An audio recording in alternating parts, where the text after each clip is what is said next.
Chapter 651.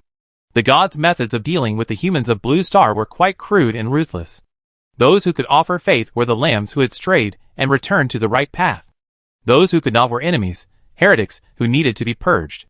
Exhaling a breath, Qin Chuan approached Lei Hua's side, waved his hand, summoned the shadow dragon, and said to the Templars, "I will not go with you. If you want a hard fight, I'm not afraid. But there's really no need to fight here. Let's go outside the city and see who will stand the longest." Qin Chuan was not afraid of falling out with the church, because he didn't need to gain any benefits from the church at all. Without asking for anything, there were no weaknesses. Of course, if the church activated a few divine statues, Qin Chuan wouldn't refuse, he would certainly accept it. The Templars, fearless as they were, immediately began to stir up trouble. If you want to fight, then fight. You're not afraid of a stranger. Seeing that both sides were preparing to fight outside the city, some resourceful players immediately started playing. The betting's open. Night Wanderer versus Church Templars. Even though Night Wanderer sent me to the respawn point, and even dropped an item, I'm choosing Night Wanderer in this round. Hey, you're not optimistic about the Templars? Do you understand the value of the church? The boss behind the church is a god. So you're betting on the Templars? You're kidding. I'm betting on Night Wanderer to win, all my money, 10 gold coins, all in. I'm all in too. It's not that I don't trust the Templars, it's just that Night Wanderer's record is too exaggerated. The players who opened the betting were stunned and shouted, "What are you doing? Betting all in on Night Wanderer is a joke." A player suggested, "How about this? You make the next move on the opposite side and hedge against us. If you should lose as unexpectedly, you have a clean sweep." Seeing the dog dealer backing off, many players began to mock him. If you don't even believe the Templars can win, then why are you still playing? Go home and wash the dishes. Qin Chuan, hearing the players' words, shook his head helplessly. These guys really enjoy watching the fun. But that's just the mentality of ordinary players. The Templars didn't want to fight in the city in the first place. If civilians saw it, it would affect the reputation of the church. Since this stranger had volunteered to leave the city to fight, that was perfect. But looking at the shadow dragon overhead, the Templars felt a little worried. It seemed they couldn't defeat it. As for the soldiers Lei Hua had brought with him, their legs were already paralyzed with fear the moment the shadow dragon appeared. Not everyone could face a dragon with composure. The shadow dragon scripts looked at the trembling soldiers on the ground and laughed wildly. "Tiny humans, fear the power of Lord Scripps." Scripps? The name sounded familiar to the leading Templar, and upon recalling it, he was suddenly horrified. Could it be the shadow dragon Scripps that wreaked havoc across the land centuries ago, causing countless casualties? It's still alive. This fight is going to be tough. This one's going to be tough. Seeing the situation spiral out of control, the Templar couldn't help but wonder whether to accept the challenge. After all, when they arrived, the bishop had told them to take the men back for questioning, not to start a war with the foreigners. To be honest, the Templar commander felt a bit uneasy at the time. What was wrong with the bishop? If he suspected the other party of heresy, he should have been severely suppressed. Now he understood why. It seemed the bishop knew this stranger was a difficult matter to handle, so he didn't make a final decision. The Templar commander vaguely remembered something. "I heard that a bishop had led a group of men to Lingang City, apparently to capture this stranger. And now the stranger had returned, but there was no news from the bishop and his men." This made him think twice. Qin Chuan noticed the Templar commander's hesitation and nodded secretly. It seemed that the shadow dragon still had some deterrent power. Lei Hua observed his expression and felt that there might be a chance for a turnaround. But before he could say anything polite, the sound of hurried horse hooves could be heard in the distance. A team of messengers rushed through the city gates toward the city lord's mansion, shouting, "Urgent military information. The orcs are invading." Lei Hua was horrified. What's going on? The orcs are invading? Even the Templar knight's heart skipped a beat. The orcs are now ruled by the beast god cult, a heresy clearly declared in the oracle, and must be eradicated. The players were even more alarmed. The beast tribe are coming? Are they triggering a hidden quest? Go check it out. Someone in our guild is questing elsewhere. They say they received a mission to investigate the beast tribe's location, and the rewards are generous. Forget the excitement here. The hidden quests are more important. Why are the beast tribe showing up now? They wouldn't have come earlier or later. Are they also after the Night Wanderer's artifact? Don't tell me, it's possible. My buddies tell me the beast tribe's pretext is to recover the stolen relic. They're definitely after the Night Wanderer's artifact. What exactly is that artifact? I really want to know. The surrounding discussions didn't surprise Qin Chuan. If even the ancient gods and the god of light were interested in the darkest hour, then the beast gods couldn't remain indifferent. I had thought they'd be quiet for a while after suffering a heavy loss in the Arctic ice fields, but it seems I was overthinking it. Recovering his composure, Qin Chuan looked at the Templar commander and said with a smile, "It seems we won't be fighting for now." He pointed to the side and said, "A priest is coming. I assume the bishop is telling you to go back and prepare to fight the orcs." When the church priest came over and whispered something, the Templar commander sheathed his sword and snorted, "You be far away this time." We leave. Chapter 652. Qin Chuan had anticipated the Beastman invasion, but he hadn't expected it to come so conveniently, saving him from a direct conflict with the church. Of course, even if a fight did break out, he wasn't afraid. When he said he was going to fight outside the city, it wasn't a harsh statement, it was his true intention.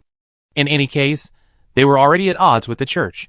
When the god descended, the two sides would be locked in a fierce battle. So what was there to argue about? Qin Chuan was in charge of both the killing and the burial. It would depend on whether he could kill faster or the church could replenish them faster. However, since no fighting had yet begun, Qin Chuan was too lazy to actively engage in conflict. He instructed the guild, "With the orc invasion, I anticipate a number of related quests will be triggered. If you have nothing else to do, head to the front lines." After a moment's pause, Qin Chuan added, "If anyone can achieve the most significant gains without dying, I can help tailor make a set for them, an epic set." He possessed the Shadow Reforged skill, and having just looted the Eternal Palace, he had no shortage of epic supplies. With the right embryonic equipment, he could easily reforge the set anyone desired. He said this because he had a subtle sense of crisis, and was preparing to cultivate a positive mindset among his guild members. If anyone tried to escape and start over when faced with difficulties, they would surely suffer a great loss when the apocalypse arrived. These were all members Qin Chuan had carefully recruited, and he naturally wouldn't let them fail halfway. Zhao's eyes lit up. "Really?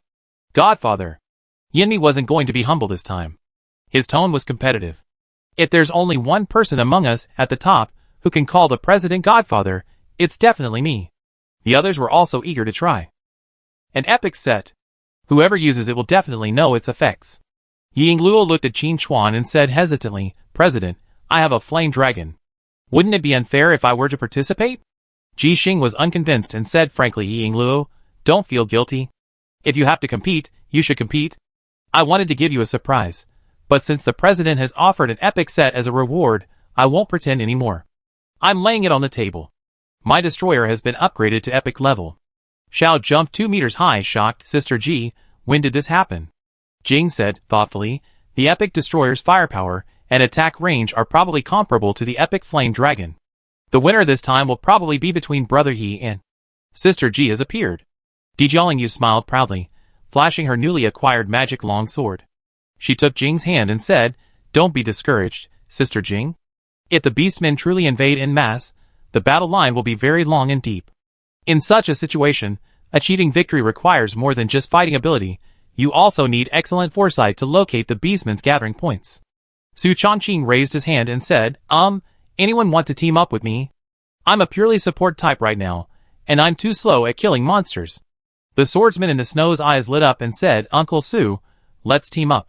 With my speed and your support bonus, we're definitely a formidable combination." Su Chongqing was tempted.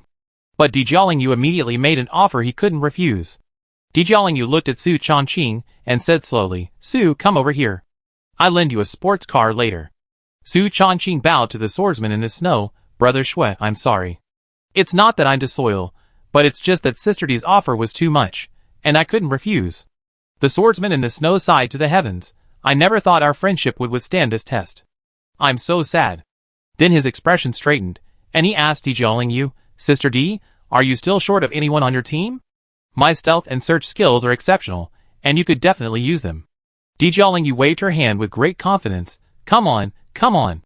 Sister D won't treat you unfairly." Chapter 653. Qin Chuan had been secretly observing the active guild members. The guild was now clearly divided into 3 tiers. Yingluo, Ji Xing, and Xiao were the first to join the guild, and they had the best levels and equipment. Dijiaolingyu and the others who joined later weren't far behind, and were basically on the same level. The next guild members were Song Ling, Otis, and Senior Brother In. Their levels and equipment were slightly lower, but overall they were still much stronger than other players. They might be considered mid-tier within the guild, but in the outside world, they were firmly in the top tier, ranking quite high on the level leaderboard. Finally, there were the recently joined national team members. Qin Chuan was well aware of their backgrounds, but he didn't point them out or hide anything, treating them all equally. However, because they joined the game late, even with them participating in guild wars and farming monsters with Jixing and the others, they inevitably fell behind in level. This time, Qin Chuan offered an epic set as a prize, and he had already guessed who would ultimately win. This clearly contradicted Qin Chuan's original intention. He hoped to mobilize the entire guild. After a moment's thought, Qin Chuan added, in addition to the epic set for first place, there are also prizes for second and third place. Even those who don't place can claim their prizes from me, as long as they manage to survive this event. The guild president is truly impressive. As expected of the guild president, you're incredibly wealthy. I must show my worth and try to get you a weapon that's just right for me. Brothers, there's no time to lose. Let's get going. I can't wait. Everyone has a responsibility to fight the orcs. It's definitely not because of the guild master's equipment reward. The Peak group chuckled as they stepped onto the teleportation array, rushing to the front lines to show their might. Before leaving, Jixing curiously asked, Guildmaster, you look like you're not going? Qin Chuan replied, I have something to take care of first. I see what happens after I'm done. If the orcs haven't been defeated by then, I definitely won't miss it. Jixing suddenly realized, I see. Then, Guildmaster, I'd be there first. This is a good opportunity to refine the destroyer's improvements. Qin Chuan nodded, then curiously asked, you actually improved the destroyer to epic level? How did you do it? Jixing, with a hint of smugness on his face, explained, it wasn't that hard actually. I just killed an epic level fire lord. Using its core as a power source, he modified the destroyer's energy output, borrowed a few ideas from other mechanical blueprints, and after some tinkering, he turned it into something epic. It sounds simple, but Qin Chuan knew that Jixing must have put in a tremendous amount of sweat and effort behind it. He couldn't help but sigh with emotion. It's true that tinkering with blueprints is the right thing to do. I just happen to have a few new ones here. Before he could finish his words, Jixing had already hurried towards the teleportation array. President, my signal isn't very good. I can't hear you. Let's talk later. Jixing turned and left, as if he had made up his mind. Watching Jixing's hasty departure, Qin Chuan could only return the stack of blueprints to his ring. It's okay if I didn't send them out this time. I definitely do it next time. Now, it's time to find Master Kamal. On his way to the black market, Qin Chuan saw a large group of troops rushing out of Belly City, heading north. Among them were the Templars, who had just surrounded them. But Qin Chuan didn't think the church would give up. They would surely have other tricks up their sleeves. But it didn't matter. If the church attacked again, Qin Chuan would have a new trump card. He gathered his thoughts, and went to the Black Market Tavern to find Kamal. At the moment, the three Kamal brothers weren't drinking, but were busy in the backyard. Qin Chuan had previously slain a legendary hydra and a legendary shark, bringing back a wealth of materials. Kamal had promised to help Qin Chuan craft equipment. Chapter 654. Seeing Qin Chuan return, Kamal said without even looking up, Don't worry. The equipment isn't ready yet. We have to wait a while. Qin Chuan found a chair and sat down, casually saying, There's no rush for the equipment. I'm here for something else. Clang. Kamal's hammer fell to the ground. The dwarf, obsessed with forging iron, slowly raised his head, his eyes gleaming brightly. He asked with some disbelief yet hope, You got the other materials? They had already forged void mithril, but they still needed eternal adamantine and felsteel. Now that Qin Chuan had returned, Kamal had reason to believe this stranger had secured the other two materials. But how had he done it? Neither eternal adamantine nor felsteel were just stones on the side of the road that could be picked up at will. Even in the Dwarven Kingdom, these two materials were among the most scarce, and not even the Dwarven King could freely circulate them. Seeing Kamal's expectant gaze, Qin Chuan didn't keep him waiting. He immediately pulled out the materials from his ring and, with a clang, piled them on the open ground. Kamal's eyes nearly popped out of his head as he looked at the mountain of metal ingots. So many! You this, huh? Kamal's words were stammering. No, you only want to repair one dagger. But with this huge pile of materials, let alone one dagger, even 1,000,000 would be more than enough. Even if you added a margin for error just in case, you added too much. Seeing Kamal remain silent, Qin Chuan frowned slightly and asked worriedly, Master Kamal, aren't these materials enough? Kamal leaped 3 meters high and exclaimed eagerly, Enough. Absolutely enough. Then he excitedly rubbed his hands together and walked around, looking left and right, touching the item, seemingly unable to let it go. Qin Chuan smiled and said, Master Kamal, as usual, after you repair that dagger, you take 1/3 of the remaining materials, and you can craft the rest into equipment for me. Any type is fine, just whatever you like. Kamal was tempted, but after some thought, he declined. Of course, he wasn't refusing to repair Darkest Hour, but rather disagreeing with the distribution plan. Kamal said seriously, these two materials are incredibly valuable. You must have put a lot of effort into acquiring them. I can't accept them. Don't worry, I'm simply overwhelmed with orders. Even if you gave me more materials, I wouldn't be able to make them in time. Qin Chuan inquired further, only to learn that Kamal's forging skills had greatly improved due to Qin Chuan having previously crafted a large amount of equipment, including some made of dragon materials. Many people flocked to Kamal for his services, and Kamal's orders were already backlogged for 3 years, leaving him with no room for more materials. Qin Chuan didn't push him. However, Kamal was also forthcoming and quickly said, I write you a letter of introduction. You can go to Balian City and find a dwarf. He may have a bad temper, but his craftsmanship is top-notch. Qin Chuan nodded, then I have to trouble you, Master Kamal. Getting back to business, Qin Chuan took out the Darkest Hour and placed it on the forging table. Kamal and his two brothers immediately dropped their work and began smelting void mithril and other materials. They had already discussed the repair plan many times, and were just waiting for the materials to arrive. Now that the materials had arrived, there was no time to waste. The waiting time for smelting was long. There was no other way. These three materials were incredibly strong and stable. If Kamal hadn't upgraded the furnace beforehand, he had burned it to pieces before he could even melt them. The most challenging part of the entire repair plan was the material ratios. Void mithril, eternal adamantium, and felsteel. These three materials each had their own unique properties, the proportions of which to use together required careful calculation. Even the slightest error could significantly compromise the results. Thankfully, with the abundance of materials available, there was ample opportunity for trial and error. Even so, it took the Kamal brothers dozens of attempts before they found the optimal ratio. Then came the casting process. The Darkest Hour was placed in a pre-prepared mold, and the mixed solution was slowly poured into the blade mold. The temperature fluctuations had to be constantly monitored during this process. This kind of delicate work could only be mastered by a master forger like Kamal. A mixture of three rare materials slowly flowed through the mold. When it touched the fractured edge of the Darkest Hour, a dazzling light erupted, accompanied by a powerful energy storm. When the energy subsided, Kamal quickly grabbed the Darkest Hour with pliers and dipped it into the coolant. White smoke rose as the blazing blade rapidly cooled. When the entire process was complete, Kamal lifted the Darkest Hour and thrust it into the leather hanging nearby. Unimpeded, Kamal lost his strength and pierced through the ripped leather. Kamal couldn't help but praise, it's truly worthy of being a former artifact. Even with this initial restoration, its power is unmatched by any mortal. That piece of leather is the hardened back hide of a legendary Hydra. Even epic weapons can't scratch it, yet it was easily pierced. Excellent, excellent. He handed the Darkest Hour to Qin Chuan. Take a look and see if you like it. Qin Chuan took the weapon, and its attributes immediately appeared before his eyes. Preliminary repaired Darkest Hour, semi-artifact, attack damage plus 1000, agility plus 50,000, level requirement, 100. Effect 1, movement skills have no cooldown and no cost. Effect 2, teleport skills are unaffected by blockades. Effect 3, activates bullet time, accelerating the flow of time for 3 seconds, with a 12-hour cooldown. Divine Power, increases divine damage conversion by 20%, ignoring divine defense. Chapter 655.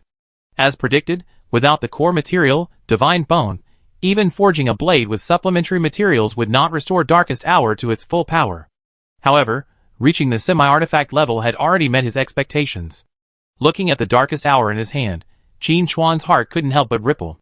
Obtaining a semi-artifact meant possessing the key to unlocking the long steps to divine ascension. The next step was to find the right opportunity. Besides that, he needed to level up, reaching level 100 as quickly as possible, or at least level 90, and then equip Darkest Hour. The special effects of this weapon were truly powerful. The movement had no cooldown and no cost, meaning Qin Chuan could use Shadow Leap and Blink without limit. And the fact that his teleport skill could be unblocked also gave him a permanent escape route, which was more important than anything else.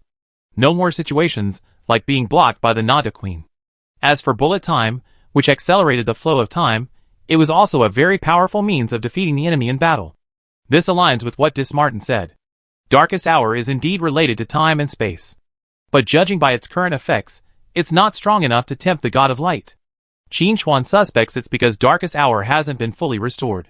If it were restored to divine artifact level, its effects would surely be even stronger. But that can't be forced, we can only take it one step at a time. At the moment, the semi-divine artifact level is already quite powerful, especially with its divine power attribute. Before Qin Chuan attained divine power, its ability to ignore divine defenses meant he no longer needed to practice scraping, allowing him to confidently fight apostles and the chosen ones. This power is unmatched by other semi-divine artifacts.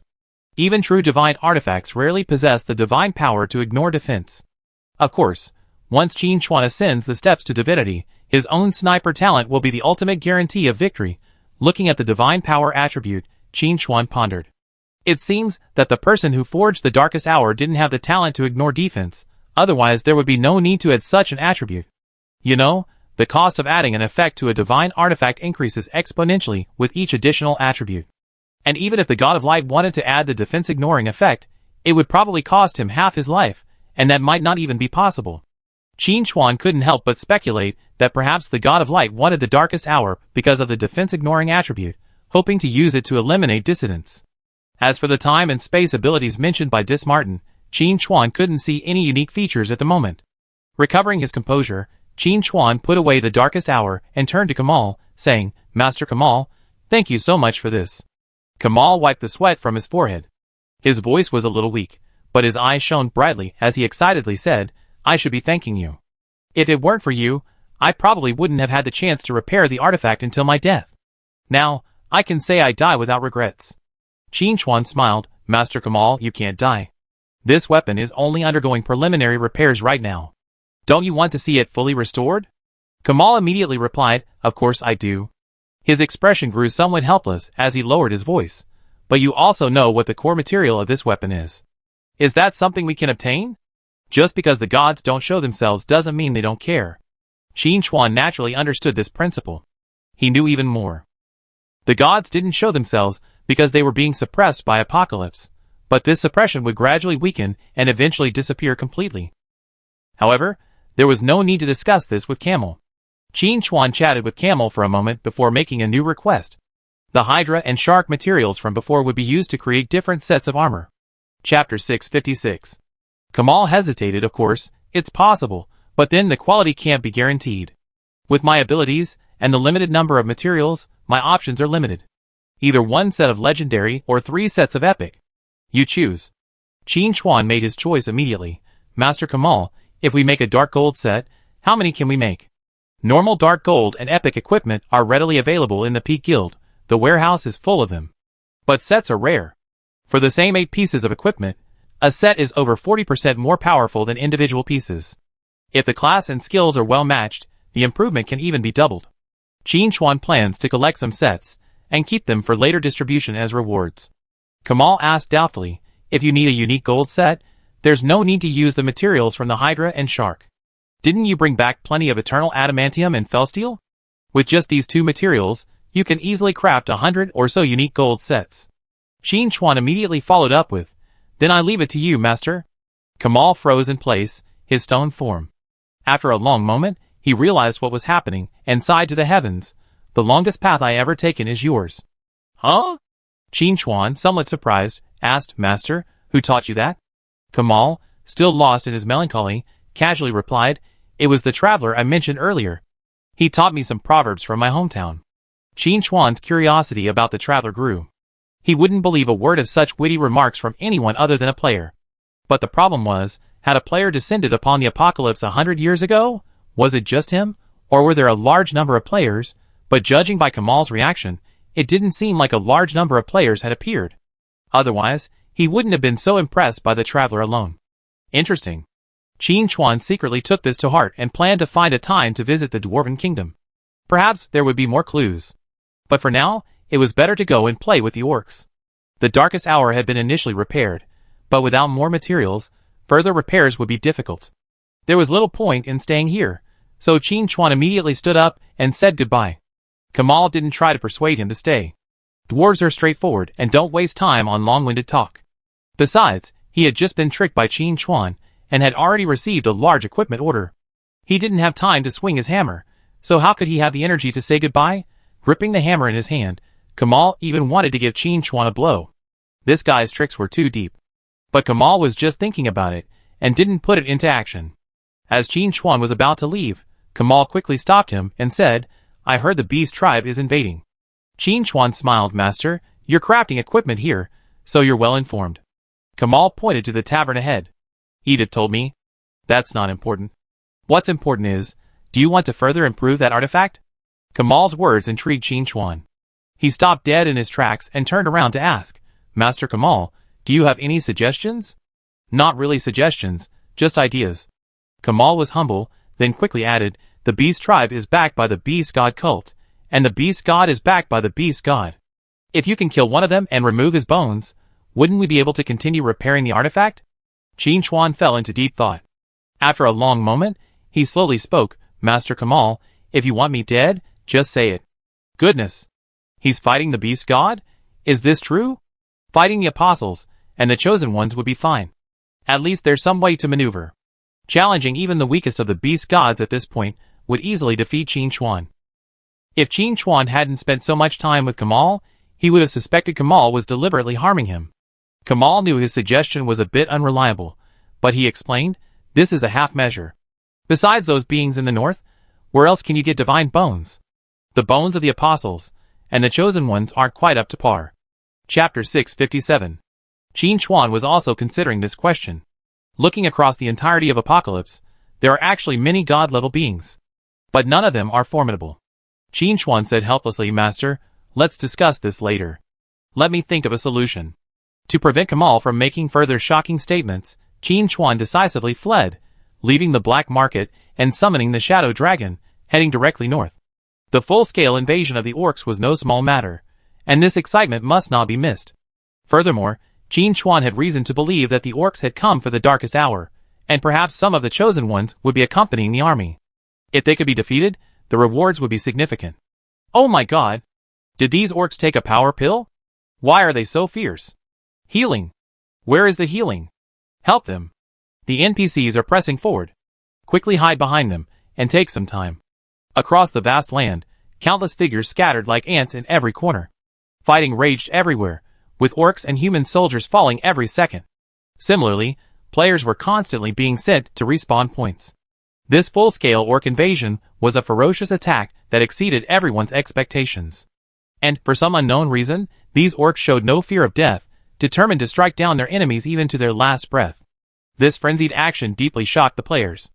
However, some players showed no fear at all, but instead became even more energized, rushing forward with weapons in hand. Even when sent to respawn points, they would immediately regroup and fight their way back. When Ji Xing, Ying Luo, and the others arrived, they didn't rush to join the battle. Instead, they observed the battle lines, and then each selected an area. Ji Xing summoned an even more powerful destroyer and pointed to a hill in the distance, saying, "That's a high point. I'd be able to better utilize my firepower advantage there." Ying Luo nodded and casually pointed in a direction. "I go there." With the fire dragon, he had no particular requirements for terrain and could go anywhere. Di Jialingyu's attention was drawn to a particular position. The situation there was extremely tense, with large numbers of orcs and human soldiers gathered to clash. This situation was ideal for Di Jialingyu. She was a mage tank and had activated the Ice Guardian subclass. Once she positioned herself in a narrow area, no one could break through. With Su Chongqing's support from behind, her health bar was as stable as a rock. While she was holding the enemy back, the team's ultimates could unleash their skills without restraint. The peak players were all determined to obtain the epic set their leader had brought out. People like Ji Xing and Ying Luo, with their individual combat power at full capacity, would choose to act alone. Others, with lesser strength, would choose to form teams. As for rewards, those who contributed the most would take first, and then the others would be compensated. This way, no one would lose out. For example, before the departure of Di Jialingyu's team, Di Jialingyu had already promised that if she could secure the set awarded by the guild leader, all team members would receive a large bonus. If Di Jialingyu said it was a large bonus, it definitely was. Even recently joined members could join in the experience gains. Ji Xing and Ying Luo each teamed up with a few new members, letting them wait in a safe area behind them while they leveled up, just as the guild leader had led them to level up. As the peak members selected their positions and began to attack, they immediately became the most dazzling presence in the arena. Ji Xing's destroyer was upgraded to epic rank, increasing its firepower and doubling its attack range. A single volley reduced hundreds of orc soldiers to ash. Even if an orc commander dispatched a death squad, they couldn't escape the line of fire. Every step they took was met with 2 shells, and they were utterly wiped out along the way. Ying Luo's fire dragon was incredibly impressive, circling the sky. Every flash of its flaming dragon breath signaled a devastating blow to the orc offensive. Di Jialingyu's squad was relatively low-key, but as Di Jialingyu activated her Ice Guardian ability, the surrounding orc soldiers immediately struggled, their movement speed reduced by 70%, leaving them as slow as ants, and they fell in their tracks. Ultimate was thrilled to unleash 2 skills, harvesting with abandon, and regaining his confidence. He said there was nothing wrong with his class. He had been constantly following the guild leader in dungeons, and it had made him question his life. It seemed like, as long as he didn't compete with the guild master, there wouldn't be any problems at all. But before Ali could continue unleashing his skills, he saw a massive frost comet descend from the sky, instantly slaying dozens of orcs. Looking in the direction he was headed, Song Ling, staff in hand, radiating cold air. Wherever she pointed, a shower of ice and snow rained down. With powerful control and ample damage, she single-handedly unleashed a whole horde of fire. Ali was lost in thought. Isn't it said that frost mages are better at control, but have lower damage? Why was Sister Song Ling's performance so good? Ali clearly saw 2 dark gold-level orc bosses attempting to siege them, only to be frozen in mid-flight, unable to move, and then crushed to death by the frost comet. Their deaths were horrific, too horrible to watch. Song Ling's performance was the envy of the top mages. But they knew even more clearly that Song Ling's ability stemmed from her trip with the guild master to the Arctic ice field, where she benefited greatly and experienced a profound transformation. Envy, truly envy. When will the guild master lead them to a higher level? They desperately wanted to improve. However, the peak activity was causing quite a headache for the beast tribe, and the beast god shamans watching the battle were even more furious. That damn mechanic. Oh, by the beast god, and that damn flame dragon knight. Why does this icy power feel so familiar? Those thieves from the Arctic ice field. Increase the offensive and kill those damn foreigners. Chapter 658. When Qin Chuan arrived at the edge of the battlefield, he hadn't expected it to be so bustling. Looking down from the sky, beast men were everywhere he looked. A rough estimate put their numbers at over 100,000. According to beastmen custom, a vanguard would usually lead the charge to test the enemy's strength. This meant that an even larger main force of beastmen was waiting to attack. Are the beastmen ready to put all their resources on the line? Qin Chuan was somewhat surprised. The scale of the beastmen's forces this time was a bit overwhelming. If an invasion of this magnitude wasn't handled properly, the humans would lose at least several kingdoms. Surprise aside, the fight still had to be fought. In addition, Qin Chuan had already spotted members of his own guild. Especially Ji Xing's destroyer, and Yi Sakura Luo's flame dragon. They were hard to ignore. Others were also active. It was clear that they were all determined to obtain the epic set. This was undoubtedly a good thing, and it was in line with Qin Chuan's original intention. Seeing the others engaged in such a lively battle, Qin Chuan didn't intend to steal the spotlight. He simply said something to the guild and flew off in another direction, piloting the Shadow Dragon. The beastmen were everywhere anyway, they could fight anywhere. The Shadow Dragon's appearance gave many players a sense of crisis. The Night Wanderer had arrived, and the incident was probably drawing to a close. No, they hadn't reaped enough benefits yet, they had to step up their efforts.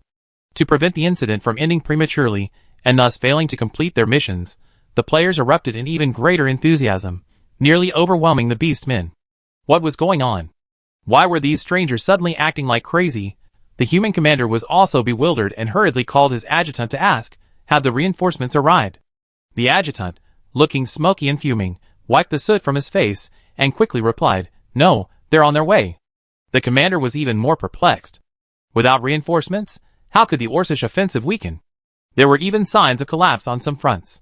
But regardless, this was an opportunity that must be seized.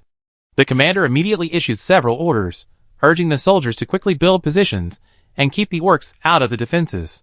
Qin Chuan watched the battle from midair. The Shadow Dragon eagerly asked, Lord Shadow, This is such a lively scene. Why don't we go down and join in? Scripps' bloodlust was rising. He couldn't wait to see the ants' terrified and desperate faces. Qin Chuan randomly picked a direction and pointed, "Go there and attack freely." He had been searching for the Chosen One for ages, but couldn't find any sign of him. He figured the event wasn't happening yet, so he decided to level up first. After all, he came here on a leveling quest. He had to reach at least level 90 and equip Darkest Hour. The Orc Chosen One's absence was actually a good thing. Without the Apostle's Seal, trying to compete with the Chosen One was still a bit lacking. Thinking of the Apostle's Seal reminded Qin Chuan of the underwater battle. He didn't know how far it had progressed, whether Desmartin had taken down the Eternal Palace, and whether the ancient god would intervene. You're still not strong enough. Otherwise, there's no need to leave early. I must see the excitement through to the end. Qin Chuan concluded in his mind. In Apocalypse, even if you want to watch the excitement, you need to be strong. Dear beastmen present, I lend you my heads. After receiving Qin Chuan's approval, the shadow dragon excitedly flapped its wings and charged forward, lowering its altitude and unleashing a breath of dragon energy towards the beastmen's position, plowing from left to right, easily annihilating them all. A shadowy aura rose from the ground, and any beastmen attempting to approach the area fell in their path, transforming into experience points and flying towards Qin Chuan. Naturally, the beastmen would not stand by and watch the shadow dragon wreak havoc, and immediately dispatched their air forces to intercept it. The feathered tribe, along with their captive flying monsters, closed in from all sides, darkening the sky. Chapter 659. Scripps grew increasingly excited. I'm not afraid of having too many enemies, I'm afraid of them not coming. Ants witnessed the mighty power of Lord Scripps. With a roar reminiscent of a villain, Scripps, without even using his dragon breath, charged directly at the feather tribe, using his massive size and indestructible dragon scales to crush them into a pulp. A bloody rain fell from the sky, and Scripps' fighting became increasingly effective, gradually regaining his former form. The fighting on the front lines was raging. Behind the Orcish coalition, the leaders of each tribe gathered to discuss follow-up actions. This time, the gods have issued an oracle, demanding that we recover the lost artifact. What are your thoughts? What else can we do? Push our entire army forward, invade human territory, and recover the artifact. I received word that the artifact is in the hands of a stranger, the same stranger who appeared in the Arctic ice fields. Great, let's settle old scores. This time, we must destroy him. After our last defeat in the Arctic ice fields, the gods were furious and expressed their displeasure with us. If we don't handle this properly, we will. I'm afraid I lose my head. I suggest calling in the Chosen Ones to take down the target in one fell swoop. That's not right. The human church is here too. If we deploy the Chosen Ones, they won't sit idly by.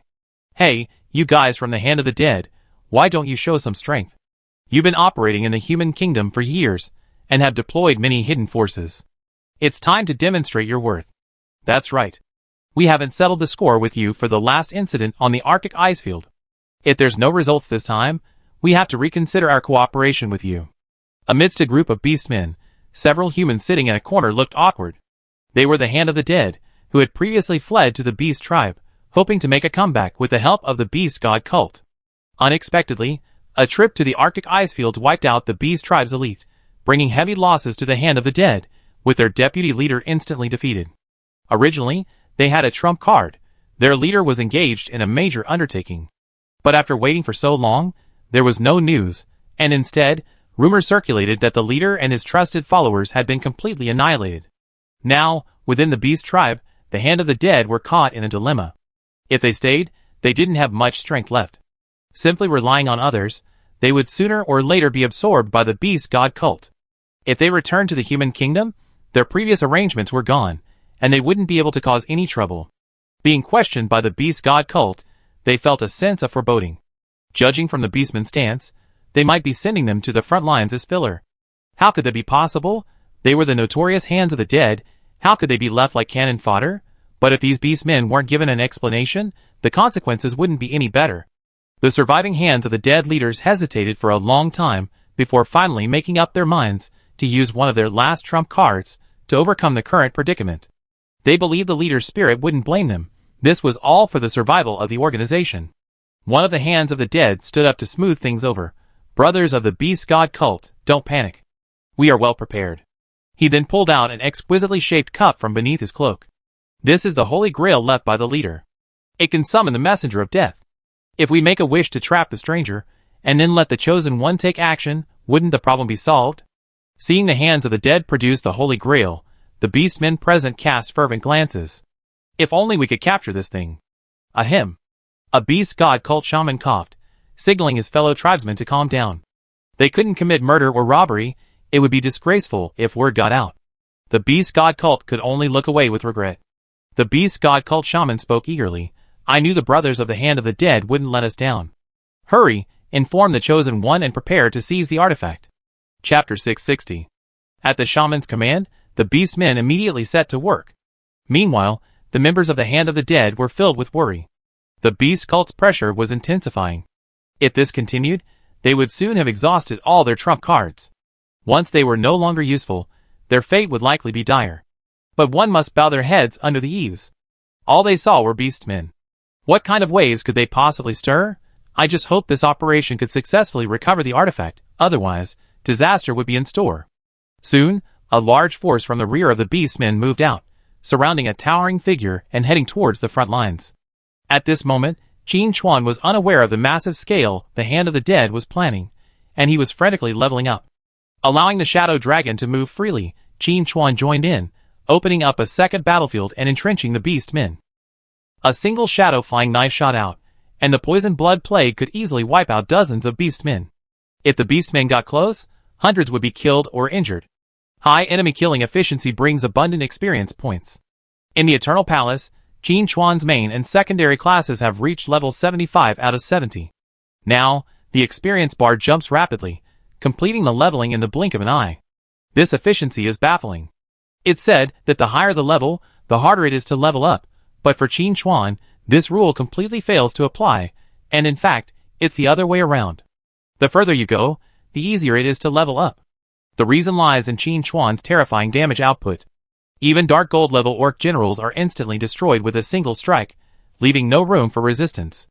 As for ordinary orcs, they die if they come into contact with the poison blood plague. How could leveling be slow under such circumstances? In just half an hour, Qin Chuan leveled up twice, edging ever closer to his target.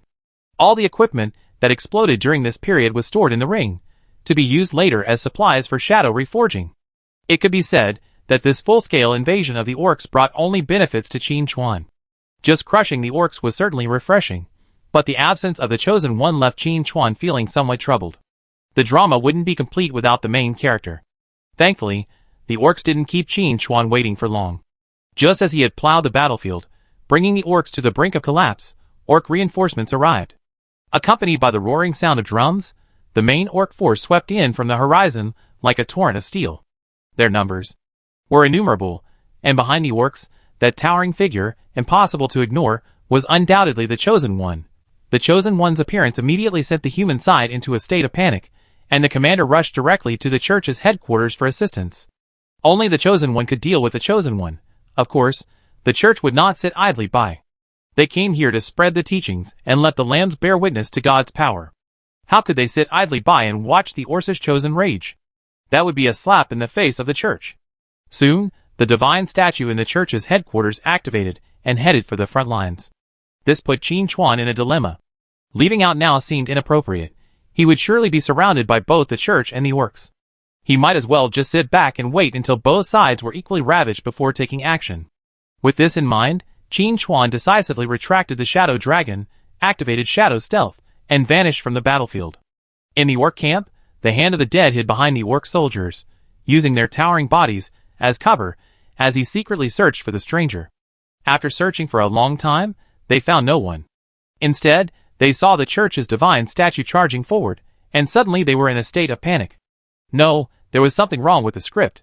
They were looking for the stranger, not the church. The beast cult shamans reacted quickly. Since the stranger couldn't be found for the time being, then forget about it. Destroying the human church would be just as effective, as long as they could capture the human kingdom and continue southward. Why worry about not finding the lost artifact? The flames of war flared up again, with the orcs and humans clashing once again around the established battle lines. The orcs' chosen ones, and the church's divine statues also clashed. Divine power surged in the air, and upon landing on the ground, a powerful explosion ensued, carrying away every living creature within a few dozen meters. There were orcs, humans, and even unlucky players. With the arrival of the main orc force, the situation became extremely chaotic. Many players lost their way mid-battle and plunged headfirst into the orc main area, only to be hacked to death and left standing at their respawn point, questioning their fate. Who am I, where am I, and what am I doing here? Qin Chuan, observing from the shadows, was helpless. He couldn't possibly cover every aspect of such a massive battle. He only hoped the players would learn from this lesson and stop running around and wasting their lives when the apocalypse officially arrives and the war against the alien races begins. Qin Chuan muttered to himself as he continued to observe the battle between the Chosen Ones and the Divine Statue. He longed to know where the orcs' full-scale invasion came from. If they relied solely on one or two Chosen Ones, they were doomed to fail. The church wasn't just there to sit back and relax. Their powerful internal attacks were impressive, and their external strength was even greater. Especially when facing the S-gods, they completely disregarded their own safety and risked their lives to tear a piece of their opponent's flesh apart. The root cause lies in faith. But conversely, the beastmen are similar in this respect. They too have faith and will sacrifice everything for their gods. This battle was fought. As the battle continued, the Hand of the Dead, hidden within the beastmen's ranks, quickly completed charging the Holy Grail. But a new problem arose. The strangers' whereabouts were unknown. Even if they activated the Holy Grail and summoned the Deathbringer, their efforts would be in vain without a clear target. The Hand of the Dead decided to foist the problem on the Beast God cult. The Beast God cult shaman was also in a dilemma. Finding a stranger in this vast sea of people, especially one who could evade stealth, was a truly difficult task. In desperation, the shaman could only consult the Beast God, hoping for some guidance. As expected, the Beast God was a man of action. Cracks appeared in the sky, and a scarlet eye gazed down across the land, quickly locking onto its target. A beam of red light descended upon the clearing, revealing the outline of a human figure. The Beast God cult shamans were overjoyed, shouting a divine sign. This inspired the Beast tribe soldiers, who were even more fearless. The Hand of the Dead seized the opportunity to draw the Holy Grail. Deathbringer, I beseech you for your power. Amidst the black mist, the Deathbringer snatched the Holy Grail from the air, accepting the soul offering. I have received your gift. Tell me, what is your wish? The Hand of the Dead quickly pointed at the red beam of light. Deathbringer, please restrain that stranger. Clad in red light, Qin Chuan emerged from the shadows, waving expertly in greeting. Brother, what a coincidence, you're here too. Chapter 661. Although enveloped by the red light, Qin Chuan remained unfazed. It wasn't the first time he'd been targeted, he was used to it. However, this time was different. The red beam of light also had a strong confinement effect. Qin Chuan tried to move, but found he couldn't escape. Compared to the God of Light, who merely marked but did nothing, the Beast God was undoubtedly far more diligent. They truly took action. Seeing Qin Chuan revealed by the beam of light, the members of the Hand of the Dead were overjoyed and hurriedly pleaded respectfully with the Death Messenger. Death Messenger, please kill this treacherous and cunning individual. The Death Messenger flatly refused. Your previous wish was to confine him, and now you want to kill him. You can only choose one, decide quickly. The Hand of the Dead were stunned. No, according to the Holy Grail manual given to them by the leader, activating the Holy Grail requires a significant number of souls, which will please the Death Messenger, making him more friendly and helpful. Why was their refusal so blunt? Could it be that the artifact the leader left behind was a fake? But that wasn't right. If it were a fake, then the Deathbringer wouldn't have been summoned at all. The Hand of the Dead was baffled. But they were quick-witted and quickly agreed to first restrain the enemy, then attack.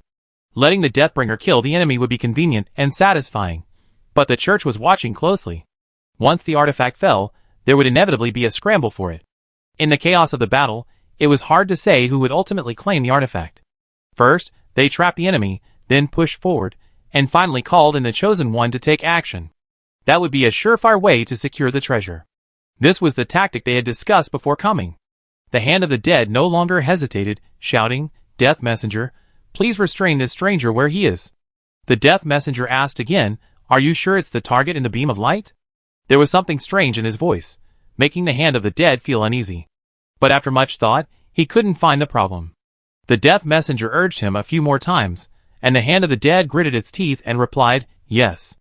Receiving the accurate response, the Death Messenger unleashed several streams of black mist, which wrapped around Qin Chuan's hands and feet like chains, his figure fading. The contract is done. Goodbye. In the blink of an eye, he disappeared, as if he had never appeared. Qin Chuan was stunned.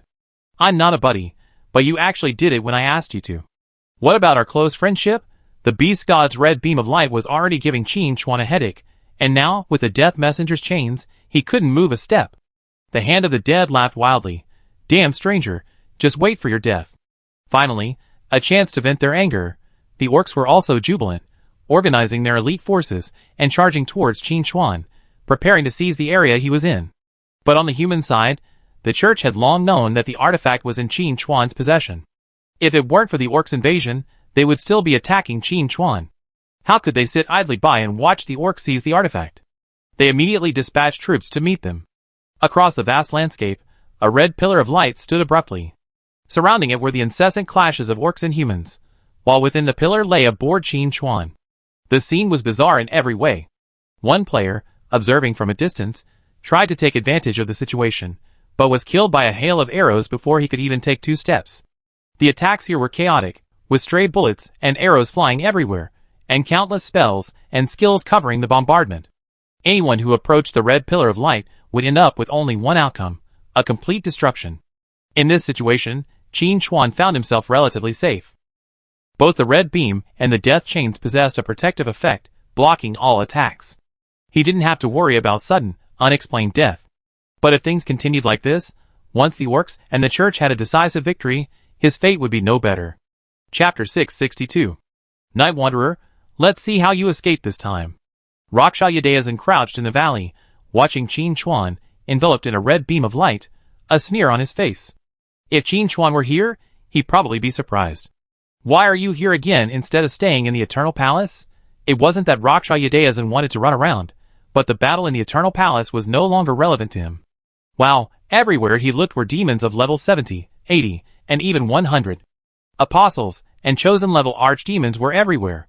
Raksha Yadayasan tried to follow the Naga, looking for opportunities, but to no avail, he was repeatedly sent to the resurrection point. After a few attempts, Raksha Yadayasan decisively gave up and returned to the city. Then they encountered the orc invasion, and immediately brought the Raksha Palace to join the battle, hoping to claim some of the mission rewards.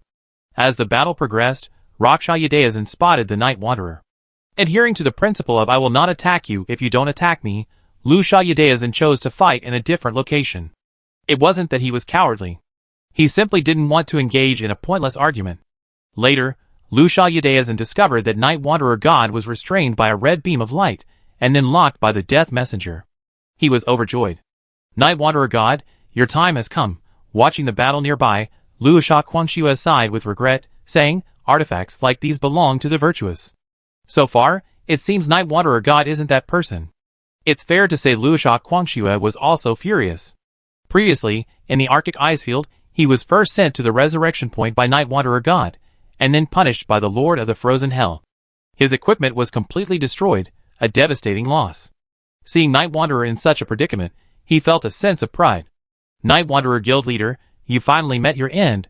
Raksha Yadayasan ordered, Quangxue, gather the brothers. Wait until Night Wanderer is defeated and the artifact is revealed, then rush over and grab it. Raksha Quangxue said with some concern, Guild Leader, will it work? Those massive beasts the beast tribe said could easily wipe out hundreds of us with a single blow. Raksha Yadayasan smiled confidently, just lead the charge, I make the arrangements. Raksha Quangxue didn't know where his guild leader's confidence came from, but since he said so, he went ahead with it. However, before Raksha Quangxue could begin his arrangements, he suddenly realized something.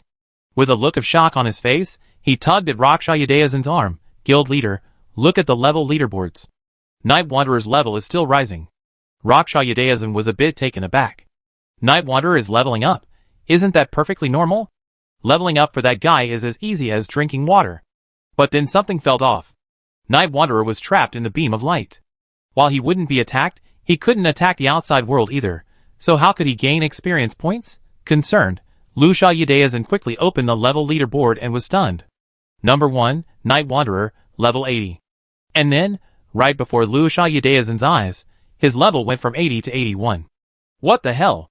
Lusha Yadayasan nearly jumped in shock. What kind of cheat was Night Wanderer using that could actually change his level? This was the first time Lusha Yadayasan had encountered something like this. leveling up without killing monsters. This kind of nasty bug would cripple any other online game, let alone Apocalypse. And yet, it happened right before his eyes, and Lu Xiaodaozhen watched Night Wanderer level up. Not only did the level leaderboard change, but Night Wanderer's level also flashed with a leveling flash within the red beam.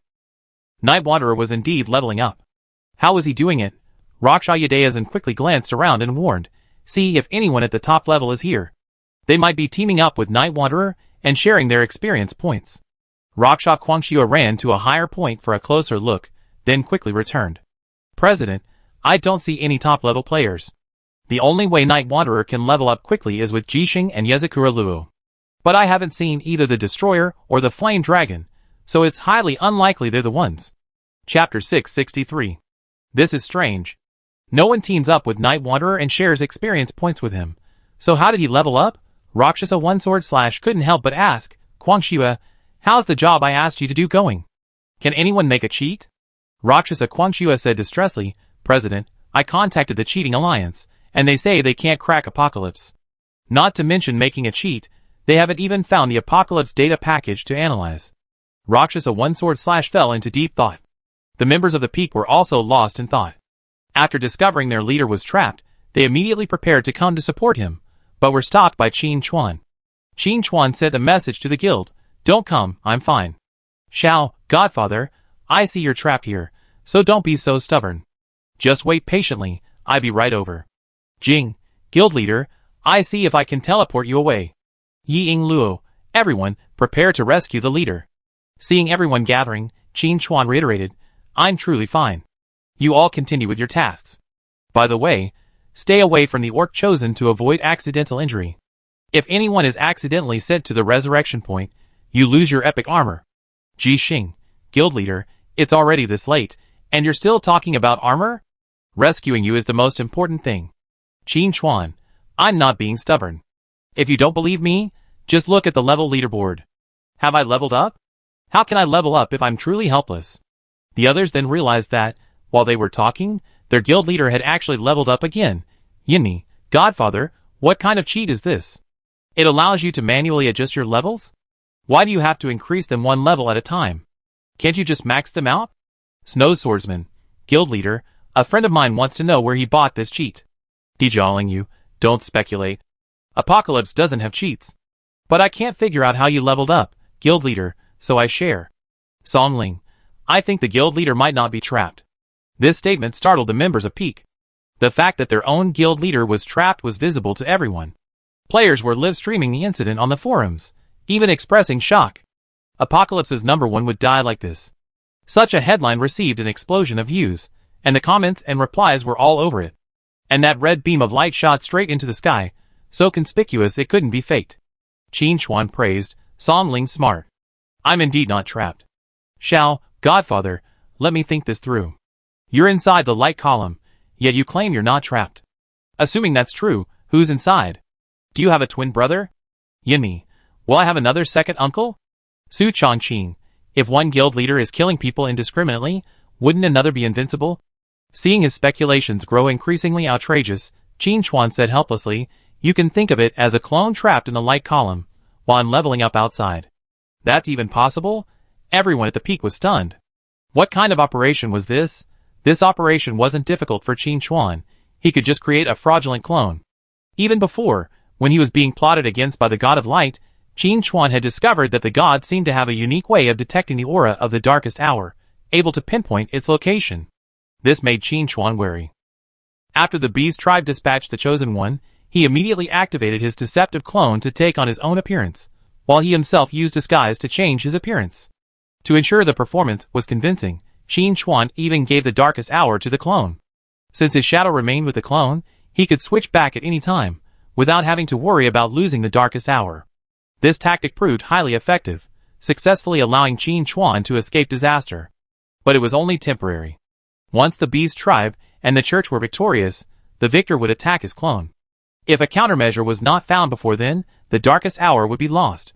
Furthermore, based on Qin Chuan's understanding of the God of Light, he was undoubtedly observing from the shadows. A few more angels might appear, so he had to prepare early. The most effective countermeasure was to upgrade. As long as he could equip the darkest hour, He could ignore all blockades and truly travel wherever he pleased. After confirming their leader was alright, the peak members immediately followed Qin Chuan's instructions and began to move away from the center of the battle. Their levels were high, but not high enough to rival the chosen ones. As for Qin Chuan, he continued to exploit the situation, sometimes transforming into a Templar, charging into the Orcish ranks, triggering explosions, and using self-destructing robots to achieve rich results. Then, he would transform into an orc again and deliver a brutal blow to the church. It was only because there were no other survivors on the Arctic ice field that they would have found this scene familiar. Back then, the orcs and the church had also encountered this tactic on the Arctic ice field, and everyone had died inexplicably. The scale of this war was immense, and both sides were preoccupied with their own affairs, their main focus focused on the struggle for the artifact. No one noticed the slight anomalies in the corners of the battlefield. The result of this was that Qin Chuan's level continued to climb. From level 80 to level 81, then to level 82, with no sign of stopping.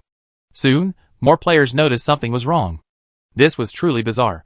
How could Night Wanderer's leveling be so rapid, like he eaten Xianmai? He couldn't stop. No, he was already trapped. So how could he still level up? How could this be so outrageous? If they weren't cheating, they have eaten the computer screen right then and there. What? Playing Apocalypse without a screen? Then, they eat the login helmet, or the game pod. Anyway, Night Wanderer's abnormal behavior was definitely not what a normal player would do.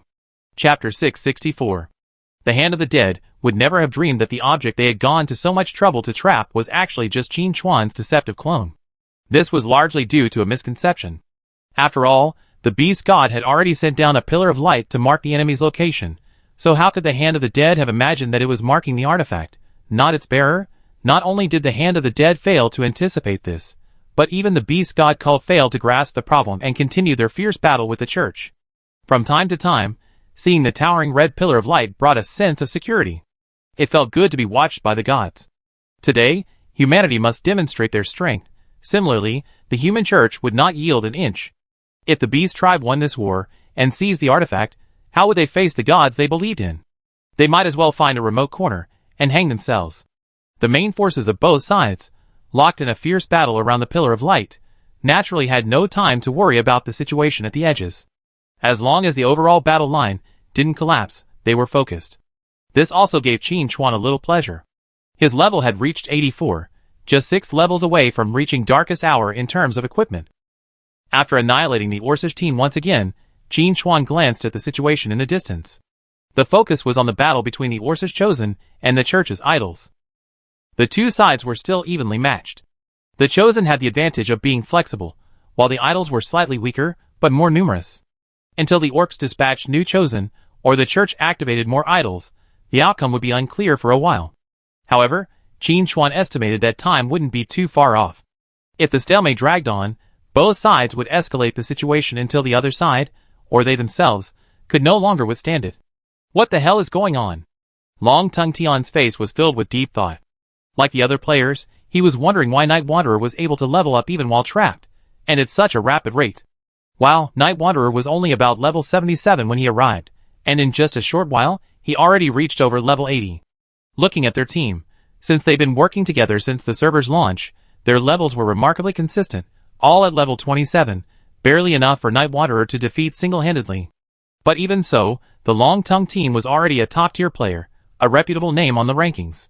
In fact, on the entire rankings, aside from Night Wanderer's unrivaled brood, the other players were incredibly high. Excluding the peak players, the remaining players were in their teens and 20s. In a war like this, with the Orcs in full-scale invasion, they were mostly just paddling along, taking advantage of every little bit they could. So, after seeing Night Wanderer level up so easily, Long Tongue Tion was starting to feel a bit overwhelmed. While Night Wanderer has always been known to perform miracles, aren't these miracles too many? And leveling up without killing monsters is beyond miraculous, isn't it? Priest Xiaoxue, however, had a different opinion. After a moment's reflection, she said, "Boss, let's not dwell on how Night Wanderer leveled up. The most urgent task is to complete as many missions as possible and earn supply points. I just checked the supply exchange list, and there are quite a few good items in there that will definitely strengthen our Dragon Dynasty." Lonting Tianxia nodded repeatedly. Yes, that's the real thing. Brothers, persevere a little longer. Once this incident is over, there will be rewards for good performance. Not only the Dragon Dynasty, but every guild with any strength is eager to earn more supply points, even Rakshasa Hall. Though he desperately wanted to take down Night Wanderer, Rakshasa Yudhayasa knew that with his current strength, going up against him would be a death sentence. He could only pray in his heart that the beast tribe would help him and kill Night Wanderer, giving him a chance to vent his anger. The orcs were the first to become restless, sending out their second chosen one. Chapter 665. Of course, the church wouldn't sit idly by and wait for death, activating more statues. In terms of strength, they never feared anyone before. With this, the war entered its second phase.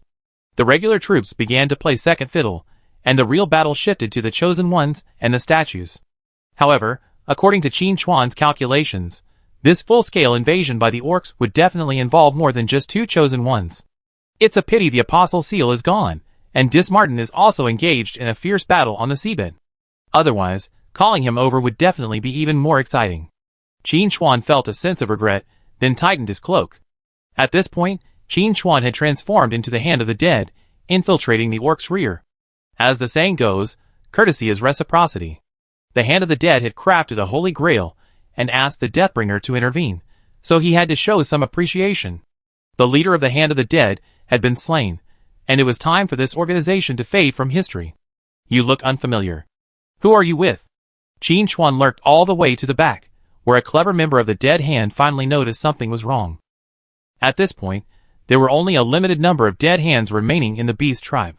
They had all met and were familiar faces, but the sudden appearance of someone they hadn't seen before immediately alerted those who were watching. Faced with questioning, Qin Chuan's answer was remarkably firm. I'm with Edith. The Dead Hand member who asked the question hesitated. The name Edith sounded familiar. Where had I heard it before? A passing Dead Hand member casually remarked, Edith, isn't that the assassin mentor from Belly City? She shouldn't be here.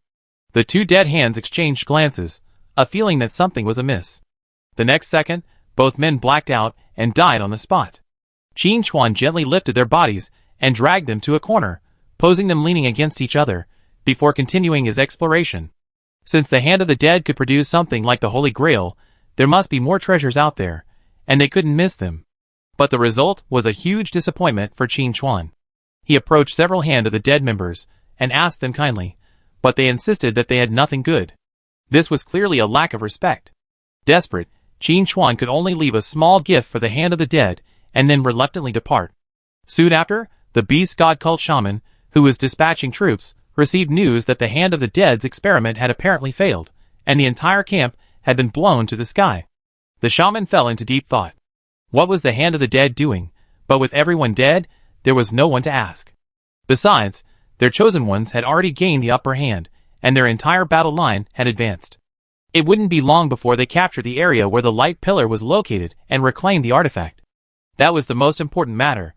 Comparatively, the destruction of the Hand of the Dead could be put aside for now. They were no longer of any use anyway. Out of the shaman's sight, the players stared blankly at the level leaderboard. Night Wanderer had already reached level 90. Was he buying that cheat? The moment he reached level 90, Qin Chuan immediately left the battle line and used teleport to shift to the shadow position. That was within the red beam of light. Being passively attacked wasn't his style. He had to fight back. He took a look at the battlefield. The 3 chosen ones of the orcs had already gained the upper hand. Despite their desperate attempts to stop them, the statues on the church's side were still retreating.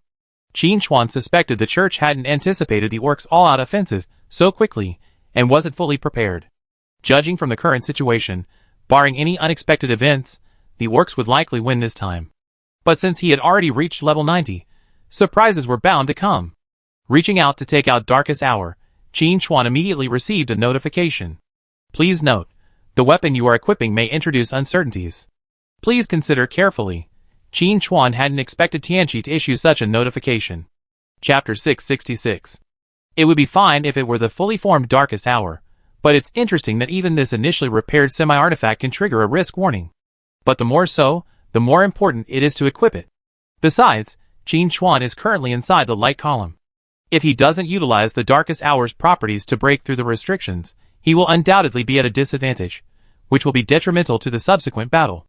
Ignoring the risk warning from Apocalypse, Qin Chuan grabbed Darkest Hour. The only drawback is that after equipping Darkest Hour, the Forbidden and Seize set effects are ineffective. But Darkest Hour's high stats more than make up for it. 1 million attack damage, 50,000 agility. Not even 10 sets can match it, let alone the set effects. But just as Qin Chuan was about to equip Darkest Hour, Apocalypse's warning came again. Warning! The boundaries of time and space will be broken. Choose carefully. This warning still didn't stop Qin Chuan. All the hard work, the seabed treks, the favors, wasn't it all for the sake of repairing the Darkest Hour? Now that the Darkest Hour had been preliminarily repaired and was ready for deployment, how could Qin Chuan give up just because of a few reminders? Even if he wanted to give up, the orc chosen outside, watching closely, wouldn't let him go. The gods watching from the shadows were even more so. So what was there to hesitate about? Today, he would ignore the risks and proceed with the installation. Gripping the Darkest Hour tightly, the unique aura of the artifact spread, and the fighting chosen gods and the statues all turned their heads to look in their direction. Mortal, you're courting death. The lineman-like chosen god roared, taking off. He hadn't expected that. While they were engaged in a fierce battle, the artifact would malfunction before the outcome was decided. But then again, this human could actually equip a divine artifact. That speed of strength improvement was absurd. Back at the church, the bishops urgently convened to discuss their response. The main reason was that the oracle they had received didn't explain how to handle such a situation, simply telling them to recapture the artifact. But since the orc chosen had moved, they couldn't afford to fall behind.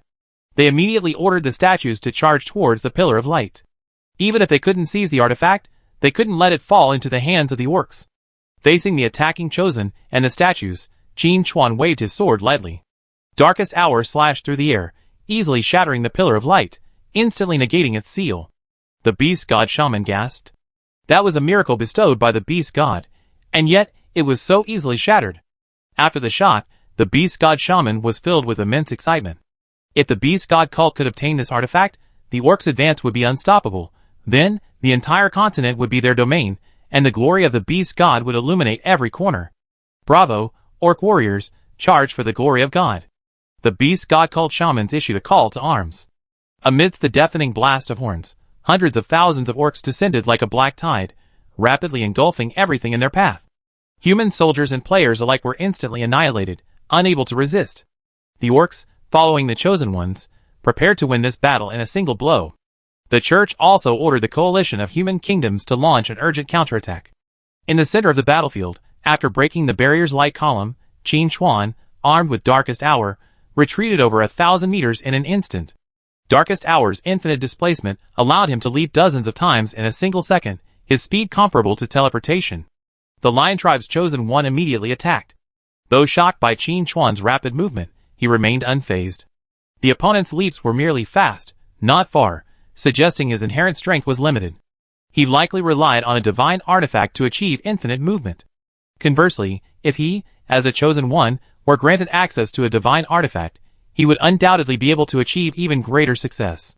Which chosen one doesn't harbor the dream of true deification? Today is the day to realize it, but ideals are full of promises, reality is harsh.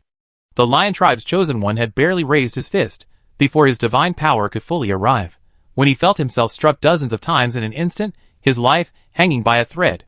Impossible. The Lion Tribe's chosen one was horrified. Although he wasn't a god, he possessed divine power, mitigating most damage. Even in battles with other chosen ones, he could hold his own for a long time. How could he, facing a mortal, be severely wounded in the blink of an eye? How high could the opponent's divine damage be? Is this the strength a mortal should possess? Qin Chuan quickly intervened to clear his confusion, unleashing another full-throttle attack, raising the Lion Tribe's health bar. Darkest Hour could ignore divine defenses, and combined with Qin Chuan's sniper talent for increased damage, the damage dealt was beyond the chosen one's ability to withstand. Unless the opponent was clever enough to close the distance in time. But the problem was, with Darkest Hour in hand, Qin Chuan could easily dodge dozens of times to close the distance again if the enemy approached. The Lion Tribe's chosen one's death was so sudden that the other two Orc Tribe chosen ones and the church statue didn't react. By the time they realized it, it was too late. Qin Chuan repeated his old trick, enlisting both the Orc gods chosen and the church's idols in his attack, easily annihilating them all. At this point, the orcs had just launched their charge, and the Human Kingdom coalition hadn't yet begun. Both sides held their breath, preparing for a ferocious battle, only to find their strongest forces slain on the spot before it even began. It was outrageous. Qin Chuan didn't care what the Beast God cult and the church thought, and immediately rushed forward to claim the spoils. Looking at the intact divine orb, Qin Chuan couldn't help but burst into tears. It wasn't easy, it was so hard. Previously, it was always 90 to 100, and he almost forgotten what a complete divine orb looked like. After absorbing a few orbs, Qin Chuan's divine damage conversion rate soared by 25%. At this point, his divine damage conversion rate had reached 66%, a truly impressive feat. Chapter 667. Qin Chuan, wielding Darkest Hour, unleashed a devastating blow, swiftly annihilating the Chosen Ones and the statues. The shock was no less than a little boy's return to Tokyo, or Tifa's ban on creation in the 3D zone. Not only were the players stunned, but even the beast cult and the human church were caught off guard. Their strongest force gone just like that? Oh my god! One bishop, in his shock and panic, even took on a native accent. He immediately realized his misstep, and cautiously observed his colleagues.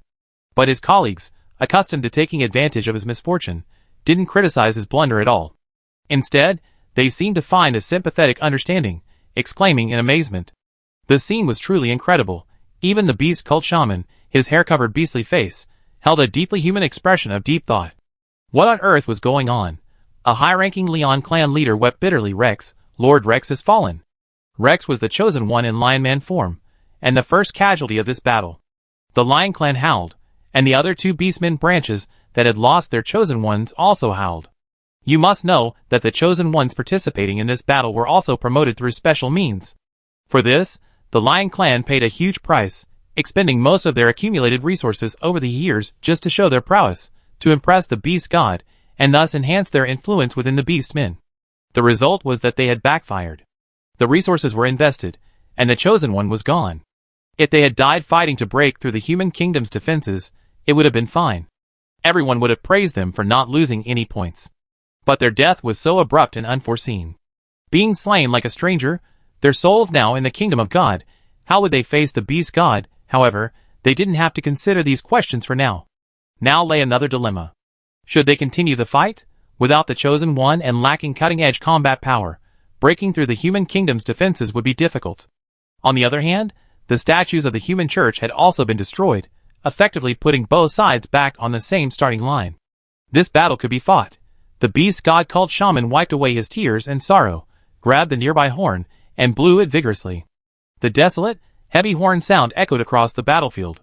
All the beastmen who heard it, their faces lit up with fervent bloodlust. Fight for the beast god. The fallen will enter the kingdom of God, enjoying eternal glory. There are endless fine wines and delicacies, the ultimate resting place for the beastmen.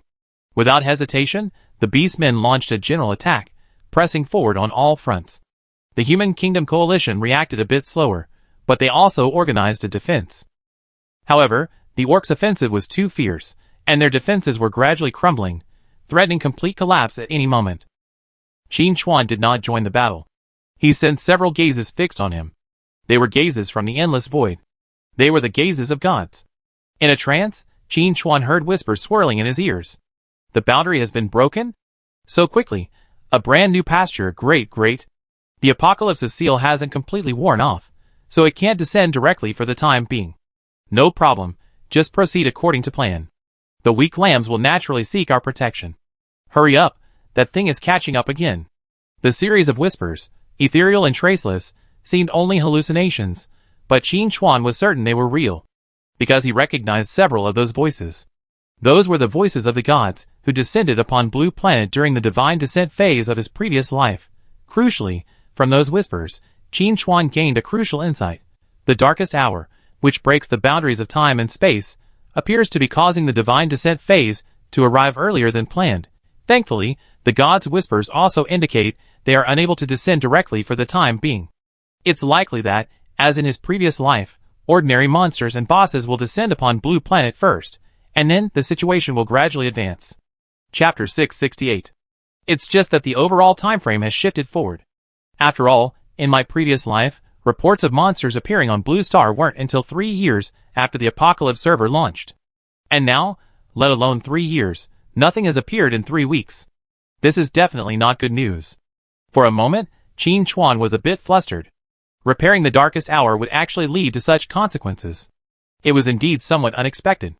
But it wasn't completely beyond expectations. After all, Martin had previously mentioned that the Darkest Hour possessed the ability to transcend time and space. According to Qin Chuan's calculations, continuing to repair the Darkest Hour would most likely further breach the boundaries, even bringing forward the God's Descent stage. Seal the Darkest Hour, or continue repairs? This was undoubtedly a difficult decision. After a moment's reflection, Qin Chuan reached a decision. Continue repairs. The God's Descent stage was inevitable. To put it bluntly, even without the chain reaction triggered by the Darkest Hour, the gods would eventually descend upon Blue Planet. It was simply a matter of time. But with the Darkest Hour, Qin Chuan had even more confidence to fight against the gods. Furthermore, before the gods descended, he could have used the Darkest Hour to enhance his own strength and cultivate more powerful individuals, thereby potentially protecting more people during the divine descent. Choosing the lesser of two evils, repairing the Darkest Hour clearly outweighed the disadvantages, and the process couldn't be stopped. Speaking of which, Qin Chuan speculated that his ability to hear the gods' whispers was due to the Darkest Hour. It was the Darkest Hour that broke the boundaries of time and space, allowing the gods' voices to reach him. Gathering his mind, Qin Chuan began to take precautions. The whispers faded, but that didn't mean the gods would just sit there and wait. Because even before that, they had been watching this area. Crack. With a sound like a shattering mirror, a crack appeared across the sky. Several massive hands emerged from the cracks, attempting to tear them open further. The scene left the players bewildered. This cutscene was truly shocking. As the sky ripped apart, numerous pillars of light descended from the sky, landing in various corners of the apocalypse world before fading away. While the other players merely watched the spectacle, Qin Chuan's inner alarm grew. Those falling objects were definitely not good. But before Qin Chuan could investigate, he was stopped. At some point, several more chosen ones from the beast tribe had appeared. The church wasn't to be outdone. Bishops and Templars roared, their bodies enveloped in divine power. Amidst a dazzling glow, they grew taller and larger, ultimately becoming chosen ones towering above the earth. Clearly, the rupture of the sky not only allowed the gods to rain down their treasures, but also allowed their divine power to descend more effectively, thereby elevating more chosen ones. Kill that mortal and reclaim the artifact. The gods' voices echoed through the air. As the divine oracle uttered, the chosen ones of both the orcs and humans simultaneously attacked Qin Chuan. Even the ordinary orcs and human soldiers, who were charging, turned their backs and joined the attack. In a matter of seconds, Qin Chuan had become the center of attention. However, this attention wasn't what Qin Chuan wanted. After all, no one wanted to be targeted by more than 10 chosen ones and hundreds of thousands of troops.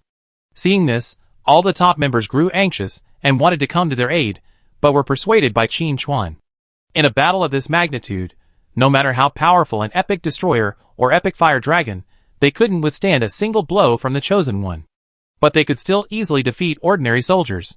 Qin Chuan immediately announced to the guild, "Don't come to the central area. Just hold off the beastmen troops on the periphery. I handle these chosen ones. Ji Xing, everyone, follow the president's orders. We're no match for the chosen one right now. Even if we go, we only cause trouble. If you truly want to help the president, wait until this incident is over and level up faster." Chapter 669. Ying Luo, Sister Ji is right. All we can do is intercept as many beastmen soldiers as possible, so the guild leader has no worries. Everyone quickly reached a consensus, with Ji Xing and Ying Luo leading the charge, each leading a group of members to intercept the enemy from two directions. This would maximize the damage advantage of the destroyer and the flame dragon. However, even if they could instantly kill beastmen soldiers every time, compared to the vast beastmen force, this number seemed like a drop in the bucket. Even so, no one gave up. Seeing more and more beastmen circumventing their battle zone and heading for their leader, the peak members grew increasingly anxious. At this moment, a large number of players rushed over to assist in the defense. The leader was none other than Longting Tianxia. Longting Tianxia quickly declared, "Master Night Wanderer's trouble is my trouble. While our Dragon Tongue dynasty may not be able to defeat the Chosen, we can still defeat the orcs." Ji Xing immediately replied, "Thank you, President Longting. I express my gratitude after this incident is over." Longting Tianxia waved his hand, "That's being a bit formal. We're not close friends, so there's no point in discussing this." With a wave of his hand, he said, "Brothers of the Dragon Tongue dynasty, cheer up. Don't lose face." The response was overwhelming. Longting Dynasty, a super large guild, had brought several branches with them, bringing the total membership to over 3,000. In addition to the Dragon Tongue Dynasty, several other guilds also came to assist in the defense. Their president also had some friendship with Qin Chuan and wanted to use this opportunity to strengthen their relationship. If they could obtain some equipment or skills from the Night Wanderer later, even if they had to pay for them, it would be a huge win. Others who want to spend money don't have that option. With the addition of these guilds, more beastmen are stopped mid-stride. While, rationally speaking, the true decisive factor in victory lies in the battle between Qin Chuan and the Chosen One, incompetence and unwillingness are two completely different attitudes. With a guild like the Dragon Dynasty providing such strong support, there will naturally be opposing forces. Seeing Qin Chuan under siege again, Liu Xiaodaozhen immediately felt his momentum returning. He quickly said, "Quanxue, prepare. Once Night Wanderer is destroyed, we immediately seize the artifact." Liu Quanxue looked troubled. "President, there's a bunch of Chosen Ones standing there. Even if Night Wanderer is destroyed, we won't be able to seize it. Even if both the Chosen One and Night Wanderer perish, we still have to fight our way through these countless beastmen before we can even reach the artifact. Are you sure you don't want to reconsider?" Liu Xiaodaozhen's expression froze. That seems to make sense. But as the president of the Rakshasa Hall, he couldn't take back his words. Moreover, if he missed this opportunity, once the artifact was taken by the beast tribe or the church, it would be even more difficult to reclaim it. Xiaodaozhen immediately emphasized, "Do as I say." Quanxue had no choice but to go down and make arrangements. After all, even if his equipment exploded during such a large-scale event, he could ask the president to reimburse him. It would just be a matter of making 2 extra trips to the respawn point. Quanxue reconsidered, realizing that the equipment he had previously lost on the Arctic ice field could be fully accounted for in this event's losses. This thought instantly energized him, and he led the Rakshasa Hall members into a charge, completely disregarding their own safety. Liu Xiaodaozhen nodded in satisfaction at this gesture. Quanxue was worthy of being the vice-chairman he had personally nurtured. His work was reliable. Retracting his gaze, Liu Xiaodaozhen stared at Qin Chuan, ready to watch him get beaten up. What he saw instead was a particularly painful scene. Not only was the Night Wanderer not beaten, but he actually gained the upper hand. His figure darted across the battlefield, occasionally unleashing a series of backhanded skills that made the Chosen One scream in pain. Liu Xiaodaozhen internally condemned the Chosen One. Is he any good? Each one boasted a more prestigious reputation, yet each fought worse than the last. Trash, absolutely trash. At this moment, Qin Chuan felt no anxiety or panic, but rather joy. The cracks in the sky had dissipated, and the divine hand had once again vanished. It was probably too late to recover those fallen objects. But it doesn't matter. With so many chosen here, they're a rare gift. Missing this feast of divine power would be a real shame. Today, I must increase my divine damage conversion rate to over 100%. Thanks to Darkest Hour's unlimited movement, Qin Chuan is completely unafraid of siege. With a combination of shadow leaps and flashes, he can dash thousands of meters in the blink of an eye. Even with the Chosen's wide range, they can't hit him. And Qin Chuan's backhand damage ignores the Chosen's defense, making each one deadly. As the Chosen fought, something felt off. This mortal is just too fast. What's going on? Is he possessed by Running Man? A Chosen One roared angrily, "Mortal, if you have the guts, fight me head-on. Running away in fear is nothing of the kind." Qin Chuan replied, "Come up if you can. If not, shut up, you're just babbling like an apostle." The Chosen One was speechless. The powerful individuals within the Beast God cult and the church, who aspired to become apostles, all looked thoughtful. Apostles are weaklings, aren't they? Why are they treated so disparagingly by that mortal? We all serve the gods, so why do we have to judge who's superior? It's simply that the Chosen Ones possess greater divine power. They're chosen by the gods. But apostles aren't any worse off. They wield the gods' authority, promote their majesty, and command respect wherever they go. That doesn't sound right. Qin Chuan hadn't anticipated that a casual remark of his had nearly shattered the faith of the Beast God cult and the church's higher-ups. If he'd known, he had brought up all the anecdotes from his past life and driven them half to death. Chapter 670. As the saying goes, when the enemy advances, I retreat. Whenever a Chosen One pursued, Qin Chuan would immediately and continuously move. This tactic was simple, yet incredibly effective. Some Chosen Ones attempted to block the space, rendering their movement abilities ineffective, but ultimately failed. The Darkest Hour's special effects were so overwhelming that Qin Chuan defied the blockade, leaping as far as his mind allowed. If it weren't for the sheer number of Chosen Ones on both sides, each attack covering a large area, severely hampering Qin Chuan's timing, the battle would have been over long ago. But even with this hindrance, Qin Chuan still achieved considerable success. 3 more chosen ones fell, their bodies slumped to the ground like mountains, a formidable sight. The leaked divine power annihilated all nearby creatures. Many players hoping to take advantage were sent unprepared to the respawn point. At this rate of progress, Qin Chuan would have eliminated all the chosen ones present in a dozen minutes at most. Even the chosen ones could predict this progress, unable to suppress their inner horror. Mortals today are far too strong. Those who didn't know would have thought they were battling gods. At this point in the battle, the chosen ones on both sides had already begun to retreat. Until they found a way to contain Qin Chuan, continuing the fight would be a waste of life. However, the gods had already issued an oracle. Retreating in fear would result in divine punishment, a fate even more tragic than death. Their souls had long since belonged to the gods, and upon death, they would return directly to the divine kingdom, awaiting the gods' rebirth, or they would be reborn there. Death was not a terrible thing, for there was a way out. But if they retreated, their retreat wouldn't be a retreat at all, it would become a dead end. After much deliberation, the chosen ones decided to give it their all. The gods were undoubtedly watching their performance. If they were truly defeated, they wouldn't sit idly by and would perhaps send further aid. Even if the gods were restricted and unable to assist, and they ultimately died in battle, there would be an explanation for their souls returning to the divine kingdom. Even the most stingy gods couldn't treat them harshly. Everyone, it's time to pledge your loyalty to the gods. One of the chosen ones spoke solemnly, his tone tinged with determination, the divine power within him beginning to boil and burn. Using divine power as fuel could grant a terrifying power boost, allowing the chosen one to briefly possess power surpassing that of a demigod. If burned sufficiently, they could even rival lower-level gods. Crucially, they were burning themselves, unaffected by the full limitations of the apocalypse. At that time, they were invincible, the divine power ignited, emitting an endless brilliance that mortals could not even begin to see. Qin Chuan immediately retreated to a safe area. These chosen ones were determined to fight to the death. If they failed here, the consequences would be disastrous. If Darkest Hour fell into the hands of the gods, no matter whether they belonged to the orcs or the church, they would never be able to recover it. Qin Chuan was almost certain that Darkest Hour was the perfect weapon against the gods, so he naturally wouldn't make such a mistake. He resolved to flee if the situation turned sour. Tactical retreat wasn't shameful, but surrendering without a fight was laughable. As the chosen one's divine power burned, their attacks intensified. Both the frequency and range of their attacks increased exponentially, and each strike could leave nothing alive within a radius of hundreds of meters. The orcs and the human kingdoms were affected, suffering countless casualties. Batches of players were also sent to the resurrection point. The orc and human commanders tacitly chose to withdraw their troops.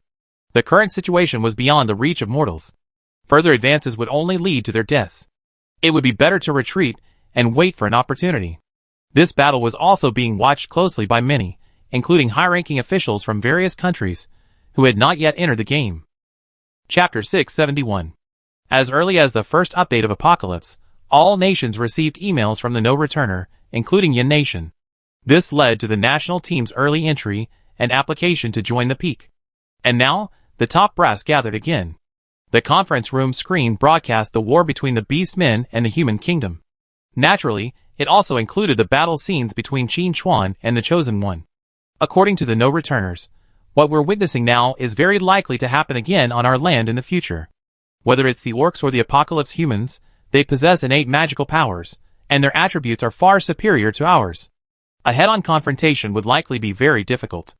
That's easy to say, but the key is this being called the Chosen One. A single strike can unleash the power of a tactical missile, and the devastation it inflicts with its full force is likely comparable to that of a nuclear bomb. After all, nuclear bombs are targeted, but the Chosen One can move freely. If the Chosen One appears on Blue Planet, how will we respond? We launch a nuclear bomb and see if we can destroy them. Any other exploratory attacks will be futile. What if the Chosen One descends upon a city? The conference room fell silent. Yes, if the Chosen One appears in a city, then this nuclear bomb won't be launched. And they were only assuming the nuclear bombs would work. In reality, judging by the battle footage, the Chosen Ones were all capable of supersonic movement, making a precise hit impossible. Someone couldn't help but sigh pessimistically. Is there nothing we can do? No, there's still a chance. The Great Elder presiding over the meeting had a deep gaze and spoke slowly. Although the no-returner hasn't stated it explicitly, the general consensus among the think tank is that if Apocalypse truly descends upon Blue Planet, then the abilities players gain in the game will surely also materialize in reality. This statement lifted the spirits of the attendees.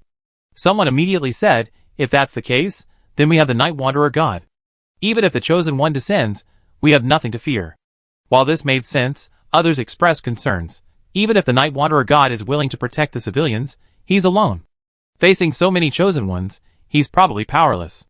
And don't forget, in Apocalypse, the Chosen Ones aren't even the strongest. Above them, there are gods. Gods. Do those things really exist? Didn't you see the sky rip apart? If it wasn't a god, how can we explain it? Forget about the gods for now. That's beyond our control. Have our people entered the game? Have we contacted the Night Wanderer God? Currently, 15 people have entered the Peak Guild. According to statistics, they all have A and S level talents. The Night Wandering Gods place such importance on talent levels. This might be a breakthrough.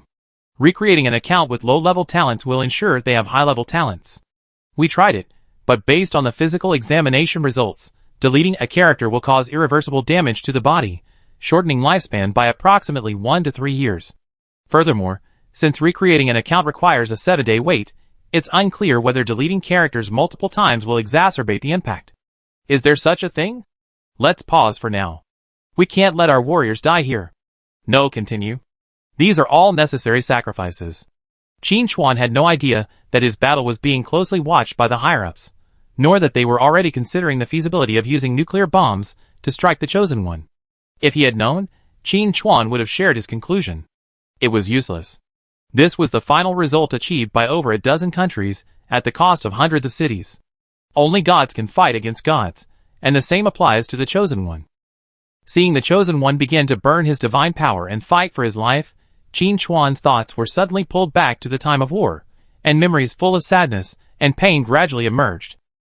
Chapter 672. That was the end of humanity, a tragic song of despair. Even if he put all his might into a desperate fight, the outcome would likely not be pleasant. Otherwise, he wouldn't have been reborn and gained the gift of the Sniper God. Restraining his mind, Qin Chuan narrowed his eyes slightly as he stared at the Chosen One, a murderous intent rising within him. He couldn't defeat the gods now, so how could he not defeat the Chosen One? The war had begun, and there was no retreat. Only by racing against time and constantly pushing limits could we rewrite the predetermined outcome. With a thought, Qin Chuan rejoined the battlefield, targeting those Chosen Ones who hadn't yet ignited their divine power. You pick on the weak, and the same goes for the Chosen Ones. Those who had already ignited their divine power were determined to fight to the death. To confront them head-on now would be a waste of time. Furthermore, with the Chosen One's control over divine power, once it began igniting, it was impossible to stop. This also meant that even if Qin Chuan didn't take action, those Chosen Ones would fall. But by then, all they'd be left with is a pile of ashes, and not a single bit of divine power will be recovered. What a waste of that divine power. Qin Chuan sighed. But then, he suddenly heard a voice of agreement. It's indeed a pity. The voice was so abrupt, it made Qin Chuan's hair stand on end. He immediately dodged several hundred meters, and shouted angrily, Old Ma, why are you everywhere? That voice just now was so familiar to him. It was clearly Dismartin speaking. But wasn't that guy attacking the Eternal Palace underwater? How could he have the time to pay attention to this place? The Naga Queen in the Eternal Palace was definitely no match for Dismartin, but the Queen had the ancient gods behind her. With the temper of an ancient god, how could he stand by and watch Dismartin capture the Eternal Palace? Dismartin, upon hearing Qin Chuan shout, remained silent, lost in thought. Old Ma. Is he referring to him? It should be. It's a strange name, but it doesn't matter. The name is just a code name, and as the Lord of Lies and Deception, he has countless names. Dismartin ignored the matter and whispered to Qin Chuan, The Eternal Palace can't be taken, so I came to investigate. Hearing this, Qin Chuan was startled. He glanced at the Chosen One's position and decisively activated Shadow Stealth to avoid the spotlight. He then retorted, No, you staged such a massive commotion, and you couldn't even take down the Eternal Palace? When did the Abyss Demon become so weak? Dismartin ignored the disrespect in Qin Chuan's words and changed the subject. Have you repaired the Darkest Hour? Qin Chuan shook his head. It's only a preliminary repair. Dismartin seemed to have known this already. I guess so too. Even for me, completely repairing the Darkest Hour would be difficult. The key lies in the materials, which are hard to come by. Speaking of materials, Qin Chuan suddenly had an idea and asked seriously, Since you know the materials for the Darkest Hour, I won't waste any more time. Can I borrow a bone? Dismartin fell silent for a long time before uttering 2 words. No way. Doesn't this kid know what it means to obtain a divine bone? Oh, he's only mortal, so he certainly doesn't know. Qin Chuan smacked his lips regretfully and asked again, Old Ma, you haven't explained why you didn't take the Eternal Palace. Don't call me Old Ma, call me the Lord of Lies and Deception. Dismartin solemnly replied, disrespecting the gods will bring divine punishment. Qin Chuan said repeatedly, okay, Old Ma, I get it. Let's talk about the Eternal Palace first. Dismartin wanted to slap this guy to death. How do you talk to a god like that? But he finally held back and quickly explained, you use Darkest Hour to break the boundaries of time and space. Although there's only a tiny gap now, it's also affected the Eternal Palace. Qin Chuan couldn't help but speculate, are you saying that the creature under the sea has awakened? Dismartin chuckled, why don't you just call the ancient god by his name? Are you afraid? Clearly, Dismartin was still a little bothered by the name Old Ma. Qin Chuan was able to accept it easily, admitting frankly, a little.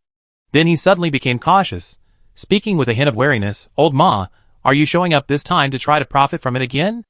I tell you no need. I'm now invincible to apocalypse. A mere chosen one can be destroyed with a single blow. Dismartin bluntly punctured Qin Chuan's boast. Then why are you running? Even if the chosen one burns out all their divine power, they're only a lower-level god at best. They're not worth mentioning. Why retreat? Just kill them. Qin Chuan was speechless. He relied on Darkest Hour's infinite movement, coupled with its defense-ignoring ability, to kill the chosen one. But he was only level 90, an absolute glass cannon. One hit, and he'd likely die instantly. With the chosen one's attack frequency, even layers of Shadow Prism could be depleted in a second. Qin Chuan said slowly, I give them another chance to show their skills. Dismartin almost laughed out loud. It was rare to see this kid get humiliated, and the slight frustration he felt for not taking down the Eternal Palace instantly vanished. Qin Chuan's intuition was incredibly sharp, and he immediately asked, were you laughing just now? No. Dismartin denied it directly. I'm the Lord of Lies and Deception, the Demon Lord of the Abyss. No matter how funny something is, I won't laugh unless I can't help it. Qin Chuan's eyes twitched. What's the difference between saying that and admitting to laughing? Okay, let's get down to business. Dismartin changed the subject, becoming serious. I came to you this time to discuss something. Qin Chuan nodded. No problem. I owed you a favor before, and this is a perfect time to repay it. Dismartin couldn't handle this. I haven't even mentioned what it was yet. Your favor isn't cheap. I have to keep it, Dismartin said meaningfully. Then he explained his purpose. You have the Holy Grail, right? There are so many dead people here, the Deathbringers will surely be delighted. Call them over. It's better to give something to our own people than to the gods, don't you think? Chapter 673. Speaking of the Holy Grail, Qin Chuan thought of the selfless and generous con man Swan. When Dismartin mentioned the Deathbringer, Qin Chuan immediately thought of Swan, the chosen one of death. He wanted to ask if he was dead or alive, but ultimately held back. Some questions don't require too much clarification. But in his heart, Qin Chuan had a feeling that the man wouldn't have died so casually. Who knows, he might be hiding somewhere, watching from the shadows. Now that Dismartin mentioned the Holy Grail and the Deathbringer, Qin Chuan pondered for a moment and decided that this proposal was feasible. With so many souls, rather than letting the gods take them all, it would be better to find a way for the Deathbringer to snatch some of them. While this would be of no consequence to the gods and wouldn't pose any threat, it would still be a win-win situation if it could annoy them. Besides, the Holy Grail had the ability to grant wishes, so it was a good opportunity to ask where the path to the Holy Land began. The sanctuary is the only path to godhood. Only by undergoing the baptism of the Holy Flame and shedding one's mortal form can one withstand the divine fire's power, and thus embark on the long steps to godhood. Although Qin Chuan hadn't yet reached level 100 and underwent his 4th career advancement, that was a matter of time and effortless. It wouldn't be a bad idea to first learn how to break through the sanctuary. With this in mind, Qin Chuan immediately drew out the Holy Grail and, using Shadow Stealth as cover, roamed the battlefield, easily collecting a full complement of souls. While the chosen ones were still unaware of him, Qin Chuan decisively activated the Holy Grail. A black mist began to spread, and the aura of death enveloped the land, darkening the sky. However, as Qin Chuan activated the Holy Grail, the chosen ones on both sides also discovered his position and immediately launched a fierce attack. But before these attacks could land, they were easily repelled by the Deathbringer. He had principles. Someone had used the Holy Grail to make a wish and offered a precious soul, so he had to protect them. If they died under his nose, how could they survive if word got out? Who would still seek their power? Furthermore, the person making the wish was someone he knew, so he had to protect them even more. You lackeys of the gods, behave accordingly, or your souls will be mine too. The Deathbringer issued a threatening declaration, instantly causing the chosen ones to hesitate and dare not continue their attacks. If anyone else had said this, they wouldn't have been afraid, but it was the Deathbringer, an expert in manipulating souls. He said taking souls was indeed possible. No chosen one was willing to take the risk. No matter how remote the possibility, if the Deathbringer actually took their souls and prevented them from returning to the kingdom of God, they would be doomed. One of the Orsa's chosen, unwilling to accept this, shouted across the air, Deathbringer, we acknowledge your strength, but we are also acting under divine command to kill this mortal. I urge you to be careful and think carefully about whether you should risk your life for a mere mortal. The Deathbringer's voice was filled with undisguised mockery. You, a mere chosen one, dare to speak so arrogantly? Even if I slay you, what can your deity do? The Orsa's chosen, speaking, fell silent, shrinking back. Suwin knew the Deathbringer could do what he said, but he didn't want to risk his life to prove it. Another Orsa's chosen advised, be patient. This time, the Deathbringer has been summoned by the Holy Grail. According to the rules, once the deal is reached, the Deathbringer must depart. We can then take action. Then the Orsa's chosen added, even if this mortal wishes to leave this battlefield, it won't matter. As long as he still holds the artifact, our gods will find him quickly. He won't be able to escape. The Orsa's chosen calmed down upon hearing this, and some even stepped back, giving the Deathbringer some respect. The Church's chosen shared a similar view. Chapter 674. Don't try to directly offend the Death Messenger. He'd be gone soon anyway. It's just a matter of waiting a little longer, and it won't affect the overall situation. However, those chosen ones whose divine power is burning are in a dilemma. If the Death Messenger lingers a little longer, they might not be able to hold out to the end. Then again, that divine power is burning out too quickly. What is your wish? Although the Death Messenger and Qin Chuan have a certain friendship, public and private matters must prevail. The Holy Grail wish must be fulfilled first. Qin Chuan knew this, but he glanced at the chosen ones in the distance, their divine flames blazing. Suddenly, a sense of mischief struck him, and he slowly said, I do have many wishes. Before making a wish, we need to clarify what constitutes a wish. I have the following opinions. Qin Chuan then began to speak eloquently. The Death Messenger did not interrupt. He was quietly collecting souls from the battlefield, making a killing. This kid is quite savvy. The Death Messenger praised Qin Chuan highly. A minute passed. 3 minutes passed.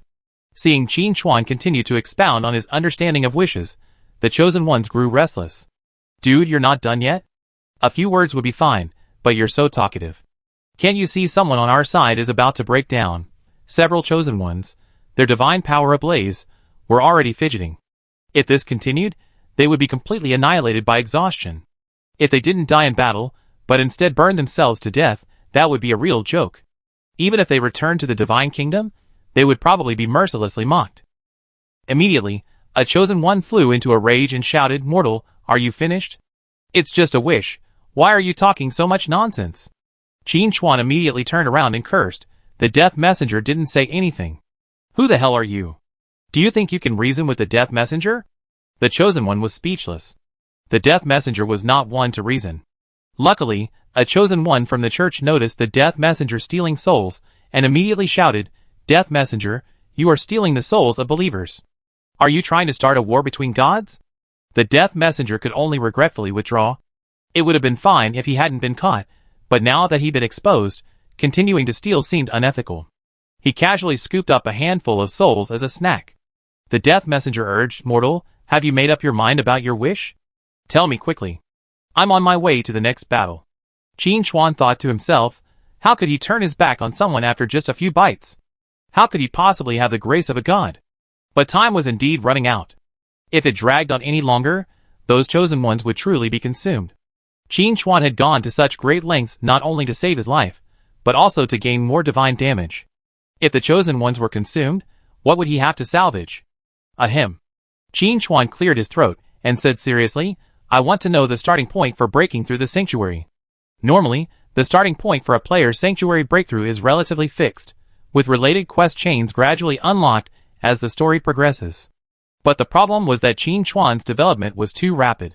If he waited for Apocalypse to update normally, the opportunity would be lost. Besides, Apocalypse had already experienced a time travel update. If he followed his past experience in searching for an opportunity to break through the sanctuary, he would probably end up with nothing. The safest way was to seek help from the Death Messenger. And the Death Messenger lived up to expectations, dropping a piece of parchment and quickly saying, "Go to this place." As he spoke, the Death Messenger's black mist began to dissipate. This meant he had completed the deal and was ready to withdraw. The Chosen Ones were energized and ready to strike. Without the Deathbringer to stop him, it was unclear how much longer this mortal could continue his rampage. Today, he would be skinned and torn to pieces. Chapter 675.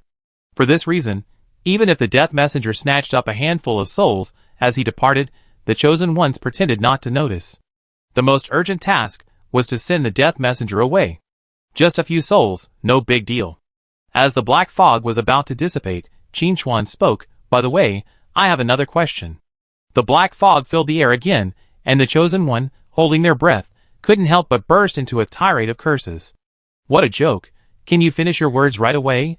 Also, you already made your wish, haven't you? What's the point of asking a new question? Can the Death Messenger answer it for free?"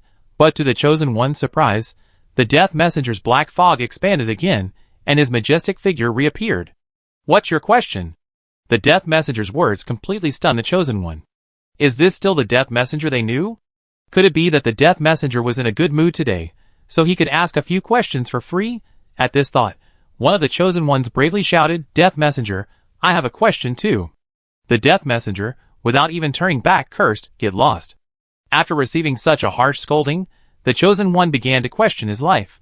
The difference in treatment was too obvious. He was the Chosen One, and he was just a mortal. Had they been treated the wrong way, however, most of the Chosen Ones were quite self-aware. They and the Death Messenger were not on the same side, and were even in a competitive and hostile relationship. It was a good thing they hadn't come to blows.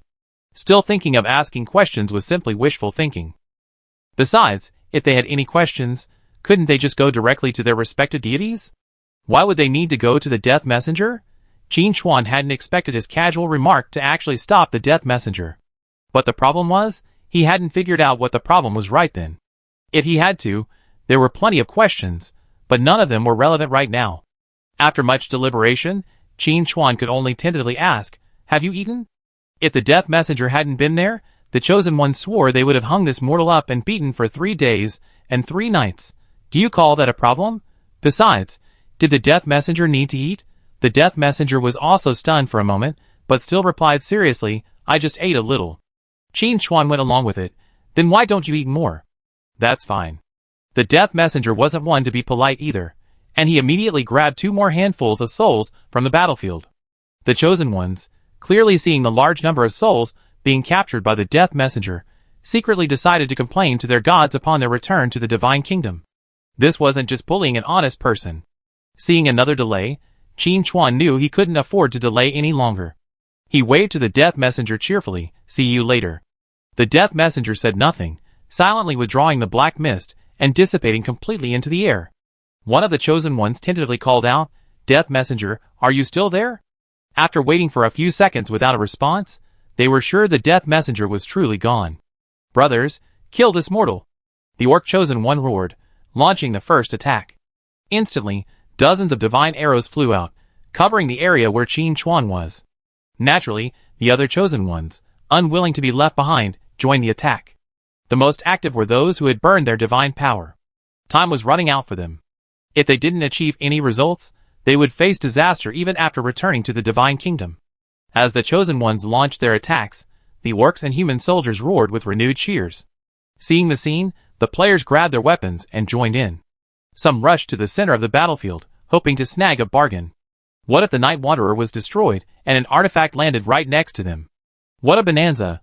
Some players preferred to avoid getting involved, simply completing a few quests to earn some military merit, which they could then exchange for equipment and steadily improve. In the center of the battlefield, Qin Chuan faced the Chosen One's resentful attacks with ease. In reality, he had been in control, but Desmartin had appeared to chat with him, prompting him to hide. The subsequent summoning of the Deathbringer would have delayed the outcome, regardless of whether it took longer. After equipping himself with the darkest hour equipment, Qin Chuan was no longer afraid of any siege. The swirling attacks looked intimidating, but a closer look revealed significant gaps. Of course, even if ordinary people knew the attacks were spaced out, they wouldn't be able to dodge them due to their lack of speed. But Qin Chuan was able to do it. With a few dozen flashes and shadow jumps, he successfully escaped the area covered by the attack and counterattacked with a set of skills, reducing the Chosen One's health. The Chosen Ones then realized that their situation hadn't changed at all. As long as they couldn't handle the opponent's infinite displacement, they would only face a slow death. In addition, the Chosen Ones discovered another problem. The farther the mortal was from them, the more painful the attack, and the higher the hit rate. Reflecting on the previous battle, they immediately came to a terrifying conclusion. The opponent's hit rate was a staggering 100%. This was a guaranteed hit, but how could the power of the rules appear in the hands of a mortal? Even Dismartin was a bit surprised and couldn't help but say, "Your ability is quite interesting." Qin Chuan replied with a flicker of emotion, "Old Ma, we're already acquaintances. There's no need to be so secretive.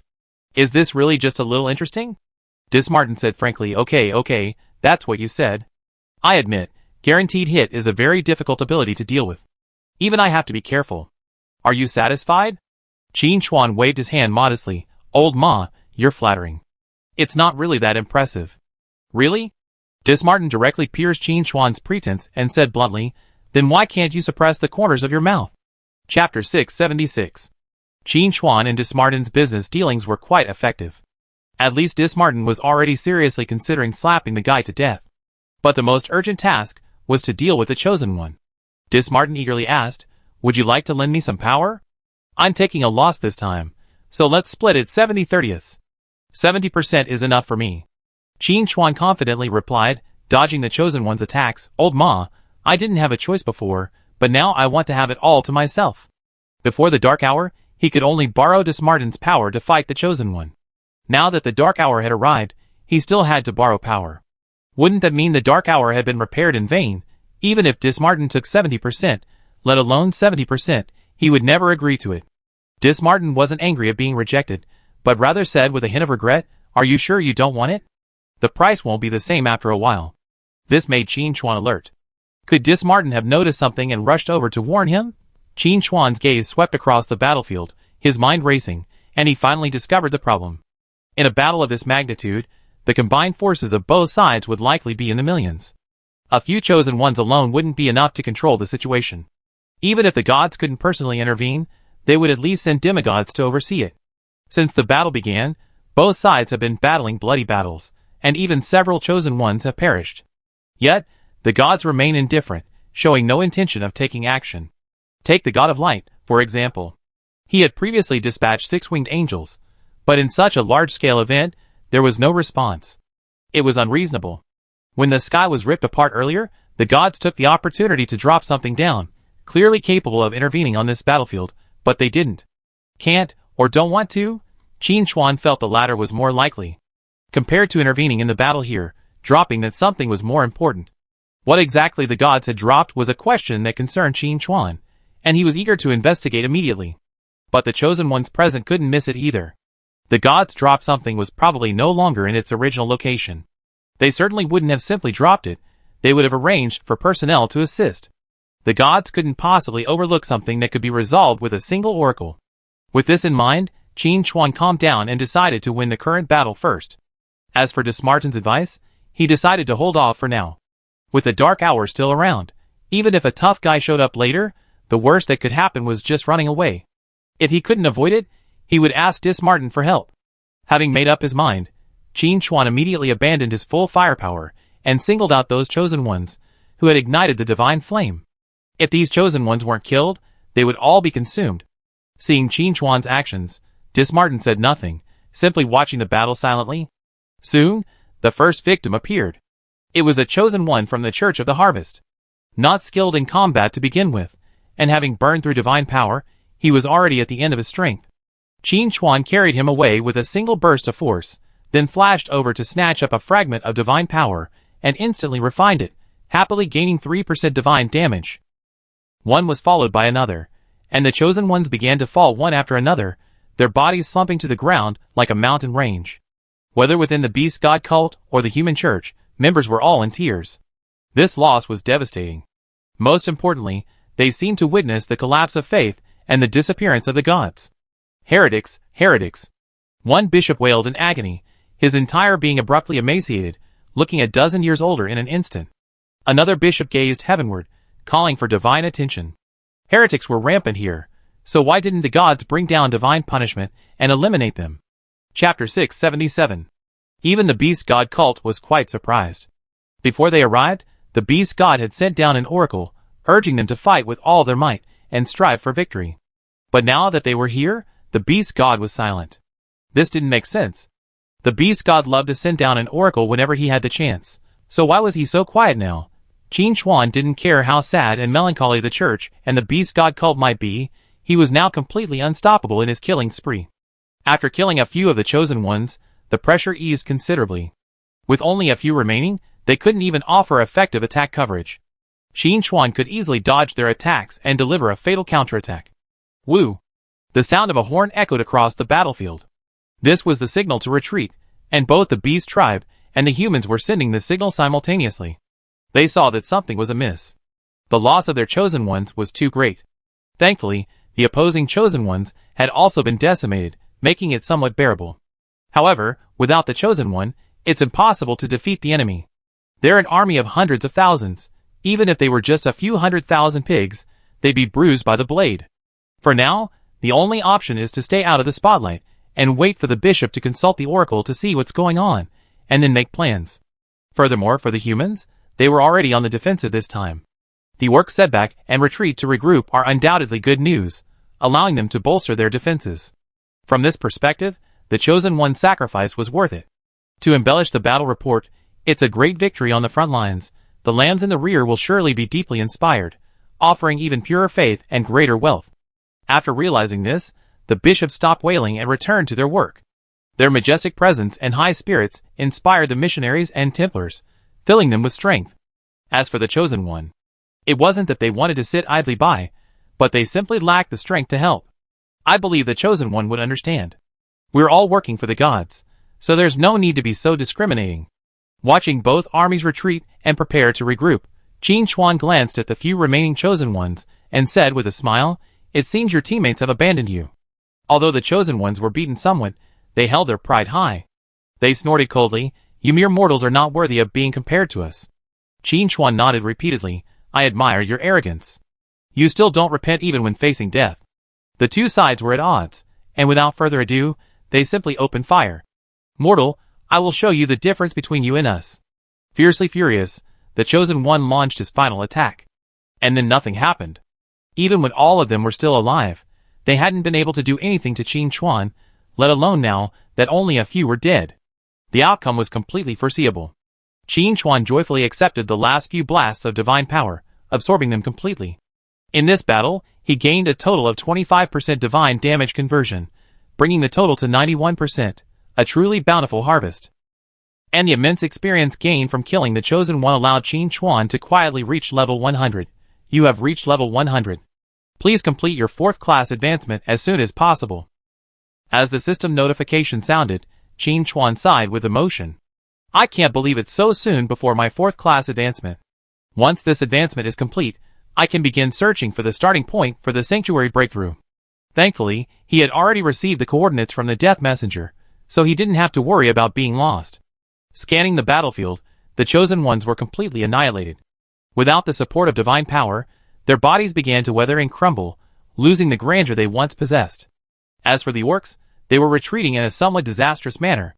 This time, they launched a massive invasion, intending to storm the human kingdom in one swift move. However, the outcome was contrary to their expectations. Not only did they fail to penetrate the front line, but they also lost many of the chosen ones. Chapter 678. During the retreat, the beast god cult's leadership convened an emergency meeting to discuss their next steps. However, the beast god cult shamans, after searching for a long time, found no sign of the hand of the dead, raising a sense of alarm. Could it be that those creatures were secretly plotting something? Perhaps their defeat had given rise to undue thoughts? Upon further inquiry, they learned that during the earlier chaos, a violent explosion had occurred in the hand of the dead cult's camp at some point, and except for a few who were not in the camp, all the remaining members had ascended to heaven. The beast god cult shaman's mouth gaped, speechless. He ultimately changed the subject. Everyone, how will we handle the beast god's wrath if we lose this battle? This question struck a chord. As the beast god's emissaries, even if they failed to achieve their intended results, the beast tribes could not blame them. But the beast god's wrath alone was truly fatal. Beast gods generally have bad tempers, and the slightest displeasure will unleash divine punishment, leaving the shamans in a state of agony. Now that the offensive has been thwarted, even many of the chosen have perished. It's unclear how many of the leaders present will survive. The atmosphere suddenly fell silent. But what's coming will come. The beast god cult's leaders shuddered in unison. The beast god's voice echoed in their minds. However, the divine punishment they had expected didn't fall. Instead, the beast god instructed them to prepare for the coming battle. A new battle will soon arrive.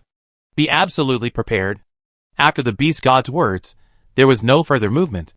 Long after the beast god's voice faded, the beast god cult members remained unaware. What did the beast god mean by this? A new battle meant continuing to organize the army to attack the human kingdom, or perhaps a new chosen one would emerge. But the problem was that neither option seemed to offer any chance of victory. The core issue lay in the setback suffered by the chosen one. That stranger, whose origins were unknown, had actually managed to defeat the chosen one, and even outnumber them alone. Just as the beast god cult leaders were debating their course, several figures sprinted in from afar, instantly breaking through layers of defense and landing among the beast god cult members. Don't be nervous. We are apostles summoned by the beast god. The figures immediately identified themselves, avoiding unnecessary arguments. Immediately, a beast god cult member complimented, "So you are the apostles. We have long admired you." But inwardly, they wondered. These so-called apostles looked unfamiliar, clearly not renowned warriors of their respective races, so how could they have been chosen by the beast god? But the aura they exuded truly emanated from the beast god. An apostle explained, "During the previous battle, the gods bestowed a boon, and I'm sure you all witnessed it." The beast god cult members suddenly remembered that when the sky was torn apart, a massive column of light fell, but the battle was so intense that they hadn't had time to recover it. They had originally planned to send someone to investigate after this retreat, but unexpectedly, several more apostles appeared. Could this be the beast god's arrangement? But the apostles' strength couldn't match that of the chosen ones. Even dozens more wouldn't be enough to stop them. The newly appeared apostle didn't waste any time, stating his purpose directly. "The gods have bestowed a boon, commanding us to build a baptismal altar, select suitable candidates, and prepare for the coming of the gods." The beast god cult was immediately stunned and speechless. The gods were actually about to descend in person. That was truly an exciting event. But why hadn't there been any oracle regarding this? Although they were apostles, they had no evidence to back them up, so they couldn't do anything. Thankfully, the oracle arrived soon. The voice of the gods echoed through the minds of the beast god cult shamans, acknowledging the apostles' authenticity and demanding the beast god cult's full support in completing the construction of the baptismal altar. With the accurate oracle, the beast god cult immediately went to work, retreating to the beast tribe's territory and beginning to mobilize laborers to build the altar.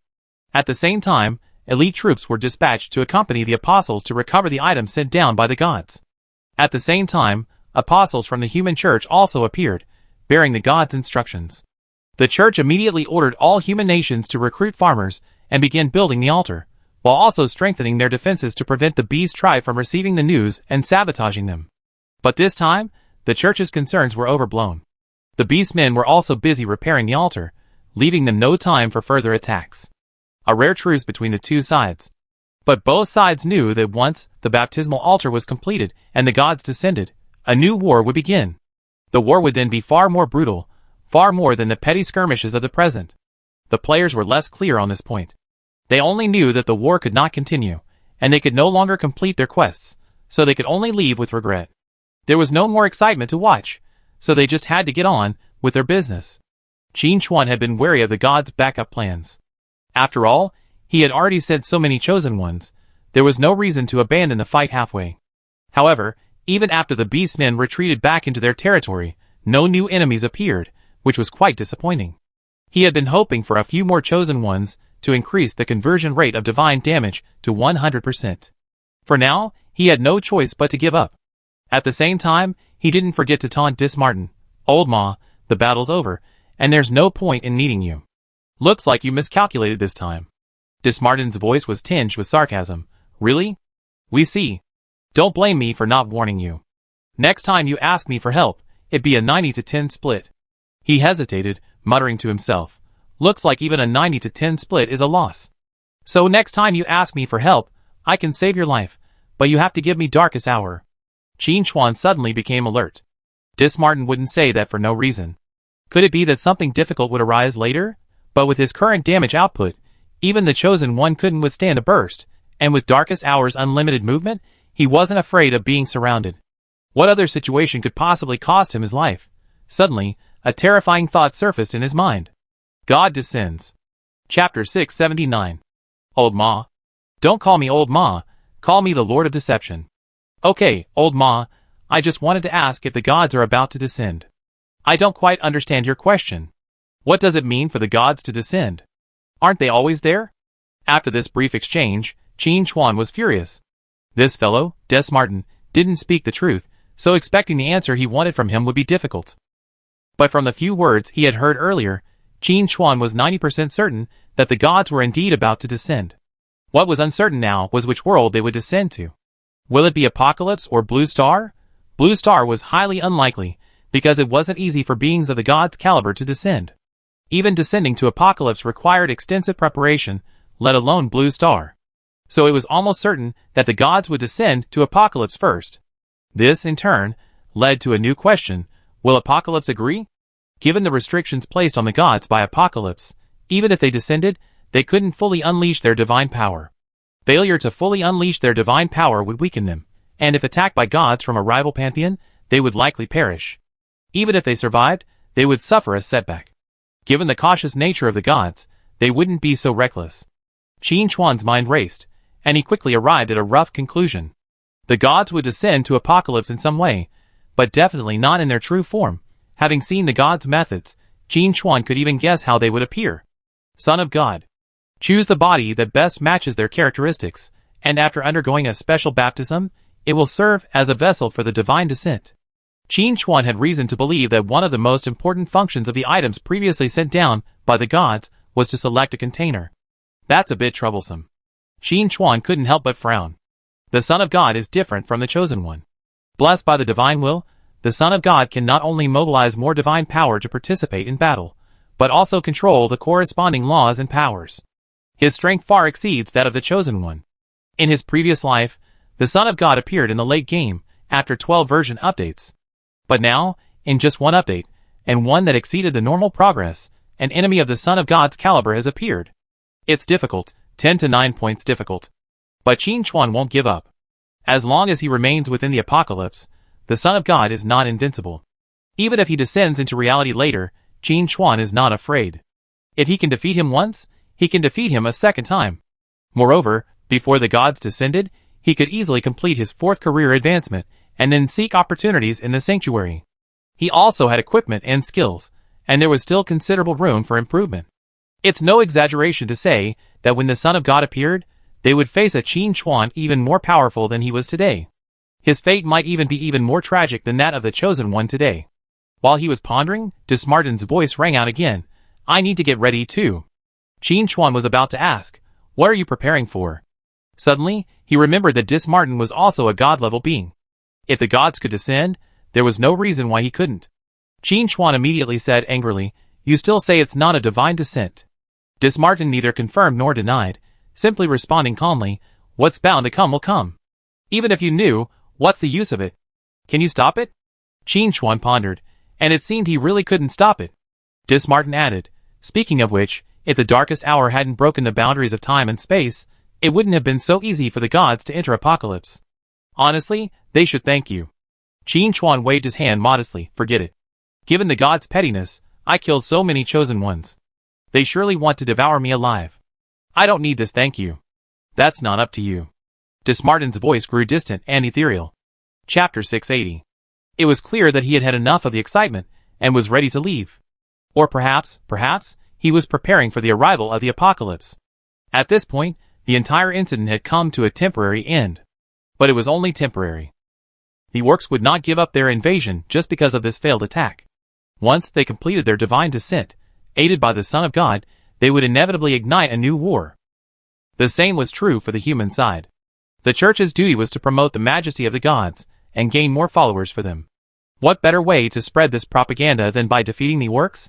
In fact, in a previous life, the war between humans and orcs lasted for a full 5 major versions, with new factions joining and new maps opening up. The fighting was truly intense. The current calm was merely a brief respite before the storm. Gathering his thoughts, Qin Chuan also prepared to evacuate. He was racing against time to maximize his strength before the Son of God appeared. Furthermore, he had to guard against sneak attacks from the gods. If they arrive not on Apocalypse, but on Blue Star, then we must be prepared for how to respond. If the Son of God appears on Blue Star, it means Apocalypse has begun to affect reality. Not only will monsters in the game appear, but the player's character abilities will inevitably be transferred to reality. Qin Chuan pondered this, and decided to pay more attention to the news on this matter.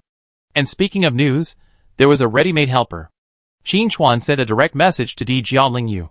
Please keep an eye on a few things for me. Di Jiaolingyu's reply came quickly. President, just tell me. Not just a few, even dozens would be no problem. Qin Chuan, it's not that exaggerated. Please keep an eye on the missing homeless cases, both domestically and internationally. If the number suddenly increases significantly, remember to let me know. Di Jiaolingyu, President, have you received any news? Please share. Qin Chuan, I can't go into specifics, and these are just speculations. There's no substantial evidence at this time. Just keep an eye on this matter. There's no need for a large-scale investigation. Di Jiaolingyu, I understand. It's a covert operation. Being entrusted with such an important task by the President fills me with energy, and I'm really fired up now. Qin Chuan, stop imitating that Xiao guy. You're almost becoming a middle school girl. Di Jiaolingyu, oh, isn't this just to get closer to Sister Jing?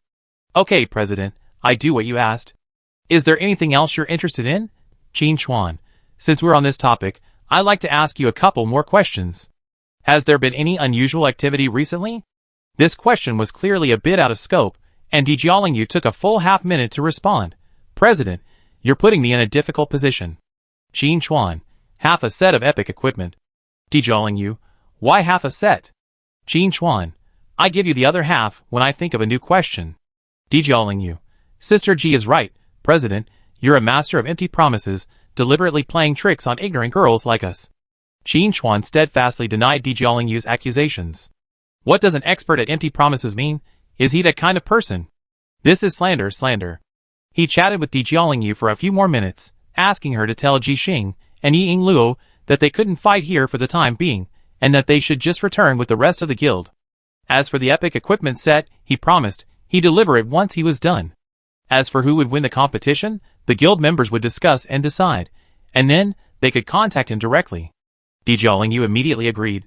During this time, Qin Chuan also received messages from Lonting Tianxia and others, asking if they needed help or curious about how to obtain the artifact.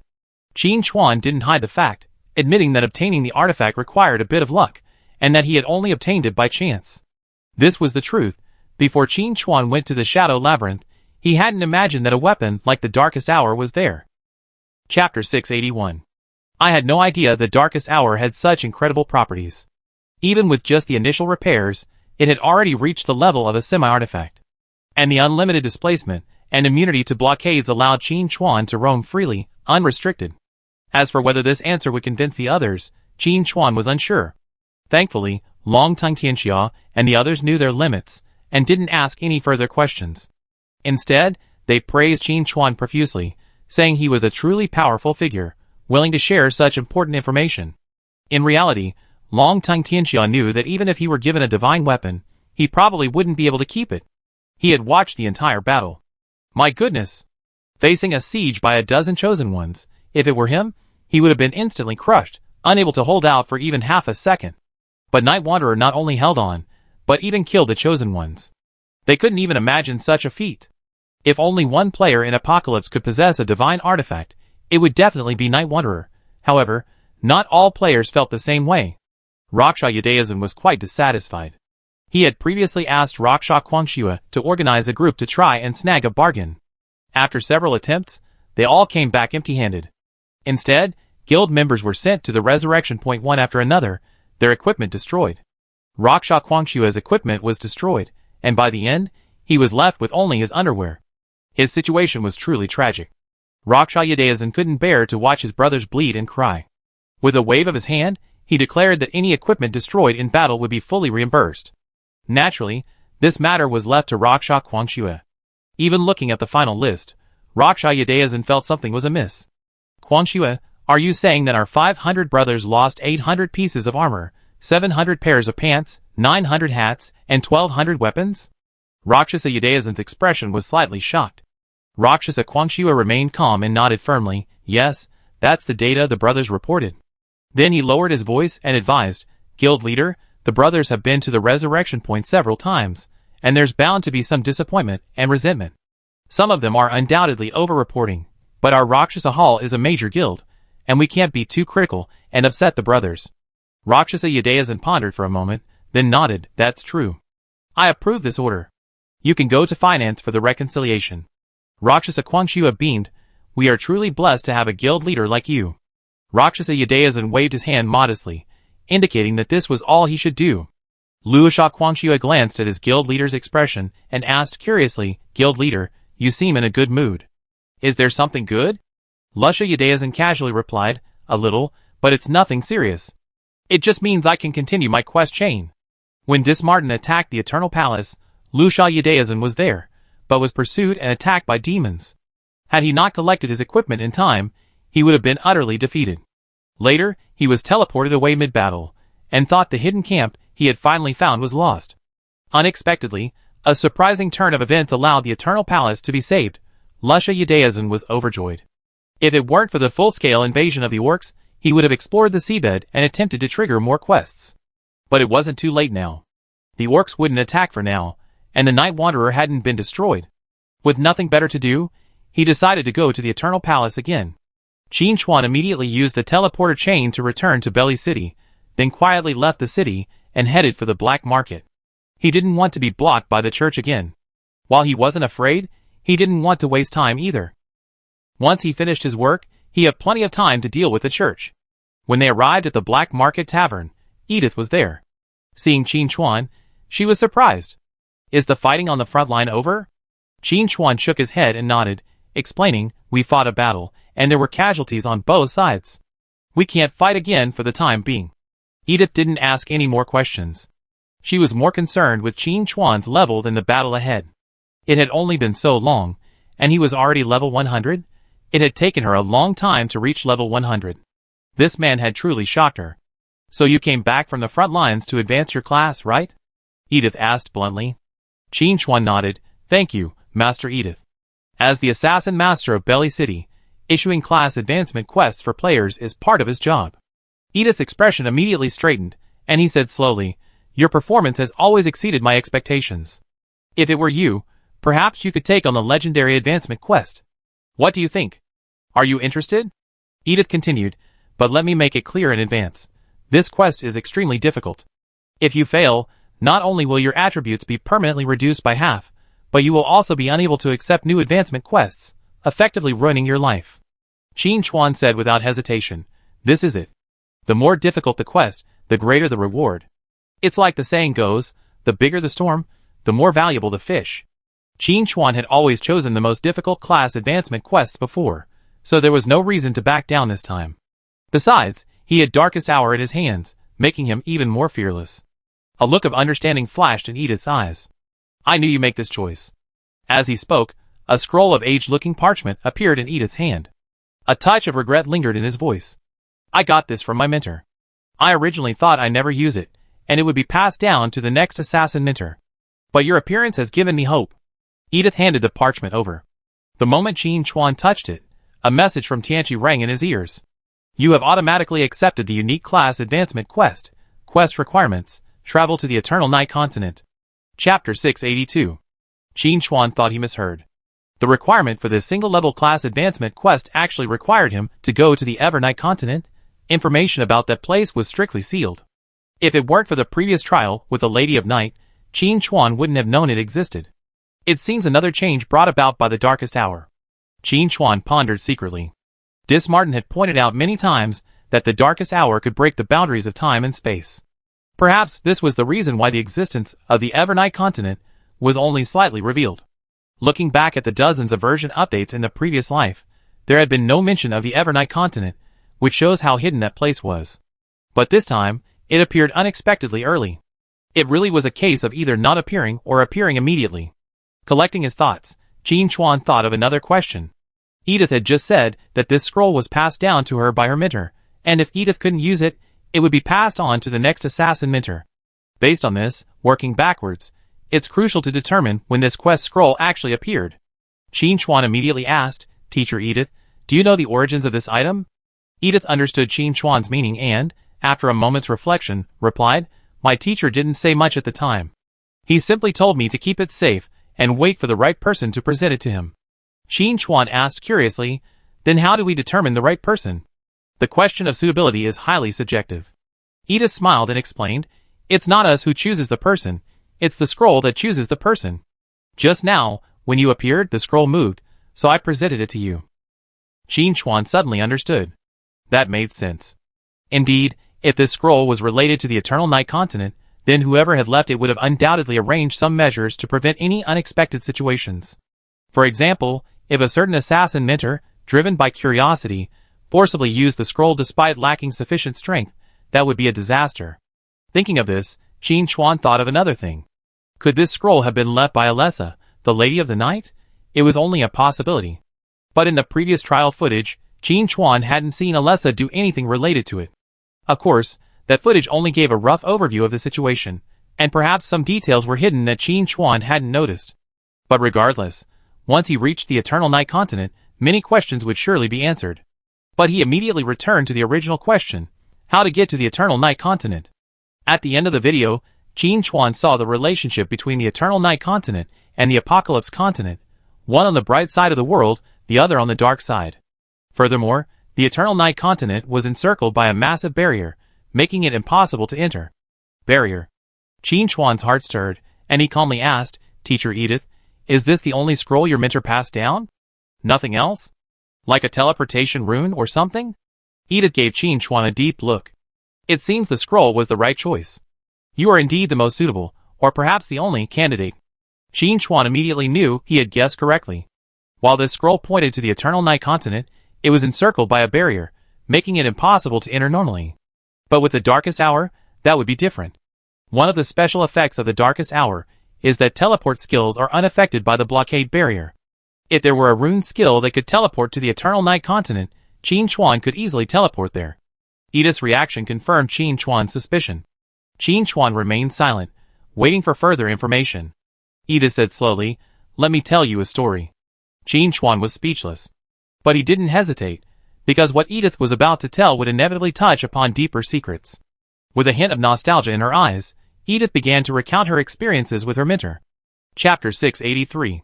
According to Edith, as a child, she sneaked out of town for fun and ended up lost in the wilderness. Surrounded by the howling of wild beasts, this was undoubtedly a tremendous psychological shock for a young girl. She was nearly terrified, running around with her head down, ultimately losing track of where she ended up. When she woke up, she found herself in a cave, beside a bonfire and a cloaked traveler. Qin Chuan interrupted quietly, "Teacher, was that traveler male or female?" Edith's face was filled with admiration. "She's a powerful woman. Of all the people I know, she's the most powerful. Even the apostles can't match her." "Wait." Qin Chuan paused again, rubbing his brow. Hesitantly, he said, "Teacher Edith, are you saying that you went on many adventures with that woman, your mentor, and even encountered apostles?" Edith nodded, then shook her head, pointing out the error. "Not encounter, but kill. My mentor has killed more than one apostle." Qin Chuan silently gave a thumbs up. Awesome. No wonder he always thought Edith seemed so calm. No matter the situation, she rarely had any drastic emotional fluctuations. It seemed she had seen a lot of the world since she was a child. This, in turn, made Qin Chuan even more curious about Edith's mentor. Edith then recounted many of her mentor's glorious deeds, including but not limited to slaying apostles, exploring ancient ruins, and wresting treasures from legions of undead. Qin Chuan became increasingly shocked as he listened. Edith concluded, "My mentor is undoubtedly the most formidable assassin I ever met, yet she always modestly claims to be at the bottom of the Night Maiden's pecking order." "Wait a minute." Qin Chuan interrupted, eagerly asking, "Teacher Edith, what did you just say? Your mentor is from the Night Girl? Are you sure it's from the Night Girl, not the Knight's daughter?" Edith thought for a moment, then said uncertainly, "It shouldn't make any difference. My mentor was always vague when he mentioned this matter, unwilling to elaborate. I even considered joining to learn more advanced skills, but he refused, saying the time wasn't right. At this point, Edith sighed, I don't know when that so-called time will come. Qin Chuan instinctively said, it should be soon. But a storm surged within him. Knight's daughter, definitely the Knight's daughter. Originally, the title of Knight's daughter belonged to Alessa, a respectful title bestowed upon her by the refugees of Belly City 10,000 years ago. But there's another possibility. When Alessa left, she left behind a small number of followers who, under the name Knight's daughter, carried out covert activities for 10,000 years, right up to the present day. Edith's mentor is most likely this generation's daughter of Night. If the daughters of Night still exist today, they must possess a wealth of secret information. But this matter can be put aside for the time being. The most urgent task is to reach the Eternal Night continent. While pondering, Qin Chuan saw Edith take out an ancient stone rune. As he produced the stone rune, Edith solemnly stated, you were right. My mentor did give me two things, a parchment scroll and this rune. While I don't know its specific effects, judging by the patterns on its surface, it's a teleportation rune. Bingo! This is most likely a teleportation rune that leads directly to the Eternal Night continent. Edith handed the rune to Qin Chuan. I hope it helps. Qin Chuan reached out to take it. You have obtained the teleportation rune, Eternal Night continent. The notification sounded, giving Qin Chuan some peace of mind. Qin Chuan immediately activated the teleportation rune, and a new skill appeared in his skill list. Secret Teleport, Eternal Night continent. Edith looked at Qin Chuan. If you ever get a chance to meet my mentor, please give him my regards. Qin Chuan nodded. Of course. Chapter 684. Even if Edith hadn't mentioned it, Qin Chuan was quite intrigued by this mysterious mentor, and would definitely find him to ask for clarification. Although he had obtained the teleport rune, Qin Chuan didn't rush out, instead sneaking back to the shop. Not only had his experience points skyrocketed during these battles, but he also had a large number of unused evolution points and free attribute points. In addition, his equipment needed further reforging and upgrading. Wait until all matters were dealt with before setting off again. Thankfully, while there was a lot to do, it could be handled quickly. Use evolution points directly to upgrade existing legendary skills to sanctuary level if possible. Ding! Shadow Stealth has evolved. Quality improved, legendary upgraded to sanctuary. Shadow Stealth LV10, sanctuary, enter stealth mode. Breaking invisibility with an attack deals an additional ATK asterisk 300% plus 128,000 damage, consumes 500 mana, and has a 5-second cooldown. Sanctuary, stealth cannot be retrieved. This sanctuary feature is quite interesting. This means that many fixed point detection skills will no longer be effective, greatly improving stealth and meeting Qin Chuan's core needs. Save your life. Keep going. Ding! Shadow Dagger has evolved. Quality improved, legendary upgraded to sanctuary. Shadow Dagger LV10, sanctuary.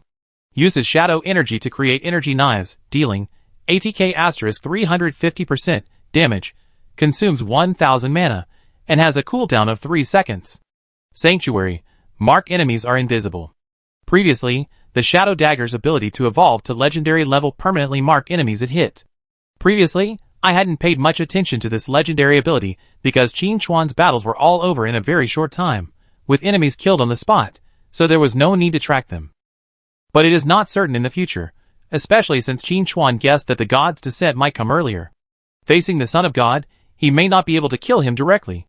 Now, even if the enemy runs away, even if they hide in the void, Qin Chuan can easily find them. Whether it is chasing or avoiding pursuit, it is very practical. Ding! Dark Rain has evolved. Quality improved, legend upgraded to sanctuary. Dark Rain LV10, sanctuary, summon dark erosion in the target area, condense arrow rain to attack the enemy, up to 40 times of damage, each time causing attack power asterisk 100% plus 16,000 damage, consumption 2,000 mana, cooldown time 14 seconds. Sanctuary, the remaining shadow will slowly spread. This feature is also extended from the legend feature. Combined with the shadow jump without cooldown, as long as it is delayed for a while, and a few more shadows are created, Qin Chuan can play with the enemy in the palm of his hand. After evolving 3 skills in a row, Qin Chuan looked at the flash skill. I haven't used this skill much since I got it, because it's inferior to Shadow Leap in all aspects.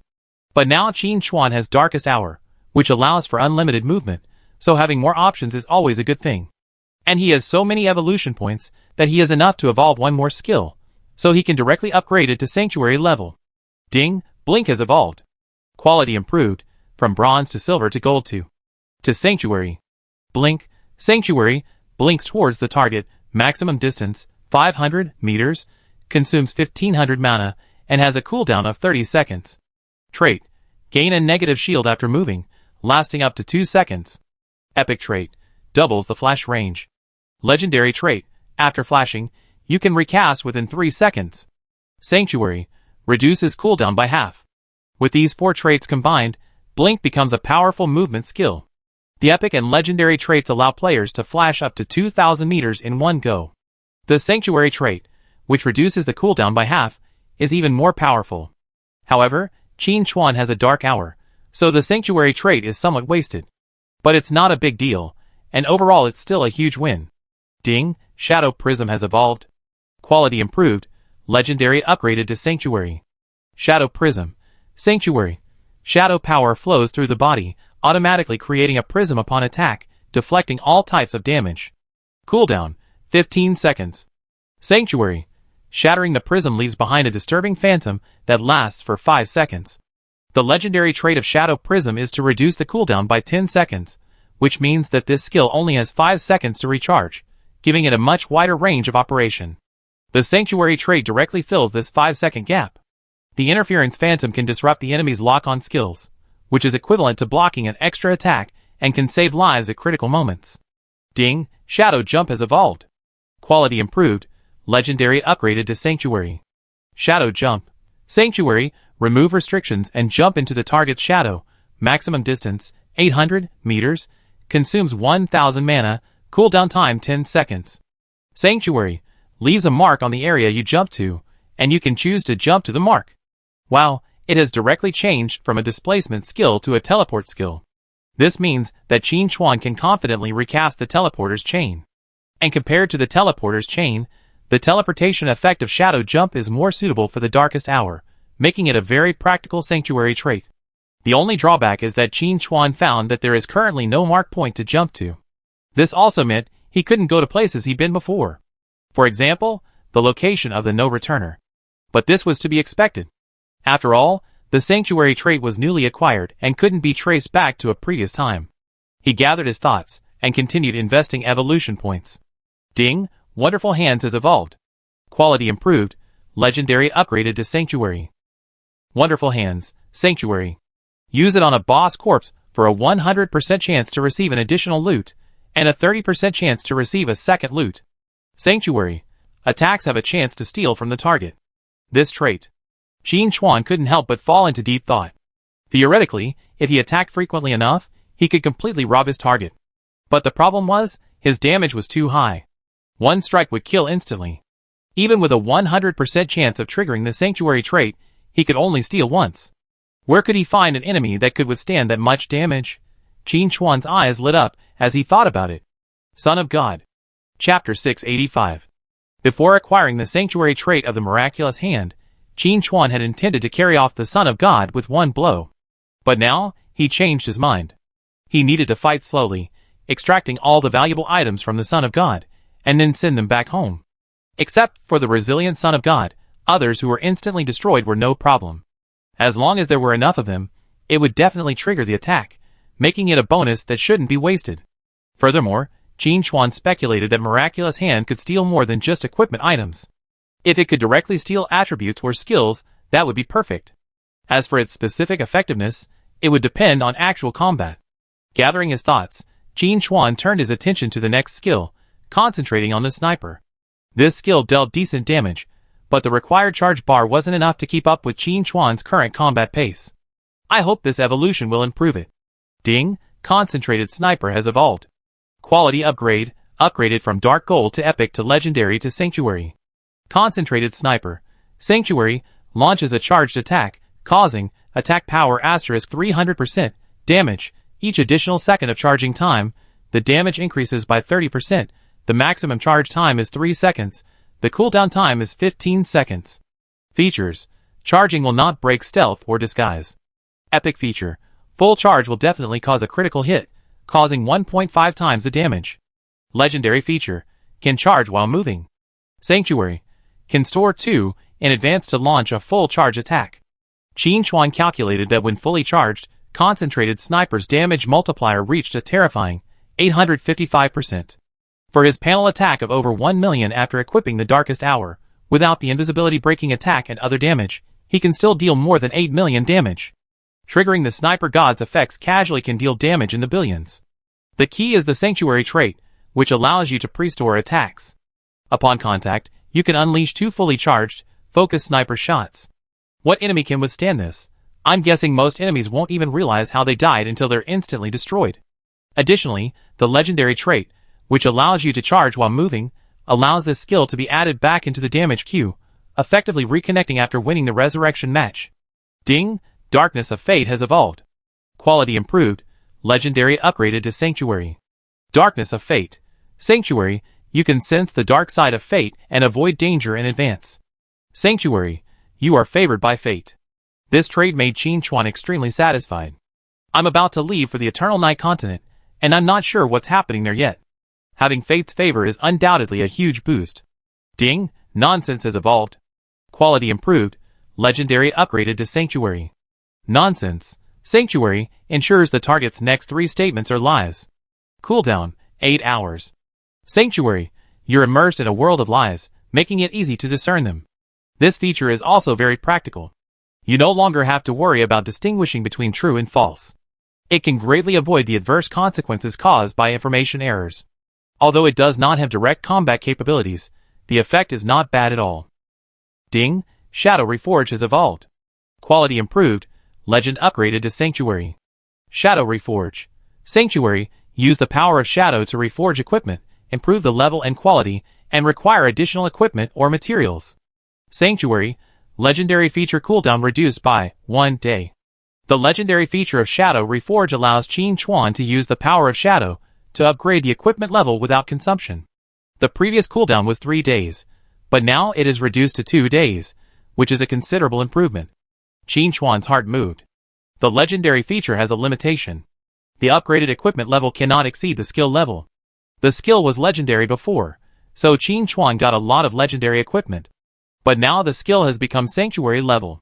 Doesn't it mean that he can reforge a piece of Sanctuary equipment every 2 days? This improvement is huge. The key is that these Sanctuary equipment are completely free, with no cost at all, and you just have to wait for the skills to cool down. Chapter 686. These are some limitations and inconveniences, but compared to the benefits, they're completely negligible. It's a shame we couldn't just cut the cooldown. Qin Chuan muttered with some regret. However, he also knew that would be a huge flaw. Even if the entire Dwarf Kingdom mobilized, crafting Sanctuary equipment would be a struggle. If he could upgrade equipment without a cooldown and mass-produce Sanctuary equipment, even the Dwarf King would have to call him father and stand up to give him his place. But even so, just by crafting a piece of Sanctuary equipment in 2 days, Qin Chuan's claim to be a top-tier forging master was undeniable. At the same time, Qin Chuan also realized the potential of this skill. It's only Sanctuary level now. If it were upgraded to Divine level, wouldn't it mean he could continuously craft divine artifacts? The thought of that scene made Qin Chuan gasp, raising the temperature around him a few degrees. Even at the level of a god, the importance of equipment cannot be ignored. The blessing of a set of divine artifacts is enough to allow even a god to fight above his level. It could be said that the benefits of these 2 non-combat skills, Shadow Reforged and Miraculous Hands, already exceed those of 10 combat skills. Although he had already evolved quite a few skills, Qin Chuan glanced at the skill list and found that there were still many left, which was quite frustrating. Luckily, he killed monsters quickly and accumulated a lot of evolution points, otherwise, it would have taken him forever to evolve so many skills. And speaking of killing monsters quickly, it was inseparable from the skill he obtained on the first day of the server launch, Poison Blood Plague. This skill is just icing on the cake for ordinary players, but in Qin Chuan's hands, it is a deadly weapon. With his deck, and the Sniper God's blessing, once an enemy is infected with Poison Blood Plague, it's effectively doomed. However, Poison Blood Plague has its drawbacks. Its limited range. Dispersing enemies can easily interrupt it. Now that I have plenty of evolution points, it's time to give this old friend some progress. Ding! Poison Blood Plague has evolved. Quality upgrade, Gold to Dark Gold to Epic to Sanctuary. Poison Blood Plague, Sanctuary.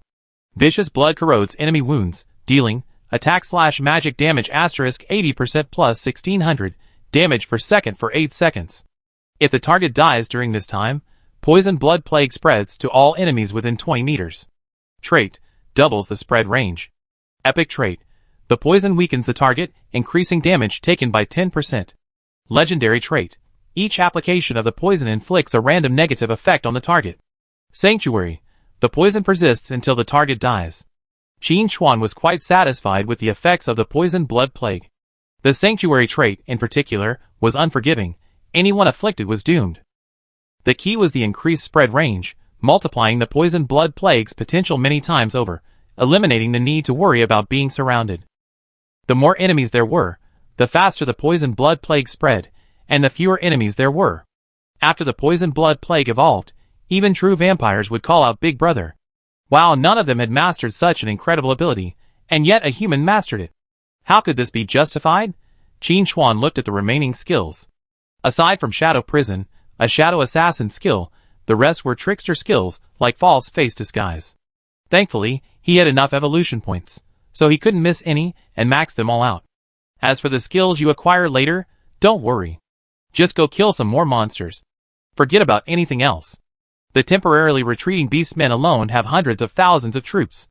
With the evolved Poisonous Blood Plague, a single attack can wipe out tens of thousands. Evolving skills is simple. Ding, Shadow Prison has evolved. Quality improved, legend upgraded to Sanctuary. Shadow Prison. Sanctuary uses shadow energy to entangle the enemy and trap them in a void sphere, performing 15 rapid slashes on them, each dealing ATK *80% plus 4800 damage. The cage lasts for 3 seconds, consumes 2000 mana, and has a cooldown of 30 seconds. Chapter 687. Sanctuary. The cage persists until it is broken. It can be considered as strengthening the control effect. When facing a strong enemy, even if the cage cannot restrict the opponent for a long time, it can at least delay 1 or 2 attacks, and the opportunity gained may be enough to turn the tables. At this point, Qin Chuan's main occupation Shadow Assassin skills have all evolved. Next, we need to improve the skills of the Trickster. The Trickster skills are not very effective in frontal combat, but they have a lot of room for maneuver outside the front battlefield. If the skills are used well, it is completely possible to achieve the set goals without bloodshed, and there will often be extra gains. Ding, the Pseudoface has evolved. The quality has been upgraded from silver to gold to dark gold to the Holy Domain. Pseudoface. Sanctuary, changes appearance, can be maintained indefinitely without being revealed, requires continuous consumption of magic power, exclusive to the Trickster. Feature. The probability of being revealed is greatly reduced. Epic feature. The Pseudoface can be stacked up to 3 layers. Legendary trait. When a mask is revealed, a new one automatically appears. Sanctuary. Your true appearance cannot be seen. The ability to stack masks is quite interesting. And don't worry about being revealed, a new one will replace it. If you can't break through all 3 masks at once, the enemy will be trapped in an endless loop. This is a mask, reveal it. This is another mask, reveal it again. Why is it still a mask? It's endless. Shit, it's endless. It's hilarious just thinking about it. Furthermore, the Sanctuary trait prevents Qin Chuan from losing his mask. Even if someone can reveal all of them at once, it doesn't matter, greatly increasing his safety. In addition, Qin Chuan always felt that the Sanctuary feature of the Pseudoface should have a wider application space. However, it can't be used for the time being, so I can only go back and study it carefully.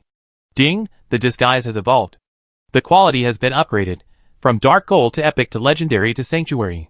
Disguise, Sanctuary, get a new image, which can be reused before being revealed. Feature, can store 3 images at the same time. Epic feature, the number of images that can be stored is increased to 5. Legend feature, the disguise image becomes more realistic. Sanctuary, the disguise image can be summoned to participate in the battle, and the combat power fluctuates with the authenticity of the image. Interesting. Qin Chuan pinched his chin and thought secretly. He can summon up to 5 disguise images to participate in the battle at the same time, and the image's combat power is related to its authenticity. In short, he is going to train at Trumpet. Design your disguise in greater detail. Whether it's a player or an NPC, they must constantly participate in real-life events, gaining recognition and making others believe they're real, allowing them to unleash their true combat power. For example, if Qin Chuan creates a disguised image of a dragon slayer, and if he successfully slays a dragon using this image, and it becomes widely known, then this image will truly possess the attributes of a dragon slayer. Going a step further, if he creates a deity, then as long as they can perform miracles, what's the difference between them and a real deity? There's potential. This skill has a lot of potential. Ding! Confusion has evolved. Quality upgraded from Dark Gold to Epic, to Legendary, to Sanctuary. Confusion, Sanctuary, interferes with the target, causing it to lose vision for 5 seconds, with a cooldown of 20 seconds.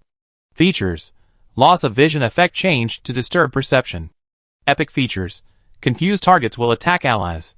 Legendary features: confusion changed to a group effect, can confuse up to 10 targets at the same time. Sanctuary: confused targets will treat you as a friend. Looking at the effect of confusion, Qin Chuan couldn't help but think of an old saying. If you can't beat them, join them. When you are besieged by a strong enemy in the future, just use confusion and add a disguised image to drive a nail into the enemy camp, ready for emergency use. It can only be said that it is worthy of being a sanctuary level skill. Each one is quite powerful. And Qin Chuan has more than a dozen such skills. Then, Qin Chuan looked at the last two skills, and his heart was also quite moved. Fake Death and Deceptive Clone, these were left by Swan before. And when he thought of Swan, Qin Chuan wanted to sigh to the sky. Lao Wang, please leave me a job transfer certificate. The previous battle with the Chosen One allowed Qin Chuan to reach level 100 for both his primary and secondary classes. The Shadow Assassin has already received a scroll from Edith, accepted the only job advancement quest, and is about to begin. But the Trickster class is stuck at level 100, unable to advance. The reason is simple: I can't find a job mentor. Tricksters are a rare class, and even fewer reach high levels. If the Apostle Seal was there, it would be easy. I could just ask Dismartin. He's the Lord of Tricksters, the Grandmaster of all Tricksters. He's the right person to ask. But during the battle at the Eternal Palace, the Apostle Seal was transformed into the Dark Portal, and was subsequently either recycled or destroyed in battle. In any case, it has nothing to do with Qin Chuan anymore. When Dismartin showed up, he didn't offer to replace it. He wasn't self-disciplined enough. After a moment of internal grumbling, Qin Chuan gathered his thoughts and invested his evolution points. Ding! Feigned Death has evolved. Quality upgraded from Epic to Legendary to Sanctuary. Feigned Death. Sanctuary isolates auras and creates a feigned death. The success rate depends on the relative strength of both players. Cooldown time is 5 minutes. Trait: cooldown time is halved. Epic trait: Feigned Death success rate increased by 20%. Legendary trait: Feigned Death leaves a camouflaged husk in its place. Sanctuary: Feigned Death becomes even more realistic. Qin Chuan discovered that the Trickster skills, when evolved to the final stage, always converge towards authenticity, truly making the fake look real. So was Swan really dead or not? Chapter 688. By now, almost all skills have evolved, leaving only the final one, Deception Clone. This skill creates a clone, but unlike Disguise, this clone's appearance remains the same as the original, but it lacks combat power, and is more of a distraction. Qin Chuan casually poured in evolution points, mentally pondering what traits would emerge. The next second, he received a new notification. Ding! Deception Clone is evolving. Unknown evolution occurring. Qin Chuan was shocked. What was going on? The skill evolution path is fixed, and the ultimate level is nothing more than Epic Legend Sanctuary. Now, telling him that an unknown evolution had occurred was absurd. While he was pondering, a new notification appeared. Ding! Evolution completed. You have lost the skill Deception Clone. You have gained a new skill Node Clone Unique. Node Clone, Unique, a skill created by the influence of time and space, allowing you to have different clones at different points in time. Retrieving the clones grants you corresponding memories. Looking at this skill with a distinctly different style, Qin Chuan felt a sense of unease. The Node Clone skill couldn't be activated, but it was clearly in operation, showing its effectiveness. He immediately realized that the traveler from 100 years ago that Master Kamal had mentioned was most likely his Node Clone. Since there was one Node Clone, there must be 2, 3, or even more. After all, the Node Clone skill description didn't specify a maximum number of clones.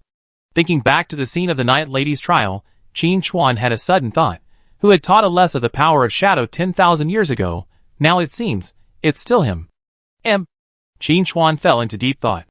How come he's everywhere? But then he thought, he only just acquired the node clone skill, but traces of his clones existed thousands and hundreds of years ago. The timing was truly confusing. Which came first, the main body or the node clone? That's the question. As for why this happened, Qin Chuan suspected the root cause was probably the darkest hour. This weapon broke the boundaries of time and space, making the existence of node clones possible. And this was only the darkest hour in its semi-artifact state. If it were restored to its full state, Qin Chuan figured he could time travel directly, or at least control time for a short period of time. Then the question arose. How did such a powerful weapon break in the first place? What kind of battle could have destroyed it? And where did the owner of the darkest hour go? So many mysteries emerged, leaving Qin Chuan quite lost. Fortunately, Qin Chuan quickly adjusted his mindset. He knew he had to take it one step at a time, and there was no point in overthinking it right now. After getting his equipment in order, he could head to the Evernight continent to begin his fourth career advancement. Pulling out the sanctuary clue he obtained from his earlier wish, Qin Chuan's expression was as expected. The coordinates on the slip of paper weren't anywhere on the Apocalypse continent. Clearly, the starting point for breaking through the sanctuary was also on the Evernight continent. The Death Messenger is taking it easy, Qin Chuan muttered inwardly. But more than that, he was curious. It seemed as if the Death Messenger was certain he'd go to the Evernight continent and believed he could reach it. He felt a little like he was being schemed against. But for now, he could only continue along this path and see if there were any further opportunities. The Apocalypse world was vast, and many areas were sealed in fog, waiting for players to explore. These contained many ancient relics, which, if discovered, would significantly boost their strength. Recovering his composure, Qin Chuan took out the brute and robbery weapon set, then thought for a moment before returning it to his backpack. He could upgrade one piece of equipment to the sanctuary level, starting with weapons. Chapter 689. But tyranny and plunder are top-tier set items, so it's a shame to evolve them like this. It's better to keep the set and evolve it with another weapon. When I was collecting materials to repair Darkest Hour, I killed 2 legendary bosses, one of which was a dagger. With a few adjustments to its attributes, everything will be ready. In addition, if I upgrade my Death Shadow set to level 100 and upgrade my other equipment, I can gain several thousand more 4D points, making my journey to the Eternal Night continent much easier. Even breaking through the sanctuary will be a piece of cake. The power of shadow flowed through Qin Chuan's fingertips, silently melting each piece of equipment into pure energy, ultimately merging into the target equipment. Soon, a level 100 legendary dagger appeared in Qin Chuan's hands, its special effects already adjusted to their optimal state. It's no exaggeration to say that this weapon would be worth a fortune even in the later stages of the game. But in Qin Chuan's eyes, it wasn't enough. He had Darkest Hour. Shadow Reforged. The skill activates, enveloping the legendary dagger in shadow. Once the shadow energy dissipates, it becomes even more refined and sharper. Night of Darkness. Sanctuary increases attack damage by 200,000, increases agility by 20,000, and requires level 100. Special Effect 1. Increases damage by 20%. Special Effect 2. Increases movement speed by 30%. Special Effect 3. Attacks have a chance to deal a second damage. Legendary. Increases all attributes by 20% in darkness. Sanctuary. Attacks accumulate energy. When the energy reaches 100%, you can activate the night domain, transforming the surrounding environment into darkness. This was another piece of equipment perfectly suited to Qin Chuan. Once the sanctuary effect of Blind Night was activated, he could use Shadow Leap at will, without having to specifically search for a shadow. Furthermore, Blind Night's legendary effect gave Qin Chuan even more power. With his current 4-dimensional attributes, even a 5% increase, let alone a 20% increase, would be a considerable stat. Qin Chuan smiled with satisfaction. No tricks, just numbers. However, the comparison between Blind Night and Darkest Hour reveals the unbridgeable gap between Sanctuary and semi-artifacts. This was only a semi-artifact. A true artifact would be even more terrifying. Afterward, Qin Chuan used Shadow Reforged to upgrade the Death Shadow set to level 100, further enhancing its stats across the board. It's no exaggeration to say that Qin Chuan now resembles a boss more than a legendary boss. I had originally planned to head out straight away, but then, remembering our previous promise, I immediately asked the guild, "Have you decided on a candidate for the previous event?" During the Beast Tribe's full-scale invasion, Qin Chuan had offered a set of equipment as a reward. Although things went awry mid-battle and both sides retreated, the reward still had to be given. Jixing, President, I think Yi Luo should be first. Yi Luo, I think Sister Ji is. Yu, President, we've been debating for quite some time, but we really can't decide on a candidate. Xiao, Brother Yi and Sister Ji are equally matched, it's hard to tell who's better. Jing, President, I give you the final say. What do you decide? Yinmi, Foster Father, if we only bring out one set of equipment, the people in the neighboring Rakshasa Palace might think we're weak at the peak. I suggest everyone in the guild get one set. Qin Chuan, go play somewhere else. Seeing everyone's messages, Qin Chuan was also in a dilemma. Originally, Yi Luo's power skyrocketed after acquiring the epic flame dragon, surpassing even Ji Xing, who possessed the destroyer. After all, his previous destroyer was only dark gold, somewhat inferior to the epic. But unexpectedly, Ji Xing also evolved the destroyer to epic, possessing power comparable to that of the flame dragon. Now, the two were evenly matched. Furthermore, since cliques were not a norm within the peak, the others didn't know how to vote, so they simply passed the question back to their own guild leader. Chapter 690. Qin Chuan thought about it, and came up with a brilliant idea. He immediately sent a message to the guild. I understand the situation. Since you all asked me to make the decision, I won't refuse. I prepared an 8-piece suit, creating 4 pieces for Ji Xing and Yi Luo respectively. As for the remaining 4 pieces, it depends on your performance.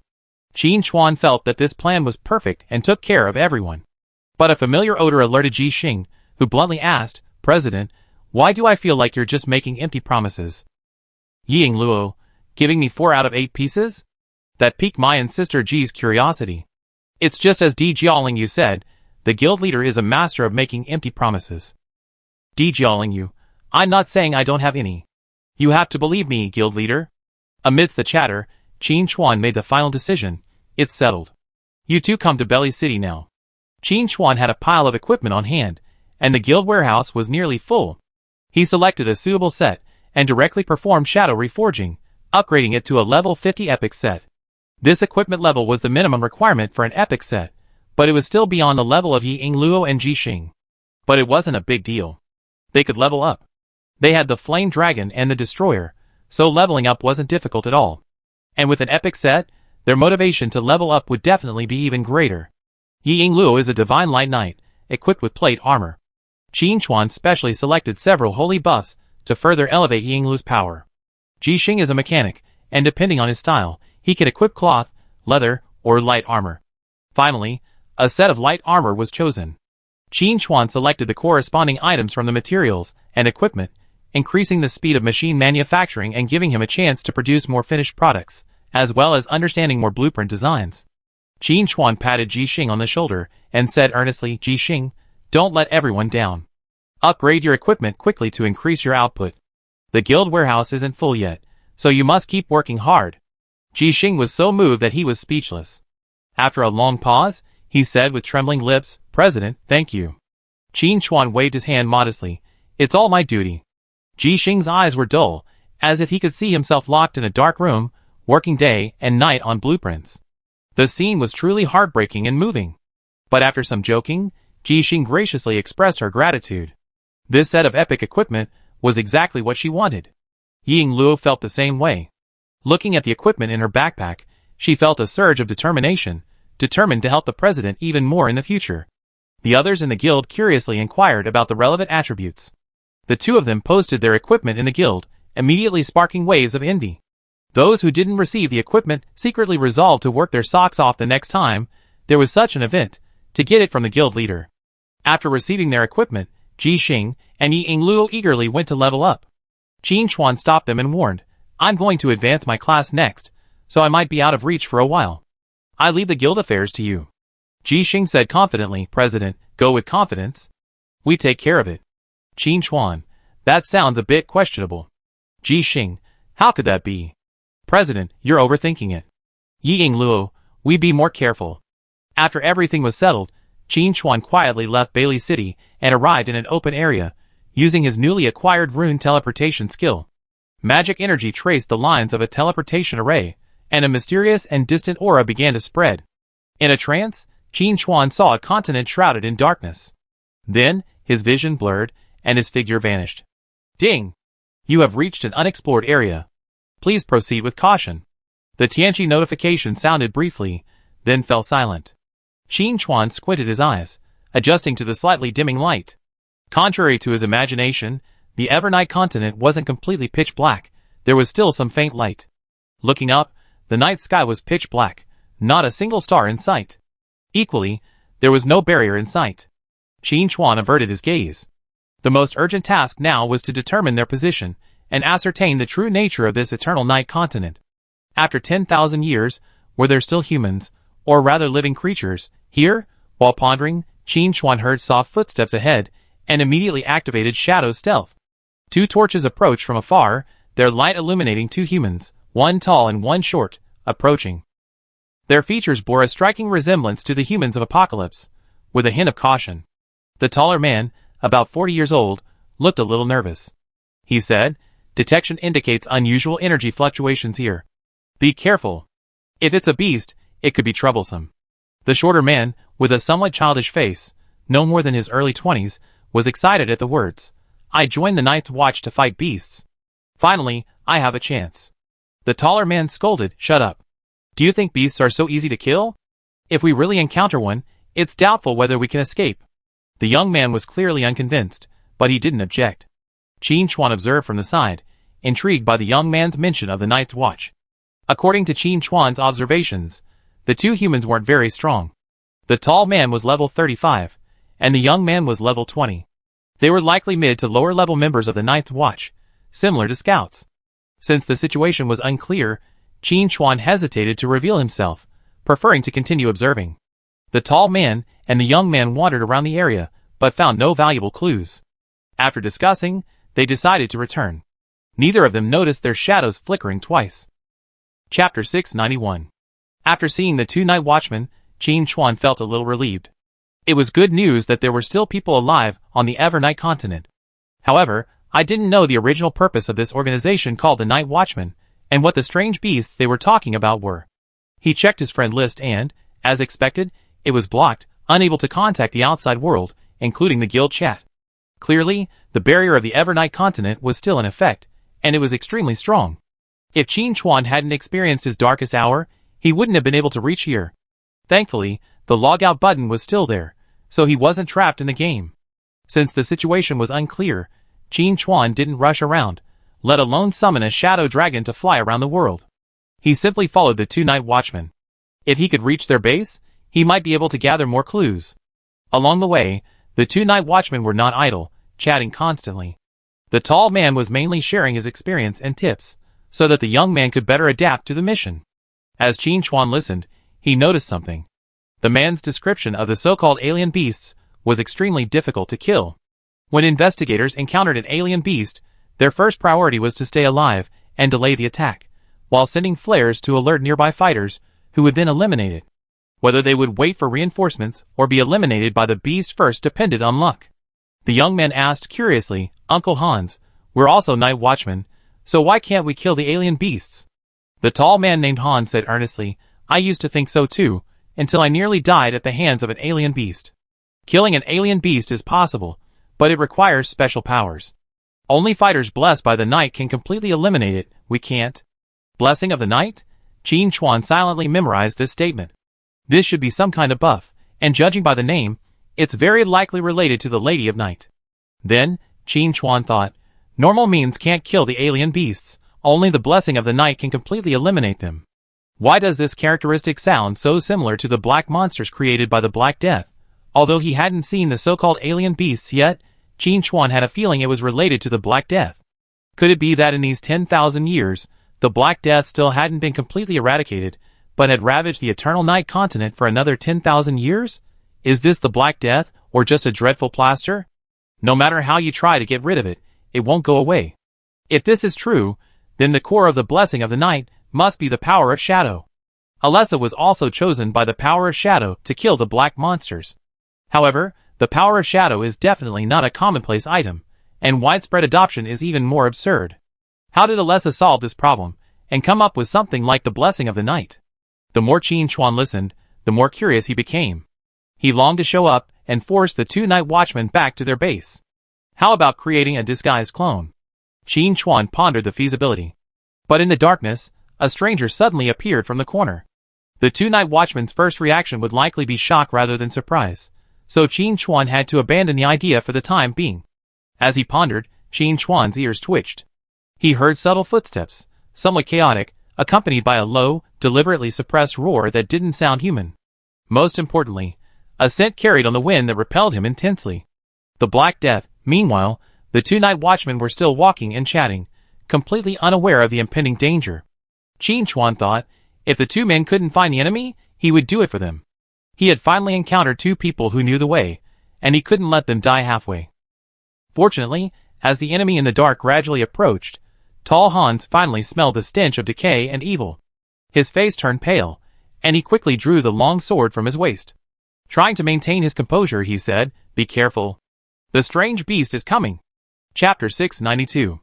Hans's voice trembled as he spoke, and the veins on the back of his hand holding the torch bulged, clearly indicating his deep anxiety. The young man, who had been shouting about killing the monsters all the way, was now unable to speak coherently. His head swung left and right, his gaze darting everywhere, trying to locate the enemy. But the surrounding light was too dim to see clearly. He felt as if monsters were staring at him from every corner. "Ah!" The young man, somewhat shattered, swung his sword wildly, shouting loudly, trying to dispel the fear within him. But this action was clearly futile, and might even attract more monsters. Hans was about to shout when he felt a crimson wind rush towards him. Two red eyes darted out of the darkness, striking him with a single blow. Hans was sent flying, falling to the ground, spitting blood.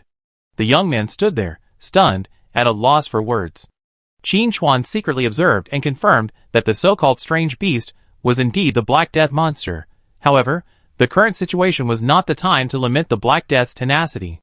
The real issue was whether or not to rescue the two night watchmen. Qin Chuan ultimately decided to rescue them, but it only required a disguise. He immediately fashioned a new image based on the two men's clothing, then pretended to be a casual passerby and, with a remarkable effort, saved the young man from having his head chopped off. With a dashing flying kick, he sent the strange beast flying over 10 meters. Had Qin Chuan not restrained his strength, this single blow would have killed the beast instantly.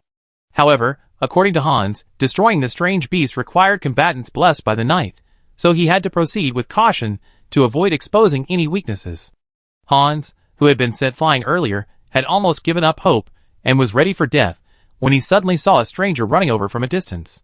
He kicked the beast away, saving his companion and breathing a sigh of relief. This young man had just joined the night's watch. Though arrogant, he had a good temper.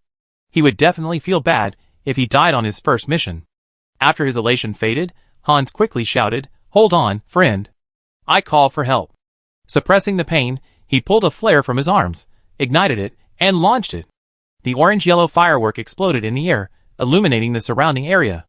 Qin Chuan glanced around, a cautious expression on his face. Only two beasts had appeared so far. But Qin Chuan knew there were two more in the shadows. Of course, he wouldn't be afraid even if hundreds more came, but Hans had already called for help. The question of whether the so-called blessing of night was actually the power of shadows was about to be answered, and Qin Chuan didn't want to finish off the beasts so quickly. As the saying goes, act the whole game. Qin Chuan seized the opportunity to drag the young man over to Hans's side, and the three of them formed a defensive circle to buy time. After a few minutes of pretend fighting, Qin Chuan wiped the sweat from his forehead and asked solemnly, "Has the fighter not arrived yet? If not, we all die here." Hans was a little uneasy. But soon, his face lit up, and he pointed to a rapidly approaching red light in the sky and said, "The fighter is coming." Boom! A figure plummeted from the sky, crushing a beast poised for a sneak attack. The force of the impact was so great that the ground was covered with spiderweb-like cracks, and a several-meter-deep crater formed where the figure landed. The beast's head was instantly torn apart, leaving it bewildered.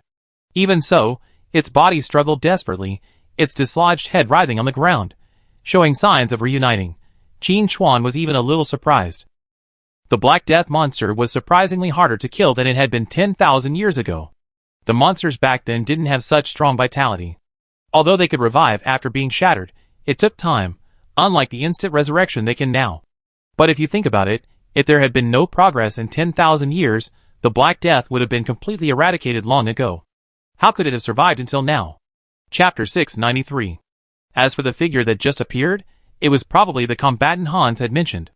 Qin Chuan glanced and saw a rather childish girl, looking no more than 16 or 17, yet possessing a whopping level of 60. At that age and level, even in the Apocalypse continent, she would be considered a genius. A closer look revealed more information to Qin Chuan. Elna, level 60, professional mage lancer, a level 1 combatant of the Night's Watch. Mage lancer? Qin Chuan couldn't help but stare at Elna a few more times, eager to see where she pulled out her spear. The next second, the ring on Elna's finger flashed, and a steel spear over 2 meters long appeared in her hand, a stream of red light quickly covering the tip. Now that Elna had joined the battle, Qin Chuan had begun to slack off. It was a good opportunity to see what made a level 1 combatant of the Night's Watch so special. Investigator Hans had been knocked back and looked nearly dead, but after Elna appeared, he suddenly lit up and excitedly exclaimed, "It's the Red Comet. We're saved."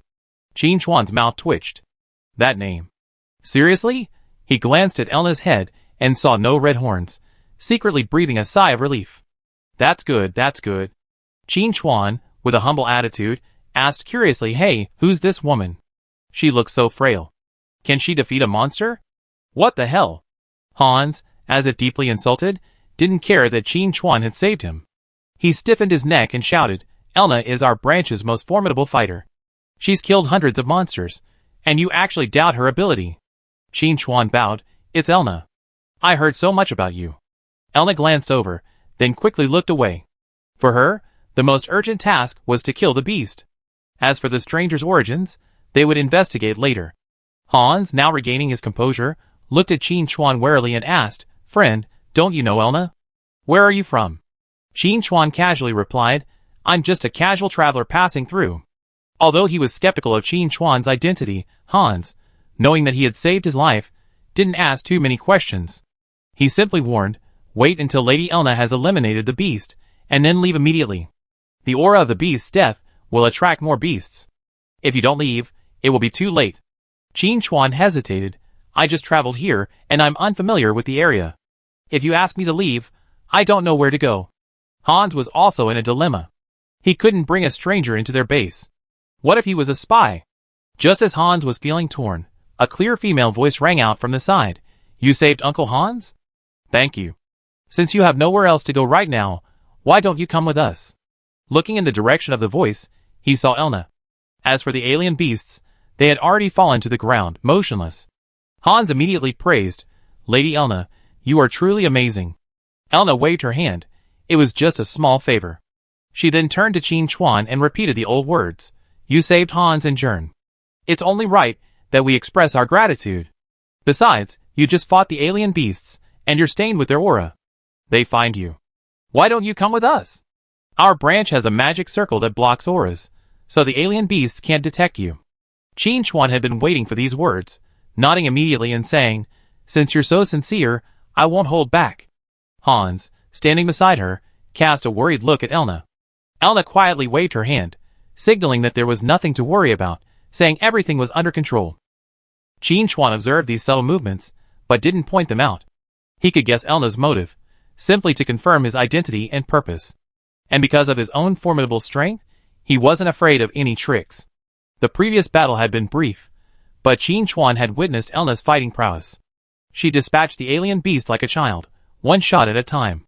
The alien beast's powerful vitality seemed to have suddenly failed, its death being particularly quick. Qin Chuan keenly sensed the key. That spear. After unearthing the spear, Elna's strength had made a qualitative leap. Furthermore, Qin Chuan did sense a hint of shadow power in Elna. It was faint, but it was present. It was that meager shadow power that fueled the spear's might, allowing Elna to decisively slay the beast. While slaying the beast, the spear absorbed additional energy from the creature's body, feeding it back to Elna, further increasing her strength. This also explains why Elna had reached such a high level at such a young age. Under this virtuous cycle, attributes continuously increased, making upgrading a piece of cake. Qin Chuan was deeply intrigued by this ability. If he could fully understand and master it, and then allow others at the peak to master it, wouldn't that mean he had another trump card to fight against the gods? He would take over this Night's Watch branch, even if it meant fighting through fire and water. As for Hans, he unconditionally supported Elna's decision. With the invincible Red Comet, even if this traveler had any evil intentions, they would be shattered. Agreed, they quickly cleared the battlefield and headed off into the distance. Throughout this process, the young man, Gun, remained silent, looking distraught. It was obvious that facing the beast had a profound impact on him. It was understandable. Having been so confident about defeating the beast, only to be instantly defeated in a single encounter, he was bound to be filled with self-doubt. Qin Chuan glanced at Zhern, then quickly looked away. A typical passerby, no need to pay attention. The most urgent task was to find a breakthrough from Elna, learn more, then find a way to complete the fourth career advancement, and find the starting point for breaking through to the sanctuary. Other matters could be put aside for the time being. Halfway through the group's journey, Han suddenly remembered something and asked curiously, "My friend, I haven't asked your name yet. I'm not sure what to call you." Qin Chuan casually replied, "It's just a code name. Just call me Shadow." Chapter 694. Shadow? Elna and Hans exchanged glances, each seeing bewilderment in the other's eyes. "I never heard of that name before." Hans struck up a familiar conversation. "So you're the Traveler Shadow? I heard of you for a long time, and I'm honored to meet you today. You're truly a distinguished person. By the way, where did Brother Shadow make his living before? Maybe I even been there." Qin Chuan knew Hans was testing him, but he had already prepared his response and replied without hesitation, "I'm from the distant city of Belly." Elna and Hans were once again bewildered. They hadn't even heard of this city. Qin Chuan observed this from the sidelines, feeling a little disappointed. In reality, he had brought up the name Shadow to see if any information had circulated within the Night's Watch. After all, Qin Chuan had used the name Shadow in the trial mirror. If the Night's Watch were truly an organization founded by Alessa, there should have been some fragments of it passed down. But judging by Elna and Hans's expressions, they didn't know the name. The same was true of Belly City.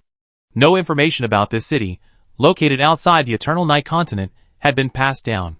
This made Qin Chuan curious. Was it lost due to the long passage of time, or was it deliberately hidden? This possibility was actually quite high. First, the name Shadow was connected to Alessa. As the Lady of the Night, a godlike being, ordinary people would certainly not comment on her too much, and would even keep her secret from even discussing her. Under these circumstances, the likelihood of the name Shadow being passed down was low. As for Belly City, it was easier to understand. It was a city outside the Eternal Night continent. If more people knew about it, there would always be people wondering what the outside world was like, which would be detrimental to stability. Alessa and her followers left primarily because they were tired of the endless war, and didn't want to see any more senseless sacrifices. It's understandable that she proactively destroyed all information about Belly City. If that were the case, things would be a bit tricky. Qin Chuan's trip to the Eternal Night continent wasn't just to advance his profession and reach the sanctuary, but also to uncover a lost history that had been sealed for millennia. If he couldn't find a breakthrough, it would inevitably cost him even more time. Unless it were any other time, it wouldn't matter. At most, it would just take a little longer, like a cross-map tour. But now, with the arrival of the gods imminent, time waits for no one, and Qin Chuan doesn't have the luxury of wasting time. As for Elna and Hans feigning ignorance, that's unlikely. With Qin Chuan's observational skills, he could tell if they were lying at a glance. Furthermore, his liar skill had evolved to the sanctuary level, giving him a natural ability to detect lies. So the confusion in their eyes was genuine. They truly didn't know. Qin Chuan immediately made adjustments, planning to visit the Night's Watch branch first, looking for a chance to speak with the branch leader there to see if he could give more information. If that didn't work, he'd head to Night's Watch headquarters. If headquarters didn't have any information, Qin Chuan would be left scrambling around the world. There was another issue that was giving Qin Chuan a headache. His class advancement quest hadn't progressed since arriving on the Evernight continent. No updates, no completions. It was just stuck there, a bit awkward. Qin Chuan figured he needed to find some key information to update the quest and complete his class advancement. To be honest, Qin Chuan had no idea how to complete the Shadow Assassin's 4th class advancement. This quest was something he had never heard of in his previous life. "I just have to take it one step at a time," Qin Chuan thought to himself. But he had a hunch that the breakthrough might lie with the Night's Watch. The group continued on their journey. During this time, Hans made several indirect inquiries, attempting to ascertain Qin Chuan's background. Qin Chuan's answers were naturally impeccable. This made Hans even more worried. Although only a fleeting glimpse of the previous battle with the strange beast, it was clear that the traveler calling himself Shadow was formidable. Chapter 695. Bringing him back to the branch wasn't sure if it would be a blessing or a curse. But then he thought, they had the invincible Red Comet Elna. Even if the Shadow had some strength, it would definitely be no match for Elna. And the branch had other fighters. Couldn't they all, working together, subdue one person? Thinking of this, Hansa's steps stiffened. Elna, however, wasn't so relaxed. She was wary of the shadow, claiming to have happened to pass by. These days, with alien beasts rampant, ordinary people have no time to hide indoors, let alone travel. And how could someone capable of traversing the wilderness without fear of alien beasts just now be left sweating profusely by a few of them? There was definitely something fishy going on. Elna had reason to believe this shadow had ulterior motives. But her exact purpose remained to be seen. It could be said that this four-man team was full of clever minds, but only the newcomer, Guin, remained bewildered, following the group forward in a daze. As they advanced, Qin Chuan secretly observed his surroundings. The situation was not optimistic. Ruins lay everywhere, covered in scars of battle, and judging by the scars, the fighting had already begun quite some time ago. The key point was that they hadn't seen a single living person along the way. But neither had they seen any strange beasts. The entire Eternal Night continent gave Qin Chuan a desolate and hushed silence, as if the world had ended, as if only the four of them were left in this world. If he hadn't worried about being exposed, Qin Chuan would have definitely inquired about the situation. Where had everyone gone? If there were no people, at least some wild beasts would have been in sight. But still, there were none. Qin Chuan couldn't help but think of his past life, when the gods' descent phase was nearing its end and humanity was preparing for a final, desperate struggle. This was roughly the situation. The situation on this Eternal Night continent didn't seem as optimistic as he imagined. After walking for about 10 minutes, Elna slowed down and said, "We're almost there." Then she looked at Qin Chuan and said, suggestively, "Due to the presence of alien beasts, entering the branch requires strict disinfection and inspection. I hope Mr. Shadow doesn't mind." Qin Chuan waved his hand. "It's okay." Hans remained silent, but his hand was already resting imperceptibly on the hilt of his knife. If this shadow were to be corrupted by the alien beasts, don't blame him for disregarding his life-saving grace. After walking a little further, the group stopped before a ruined area. Most people might be surprised, but Qin Chuan heard the sounds of human activity underground. Clearly, the Night Watch branch was built beneath the ruins. Furthermore, since they entered this area, several guns had been pointed at him from the shadows, ready to fire at the slightest movement. Qin Chuan narrowed his eyes slightly, casually pointing out the locations of several hidden sentries, and emphatically said, "Is this how you treat guests?" Clang. Elna's spear flashed in her hand, and she spoke calmly, "Mr. Shadow, your origins are somewhat unclear. We are concerned about your safety, so I hope you will forgive me. Once I confirm that you are human and not contaminated by the beast, I will apologize for the offense I have caused you." Qin Chuan was possessed by the actor at this moment, his expression shifting from anger to realization to sadness, all in a seamless transition. Others could read a hint of sadness in his expression. It was the sadness of being misunderstood. Han shamefully dropped his hand, wanting to speak up for Qin Chuan, but a glance from Elna jolted him awake. What had happened to him? How could he be so easily influenced? This shadow was not to be underestimated. Elna insisted, "Mr. Shadow, please." As she spoke, an iron door opened within the ruins, revealing alloy walls dotted with numerous inspection cameras and nozzles. It was clearly a comprehensive isolation chamber combining testing and purification. Qin Chuan didn't intend to be hostile, but he still had to play his part. He said calmly, "I can take the test to prove I have nothing to do with the alien beast, but I leave immediately afterward." Chapter 696. Elna felt a little ashamed. Regardless of the man's ulterior motives, it was certain he had saved Hans and Gun. But she was being so unkind as to make things difficult for him. At this moment, a calm, male voice rang through Elna's earpiece. "Elna, don't be put off. We are responsible for the safety of all members of the branch. If our position is exposed, the alien beasts will surely invade en masse, and the ordinary people in the branch will be at their mercy." Elna's gaze grew firm again. To protect more people, she had to do this. Under Elna's gaze, Qin Chuan slowly entered the isolation room. The next second, a thick mist filled the air, carrying a faint smell of disinfectant. The detection cameras on the wall scanned back and forth, measuring Qin Chuan's data from every angle. Underground, a dozen people stared nervously at the data on the screen. He hasn't received the blessing of night, and isn't a defecting combatant. He doesn't have a positioning device. Pollution level 0. What? So low? Has he never encountered a strange beast? Impossible. Elna has already been dispatched. Hans and Gun must have encountered a strange beast and sent out a distress signal.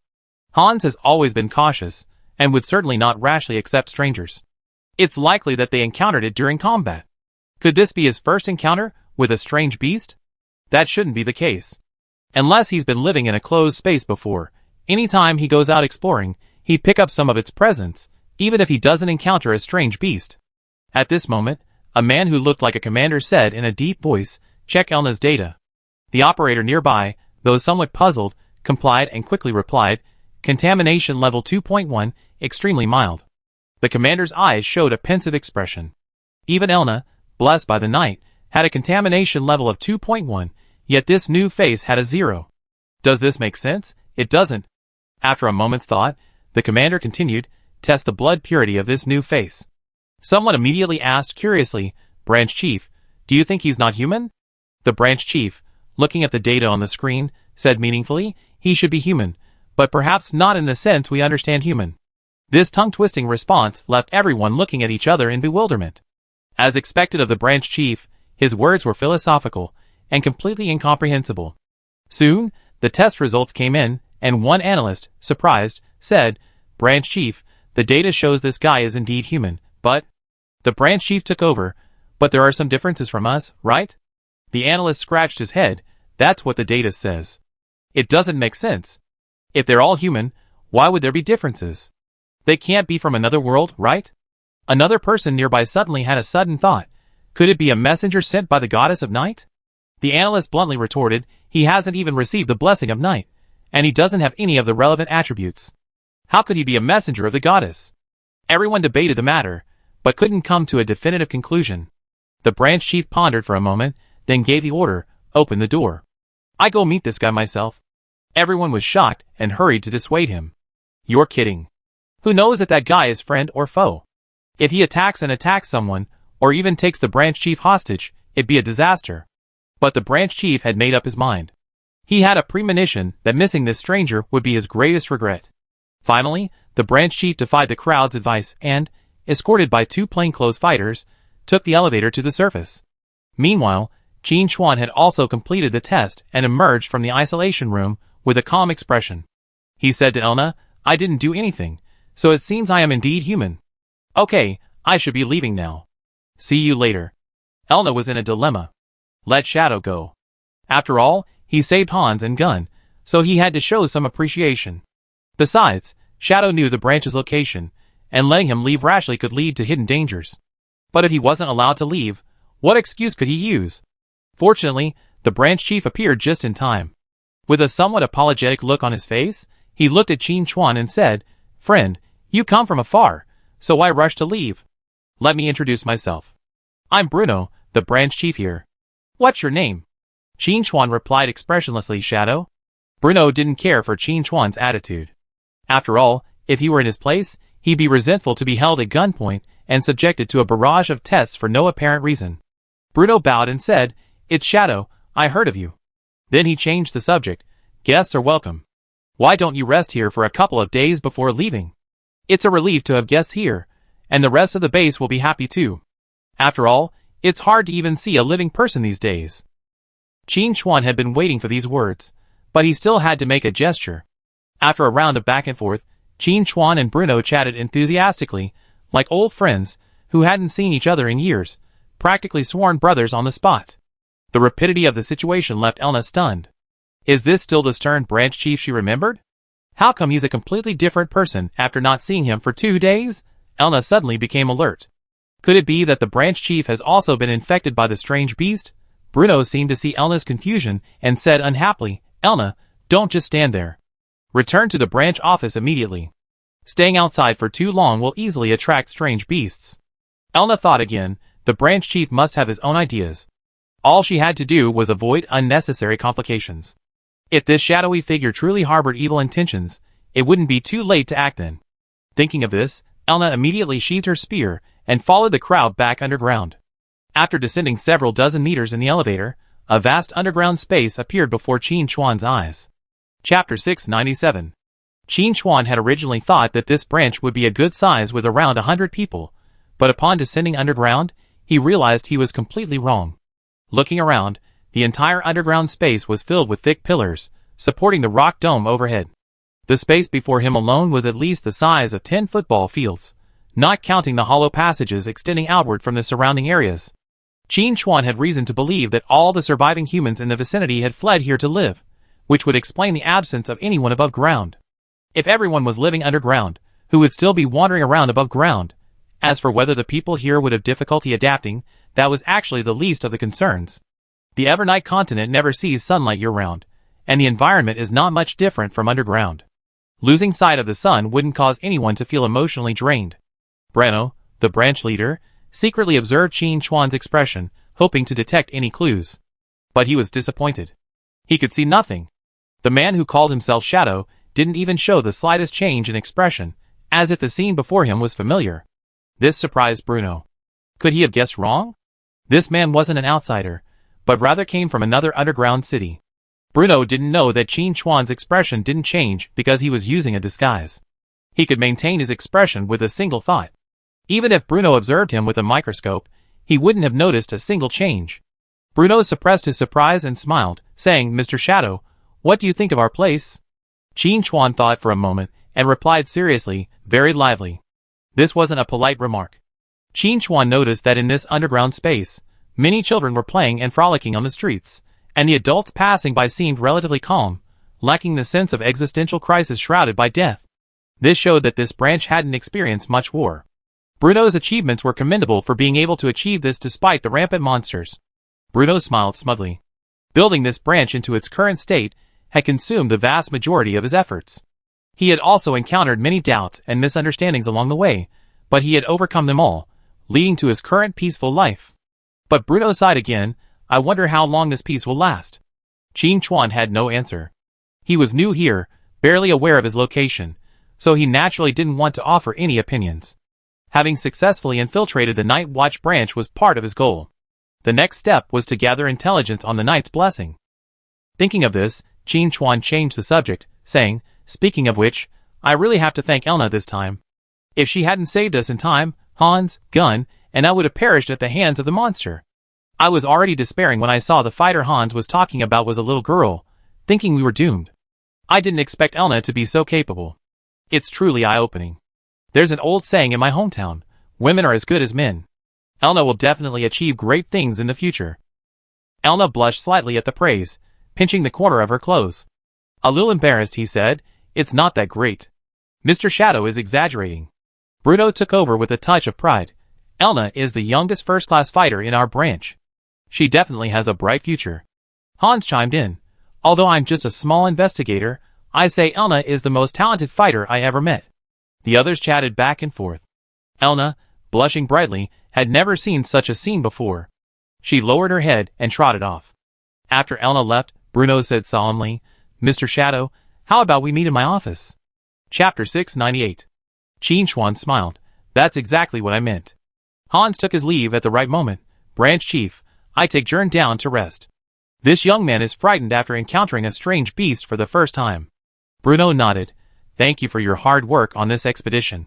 The four of them parted ways, and Qin Chuan continued on his journey with Bruno. All along the way, people kept greeting Bruno, their words full of respect.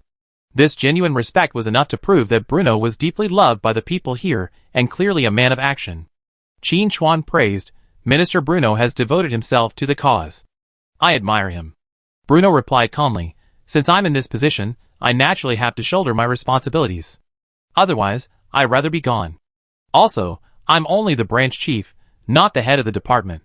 Qin Chuan chuckled, Almost. Bruno corrected, "Not even close." However, he didn't dwell on the title, but tentatively asked, "Mr. Shadow, is there any deeper meaning to your name?"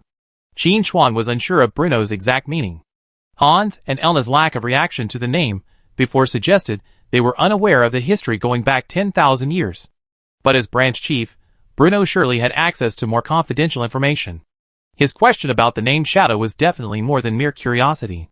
Did he truly know something, or was he just testing the waters? To be on the safe side, Qin Chuan threw out his previously prepared explanation.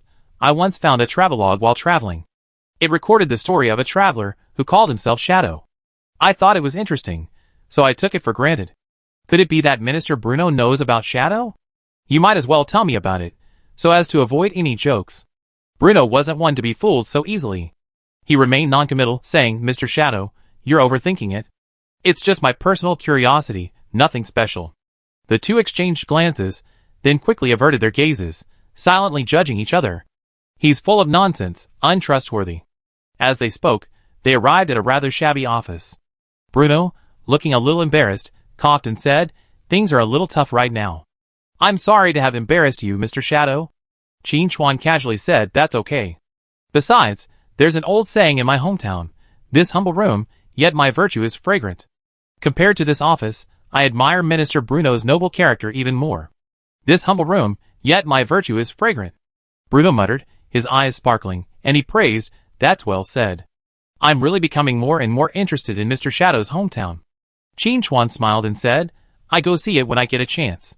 The two chatted and laughed as they entered the office. As the door closed, Bruno's expression shifted to a serious one. He stared into Qin Chuan's eyes and slowly said, "Mr. Shadow, have you heard of the Lady of Night?"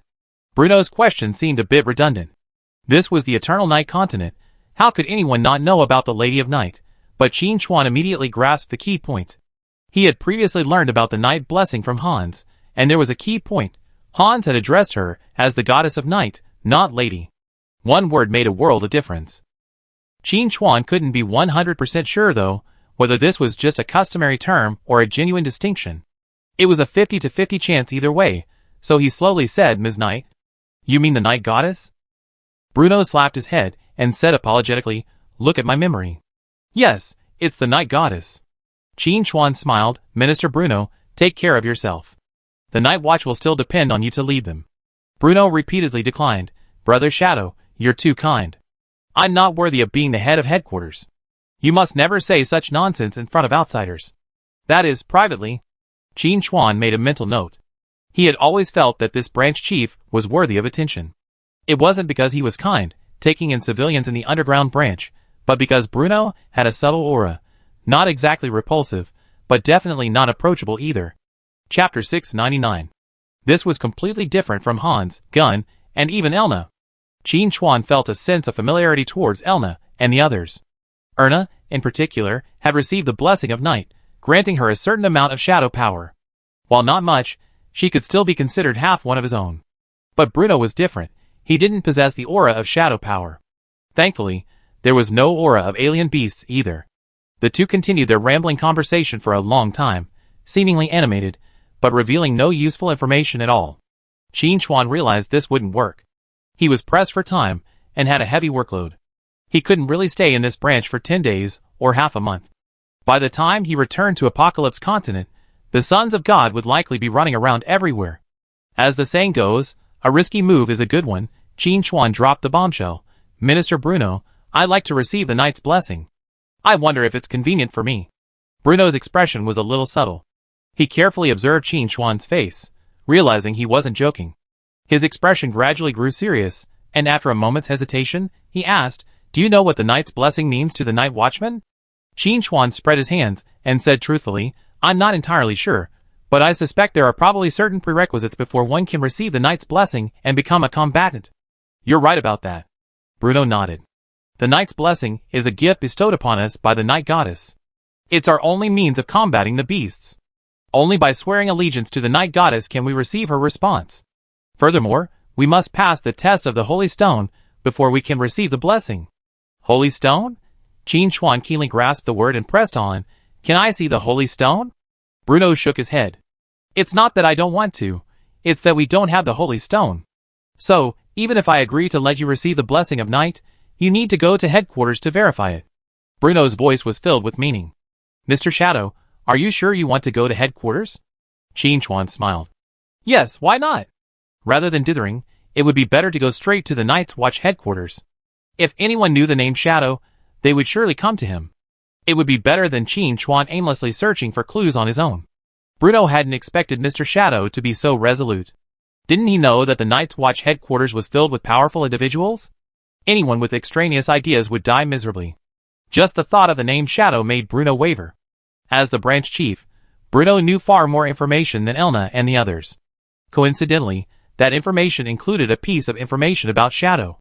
It was a severely damaged parchment, with a few fragmented words written on it. "Alessa.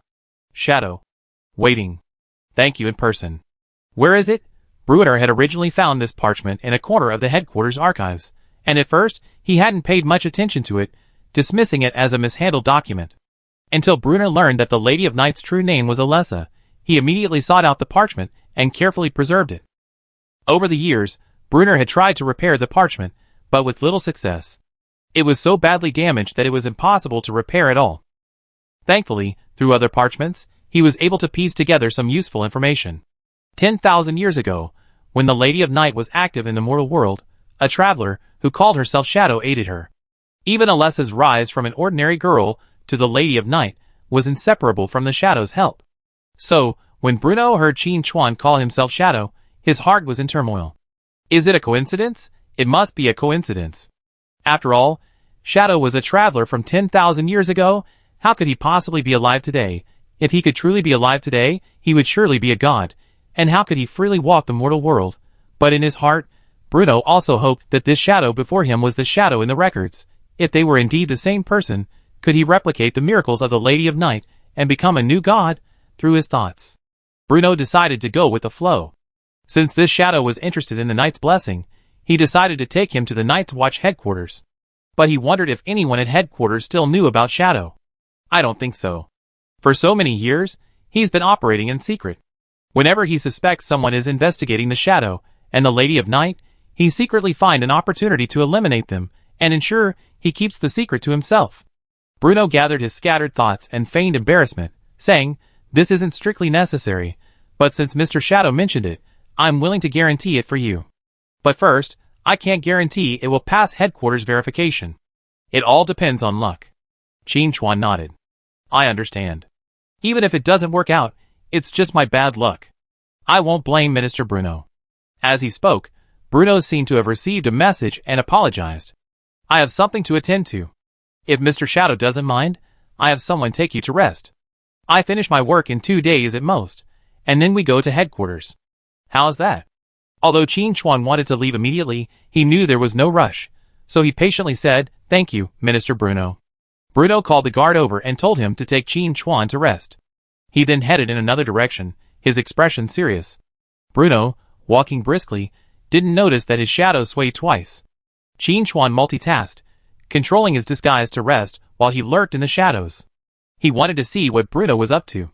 Chapter 700. Bruno hurried forward, greeting each other along the way, arriving at the command room. An analyst approached, his expression somewhat solemn. "Branch Chief, the initial abnormal fluctuation detection results are in." Bruno immediately waved off the question and led the analyst to the compartment. After closing the door, he spoke, "Is it a new alien beast?"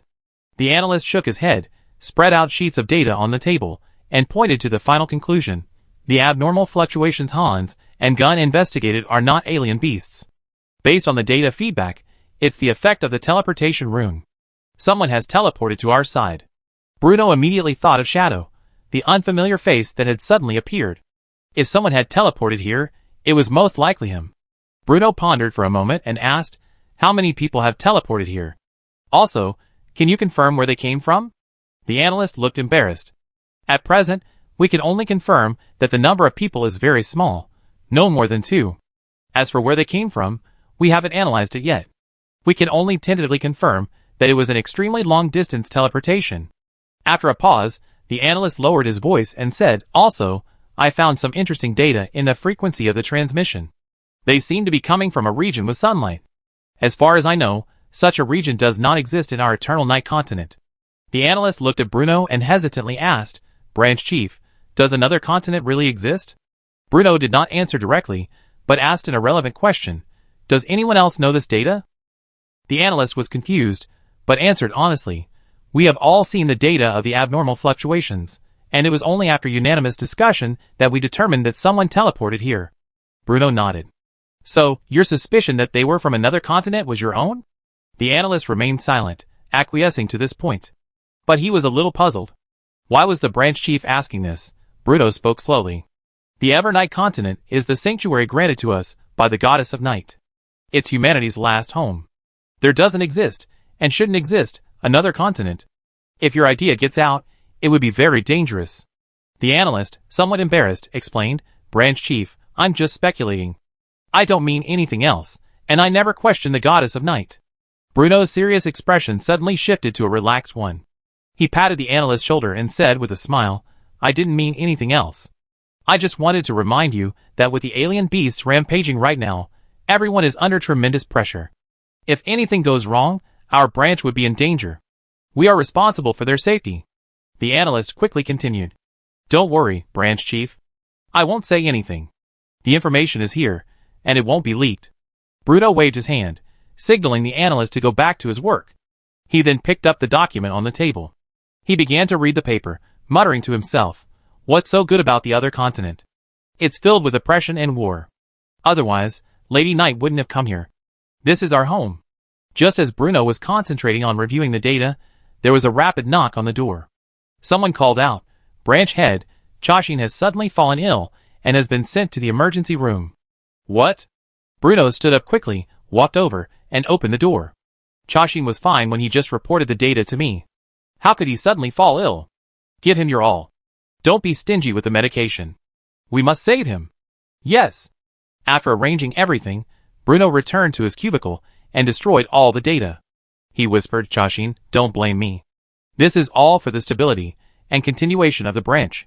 Qin Chuan, tucked away in the shadows, observed everything. Chashin, the analyst who had reported, had suddenly fallen ill because Bruno had poisoned him with a tap on the shoulder. Chapter 701. Others might not have noticed, but Qin Chuan's eyes were so sharp that he saw the entire process clearly. Combining Bruno's previous and subsequent statements, Qin Chuan came to a conclusion. Bruno had always known about the existence of the Apocalypse continent, but he had kept this information strictly secret, erasing any trace of it. However, Qin Chuan was a little confused about Bruno's motives. You claim to want to keep this secret to yourself, but that doesn't seem to make much sense. After all, Alessa brought thousands of people to the Eternal Night continent 10,000 years ago. With so many people, word of mouth would inevitably spread, and someone would inevitably know about the existence of another continent. Even if Bruno was a killer, how many could he kill? Stepping back, even if no one in this branch knew, there were still other branches. As long as there was communication, the truth would eventually become known. After all, when people chat, any topic could be brought up, and who knows, someone might even mention another continent. How could this be handled? You couldn't just kill everyone. Qin Chuan's expression grew solemn as he pondered. A question suddenly struck him. If the members of this branch didn't communicate with the others, then Bruno's words would truly be everything. As for how to achieve this, it was simple. Rely on the exotic beasts.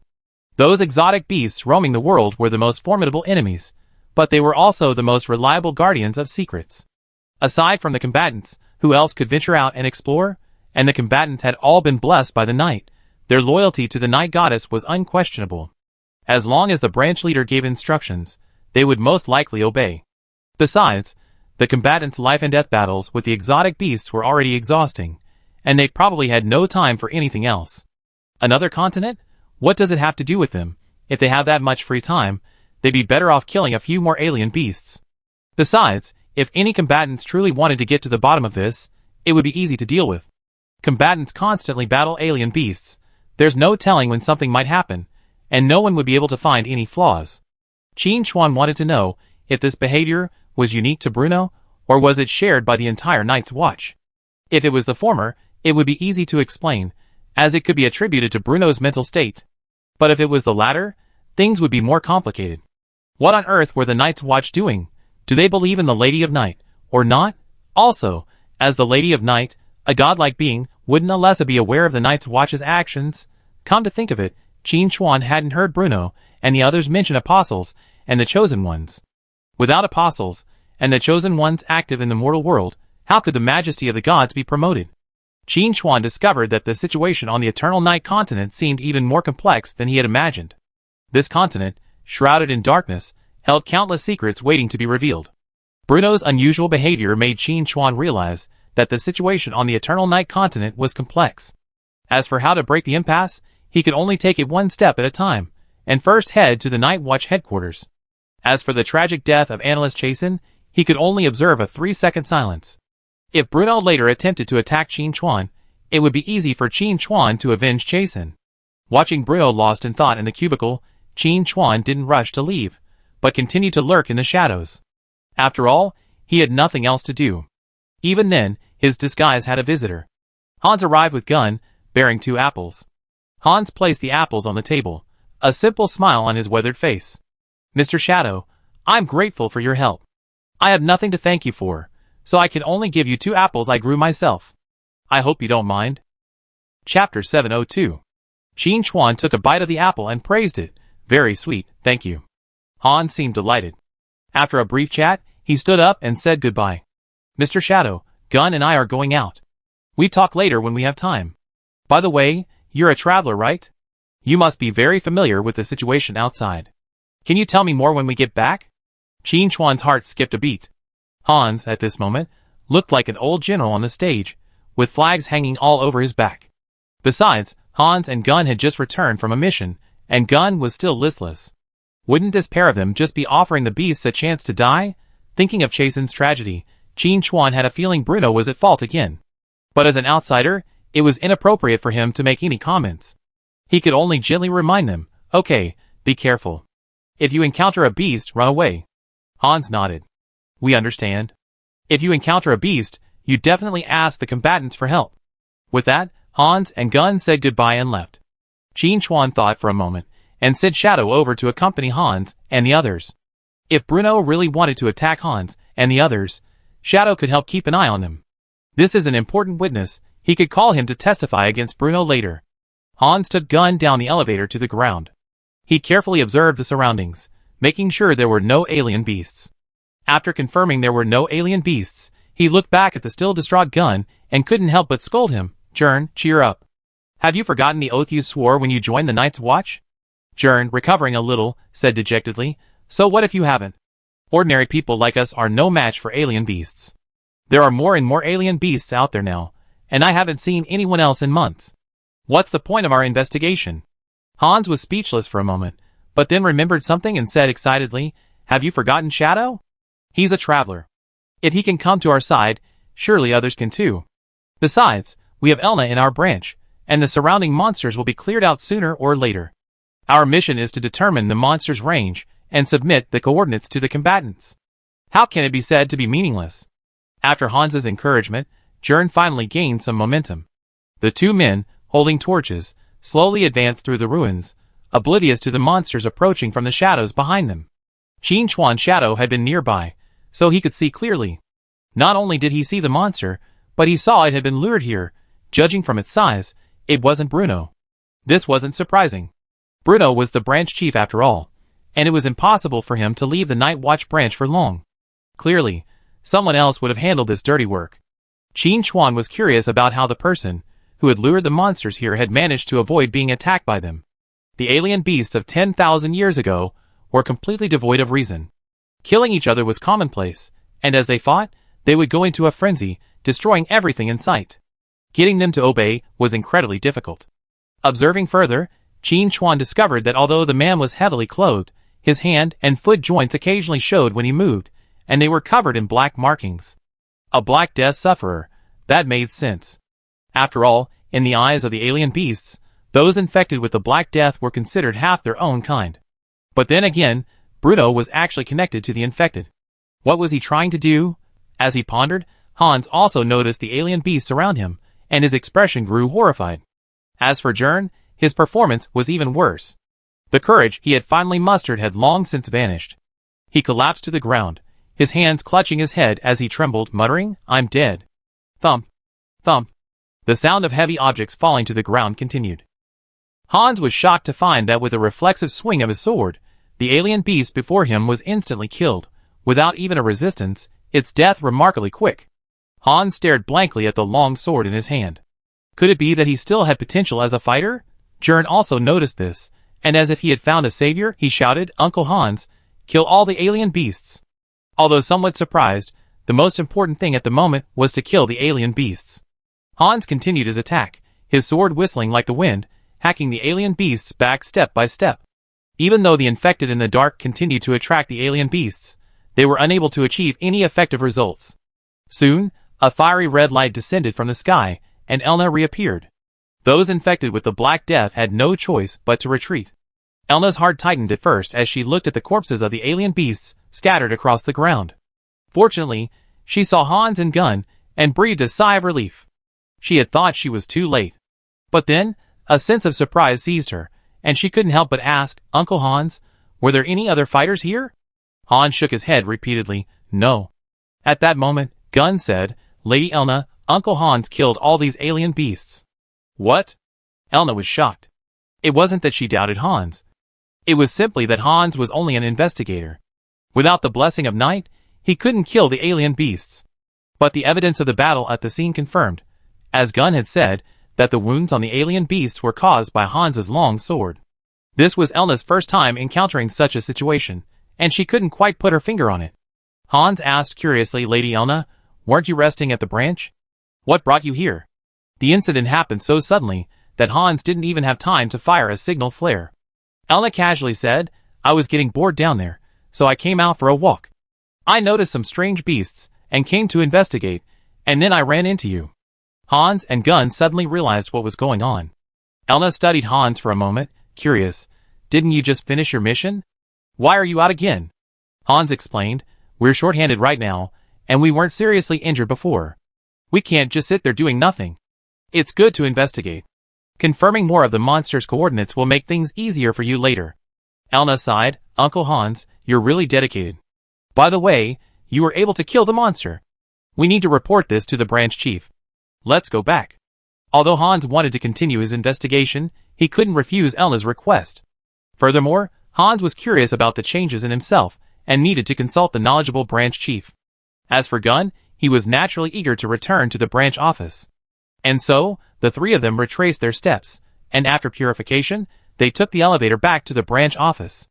In the branch office, Bruno, upon hearing that Hans and Gunn had returned, smashed his cup. Chapter 703. Bruno was a bit bewildered. Hans and Gunn were just investigators, fresh off their last mission, and before they had time to recover, he sent them out again. Encountering a monster seemed like a sure thing. And yet someone told him that Hans and Gunn not only survived, but even killed the monster? No, how could that be? If old Hans really had that much skill, he wouldn't have been a combatant long ago after over a decade as an investigator. As for Gunn, that newcomer was even more out of the question. He was just full of nonsense, but if he actually encountered a monster, he ran faster than anyone else. And to ensure success this time, he specifically contacted the infected. Being able to actively attract the monster meant it was a sure thing. The staff member who came to report the incident watched the branch chief throw a cup, somewhat unresponsive. The branch chief was furious. Did he come at the wrong time? Bruno reacted quickly, slamming his fist on the table and angrily exclaiming, "Damn these monsters. They even gotten here. Fortunately, Hans and Gunn are safe, otherwise I would have hunted them all down and killed them all." The staff suddenly realized, and a wave of deep emotion washed over them. The branch chief was always concerned about them. Even the ordinary investigators remembered it. So great, Bruno had someone clean up the broken glass, then, with a concerned expression, went to greet Hans and Gunn. After some greetings, everyone returned to the command room to inquire about Hans's sudden ability to kill the monsters. One researcher said excitedly, "Branch Chief, perhaps Hans has stumbled upon the monster's weakness. If that's the case, then there's hope for our war against them." Everyone else's eyes lit up. The threat of the alien beasts had plagued them for years, and the endless battles had cost many lives. But only the warriors could slay the alien beasts. If the alien beasts' weaknesses were truly discovered, even ordinary people could utterly slay them, and the situation would undoubtedly change. Hans, not wanting to hide anything, recounted the entire incident. The more they listened, the more confused they became. No miracle, no unleashing of potential, just a casual blow to slay the alien beast. Seeing they couldn't comprehend the situation, many turned to Bruno. This was when the wise branch chief needed to provide an explanation.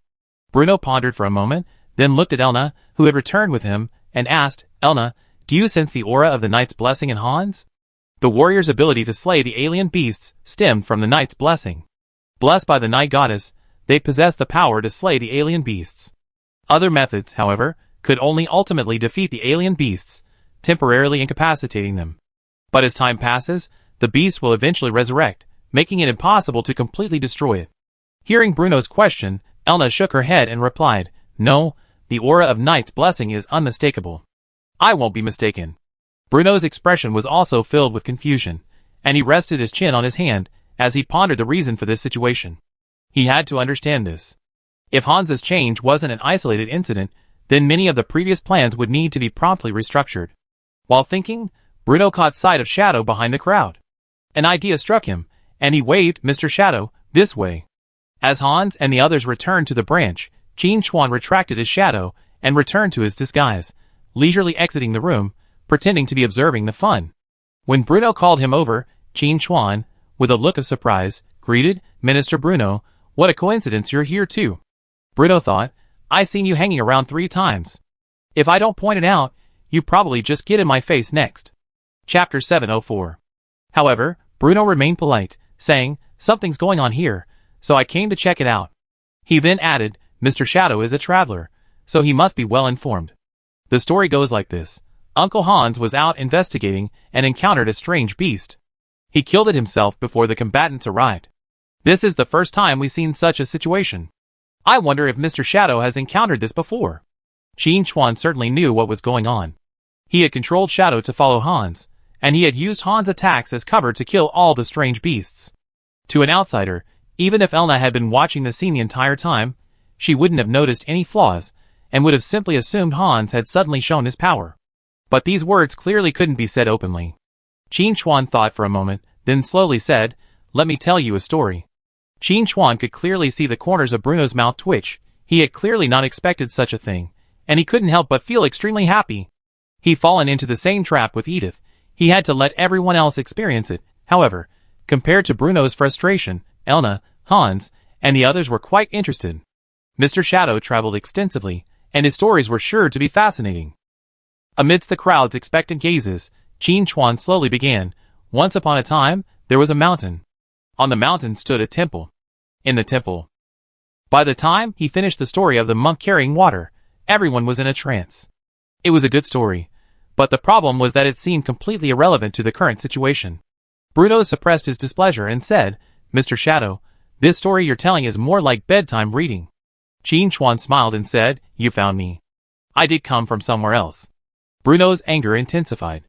"But I'm asking if you ever encountered the same situation as Uncle Hans." Qin Chuan threw up his hands. "No." At that moment, Bruno wanted to find a brick from the side of the road and hit the damn man to death, adding, "Are you kidding me?" Elna said, "Why don't we take Uncle Hans to headquarters? They gathered more intelligence, and there might be similar situations." Hans nodded. "I have no objection." He also wanted to find out what had happened to him. At least he had to make sure it wouldn't endanger others. Before Bruno could say anything, Qin Chuan said with surprise, "That's a coincidence. Minister Bruno and I were going to headquarters anyway. Elna and Hans, why don't you come with us? It'd be safer with more people." Bruno was about to refuse. He had originally brought Qin Chuan to headquarters to verify his suspicions. Too many people around would make things difficult. But now that Qin Chuan had brought this up publicly, and Hans's situation truly needed clarification, Bruno could only follow suit. "That's a good idea. Elna, Hans, what do you think?" Of course, the two of them wouldn't object. Qin Chuan sighed, "That would give us 4 members in our team, and speaking of 4, I remember another story." In the end, Qin Chuan wasn't able to finish his journey to the West Story, which was quite regrettable. Bruno, after careful consideration, decided to depart for headquarters immediately. He had good reasons. Hans might have some unique qualities, but their branch's resources were limited, and they couldn't identify the key. They had to send him to headquarters for examination as soon as possible. If they could actually discover a way to fight the monsters, it would be a tremendous achievement. Hans had no objection. During his years as an investigator, he had seen too many comrades die at the hands of alien beasts, and knew how powerless ordinary people were in the face of them. If he could really discover the secret to fighting against alien beasts from him, Hans would not hesitate even at the cost of his life. Chapter 705. Qin Chuan was naturally happy to visit headquarters early. As for Elna, she'd been so bored she'd gone for a drive before, clearly unable to stay still. After all, she was a 16 or 17-year-old girl, eager to see the outside world, and she fully supported Bruno's decision. Although the other members of the branch were somewhat reluctant, they also understood the importance of the matter, and no one objected. With everyone working together, preparations for departure were complete in just half an hour. A wasteland-style steel chariot appeared before Qin Chuan. Qin Chuan fell into deep thought. Shouldn't they just teleport directly? How long would it take to get there? Besides, this thing clearly had a large displacement. Wouldn't the noise be even more noticeable in the wilderness? As if sensing Qin Chuan's confusion, Bruno offered an explanation. The teleportation traces will attract strange beasts, so they should only be used in extremely urgent situations. As for the sound of the chariot, it doesn't actually attract many. Furthermore, the chariot's noise can alert nearby survivors, potentially helping to locate a few more. Qin Chuan was unaware of this. Hans naturally took the driving job. Bruno sat in the passenger seat, while Qin Chuan and Elna took the back seat. The four of them made their way to the surface from another underground passage. After a roar and a tremor, the chariot began its advance, poised to explode at any moment. The chariot's engine was clearly dilapidated and lacking in lubrication. The noise was so loud that the occupants had to shout to communicate. Bruno called out, "Mr. Shadow, are you getting used to this?" Qin Chuan scratched his ears and replied loudly, "Not bad. By the way, how long does it take to get to headquarters?" Bruno replied, "About 6 hours." Qin Chuan looked like he was about to die. He seriously doubted his ears would still belong to him after 6 hours. Could he really be hard of hearing? Looking at Elna again, she was actually taking a nap with her eyes closed. Qin Chuan was somewhat impressed by her ability to sleep despite such noise, and such a bumpy ride. Perhaps noticing Qin Chuan's gaze, Elna opened her eyes, reached into her ears, and pulled out 2 earplugs. Curiously, she asked, "What's wrong?" Qin Chuan waved his hand to indicate it was nothing. Looking at Hans again, he had also put on earplugs. Bruno handed him 2 earplugs just in time. Qin Chuan didn't refuse, and stuffed them in his ears. Taking advantage of the moment their eyes were separated, he switched to his disguise, leaving the shadow to monitor while he, a shadow, leaped away from the source of the noise. One was to save his hearing, and the other was to look for a tail. If Bruno could truly contact the Black Death infected, he would likely have them accompanying him on this trip, waiting for an opportunity to act. This search actually led Qin Chuan to a discovery. A few hundred meters behind the chariot, several tightly wrapped individuals appeared. Their furtive demeanor made it clear they were not good characters. The repulsive aura emanating from them made their identities clear. Qin Chuan continued to explore the surroundings and soon discovered several strange beasts. However, they seemed bewildered, their steps unsteady, their brutal eyes shone with a hint of confusion. These Black Death infected seemed to have discovered new abilities. After all, the infected Qin Chuan had encountered 10,000 years ago couldn't do this. Qin Chuan couldn't help but sigh.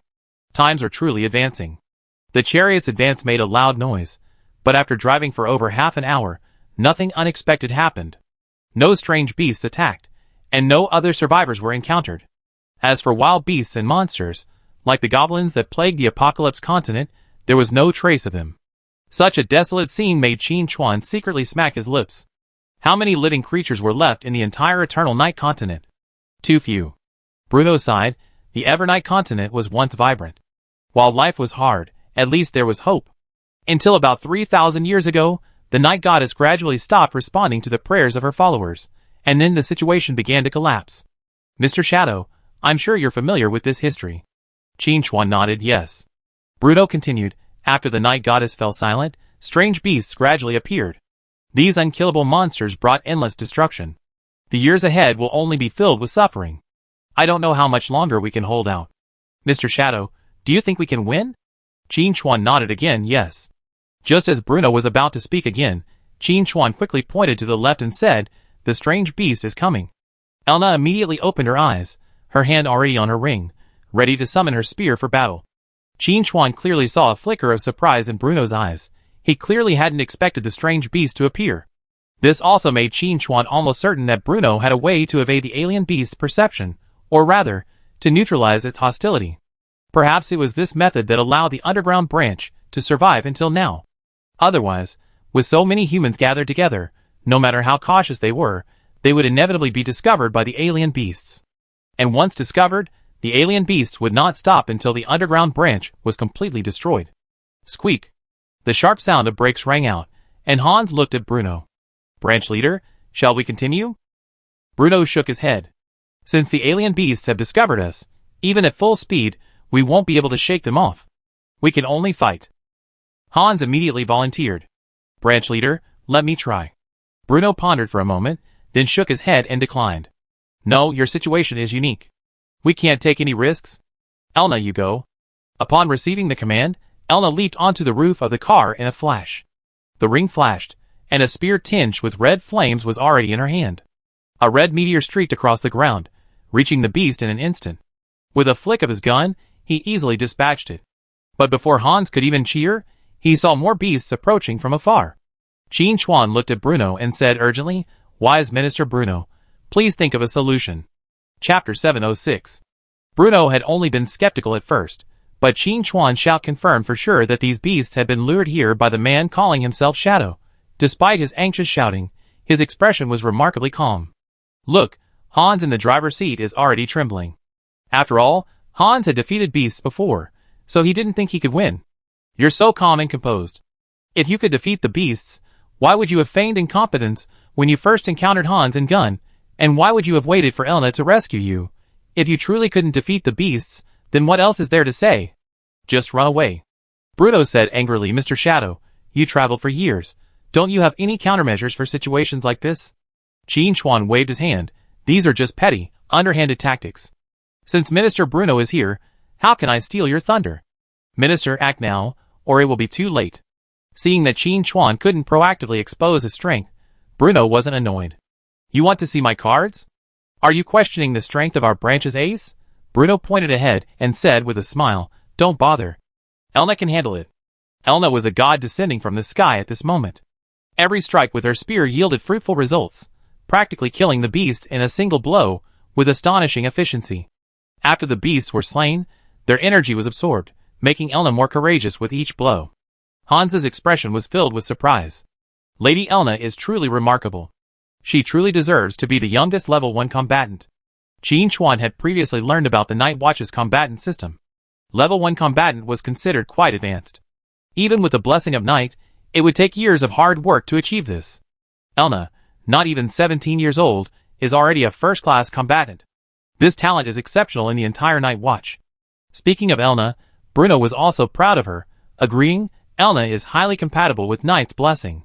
If she were in the era of the Night Goddess's activity, she would have very likely become the divine spokesperson. Qin Chuan said, You mean the Chosen One? Bruno's eyes lit up, and he praised her profusely. That's a great title. It's concise, and clearly identifies her identity. After a pause, Bruno continued, But don't say that too often in front of others. It's said that the Night Goddess's greatest taboo is reckless behavior in her name. The Night Watch also strictly prohibits misuse of the goddess's name. Qin Chuan seemed lost in thought. He had actually been curious about a question. If Alessa had become the Night Lady, possessing divine power, why hadn't a church developed? Putting aside the question of whether the Night Goddess worshipped by the Night Watch is actually the Night Lady, Qin Chuan's observations at the branch suggest that the Night Watch's organizational structure is distinct from that of the church. The most striking difference is that they don't constantly mention the name of the goddess. Qin Chuan even feels that the Night Watch is deliberately avoiding the name of the Night Goddess. This is quite surprising. The lack of a church is understandable. Alessa was nearly burned to death by the church, so she certainly has no good feelings towards it. However, the Daughters of Night, spontaneously established by Alessa's followers, already had the rudiments of a church. How Alessa handled this later remains unknown. Before arriving, Qin Chuan learned from Edith that her mentor claimed to be from the Night Women, which basically confirms that the Night Women continue to exist today. In the Apocalypse continent, where the gods watch, it's understandable that the Night Women should be cautious, as this is also a way to avoid being swept away. But this is the continent of eternal night, where the light of the gods cannot shine. There shouldn't be any problem in spreading the name of the goddess of night, but why is there no relevant information?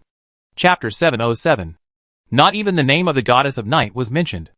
Qin Chuan guessed that if it weren't for the blessing of night, the Night Watch would have existed in name only. What exactly happened? Of course, this was only Bruno's one-sided account, and Qin Chuan wouldn't believe it completely. More information would likely only be revealed at Night Watch headquarters. Recovering his focus, Qin Chuan continued to observe Elna's battle. He trusted his own observations more than what others said. Besides, Elna had received the blessing of night, and a hint of shadow lingered about her, allowing Qin Chuan to understand more. Ignoring the outside noise, Qin Chuan focused his attention on Elna, focusing on observing the flow of that shadow aura. First, it was confirmed that the source of Elna's power came from that spear, which not only severed the life force of the beasts, but also absorbed their energy and fed it back to the user. Observing it further, Qin Chuan discovered that the spear's forging method was quite remarkable. By adjusting its internal structure to activate properties, it possessed effects similar to slashing and blood-sucking, effectively combating alien beasts. This was clearly a weapon specifically developed to target alien beasts. But that wasn't the point. The point was that Qin Chuan sensed a familiar technique on the spear. It was Shadow Reforge. This spear was clearly crafted from Shadow Reforge. This discovery left Qin Chuan somewhat bewildered. The so-called Blessing of Night was actually the process of shadow reforging, but it didn't seem right. As far as Qin Chuan knew, Blessing of Night was selective, requiring a certain level of compatibility. But the Shadow Reforge in his hands had no such restrictions. As long as he had the materials, he could craft the equipment to his heart's content. Even without materials, they could craft equipment. Qin Chuan was puzzled. Could it be that someone on the Eternal Night continent had mastered the Shadow Reforge skill, but that wasn't right. Shadow Reforge was a skill exclusive to the Shadow Assassin, and Shadow Assassins were unique. There could only be one at a time. Clearly, there were no Shadow Assassins in this era, otherwise Qin Chuan wouldn't have chosen this class. How bizarre. Suppressing his doubts, Qin Chuan continued observing and discovered that after the beast was killed, its energy was absorbed by the spear. Most of it was fed back to Elna, while another portion was absorbed by the spear to maintain its own characteristics. An extremely small portion vanished into the void, its whereabouts unknown. Not only that, Qin Chuan keenly noticed that Elna's shadow power would be slightly enhanced after receiving the power fed back by the spear. But that enhanced shadow power would quickly disappear, just like the power absorbed by the spear. This discovery gave Qin Chuan a strange feeling. The Blessing of the Night doesn't seem as simple as imagined. Combatants gain most of the benefits from killing monsters, increasing their strength and enabling them to kill more monsters and gain even more strength. If we ignore the inexplicable disappearance, the ritual is indeed a very successful one. But the key point is precisely that disappearance. Where did all that power go? Originally, I wanted to bring some monsters over to test Bruno's strength. It would have been great if I could see him in action. But with Elna around, that idea probably wasn't feasible. Thankfully, Qin Chuan made a new discovery. Some of the energy Elna absorbed from killing monsters had disappeared. It definitely wasn't the spear's misappropriation, because Qin Chuan could sense it absorbing energy, and from Elna's reaction, she knew it too. But she hadn't anticipated that a small amount of energy would also disappear. The key question is whether this energy disappearance is unique to Elna, or if it affects all combatants. Although he had not seen other fighters, Qin Chuan could basically conclude that after all fighters killed the monsters, a small portion of the energy absorbed by their weapons would disappear. Chapter 708. Assuming this phenomenon is widespread, is it natural or man-made? If it's the former, then it's easy to accept, as battle losses, no big deal. But if it's the latter, things become interesting and tricky. Someone could actually tamper with the Night's blessing. If word gets out, I'm afraid the faith of the Night Watch will crumble. According to Bruno's previous statement, the origin of the Night's blessing can be traced back approximately 3,000 years. During this period, generations of warriors have slain countless beasts, and it's impossible to count them. Each beast loses a portion of its energy, and even if the percentage is tiny, the cumulative amount is an insanely terrifying amount. In terms of sheer quantity, it could even create a god-level being. However, given the vast time span, achieving godhood through this method is a bit difficult. So, let's consider it from another perspective. It's not about becoming a god, but maintaining godhood. Qin Chuan rubbed his brow. He had a bold idea. A godlike being, perhaps the Lady of Night or perhaps another deity, was using the blessing of darkness to grant humanity the power to fight against alien beasts, freeing them from their persecution. Then, they would take a small commission from the process to sustain their existence, equating to acting as a middleman. An idea struck Qin Chuan, looking at Bruno, and asked, Minister Bruno, if a combatant were to die, what would happen to their weapons? Before Bruno could answer, Han shouted, Mr. Shadow, are you doubting Elna's strength? Nothing can happen to her. Bruno waved Hans down, but he pondered the reason for his question. It couldn't be that the sight of Erna fighting so passionately had triggered a sudden impulse. Others might have, but the man calling himself Shadow wouldn't be so bored. Could he have seen something? Bruno looked at Erna, but seeing nothing unusual, he could only reply vaguely, every combatant is a treasure of the Night's Watch. If they find themselves in danger, the Night's Watch will do everything in its power to rescue them. We will never abandon any of our companions. Qin Chuan looked at Bruno without saying anything. Bruno continued, of course, if an emergency does occur, the combatants' remains are usually cremated, and their weapons are returned to headquarters and sealed, awaiting their successor. However, there are exceptions, such as Erna. Her spear, called the Crimson Thorn, is a brand new weapon. Generally, only combatants with a particularly high compatibility have the opportunity to obtain it. We call it a special weapon, which maximizes the power of the wielder. This was consistent with Qin Chuan's suspicions.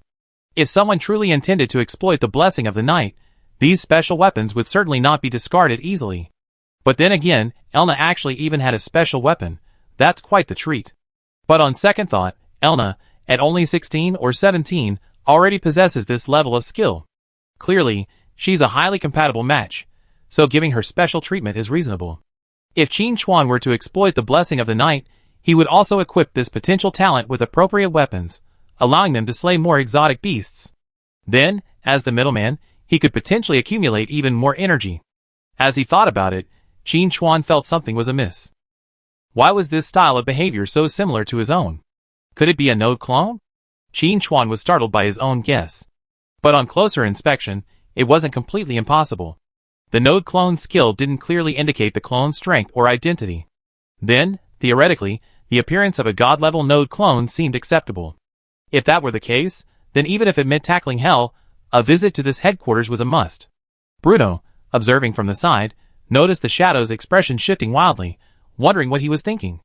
At that moment, Elna flew back from afar, her face unblushing and breathless as she calmly declared, "Branch Chief, all the alien beasts have been killed." Hans, in the driver's seat, quickly praised, as expected of the Red Comet, "It's incredibly powerful." He couldn't help but sigh. To be honest, even though I killed alien beasts before, my first reaction after seeing them just now was to flee and wait for support from the combatants. It seems I'm truly not cut out to be a combatant. Hans's expression was filled with shame. He had thought he'd be brave, but when the time came, he realized he simply couldn't muster the courage. His fear of alien beasts was ingrained in his bones, and it wouldn't change anytime soon. Elna comforted him. "Don't blame yourself, Uncle Hans. When I faced the monster, my hands and feet were cold too. It was the blessing of the night that gave me courage." Bruno clapped his hands, drawing their attention. He quickly said, "Although the monster has been repelled, we can't let our guard down. We should continue on our journey. The sooner we reach headquarters, the safer we be." Then he looked at Qin Chuan and added, "Mr. Shadow, what do you think?" Qin Chuan nodded. "Minister Bruno is right." Everyone agreed, and Hans restarted the engine. After a series of rumbling noises, the tank began to roar forward again. It was only because Hans didn't get out and crank the engine, otherwise Qin Chuan would have thought he was riding a tractor. The noise was outrageous. They drove safely for nearly an hour, with no monsters attacking. Qin Chuan couldn't help but smile. "Looks like we're lucky. We can reach headquarters safely." Before he finished speaking, the sharp sound of brakes rang out. The chariot stopped dead in its tracks, a cloud of smoke billowing. Hans pointed ahead, his voice trembling with fear. "Strange beasts, so many strange beasts." Looking around, at least hundreds of strange beasts were rushing towards them at top speed. Bruno gave Qin Chuan a blaming look. "Why did you pull that trick again?" Qin Chuan returned his innocent look. This time, it really wasn't him. Chapter 709. Qin Chuan admitted that he had attracted the previous few alien beasts, purely as a test. If he could test Bruno's strength, that would be great. Even if he failed, it wouldn't matter. There were only a few of them, and with Elna around, nothing would happen. Even if Elna couldn't defeat them, Qin Chuan was there. With his shadow, a simple trick would kill the alien beasts. As for Qin Chuan, he wouldn't use the same trick twice. So, the hundreds of alien beasts that attacked this time really weren't his doing. To be honest, Qin Chuan even suspected Bruno was just crying wolf. After all, he had connections with the Black Death infected, so it wasn't surprising that he was attracting the alien beasts. However, throughout the journey, Qin Chuan hadn't noticed any unusual movements from Bruno, and the infected people following the car from a distance were just lurking quietly, likewise making no moves to attract the alien beasts. The appearance of these hundreds of alien beasts was most likely an accident. Qin Chuan still raised the question, "Minister Bruno, could it be that your enemy has been secretly following us and luring the beast here?" Bruno's expression was somewhat subtle. Qin Chuan was furious, jumping up and down. "Great, it really is." Bruno quickly explained, "I do have some unpleasant antagonists, but they're not necessarily life and death. Disputes are normal, but if a beast is involved, then it becomes a public enemy of humanity, to be annihilated by all. No one would do such a thing." Bruno then looked at Qin Chuan and asked, "Mr. Shadow, could it be your enemy? As the saying goes, one should attack another with their own weapons." Bruno threw the question back, unspoken. Qin Chuan said flatly, "Impossible. I avenged my grudge right then and there. Not overnight. Bruno's expression grew increasingly subtle, and he shifted slightly to the side, mentally reflecting on whether he had offended Shadow in any way. Hans and Elna didn't dwell on it. Hans nervously asked, "Branch Chief, should we fight or retreat?" Elna drew her spear again, her face brimming with fighting spirit and a touch of solemnity. The alien beasts were outnumbered. She was sure she could handle them all on her own. Even if she couldn't defeat them, she could still run. But the problem was that she wasn't fighting alone. Whether it was Uncle Hans, Branch Chief Bruno, or the Traveler Shadow, they were no match for the alien beasts. There was nowhere to escape in this wilderness. Elna's eyes hardened, and she said solemnly, "Uncle Hans, you take the Branch Chief and Mr. Shadow and go ahead. I cover your retreat." "No," Hans flatly refused. "There are too many monsters. Even a level 1 combatant like you would struggle." Then, realizing he had overstepped his bounds, he quickly added, "Of course, this is just my personal opinion. The final decision rests with the Branch Chief." Qin Chuan followed up, "Bruno, think of a solution quickly." Bruno frowned slightly.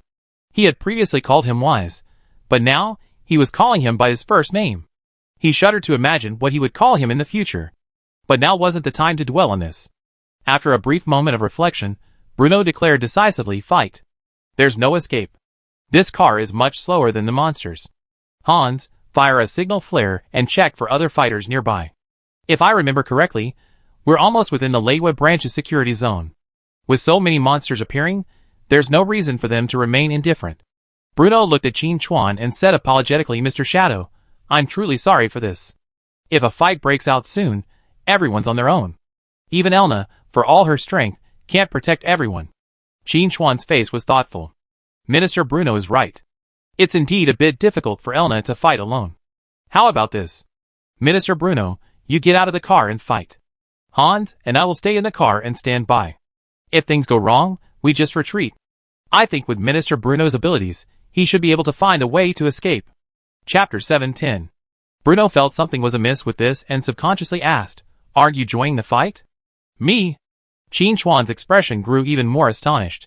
He spoke matter-of-factly, "As a guest of your branch, there's no reason for me to personally take action. If word gets out, it would damage Minister Bruno's reputation." Bruno nearly gasped. "So after all this talk, you're just not willing to contribute at all? Are you the kind of person who's just watching the fun?" "No." Before Bruno could say anything, Hans spoke up. His face was filled with determination. He quickly got out of the driver's seat and said quickly from outside the car, "Branch leader, you're our hope. The branch can't lose you. Elna and I will cover your retreat. You take Mr. Shadow and go ahead. We meet up at the Leiwa branch." Then he looked at Qin Chuan and said apologetically, "Mr. Shadow, it seems we can't go together on the rest of the way. But don't worry. Although the branch leader's driving skills are mediocre, and he often drives into ditches, the terrain around here is relatively flat. I think you can reach the Leiwa branch safely." Qin Chuan's expression changed, and he replied righteously, "If we're going, we go together. I'm not the kind of person who want to live in secret. Don't even mention letting us leave first." As he spoke, Qin Chuan had already swiftly exited the car, making a confident statement. "A strange beast? I make sure it never returns." Bruno didn't know why Shadow suddenly wanted to join the battle, but this was undoubtedly good news. Perhaps he could reveal his true strength. He immediately drew his own weapons and equipment, leaning against the chariot with a thick book in hand, taking a defensive stance. Bruno's profession was scholar, primarily focused on academic research. While this didn't offer much in the way of combat, he did have some general spells, which were sufficient for self-defense. The main force in this battle was naturally Elna, who stood at the front of the group. At this point, the alien beasts had already rushed to within less than 100 meters, and would engage in 2 breaths at most. Just as a fight was about to break out, Elna suddenly spoke, "Someone's coming." As soon as she finished speaking, dozens of skills flew in from the distance, enveloping the charging alien beasts. Followed by them, more than a dozen figures flew in at top speed, each employing their own methods to intercept the alien beast's charge. Judging from the gleaming light on their bodies, they were all combatants. The best among them were even at a level comparable to Elna's, clearly also level 1 combatants. Hans let out a long sigh and said excitedly, "Reinforcements are here. They're from the Leiwa branch." Bruno's expression wasn't quite so relaxed. Instead, he looked at the seat next to him, where a burly, bearded man stood. He looked at Bruno and said loudly, "Branch Chief Bruno, what a coincidence you're here too." Without waiting for Bruno's response, he turned his gaze to Qin Chuan.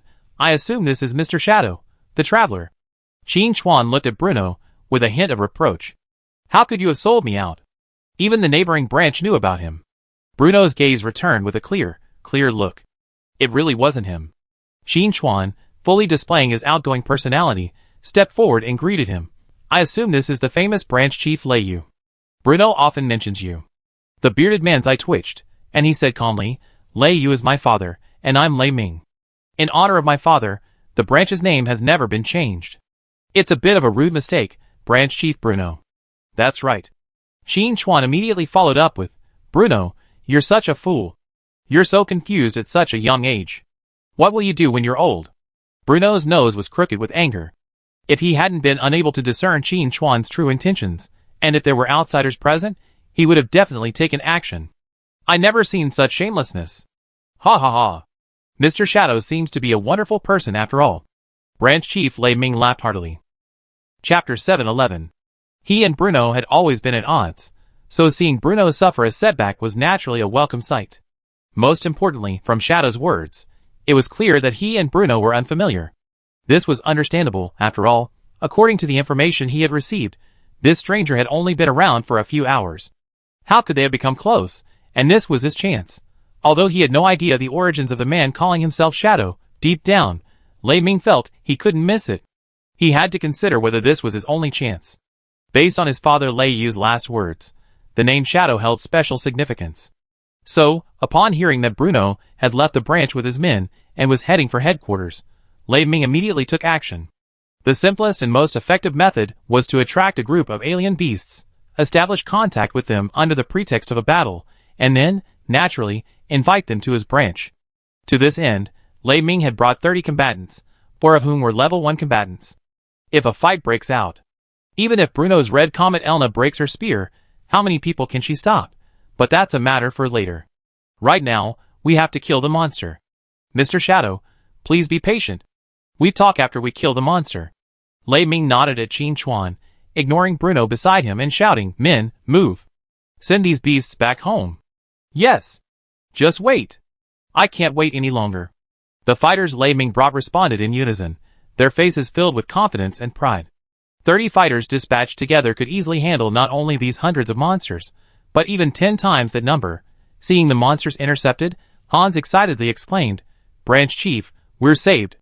Elna returned with her gun in hand, but she wasn't particularly pleased.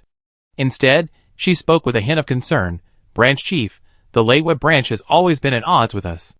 The fact they brought so many people this time isn't just a coincidence. Bruno nodded. I don't think it's a coincidence either. They're most likely targeting us. Qin Chuan was nearby. He then said, Since we're looking for you, Bruno, we be leaving first. Hans, drive? Wait. Bruno grabbed Qin Chuan's arm, his expression somewhat helpless. It's already this late. Don't you pretend to be ignorant? Don't you find it strange that Branch Chief Lei Ming directly pointed out your identity? Have you been to the Leiwa branch before? But from our previous conversation, I don't think that's the case. Qin Chuan glanced at Lei Ming and realized that while he seemed to be directing the battle, his attention was actually focused on this area. And Bruno was right. Lei Ming calling him by name directly was very unusual. The only explanation was that Lei Ming had an insider in Bruno's branch, who passed on Qin Chuan's information. Thinking of this, Qin Chuan said meaningfully, Minister Bruno, it seems your base isn't very stable. Bruno's expression was somewhat gloomy, clearly in a bad mood. But rather than dwelling on this, the more important thing was to find a way to escape. He didn't think Lei Ming came with good intentions. It seems it's time to use the hidden line. Bruno's fingers flicked slightly, and subtle vibrations spread out. The infected, who had been hanging behind him, received the message and immediately sprang into action. They untied their restraints and spread the aura of the Black Death. Soon, the roars of strange beasts echoed through the wilderness, and continued to be echoed. Qin Chuan naturally noticed Bruno's subtle movements, but he didn't expose them. For Qin Chuan, Lei Ming's appearance was not a good thing. He could almost guess what the other party was planning, simply to invite him to the branch and extract some valuable information from him. This was unacceptable to Qin Chuan. He was eager to visit the Night Watch headquarters to see the Knight's blessing. He had to confirm whether it was a node clone. If it was, perhaps, he could understand what had happened to the Evernight continent, and why it had become what it was now. Even if it wasn't a node clone, he still had to uncover the truth about the Knight's blessing and determine where the vanished power had gone. If it was absorbed by Alessa or another shadow deity to sustain its existence, that would be acceptable. But if an evil god or something were to cause trouble in secret, that would be no fun. For this reason, Qin Chuan could not go with Lei Ming under any circumstances. At this moment, Lei Ming was completely unaware that more beasts were gathering. Immersed in his pride, he shouted to Bruno, "Branch Chief Bruno, I wonder who is stronger, my fighters or yours?" Bruno complimented, "The Lei branch is full of hidden talents, and our fighters are exceptional and admirable.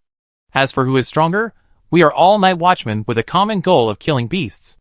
Why bother to judge who is stronger?" Lei Ming laughed again. To hear such words from the arrogant Bruno was a testament to his absolute superiority. 30 fighters against 1, the advantage was his. This traveler calling himself Shadow, he was determined to take him down, but Lei Ming didn't have much time to rejoice. One of the fighters glanced off into the distance and suddenly stiffened. A nearby alien beast seized the opportunity and swatted it away with a fierce claw. Lei Ming's face was a little embarrassed, and he scolded, "How many times have I told you to never lose focus during battle? Do you think you lived too long?" The fighter spat out the blood in his mouth, calmed his turbulent energy, and shouted, "Branch Chief Lei Ming, there are a lot of alien beasts coming over there." Lei Ming looked in the direction he was heading, and suddenly felt as if he had fallen into an icy cave. Animals. Countless alien beasts. A dark mass surged in like a tide. At a glance, there were at least 3,000 of them, and that was just the visible ones. In the unseen, the extremely rich smell of decay was enough to indicate that more alien beasts were approaching. Chapter 712. Lei Ming was confident he could defeat a few hundred alien beasts. It would simply take some time. But defeating thousands would be more than tenfold the difficulty. Alien beasts are characterized by their irrational fighting style. Their attacks are unpredictable, and casualties are easy to come in the chaotic battlefield. While the 30 fighters they brought with them weren't the entirety of their Lei branch, losing them here would be a painful loss. The wisest option was naturally to retreat. Lei Ming immediately called out, "Mr. Shadow, the situation has changed. Follow me to the branch for refuge." Bruno interrupted, "Don't worry about that, Branch Chief Lei Ming. We have our own means of retreat. You should go ahead. Mr. Shadow is free to decide where to go. Why are you dictating?" Lei Ming was very dissatisfied with Bruno's words and refuted him mercilessly. Bruno had never been so humiliated before. His face paled and sank as he secretly sent several messages. Since Lei Ming doesn't want to leave, then let him go. If these fighters are killed, the Lei branch will have little resistance, making it much easier to annex them later. After receiving the cryptic response from the Black Death-infected person, Bruno's expression softened slightly, and he nodded in agreement, saying, "Branch leader Lei Ming is right. I was presumptuous." He then turned to Qin Chuan and asked, "Mr. Shadow, do you have any ideas?" Qin Chuan naturally had an answer and replied without hesitation, "We set out together, and we must lead together. Branch leader Lei Ming, you should take the others away first. With so many alien beasts charging at us, casualties are inevitable. It's not easy to amass our wealth. Don't let it be lost over trivial matters, allowing others to take advantage of the situation. That would be disastrous. Don't you agree, Bruno?" Lei Ming was initially a bit annoyed by Qin Chuan's refusal, but the following words gave him pause for thought. Although Lei Ming's bearded face might make him appear rough, he was actually quite shrewd. How many people who can hold the position of branch chief are brainless? Bruno, on the other hand, was somewhat dissatisfied. "No, you can persuade others if you want to, but what do you mean by taking me with you? Would I plot against the Lei branch? It seems so. On the other hand, even if I did plot against the Lei branch, would that be wrong? Since Lei Ming can't do it, let him do it." Outwardly, Bruno remained calm and agreed, "Mr. Shadow is right. Branch Chief Lei Ming, you should leave quickly. It's too late." Inwardly, Bruno sneered. Want to leave? Not so easy. He had already instructed the infected to continue attracting the alien beasts. Even if Lei Ming and his men retreated now, they would be blocked by the alien beasts no matter which direction they went, especially back towards the Lei branch, where the alien beasts had already laid a tight net. While this made sense, Lei Ming still hesitated. He knew that if he missed this opportunity, both sides would retreat, and it would be difficult to invite Traveler Shadow to his branch. With so many alien beasts appearing, this area would soon be off limits to humans. Even the combatants would struggle, let alone everyone else. But seeing the expectant looks from his fellow soldiers, Lei Ming ultimately couldn't muster the resolve to fight to the end. He quickly gave the order, "Everyone, prepare to retreat. But before we leave, we need to buy a little time to allow more people to evacuate. Brothers, hold on for 5 minutes, just 5 minutes." Then he looked at Bruno, stiffened his neck, and said in a stern tone, "Bruno, I give you 5 minutes. Go as far as you can. As for whether you be killed by the monsters later, that depends on how tough you are." Bruno confidently replied, "Don't worry, Branch Chief Lei Ming, I think I'm tough enough." Chapter 713. Having decided to temporarily avoid the limelight, Bruno immediately called Hans, Elna, and Qin Chuan into the car, preparing to break out of the encirclement before the monsters completely surrounded him. Qin Chuan boarded smoothly and waved to Lei Ming, "Branch Chief Lei Ming, see you later." As he spoke, Hans had already started the chariot. After a rumbling sound, the chariot sped forward, billowing thick smoke. Lei Ming watched the chariot and felt an urge to stop them. But he ultimately resisted. He had also thought clearly that his abilities were limited. Even if he did manage to bring the Traveler Shadow back to the branch, he probably couldn't keep the secret to himself. Bruno was going to bring Shadow to headquarters anyway. If headquarters did discover anything, they wouldn't hide it from the branches. He would then contact a few branch chiefs he knew, and at least get some information from headquarters. It was better than nothing. Lei Ming never imagined that it was precisely this consideration that allowed him to escape. Qin Chuan had ostensibly left, but in reality, his shadow had already remained. If Lei Ming still harbored evil intentions and wanted to catch up, he wouldn't mind resorting to some trickery. However, judging by Lei Ming's expression, he had indeed figured it out, so the remaining shadow would implement the second strategy, kill the alien beast. After all, there was no deep hatred between Qin Chuan and Lei Ming, and since the latter had voluntarily declined to invite him to the branch, there was nothing awkward about it. Given this, Qin Chuan would not sit idly by and watch the alien beasts harm innocent people. None of these alien beasts attracted by the infected would survive. As for those infected who were secretly colluding with Bruno, they would naturally not be spared either. During the trial, Qin Chuan had witnessed the suffering and sacrifices brought about by the Black Death. He also knew how much effort Alessa and the others had put into combating it. How could Qin Chuan let their efforts go to waste by allowing the alien beasts to wreak havoc? If those infected with the Black Death hadn't aided the invaders, Qin Chuan wouldn't have taken the initiative to kill them. After all, they were pitiful. But now, following Bruno's orders, they wanted to attack the survivors. So don't blame Qin Chuan's men for being ruthless. But Lei Ming didn't know these things, and Bruno wouldn't know them either. After watching the chariot depart, Lei Ming led his men to intercept the alien beasts. He had promised to delay them for 5 minutes. During the battle, Lei Ming led the charge, charging wherever the alien beasts were most numerous.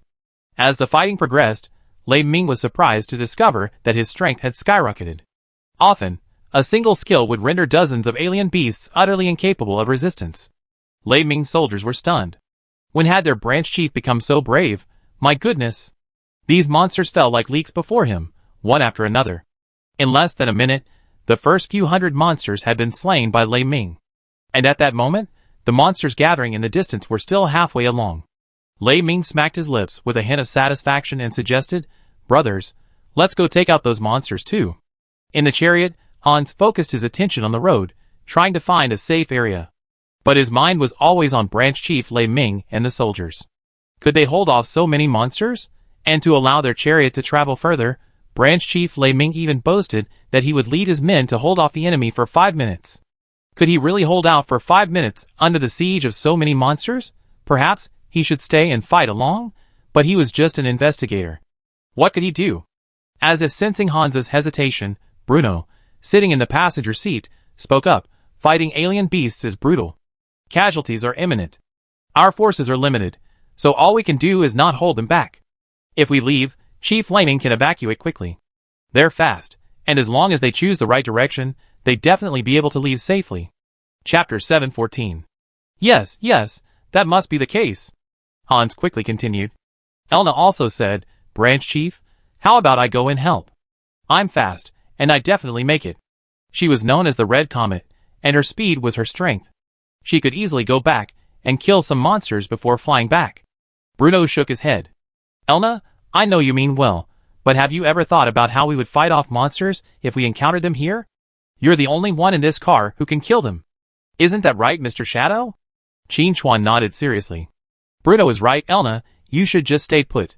After a pause, Qin Chuan added, "And I see Branch Chief Lei Ming doesn't look like someone with a short lifespan. He obviously survived this crisis." Qin Chuan, of course, couldn't read faces, but he could at least be certain that Lei Ming wouldn't survive this monster siege. With his presence, even 10 times as many alien beasts, let alone thousands, would be easily dealt with. If it weren't for the desire to avoid being exposed, Qin Chuan would have personally joined the battle in stealth. Once the poisonous blood plague erupted, he would have killed as many alien beasts as he could. But then, even Lei Ming, even at his most obtuse, would have sensed that the power wasn't his, and would have doubted him. Bruno, however, was somewhat unconvinced. Lei Ming? He's already dead. If he could survive so many alien beasts, he'd write his name backwards. Silence fell upon the car once again, only the roar of the engine echoing through the land. Thanks to Hans's superb driving skills, the chariot quickly reached a secluded area, and Hans immediately turned off the engine to avoid attracting the alien beasts. Qin Chuan actually wanted to say there was no need to bother, as the alien beasts definitely wouldn't come. Bruno also wanted to say the alien beasts wouldn't come after them. But they both tacitly remained silent. When did I become so strong? Lei Ming looked at his sword with some surprise. Before taking over as branch leader, he had also been a combatant, a level 1 combatant, and had killed at least 800 alien beasts, if not 1,000. But never before had a battle been as easy as today. With one strike, the alien beast fell straight down without a cry, a breathtaking display of energy. The accompanying combatants were also quite astonished. What kind of tonic had their branch leader taken to be so brave? Though the first few hundred alien beasts didn't satisfy Lei Ming, he decisively led his combatants into an offensive, charging towards the incoming herd. Originally, the combatants of the Leiwa branch were all contemplating how to hold out for 5 minutes, but with the branch leader's impressive performance, they were all emboldened, and no one mentioned retreat. The rapid demise of the strange beasts surprised several Black Death victims. The rate of casualties was too rapid. But before they could discuss what had happened, a dagger flashed in the darkness, instantly reducing one of the infected to 0 health. He was killed instantly, unsurprisingly. Who? The rest of the infected immediately erupted in a clamor, looking around warily. But all they heard was deadly silence. A moment later, another flash of the blade, another infected being killed instantly. And the rest of the infected hadn't even noticed the enemy's presence. Now, the infected couldn't sit still. When did the enemy arrive? But even after all the infected were killed, they still couldn't figure out the cause, leaving only a few corpses lying in the dust. A figure emerged from the shadows, 2 daggers dangling from their waists. If anyone from the Peak Guild were here, they would undoubtedly recognize those daggers as their leader's signature weapons. But the problem was, the wielder wasn't their leader. This assassin wasn't Qin Chuan, of course, but a disguise he had created, a template assassin. Equipped with forbidden bound and robbery, he could easily dispatch those infected. After completing his mission, the assassin returned to the shadows. Qin Chuan's mission for this disguise was to freely explore the Eternal Night continent, build a reputation, and establish himself there. Due to the possibility of a divine descent on the Apocalypse continent, Qin Chuan couldn't remain in the Eternal Night continent for long. After completing his class advancement, he needed to find the starting point for his breakthrough to the sanctuary, and then return to confront the Son of God. Besides, the Eternal Night continent was too vast, even traversing it would take ages, so he decided to leave this disguise behind and slowly gather intelligence. With the forbidden and looting sets, plus the equipment Qin Chuan had prepared, this assassin character's combat power was considerable. Now, another perfect opportunity to make his mark. After defeating the infected, the assassin character charged towards the alien beasts, hoping for a chance encounter with Lei Ming and the others. After waiting in the corner for over half an hour, seeing no alien beasts approach, Hans cautiously poked his head out, observed the area, and then retreated, excitedly saying, "Branch Chief, the alien beasts are gone. We're safe." Bruno's expression wasn't as happy as he expected. Because, up to this point, he hadn't received any reports from the infected. Logically, after all this time, the alien beasts should have eliminated Lei Ming and the others, and the infected should have had some news. But no matter how Bruno sent signals, they didn't respond. This made Bruno wonder if he died from the Black Death. To be honest, if Hans and the others hadn't been there, Bruno would have gone to investigate the situation himself. But Bruno also knew that doing so would undoubtedly arouse Shadow's suspicion. Forget it, if the infected die, so be it. There are always other options, Bruno thought to himself. Trading a few infected in exchange for Lei Ming and his fighters was a win no matter how you slice it. But Bruno would never have imagined that. At this point, Lei Ming not only survived, but became increasingly excited, his form improving with each fight. He charged headfirst into the horde of alien beasts, slaughtering them in all directions, while the fighters from the Leiwa branch followed behind, taking advantage and gaining significant boosts. It could be said that these thousands of alien beasts were simply there to be fed. Although Lei Ming felt that the energy absorbed this time seemed a little less than that of previous alien beasts, he didn't dwell on it. As the saying goes, it's best to strike while the sick are at their wits' end. If not to take advantage of the weakened alien beasts, then when would you kill more? Chapter 715. A chariot parked on a dilapidated road in the desolate landscape. Several figures gathered around the front of the vehicle, conferring. One of them asked, "Didn't you refuel before setting off?" A nearby person replied, somewhat embarrassed, "That's the responsibility of the maintenance team. We were in such a hurry when we left that we didn't have time to check." A young girl surveyed the surrounding terrain and suggested, "Let's walk. It should take 7 or 8 hours at most." The final person made the final decision. It's settled. The 4 people were Qin Chuan and Bruno's group. After ensuring that the alien beasts weren't pursuing them, Hans quickly drove the chariot forward. However, not long after setting off, the chariot trembled and then stopped completely. After a thorough inspection, the group discovered the problem. It was out of fuel. So the previous conversation had begun. Qin Chuan glanced at Bruno angrily. "Old Bruno, you're not even close to being thorough. How can you be a branch leader?" Bruno could only laugh dryly, but he was internally troubled. From being called minister at first, to calling him by his first name, and now even calling him Old Bruno, Bruno felt his status in the Shadow's eyes was steadily declining. If this continued, he might just become Little Bruno. Hans and Elna had no other thoughts. They were discussing the risk of walking to headquarters. But given the current situation, they had to go even if they didn't want to. Judging from the distance, they had broken down halfway. Even if they were to return the same way, the distance back to the branch would be about the same as the distance to headquarters. After a brief discussion, the 4 of them began their journey on foot. For Qin Chuan, walking for 7 or 8 days, let alone 7 or 8 hours, wouldn't be a problem. With his high stats, he could easily handle it. But lost time won't be regained. Qin Chuan even suspected Bruno's involvement. Just now, when the tank stalled, Bruno's expression was startled, clearly unprepared for this. So, it seemed Bruno hadn't planned to not refuel. This was interesting. Glancing at Hans and Elna, who were walking ahead, Qin Chuan slowed his pace and approached Bruno, lowering his voice and saying, "Old Bruno, you have quite a few enemies. They actually want to abandon you to the beasts along the way. How did you manage to be the branch leader? You're so unpopular." Bruno was also puzzled. He usually performed his duties conscientiously. While he would eliminate some troublemakers, he wouldn't take action against the ordinary people living in the branch, instead working hard to protect them. But now, with this incident, Bruno felt like his good intentions had been wasted. Hans seemed to hear something, and turned to defend his branch chief. "Mr. Shadow has misunderstood our branch chief. Go ask anyone in the branch. If anyone thinks the branch chief is bad, I, Hans, will write my name backwards." This was most likely an accident, probably a mistake made by the maintenance team in their haste. Elna also said, "Indeed, the branch chief is a well-known good man. It was he who suggested that ordinary people live in the branch to avoid attacks by monsters." Qin Chuan thought for a moment and said seriously, "Old Bruno, it seems I misunderstood you." Bruno waved his hand modestly. "This is what I should do. As branch chief, if I can't protect ordinary people, how can I hold that position?" The righteousness of these words inspired Hans and Elna, and they admired Bruno even more. Honestly, if Qin Chuan hadn't witnessed Bruno kill the data clerk and discovered Bruno's collusion with the Black Death infected, he'd probably have considered Bruno a good person. But now, Qin Chuan just wanted to know when Bruno's true colors would be revealed. Also, along the way, Qin Chuan was pondering a question. What was Bruno's true purpose? In particular, the move of colluding with the Black Death infected was a bit confusing to Qin Chuan. If he simply wanted to maintain his authority within the branch, there was no need to do this. There were plenty of means and opportunities to eliminate dissidents. Is it because of the Black Death? Qin Chuan pondered. Could it be that Bruno wanted to uncover the secrets of the alien beasts from the Black Death infected? Strictly speaking, Qin Chuan was also very curious about the alien beasts. These monsters, evolved from the Black Death, had many characteristics that differed from known life forms.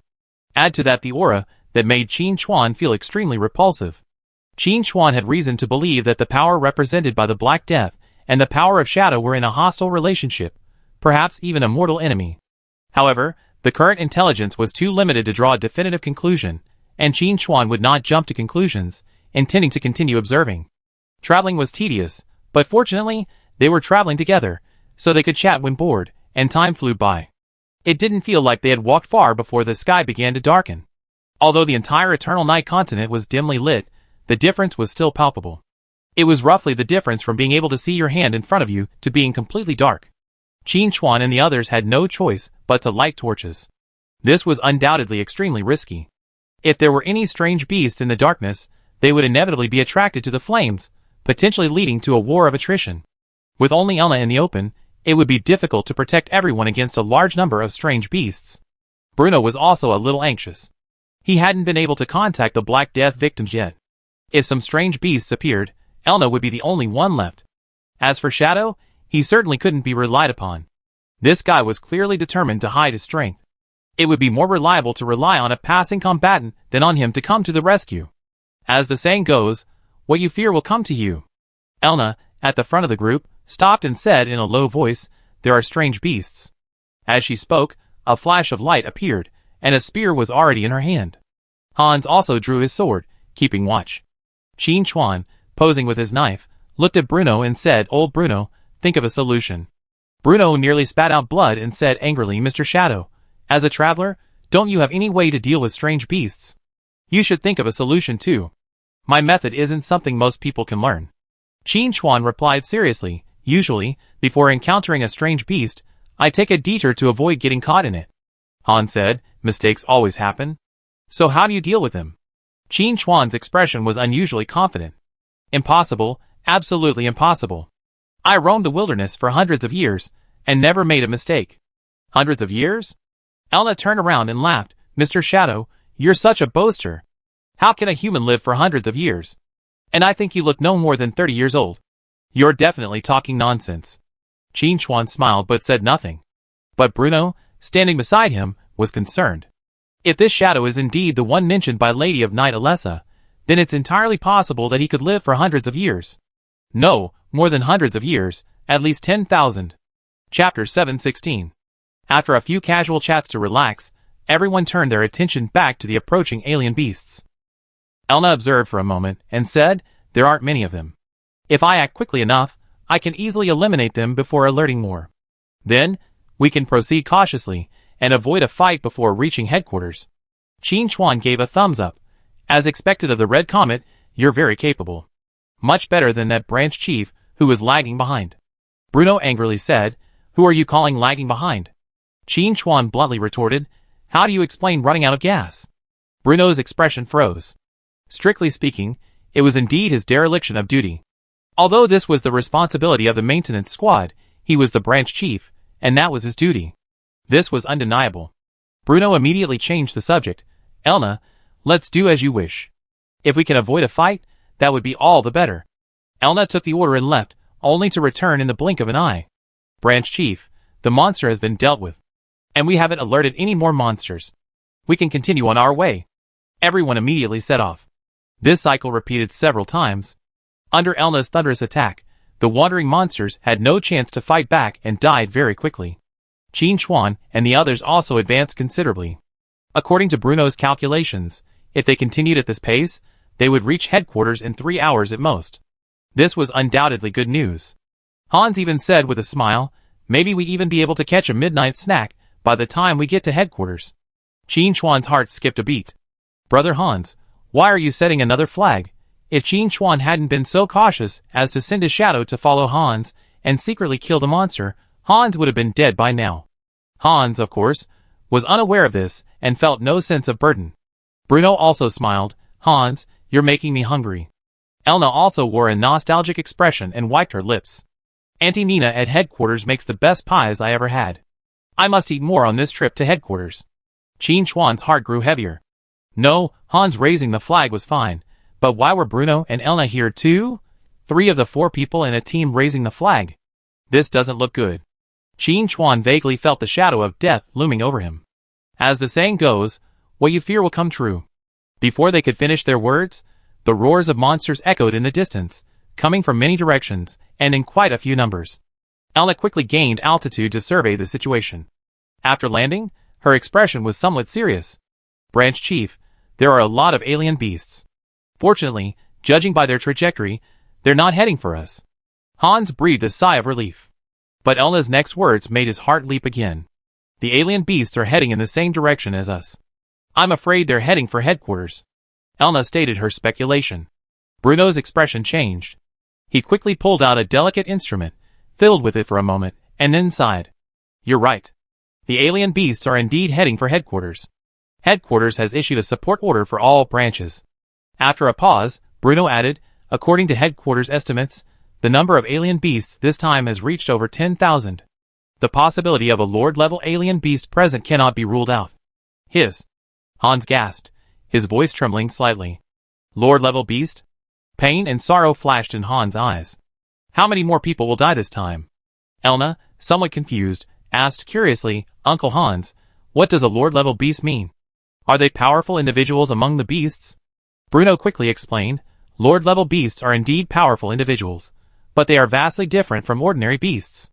The most important thing is that they possess a trace of destructive power, making it difficult for even a first-level fighter to withstand them. It usually takes 10 or more special-level fighters to defeat them. Even if they are ultimately killed, the damage is incalculable. Bruno's expression grew increasingly grim. Elna, you're young, so it's normal you don't know. About 20 years ago, a Lord-level beast appeared and destroyed 2 branches. It took 3 days of fighting to slay it, resulting in over 100,000 casualties. Now, Elna also realized the terrifying nature of Lord-level beasts. Although she held the title of the youngest first-class combatant, she was self-aware, aware that there was still a significant gap between her and a special-class combatant. It would take 10 special-class combatants to contend with a Lord-level monster. She would probably only last a minute without being defeated. Erna, however, had no desire to retreat. Instead, she volunteered, Branch Leader, since headquarters has requested assistance, we absolutely cannot sit idly by. If a Lord-level monster truly exists, and we allow it to attack headquarters, the consequences will be disastrous. Indeed. Bruno nodded repeatedly, his tone firm. We are the Night Watchmen, and fighting against monsters is our duty. I hereby declare that all 3 members of the Bruno branch, Branch Leader Bruno, First-Class Combatant Erna, and Investigator Hans, are to immediately support headquarters. Depart without delay. Yes. Understood. Hans and Elna responded in unison. After his final shock, Hans had calmed down and accepted his fate. If this was his end, he would accept it calmly. As for Elna, though young, she understood her responsibilities. Since she has accepted the blessing of night and gained power, she should fight for the weak and for the hope of humanity. The Night's Watch headquarters must not be allowed to fall. Qin Chuan looked at the 3 excited people and quickly asked, What about me? Bruno slapped his forehead and said apologetically, Mr. Shadow, I'm truly sorry. I'm afraid we can't travel together from now on. You're not a member of the Night's Watch, so there's no need to get involved. Leave while there's still time. After a pause, Bruno added, As for the blessing of night I promised you, if I'm still alive after this battle and the Night's Watch headquarters still exists, I will fulfill my promise. Bruno's expression was bitter. If I unfortunately die, I can only apologize in advance. At this moment, Qin Chuan couldn't tell whether Bruno was being sincere or just pretending. A man like Bruno must be extremely apprehensive about his own life. When faced with a monster attacking headquarters, shouldn't he retreat to a safe area and wait and see what happens? Bruno could guess what Qin Chuan was thinking, but he didn't elaborate. He had his own principles. Chapter 717. Seeing Bruno, Hans, and Elna ready to charge, Qin Chuan couldn't fall behind and immediately prepared for battle. Hans dissuaded him. Mr. Shadow, you're a traveler, not a member of the Night's Watch. There's no need to get involved. Elna also gently reminded him, Mr. Shadow, the beasts are quite powerful, and there are many of them this time, some even at the Lord level. I might not be able to take care of you. Bruno remained silent. He was betting that Shadow wouldn't sit idly by. If Shadow came for the blessing of night, he certainly wouldn't allow the Night's Watch headquarters to fall. While he didn't know if this Shadow was the one mentioned in the records, nor did he know his true strength, Bruno had a feeling that if Shadow took action, the crisis at the Night's Watch headquarters would be resolved. Qin Chuan glanced at Bruno, then turned to Hans and Elna, sighing. I originally wanted to get along with you as a traveler, but you're all ready to die. So, I won't pretend anymore. I can actually defeat alien beasts. Bruno had hoped Shadow would reveal his identity, revealing he was the same one from 10,000 years ago, but he only received such a bland response. He was a little disappointed, but he didn't take it too seriously. The most important thing was that Shadow was ready to attack, so if he observed his fighting style, he'd be able to find clues. On the surface, though, Bruno still tried to offer some advice, saying earnestly, "Since you're able to travel through the wilderness, you must have the means to deal with alien beasts." "I have no doubt about that. But this time, there might be a Lord-level alien beast, far more powerful than ordinary beasts. You should think twice." Qin Chuan waved his hand resolutely. "Minister Bruno, there's no need to say more. I made up my mind. I'm determined to kill this beast. As for the Lord-level beasts, that's no problem either." Hans and Elna's expressions were clearly filled with disbelief, but seeing that Shadow hadn't left them, and instead decided to stay and fight the beast, they were deeply encouraged. Bruno was also delighted.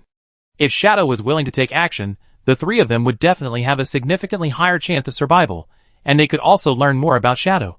A positive outcome no matter how you slice it. With this in mind, Bruno immediately made the decision. "Since Mr. Shadow wishes to join the battle, on behalf of the Night's Watch, I thank you for your support. Now, let's discuss tactics. Rushing forward without thinking will not only fail to help headquarters, but could also put us in danger." Hans volunteered. "Branch Chief, I'm an investigator. How about I go and see the monsters attack? We can find a weak point as a breakthrough point. Killing more monsters will definitely reduce the pressure on headquarters." Elna objected. "There are too many monsters, and the situation is so chaotic that it's difficult to find useful information. Besides, we're outnumbered, and acting separately is even more dangerous." Bruno also said, "Let's move together. Elna will lead the front, and Hans and I will take the middle. Mr. Shadow, you cover our rear." Qin Chuan nodded. "No problem." In fact, the formation didn't matter, because Qin Chuan had already sent Shadow out. Any monster approaching within 100 meters would be instantly killed. This was the fundamental reason they had been able to discuss this for so long. If it weren't for Qin Chuan's presence, at least 20 alien beasts would have arrived in this area.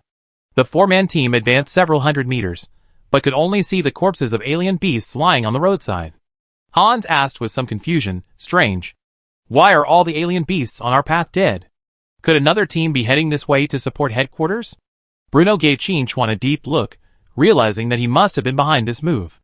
This further confirmed his suspicions, but also gave rise to a sense of worry. Chapter 7:18. Shadow's strength seemed far greater than he had imagined. If a conflict ensued, would he be able to handle it? But having come this far, there was no reason to retreat.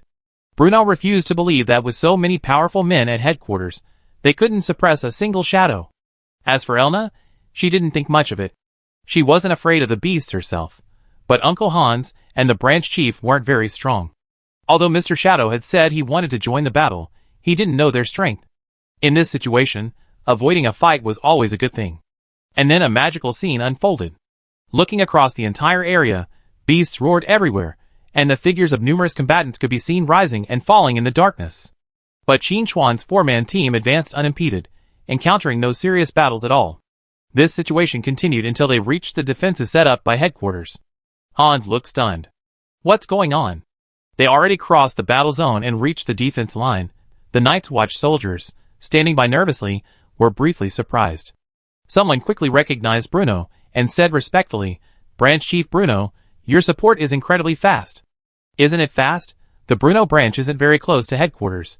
Even at full speed, it would take at least 3 or 4 hours. And yet, less than 10 minutes after headquarters sent out the request for assistance, Branch Chief Bruno arrived."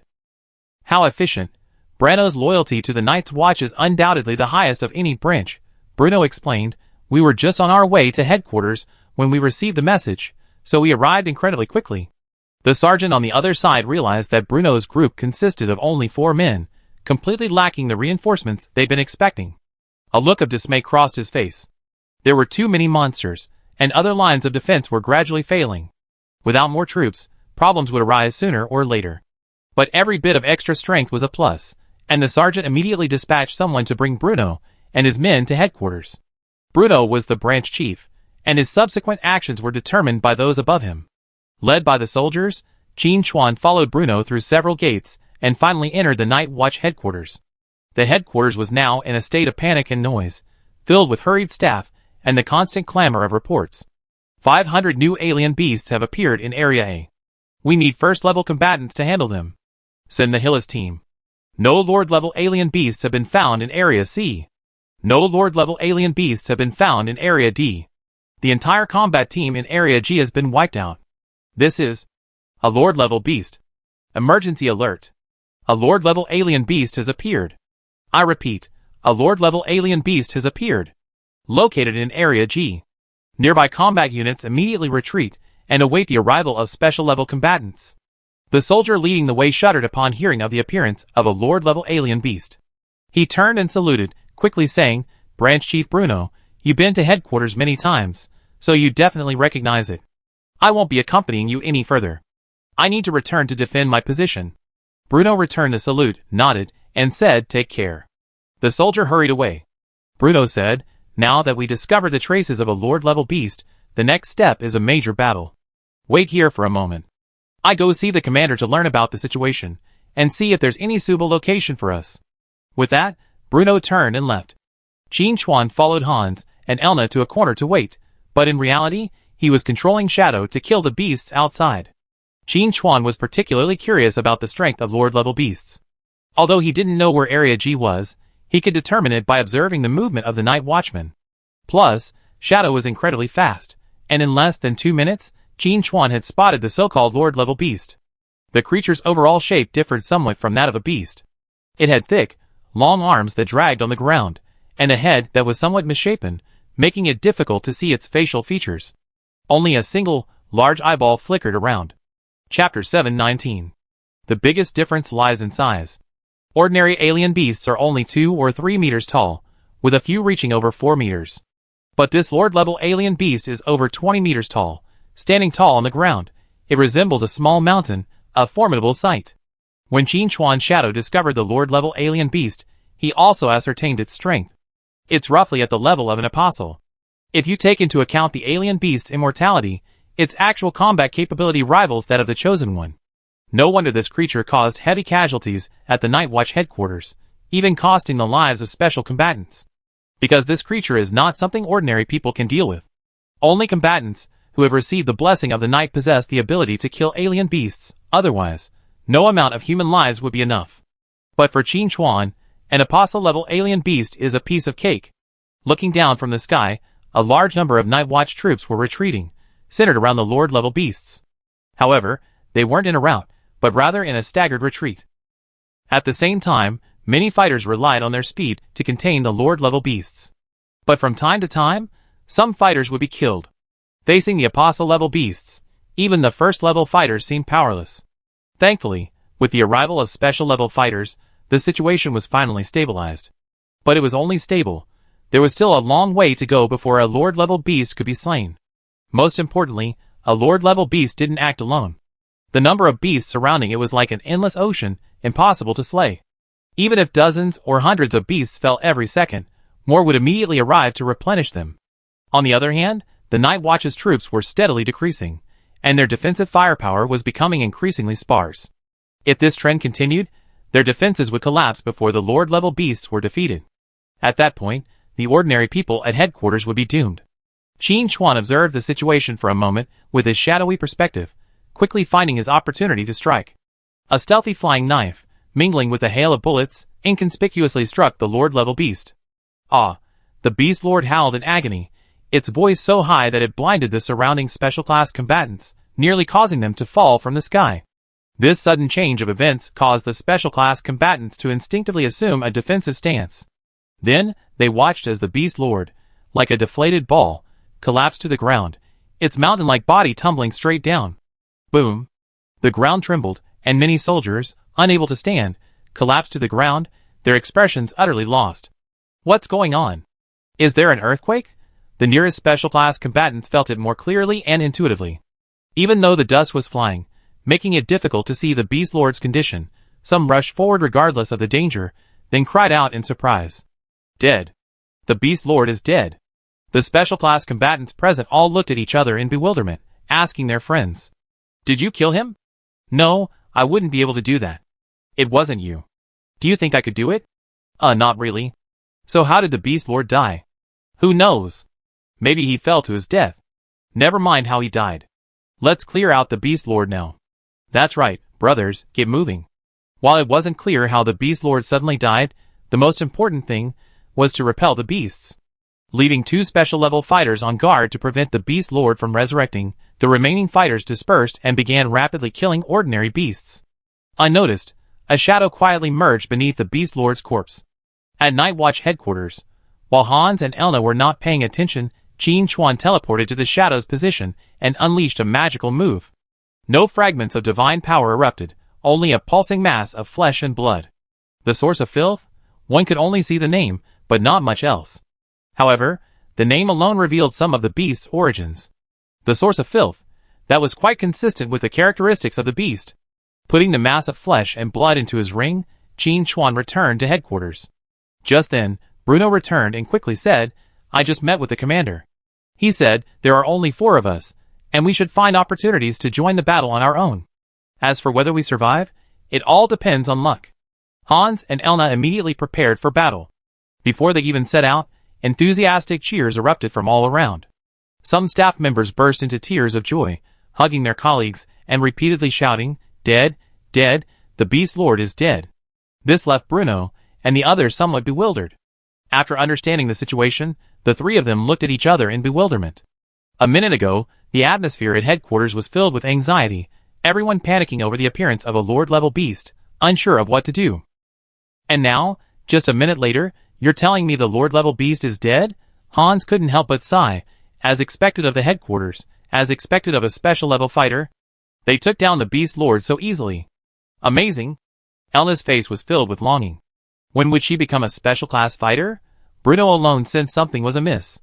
He looked at Qin Chuan, a feeling that Shadow must have been responsible for the Beast Lord's sudden death. But with Hans and Elna watching, he couldn't possibly have run out and killed the Beast Lord and then come back. Could it not have been him? But if Shadow hadn't taken action, who else could have killed the Beast Lord so quickly? The special-class fighters at headquarters were indeed powerful, but not that strong. This was truly strange. Chapter 720. After the Lord-level alien beast's inexplicable sudden death, the battle became much easier. Although the remaining alien beasts were numerous, the Night's Watch headquarters was no pushover. Fighters from all levels, led by special-level fighters, charged forward like mowing grass, crushing the alien beasts that blocked their path one after another.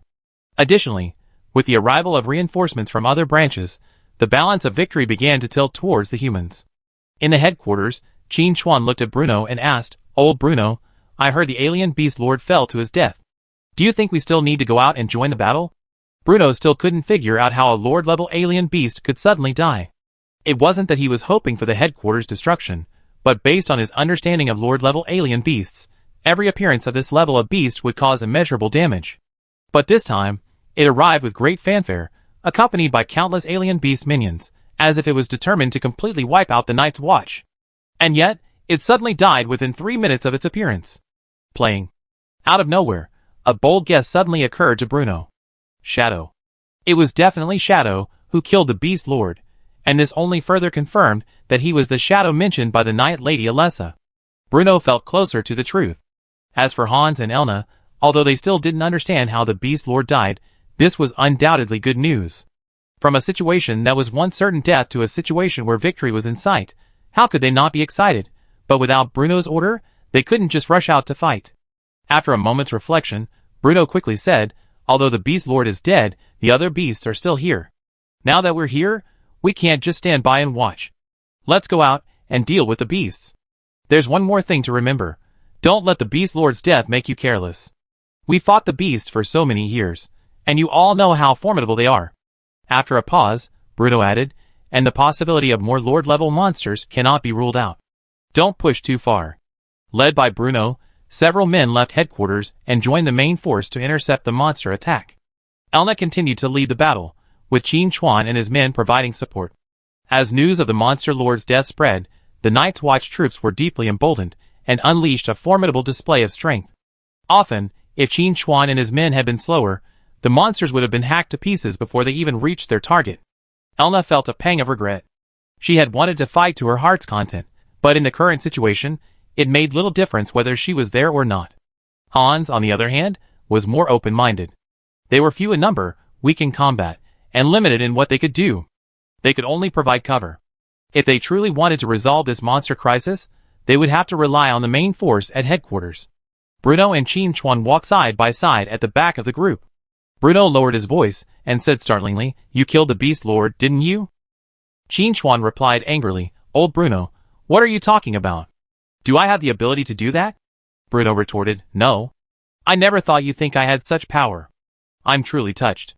Qin Chuan's voice was tinged with teasing. It was absolutely impossible for him to admit that he had killed the Beast Lord. No matter how much Bruno suspected, it was still just suspicion. None of the special combatants present could see any clues, let alone Bruno, who was searching for someone at headquarters. Of course, according to Qin Chuan's speculation, even without direct evidence, Bruno would have concluded that he was responsible.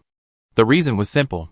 The Night Watch headquarters lacked a powerful individual capable of instantly killing the Beast Lord, otherwise they wouldn't have been so flustered. At least the last time the Beast Lord appeared, the Night Watch hadn't been able to instantly destroy him. Chapter 721. But this time, it worked. Others might think that it was the strength and excellent coordination of the headquarters fighters that enabled them to defeat the Beast Lord. But Bruno disagreed.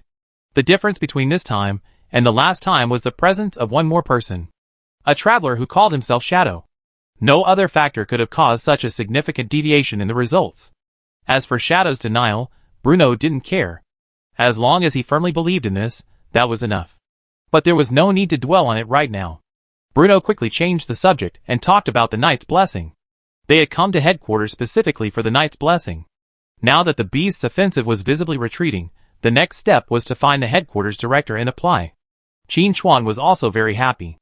It had been almost a day since he arrived on the Eternal Night continent. Finally, there was a possibility of advancing to the next stage. He wanted to see what the Knight's Blessing was, and whether it was as he had suspected. As he spoke, loud cheers erupted from all around.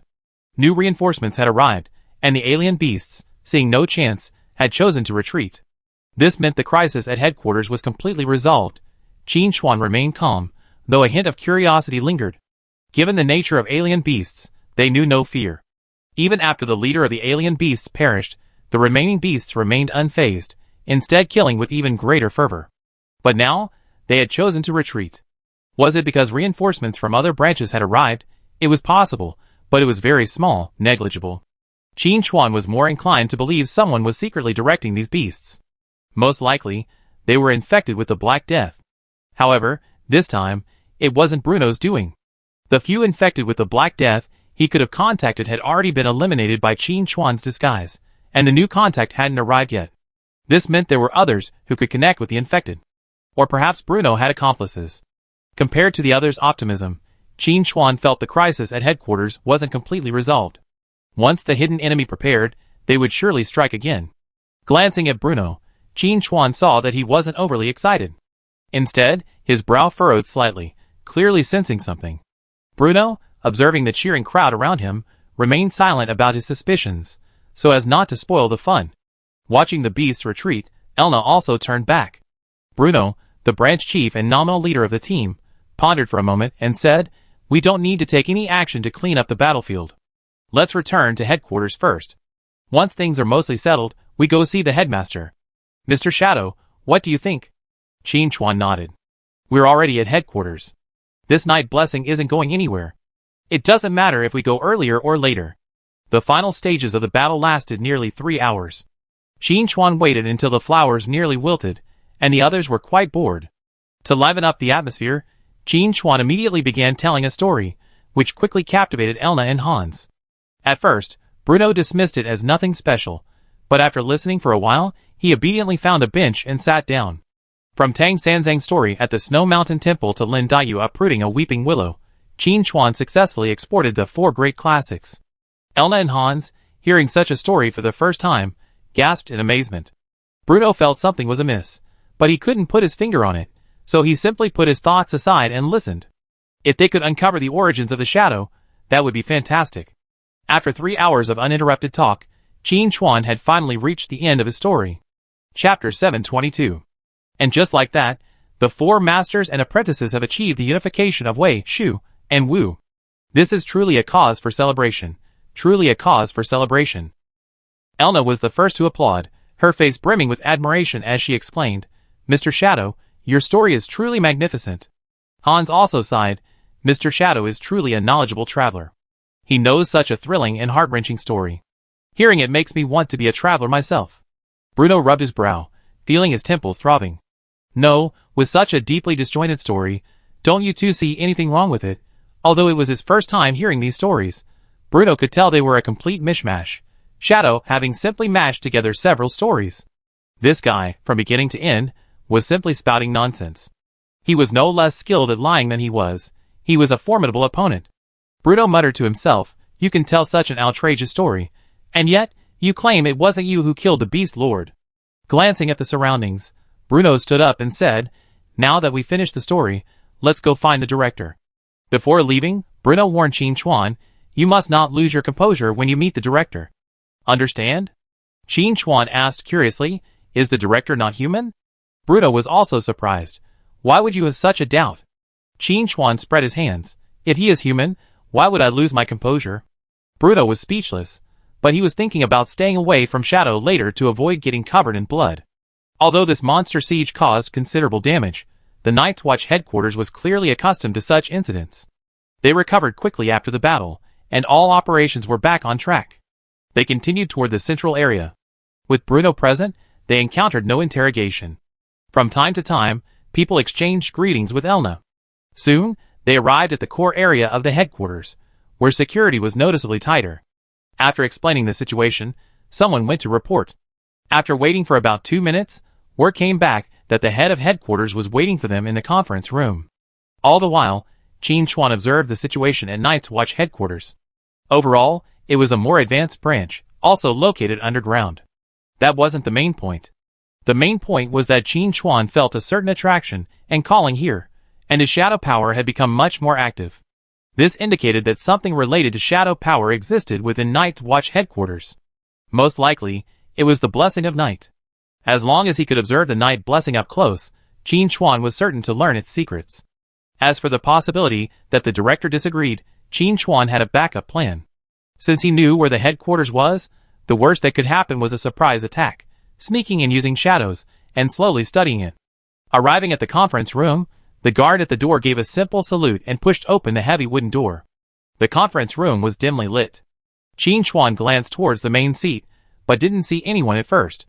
Lowering his gaze, he spotted a smaller figure, scribbling furiously. "Little girl, finishing your homework?" Qin Chuan said with a smile, then asked, "Where's your director?" As soon as he finished speaking, Bruno snapped to attention and saluted respectfully, "Greetings, director."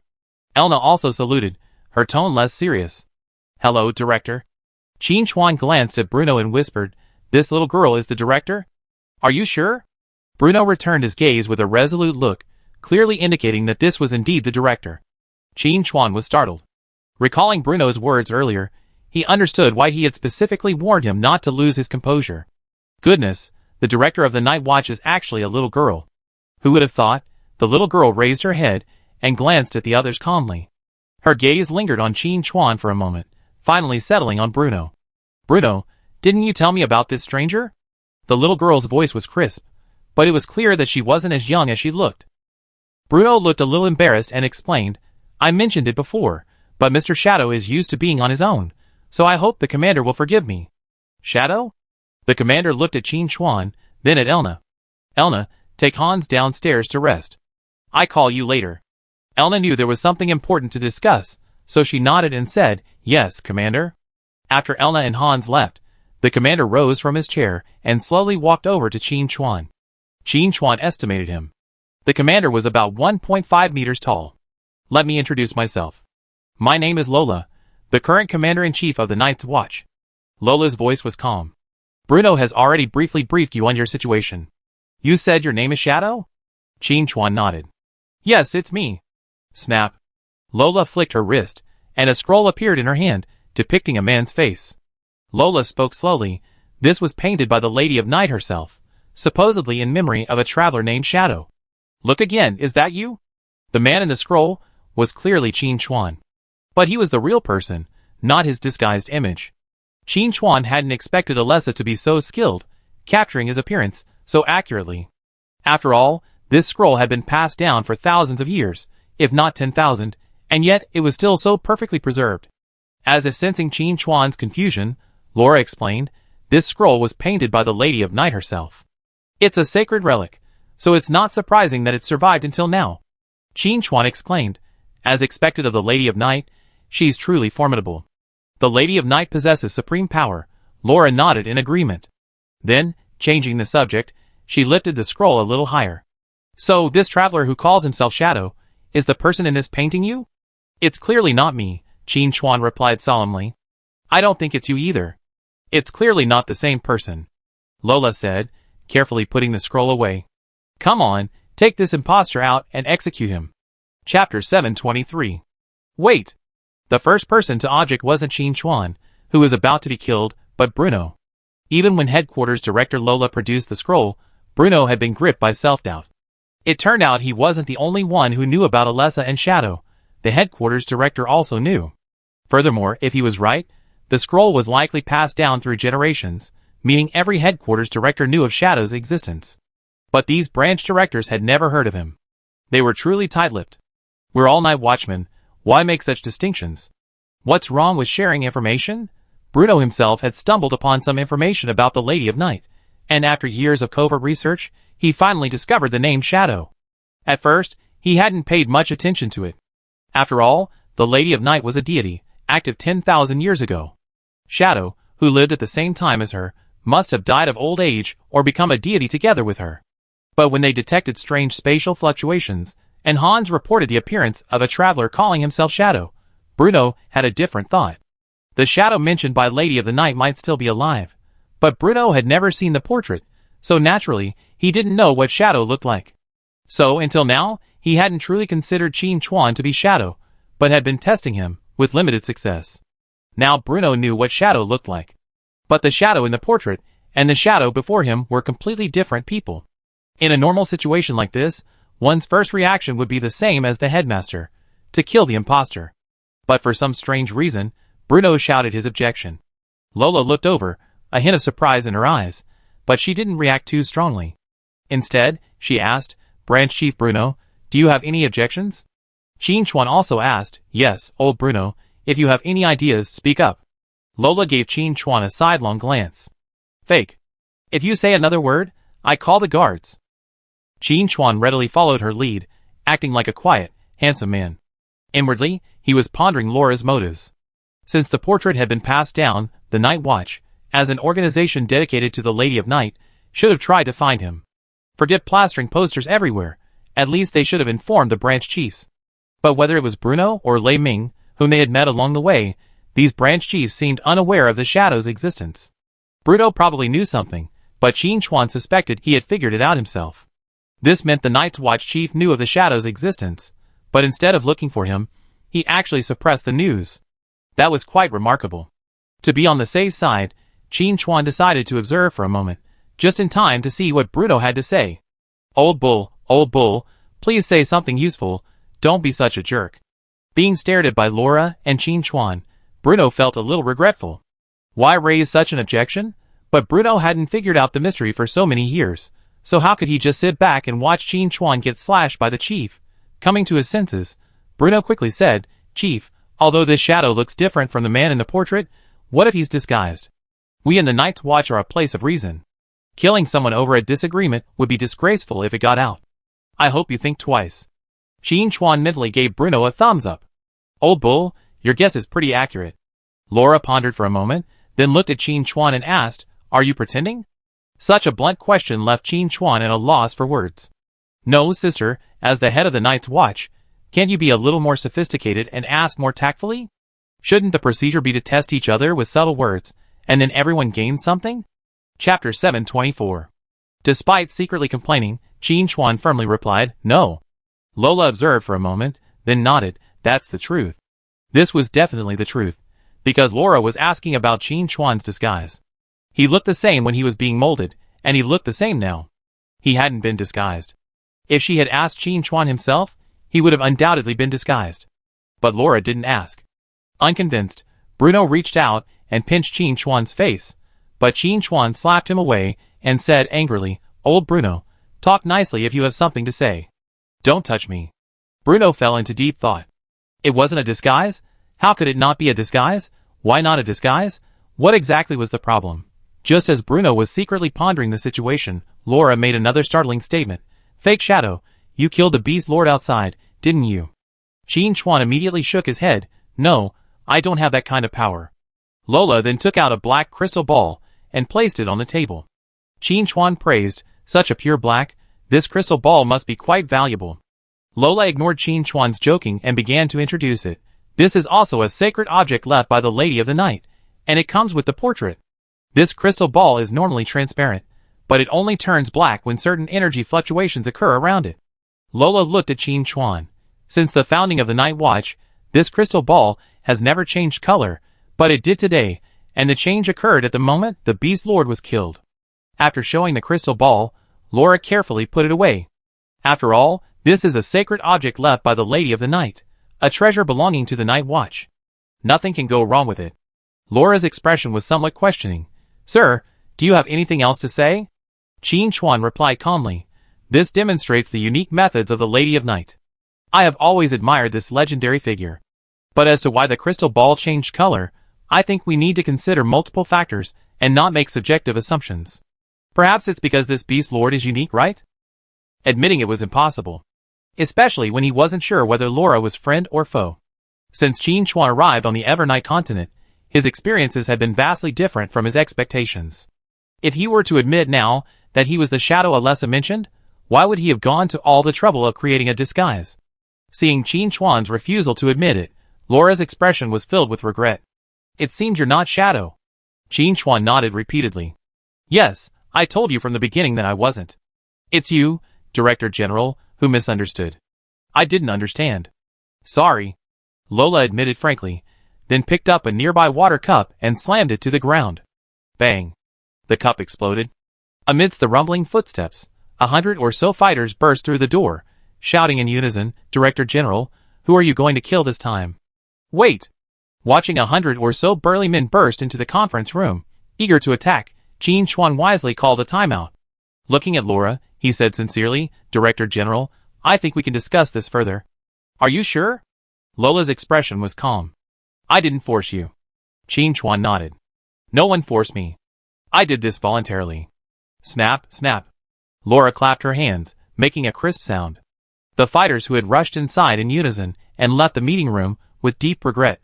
Before leaving, they asked, Director, are you really not going to cut it down? Lola didn't answer. The fighters finally gave up and obediently closed the door. Qin Chuan chuckled dryly. Director, you manage your subordinates well. I admire you, I admire you. Lola waved her hand modestly. It's all the subordinates who are stirring up trouble. I'm sorry to have embarrassed Mr. Shadow. Changing the subject, Laura said with some anticipation. Now, what do you want to say?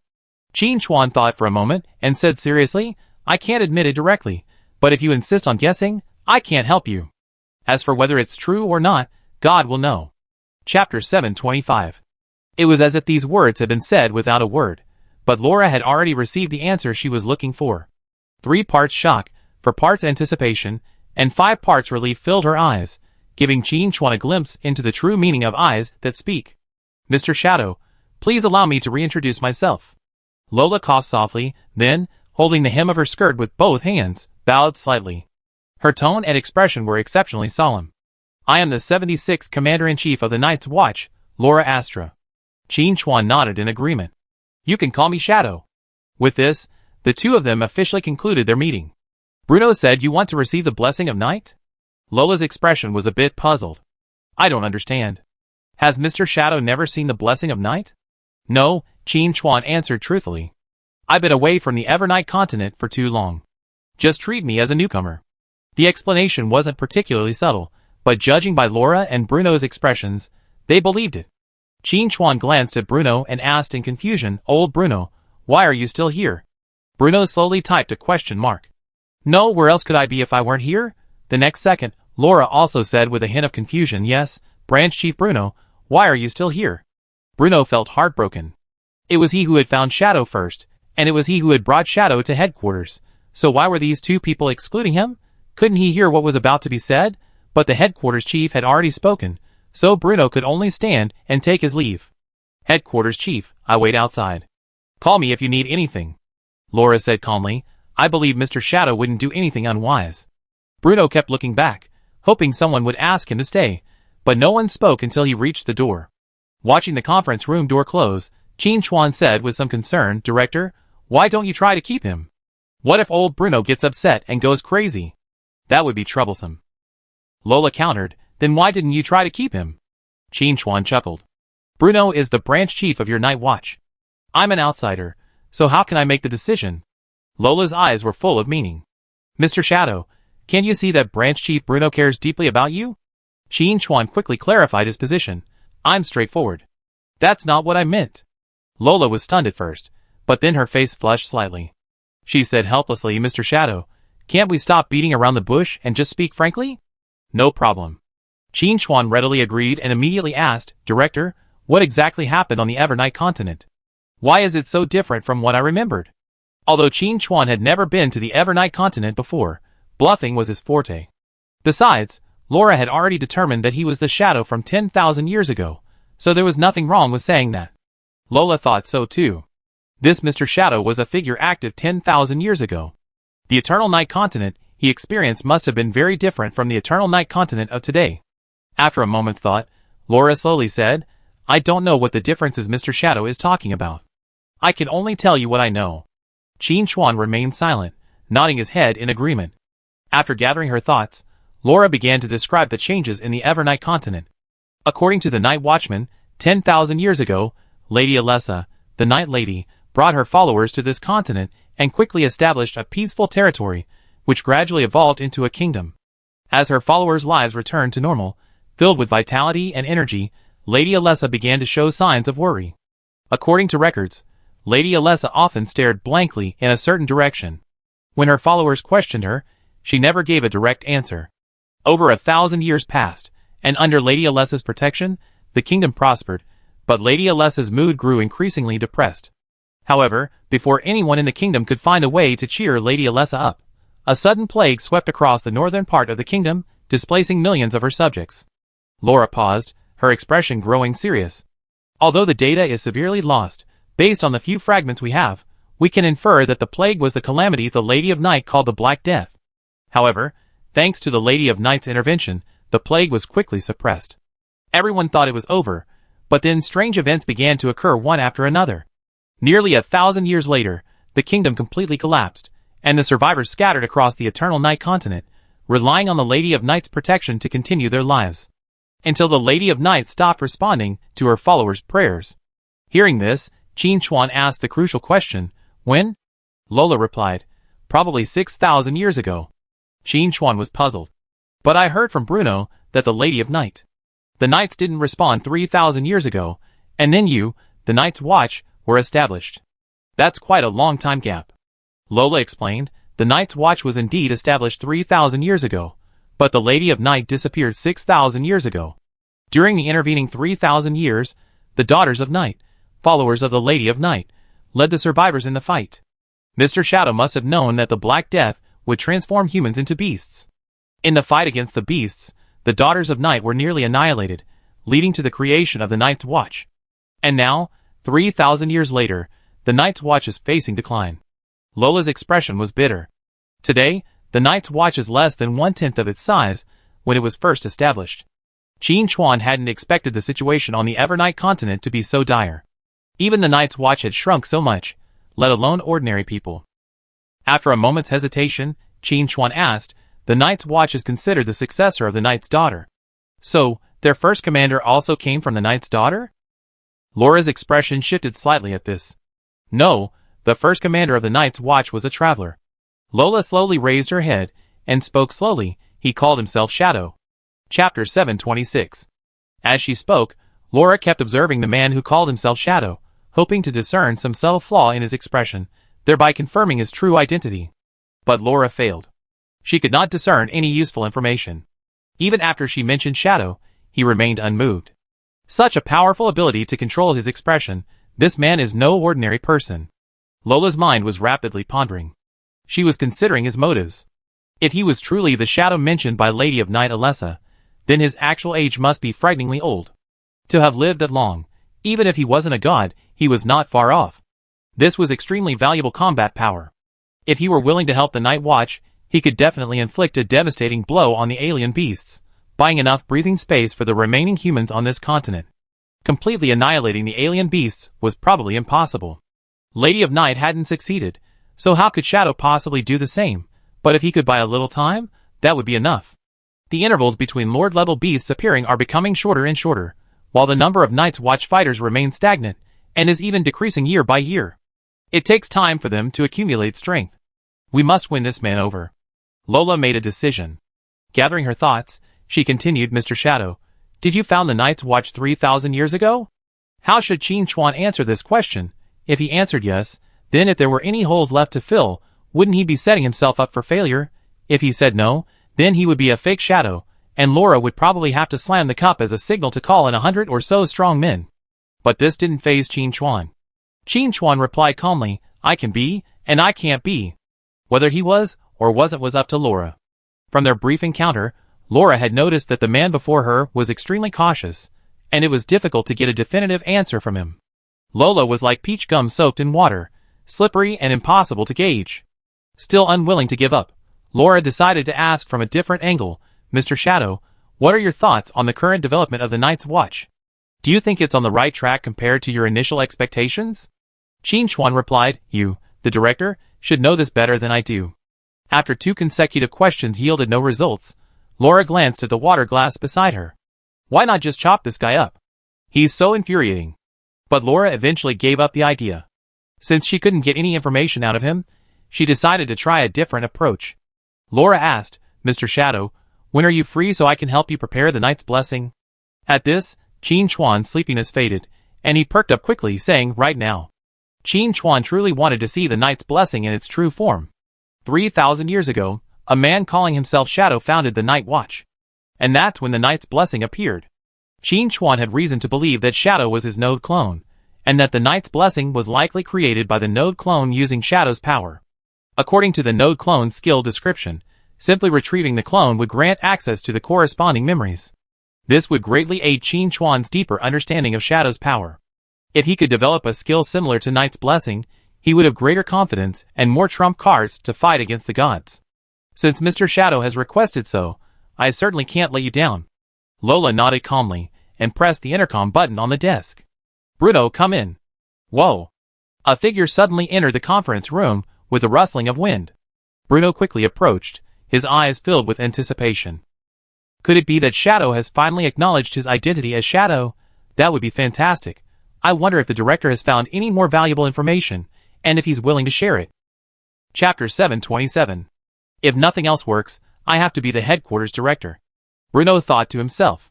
He had originally thought the headquarters director was merely one level higher than the branch chief, but judging by previous events, the headquarters director clearly possessed more top-secret information.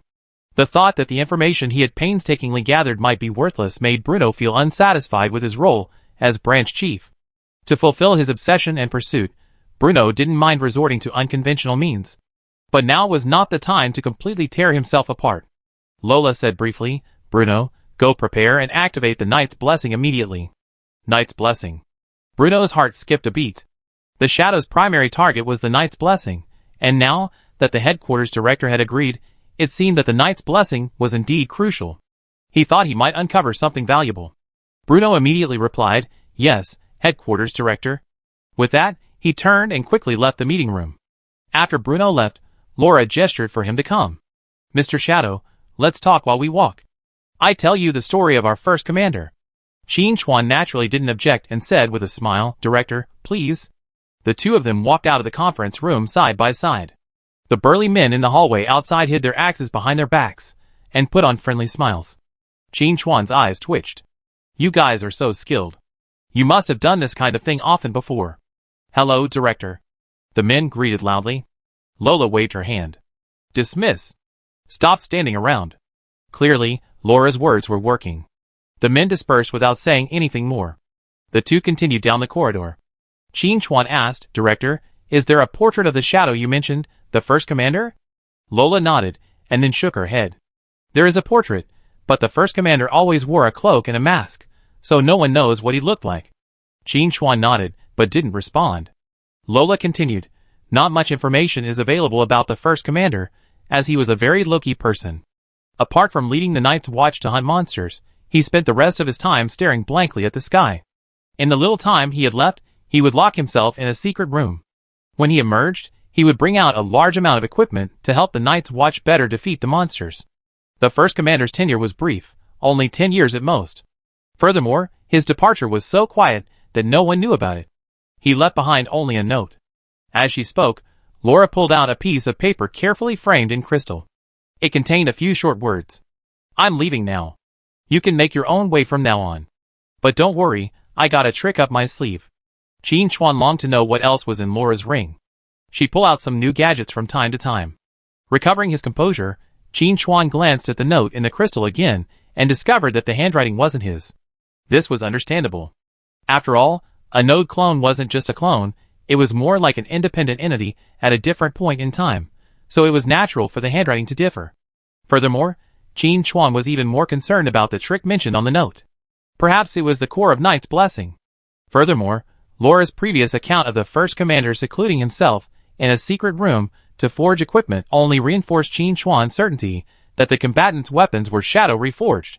However, this only explained the origin of the initial equipment and how Shadow Reforged had operated over the 3,000 years since the node clone's departure. It couldn't possibly be running automatically offline, that would be too intelligent. Even if Shadow Reforging could operate automatically, what about its energy source? Qin Chuan's eyes flickered. He seemed to have discovered a blind spot. Could it be that the energy absorbed by Elna and her companions after killing the beasts was lost to Knight's blessing? Chapter 728. This possibility isn't impossible, it's highly probable. While Qin Chuan was pondering, Laura had been secretly observing.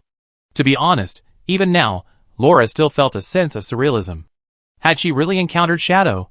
As the head of headquarters, when Laura took over, the previous head entrusted her with a wealth of confidential information and solemnly instructed her that Shadow was crucial to the resurgence of the Lady of Night, and that every trace of it must be seized. This, in turn, was the fundamental reason Laura had allowed Bruno to act without restraint. She was too busy. The Night Watch was like a bamboo basket, leaking everywhere. As the head of headquarters, Laura was like a firefighter, running around the world. How could she have the energy to track down Shadow? By sheer chance, Laura discovered Bruno secretly investigating Shadow, even resorting to murderous tactics against his own people. Normally, such a situation would have been stopped, and fighters dispatched to capture Bruno and bring him to headquarters for trial. But Laura didn't do that. Instead, she enlisted Bruno's help to gather information, and over the years, she had achieved some success. But every night, in the stillness of the night, Laura would ask herself a question. Is it really worth it for a vague name? How should she face those killed by Bruno? And then, just at this moment, the Shadow appeared. While it was still uncertain whether it was the Shadow they were looking for, it was still a hope. After a brief test, Laura decided to have him perform the Knight's Blessing. The Knight's Blessing was left by the first commander. If the person before her was the Shadow, then it would undoubtedly produce some mysterious reaction. All this is for the Lady of Night, Laura muttered to herself. After walking for about 3 to 5 minutes, Qin Chuan and Laura arrived at a heavy iron gate where Bruno was already waiting.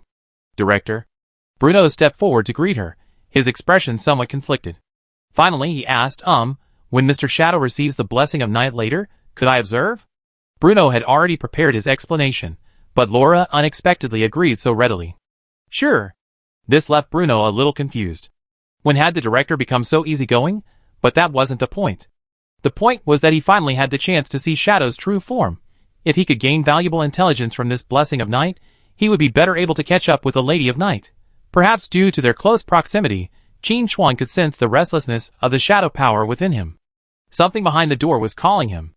Undoubtedly, the Shadow from back then was a node clone, and had left behind information related to the shadow power.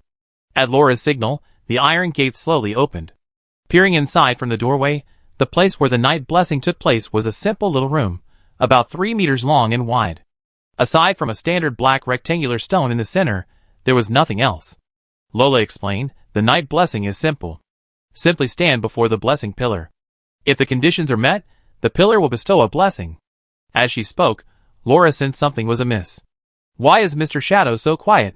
Turning around, she noticed something subtle in Shadow's expression, with a touch of shock and confusion. "Mr. Shadow?" Laura asked tentatively. Bruno also cast a fiery gaze. He knew the shadow must be connected to the blessing of night. Judging from his expression, he had clearly discovered something. If this weren't headquarters, Bruno would have suppressed Shadow long ago. At this moment, Qin Chuan had only one thought. They said they were holding back, and they really were.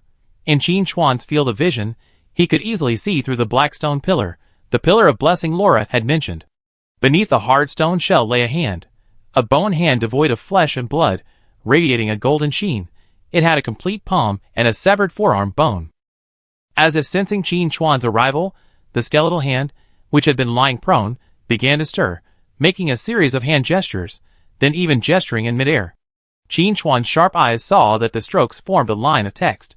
"So, is this trick I say for you surprising? Isn't it surprising? It's terrifying. Anyone who sees a moving, writing bone hand would immediately react with a sense of ecstasy." Qin Chuan turned with difficulty to look at Laura, tentatively asking, "Have you tried to destroy this pillar? How could it be possible?" Lola immediately denied. "This is a treasure left to the Night's Watch by the first commander. We're already busy protecting it, so how could we possibly destroy it? Even during the Night's Watch's most difficult times, when headquarters was completely surrounded by monsters, we never gave up on this place." Lola's expression was filled with longing. "With this blessed pillar, the Night's Watch has a purpose. If we lose it, how can we live up to the first commander and claim to be the heirs of the Knight's daughter?" Bruno agreed, his eyes brimming with approval. "Yes, this is the purpose of the Night's Watch." Qin Chuan didn't answer, but instead looked back at the pillar of blessing. The bony hand within was moving again, rapidly writing new words. "Boy, I know you can see me. Smash this pillar and let me out. I've been trapped here for 3,000 years, and I'm dying of boredom." Qin Chuan decided to keep this sentence to himself. If Laura knew, her faith would crumble, and the Night Watch would probably be disbanded. However, judging by the bony hand's tone, Qin Chuan noticed something wrong. This wasn't his hand. Similarly, it most likely wasn't the hand of a node clone. So where did this thing come from? And why did it become the core of the Knight's blessing? Chapter 729. Qin Chuan suppressed his surprise, and carefully examined the bone hand. The bone hand had previously claimed to have been imprisoned for 3,000 years, making it almost certain that this thing wasn't the hand of a node clone. It seemed the node clone wasn't ferocious enough to keep one for itself, but had instead cut one off from somewhere. However, judging by its golden color, and 3,000 years of immortality, it most likely came from some unlucky god. In other words, it was divine bone. Qin Chuan immediately thought of Darkest Hour, which needed divine bone to repair. However, it was currently uncertain what effect removing the bone hand would have on the blessing of night. Also, since the bone hand was imprisoned, Qin Chuan had to consider whether he could currently suppress it. He didn't want to let the bone hand out, only to not be able to repair Darkest Hour, but instead be beaten. That would be a joke. Qin Chuan's mind fluttered. This black stone pillar is the key. Since it's been suppressing the bone hand for 3,000 years, it must have some unique properties. To seize the bone hand, we must decipher the pillar's secrets. With this in mind, Qin Chuan turned his gaze toward the black stone pillar. The bone hand within the pillar, sensing Qin Chuan's shift in attention, suddenly grew restless, rapidly scribbling lines of text. "Boy, don't pretend you didn't see anything. Let me out now. I've been toiling here for 3,000 years. Can't you have a little compassion and let me out? Believe it or not, I draw a circle and curse you. Big brother, let me out. Do you understand the psychological toll that being trapped in this small space for 3,000 years takes on a hand? Woohoo, you're not human. You who wield the power of shadow are not human." Now Qin Chuan had to turn his gaze back. The bone hand not only knew about the power of shadow, but could also sense that he possessed it. What was the origin of this thing? If this statement was true, it would further prove that the first commander of the Night's Watch was his node clone. After a moment's thought, Qin Chuan turned his gaze away again. He still had to study the black stone pillar thoroughly, otherwise he wouldn't try to extract the bone hand. Noticing Qin Chuan's gaze shifting again, the bone hand couldn't hold back anymore, thrashing and colliding wildly within the stone pillar, as if it was ready to perish with it. To the outside world, to Laura and Bruno, it appeared as a slight vibration in the pillar of blessing. Lola, surprised, said, "Mr. Shadow, it seems you have a high degree of compatibility with the Knight's blessing. The ritual materials aren't even ready yet, and the pillar of blessing is already resonating." Bruno's expression was also complicated. The connection between Shadow and the Knight's blessing confirmed his suspicions. But the question remains, will Shadow acquire some unknown ability, causing things to spiral out of control? Qin Chuan glanced at the bone hand ramming into the pillar and said calmly, yes, I have a very high degree of compatibility with Knight's blessing. The bone hand seemed ready to die ramming into the stone pillar. But its texture was incredibly hard, and even though the stone pillar hummed, no cracks appeared on its surface. Similarly, this black stone pillar remained intact. Qin Chuan then asked, Director Laura, you said Knight's blessing requires materials? What are they? Lola replied, there are many types, but metals are the main ones. Yes, it truly is shadow reforging. The most urgent task was to see how this bone hand performed Knight's blessing and how shadow reforging operated. With this in mind, Qin Chuan looked at Laura and said, Director, please prepare all the materials. I like to perform Knight's blessing. Is that okay? No problem, Laura agreed immediately. This was agreed upon before we came here. There's no need to go back on our word now. Besides, if the man before him truly is Shadow, the founding commander of the Night's Watch, then technically he can mobilize all of its resources. Chapter 730. While they were talking, a large amount of metal materials were brought in and piled around the black stone pillar. Mr. Shadow, we only need to wait a moment. The Knight's blessing will automatically complete. We be leaving now. Lola instructed, then left the room with Bruno and went to wait next door. When he was alone in the room, Qin Chuan noticed that complex magical patterns had emerged on the surface of the black stone pillar. The scent of shadow began to spread. From the stone pillar as the center, the magical patterns extended across the floor, quickly enveloping the pile of metal. Under Qin Chuan's gaze, the pile of metal melted rapidly like ice under the scorching sun, completely devoured by the black stone pillar. At the same time, the previously restless bone hand calmed down and methodically outlined a new magic circle within the pillar. The melted metal was transferred into the circle and began to take shape. This was clearly the process of Shadow's reforging. Qin Chuan keenly observed. The moment the Knight's blessing was activated, the skeletal hand seemed to activate some predetermined program, and it wasn't as boisterous as before. It seems to be a mandatory procedure, Qin Chuan thought to himself. That's easy to understand. The skeletal hand had been imprisoned within the pillar for 3,000 years, and had long harbored resentment. If it were left to act on its own, the Knight's blessing would be completely inoperable. A predetermined program was necessary to ensure that it could complete the Knight's blessing even when it was reluctant, thus ensuring the continuation of the Knight's Watch. It seemed that the node clone was quite responsible. Not only did it create the Knight's Watch, but it also arranged everything before leaving. Well done. Qin Chuan mentally gave it a thumbs up. Furthermore, Qin Chuan deciphered new information. The node clone seemed to have no fondness for the bone hand. It imprisoned it and subjected it to forced procedures, treating it like a production team donkey. This point was crucial, as it would determine how to deal with the bone hand later. While pondering, Qin Chuan noticed a faint black mist emanating from the stone pillar surface and converging toward him. But in the blink of an eye, the black mist stopped, as if pondering. Lola and Bruno, watching from the surveillance equipment in the next room, were puzzled. Bruno asked in surprise, why did it stop? Lola had never encountered such a situation before. Normally, the process for the Night Blessing involves selecting a suitable candidate and placing the materials for the Pillar of Blessing to absorb. As the equipment formed, the black mist would also create a unique mark on the candidate's body, granting the combatant the ability to kill monsters. However, with Shadow, the process had stalled. Lola pondered for a moment, then quickly regained her composure. This blessing of night was left behind by the first commander. If they were truly the same person, then it would naturally be ineffective, because it was originally his power. Lola and Bruno were about to resume their surveillance when they noticed that the black mist in the room had formed a barrier, blocking all detection.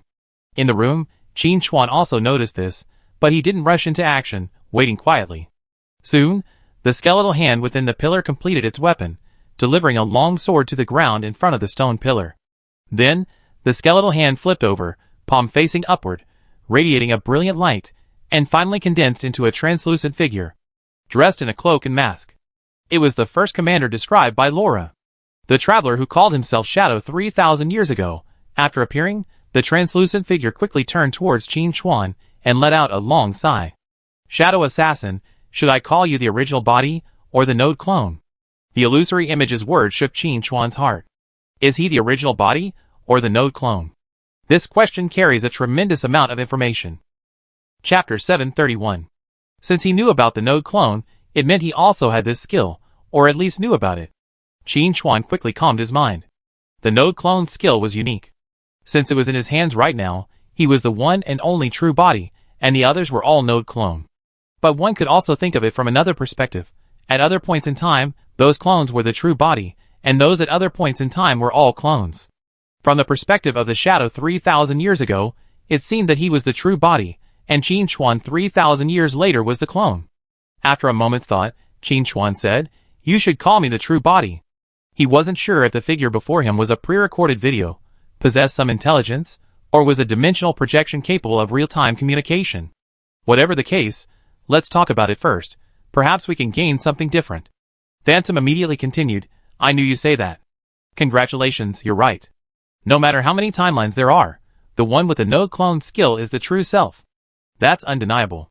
And there's only one such skill, so don't die before you fulfill your duty. But the fact that you made it this far means I'm dead. Now listen to me. I left this bone hand for you to repair the darkest hour. If you don't have it, don't touch it. Doing so will result in death. If you do have the darkest hour, then after you take it, you need to find a way to help the Night's Watch restore the Night's Blessing. This is also the key to completing your 4th class advancement. Ding! Unique class quest updated. Mission requirements. Assist the Night's Watch in recreating the Night's Blessing. Mission reward. 4th class advancement. Qin Chuan sighed to the heavens. It hadn't been easy. After all the searching, he finally had a clue to the 4th class advancement. The problem was, this mission was too difficult. Qin Chuan had no idea how to recreate the Night's Blessing. However, Qin Chuan didn't panic and continued to watch the Phantom. His node clone should have left some clues. The Phantom continued, "I say this only once. To restore the Blessing of Night, you must illuminate the spacetime beacon, allowing Alessa's gaze to return to this continent. This will allow the Night's Watch to receive the true blessing, produce apostles and chosen ones, and use them to fight against the beasts and usher in the Night Lady's return. But I must warn you, when night once again envelopes this continent, the gears of fate will turn, and all eyes will be on us, including our enemies." At this point, the Phantom began to dissipate, and before finally fading, it urgently added, "One last reminder, Alessa is furious. Please bear with me." Everything returned to calm. The bony hand in the pillar also regained consciousness from its enforced execution and protested. "Forcing a hand to work continuously like this is illegal. Do you have any humanity left? That lying bot **** said he was going to show me his equipment forging skills, but he tricked me into attacking such an innocent hand. He's simply inhuman. You guys are so filthy playing with shadow power. Wait, why are you staring at me without saying anything? Speak." Qin Chuan withdrew his gaze, ignoring the throbbing bone hand, and pondered his next move. First, this bone hand could be used to repair the darkest hour, so he had to find a way to retrieve it. And the node clone had said it was prepared for repair. But then again, how did he know the darkest hour was damaged? Qin Chuan's eyes flickered. He had a bold idea. This darkest hour was reforged by one of his node clones using the power of shadow. As for whether it was the same one from 3,000 years ago, that was unknown. The conversation with the Phantom was brief, but it contained a wealth of information. Qin Chuan had to carefully process it. At that moment, the surrounding barrier vanished, and Laura's voice echoed from outside the door. "Mr. Shadow, are you all right?" Qin Chuan gathered his thoughts and replied calmly, "I'm fine. The Night Blessing has ended. Please come in. I have something to ask you." At this, Laura immediately pushed the door open, and Bruno also slipped in, remaining silent in the corner. But his demeanor made it clear that there was no chance of him being chased out this time. Laura hesitated for a moment, then finally asked her question, "Mr. Shadow, your Night Blessing seems a little different from others." Qin Chuan nodded and casually said, "Yes, but it's nothing serious. I just remembered something." Bruno had originally intended to be a quiet spectator, but upon hearing this, he became restless and quickly asked, "Can you tell us about it?" Then, feeling that this was a bit too blunt, he added, "If it's inappropriate, forget it. After all, this is your personal matter, Mr. Shadow." Qin Chuan remained calm. And lighting the spacetime beacon would likely require the Night Watch's help. The main problem was where the spacetime beacon was. Qin Chuan had no idea. He'd probably have to search the Night Watch's archives for information. Laura had mentioned before that the Night Watch headquarters had remained unbroken since its establishment. Even if some of the information stored there was lost, the main part was definitely there. Thinking of this, Qin Chuan slowly said, to be precise, I've been called upon by the Lady of Night. She's asked me to do something. If I succeed, the Lady of Night will answer her call again. What? Lola cried out in shock, transforming into a phantom and rushing to Qin Chuan's side. Grabbing his sleeve, she eagerly said, Mr. Shadow, what did you say? The Lady of Night is coming back? Qin Chuan nodded, you could say that. Bruno looked horrified. No, this is moving too fast. Although the information he had gathered suggested a murky relationship between Shadow and Lady Night, he had brought Shadow to headquarters to receive Night's blessing as an opportunity to verify his suspicions. But even when Shadow spoke these words, Bruno couldn't calm down. He anticipated Lady Night's return more than anyone else. But Bruno wanted her back. This honor should be his alone. But in the current situation, that was clearly unacceptable. Coming to his senses, Bruno asked, Mr. Shadow, how can we help you? Bruno had already made up his mind. First, let Shadow complete the necessary preparations, and then he would take over. Chapter 732. In fact, even if Bruno hadn't expressed his desire to help, Qin Chuan wouldn't have missed such a ready-made labor force. But before that, he had to see how large the Night Watch's database was. Qin Chuan immediately looked at Laura and said, Director, I need to gather some information. I wonder if I could visit the database. Lola readily agreed, her mind preoccupied with a single thought. The Lady of Night is returning. From the Daughter of Night to the Night Watch, nearly 10,000 years of inheritance and vigilance have finally reached their end. Under Laura's guidance, Qin Chuan saw the incredible depth of the Night Watch's accumulation over the years. Looking at the mountain of text before him, Qin Chuan felt that the scene perfectly fit the saying, the path to the mountain of books is made by diligence, and the boundless sea of learning requires painstaking effort. How long would it take to finish reading all this information? Laura, feeling somewhat embarrassed, explained, Mr. Shadow, you know we Night's Watch have been around for thousands of years. Our headquarters has weathered numerous wars, but it's never been destroyed, and we preserved all sorts of information remarkably well. Plus, new information is brought in every year, so it's inevitable that it's going to get a bit overwhelming over time. Qin Chuan wanted to say, this isn't just a bit too much, it's simply too much to read. But now that things have come to this, what else can he say? He can only search bit by bit. The key point is that the information they're looking for concerns Lady Night, and it's top secret. Too many people can't be involved. Even if Laura counts her most trusted confidants, there are only about a dozen people at most. Faced with this vast amount of documents, it's still a drop in the bucket. Qin Chuan found a chair and sat down, beginning to ponder how to break the impasse. Lola and Bruno, seeing this, fell silent and waited quietly. Gradually Qin Chuan began to form some ideas. A blind search was definitely not going to work. It would take too long, and would inevitably lead to complications and unexpected situations. He had to resolve the issue as quickly as possible. If the node clone truly wanted to convey important information, there would surely be a more reliable method than simply recording it in a register. That would be too unsafe, it could be lost or damaged at the slightest mistake. Furthermore, with so many people watching, if a few spies with malicious intentions infiltrated, it would be even more detrimental. Qin Chuan boldly speculated that there wouldn't be much truly valuable information. The information on how to light the space-time beacon was likely just a few brief sentences. Or perhaps even nothing at all, relying entirely on his own understanding. Besides, the node clone mentioned the space-time beacon, indicating that he knew about it. The question was why he didn't do it himself. A thought struck Qin Chuan, who looked at Laura and asked, Director, please tell us everything you know about the first commander.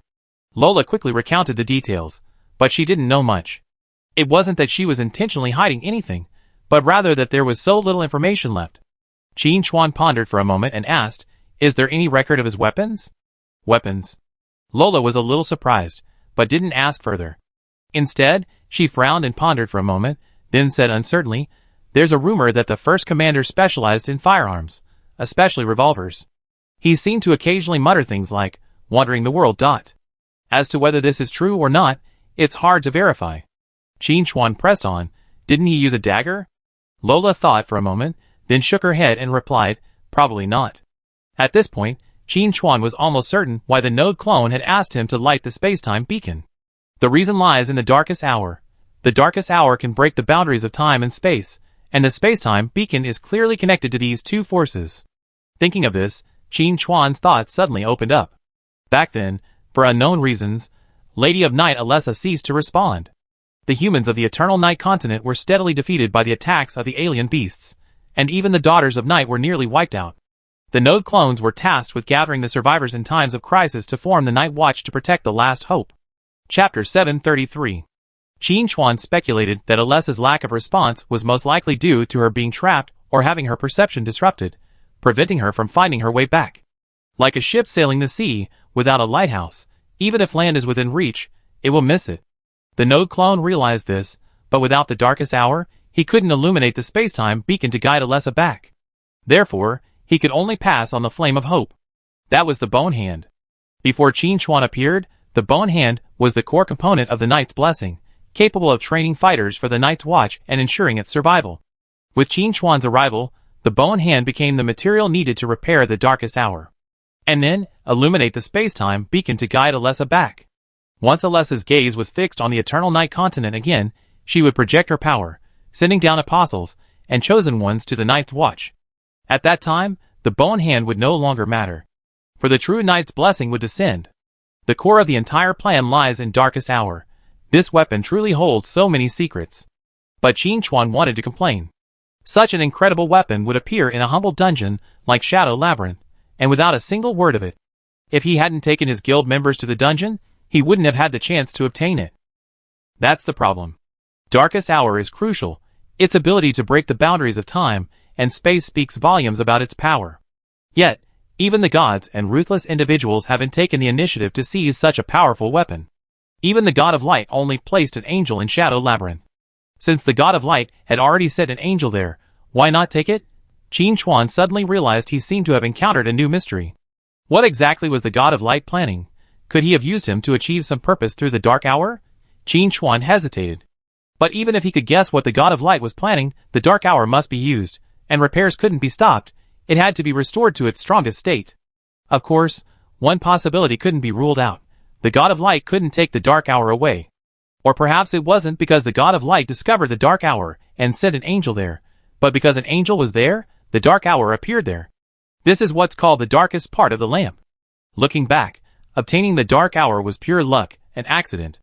And this, in fact, was the safest way. Having dealt with the gods in his previous life, Qin Chuan knew their power. Any plan against them would inevitably fail. The final battle involved no elaborate tactics. It was simply humanity mustering its last ounces of strength, openly and publicly battling the gods to the death. If that were the case, then no plan was the best plan.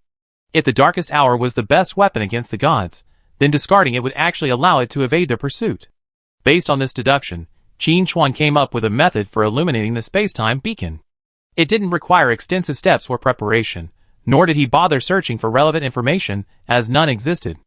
All he had to do was remove the Bone Hand and fuse it with the darkest hour to reforge it. While repairing the darkest hour, the space-time beacon would also illuminate simultaneously. Although the entire process was merely Qin Chuan's speculation, he was almost certain that this was the method for illuminating the space-time beacon. Qin Chuan even expanded on this idea and came up with another idea. The black stone pillar used to seal the Bone Hand might also be part of the repair material. In other words, he didn't need to remove the Bone Hand. Simply by integrating the entire stone pillar into the darkest hour, further repairs would naturally be accomplished. Chapter 734. But I need to talk to Laura about this first. This stone pillar is considered a pillar of blessing by the Night's Watch. If Qin Chuan were to take it away entirely, he might face fierce opposition. But Qin Chuan has made up his mind. No matter how much Laura objects, he must act. At worst, he could just steal the pillar. Gathering his thoughts, Qin Chuan said, "Director Laura, I have two pieces of news for you. Which one do you want to hear first?" Bruno, standing nearby, asked curiously, "That's not right. Shouldn't there be one good news and one bad news?" "Mr. Shadow, you're not playing by the rules." Lola said calmly, "If I'm not mistaken, neither of them is good news, right? Director, you're really smart." Qin Chuan gave a thumbs up. "As I said, I have a way to bring back the Lady of Night. It's not a one-shot deal. Rather, I want her to reduce her power. To truly bring her back, the Night Watch needs to continue its efforts." Lola's face immediately showed determination. "That's our duty. Director, you're right." Bruno also expressed his loyalty, straightening his back and raising his voice. "The reason the Night Watch exists is the Lady of Night." Snap, snap, snap. Qin Chuan applauded enthusiastically, his face brimming with approval. "Well said. You two are truly enlightened. In that case, please help us take down this pillar. Wait! Bruno waved his hand, rubbing his brow, and said uncertainly, "Didn't I just hear you say you wanted to take down the Pillar of Blessing? How can that be possible? The Blessing of Night is a gift from the Lady of Night to the Night Watchers. What if the Lady of Night returns and finds the Pillar of Blessing gone? How will we explain it?" As he spoke, Bruno observed the expression on Headquarters Director Laura's face. To Bruno, the existence of the pillar wasn't actually important. If it truly meant the Lady of Night's return, then he wouldn't hesitate to sacrifice 10, 100, or even the entire Night's Watch, let alone one. But his position was clear, he still had to object. But if the Headquarters Director agreed, he would immediately change his mind. Laura was now in a dilemma. After a moment's contemplation, Laura spoke. "This should be Mr. Shadow's first piece of news. It's certainly not good news. If we lose the Pillar of Blessing, no new fighters will emerge, which would undoubtedly be a fatal blow to the Night's Watch. So I'd like to hear the second piece of news before making a decision." Qin Chuan immediately said, "The second piece of news is that I'm not 100% sure about the success of the Goddess of Night's return. The node clone's information was insufficient, especially regarding the brief mention of activating the spacetime beacon, which was entirely Qin Chuan's own calculations, so he had no idea if it would work." Bruno objected again. "Mr. Shadow, I always thought you were a steady man, but now I doubt it. Do you understand the consequences if you take the Pillar of Blessing but fail to bring back the Lady of Night? Without fresh blood, the existing fighters will eventually wither away. Then, the monsters will destroy the branches everywhere, and that would cost millions of lives." Then, Bruno looked at Laura and asked, "Director, what do you think?" Laura was completely distraught. As the headmaster, she had much to consider. The Night's Watch, passed down to her, had been passed down for nearly 3,000 years of struggle, a legacy of hope. If that were to be destroyed in an instant, she couldn't imagine the horrific scene that would unfold. But on the other hand, Laura had to consider whether this was her only chance. If even Shadow couldn't bring the Lady of Night back, then no one else, not even her, the headmaster, would be able to do anything. If it were that simple, why had the Night's Lady and the Night's Watch failed for thousands of years? This proved they couldn't do it alone. Shadow, the name so dear to the Lady of Night, was the key to a breakthrough. Instantly Laura made her decision. Tear it down. Since Shadow needed the Pillar of Blessing, then let him take it. As for the consequences, she, the headmaster, would bear the consequences. As the headmaster of the Night's Watch, Laura understood the situation better than anyone else. This continent is dying. After losing the protection of the Lady of Night, humanity is gradually losing its ability to resist the invasion of the alien beasts. Even with the Pillar of Blessing, it can only hold out for another 100 years before the continent is completely overrun by the alien beasts. Since this is the case, we might as well give it a try while there's still hope. Taking a deep breath, Laura slowly said, "I agree." "Huh?" Bruno was a little surprised. He had vaguely guessed the headmaster might agree, but he hadn't expected it to happen so quickly. For such a major matter, wouldn't all the branch heads have to be summoned for discussion? Of course, Bruno knew that if he actually summoned all the branch heads, the matter would be impossible to accomplish. No one dared to vote for the demolition of the Pillar of Blessing. A single mistake could lead to the condemnation of all humanity, and they didn't have the guts. Qin Chuan hadn't expected Laura to agree so readily, and he couldn't help but look at the Director General with a new respect. He was a ruthless person. "Since the Director General has agreed, let me tell you the plan," Qin Chuan said quickly. "Because we're uncertain about what will happen, everyone at headquarters must be evacuated. This is to prevent unnecessary casualties and sabotage, and to prevent sabotage. Director General, you understand me?" Lola nodded. "No problem. I order them out immediately. Anything else?"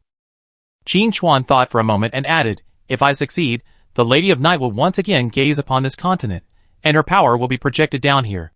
Therefore, the Director General will need to select suitable combatants. They will gain new powers, not only to fight the beasts, but also to prepare for the Lady of Night's true return. If Alessa wants to return to the Eternal Night continent, a single time-space beacon alone won't be enough. To put it bluntly, with Alessa's current strength, her return to the Eternal Night continent is essentially a divine rebirth. This isn't something that can be accomplished with a simple statement.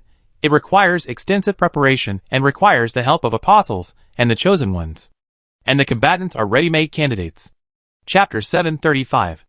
Regarding the return of the Lady of Night, Laura immediately began making arrangements after deciding to dismantle the Pillar of Blessing.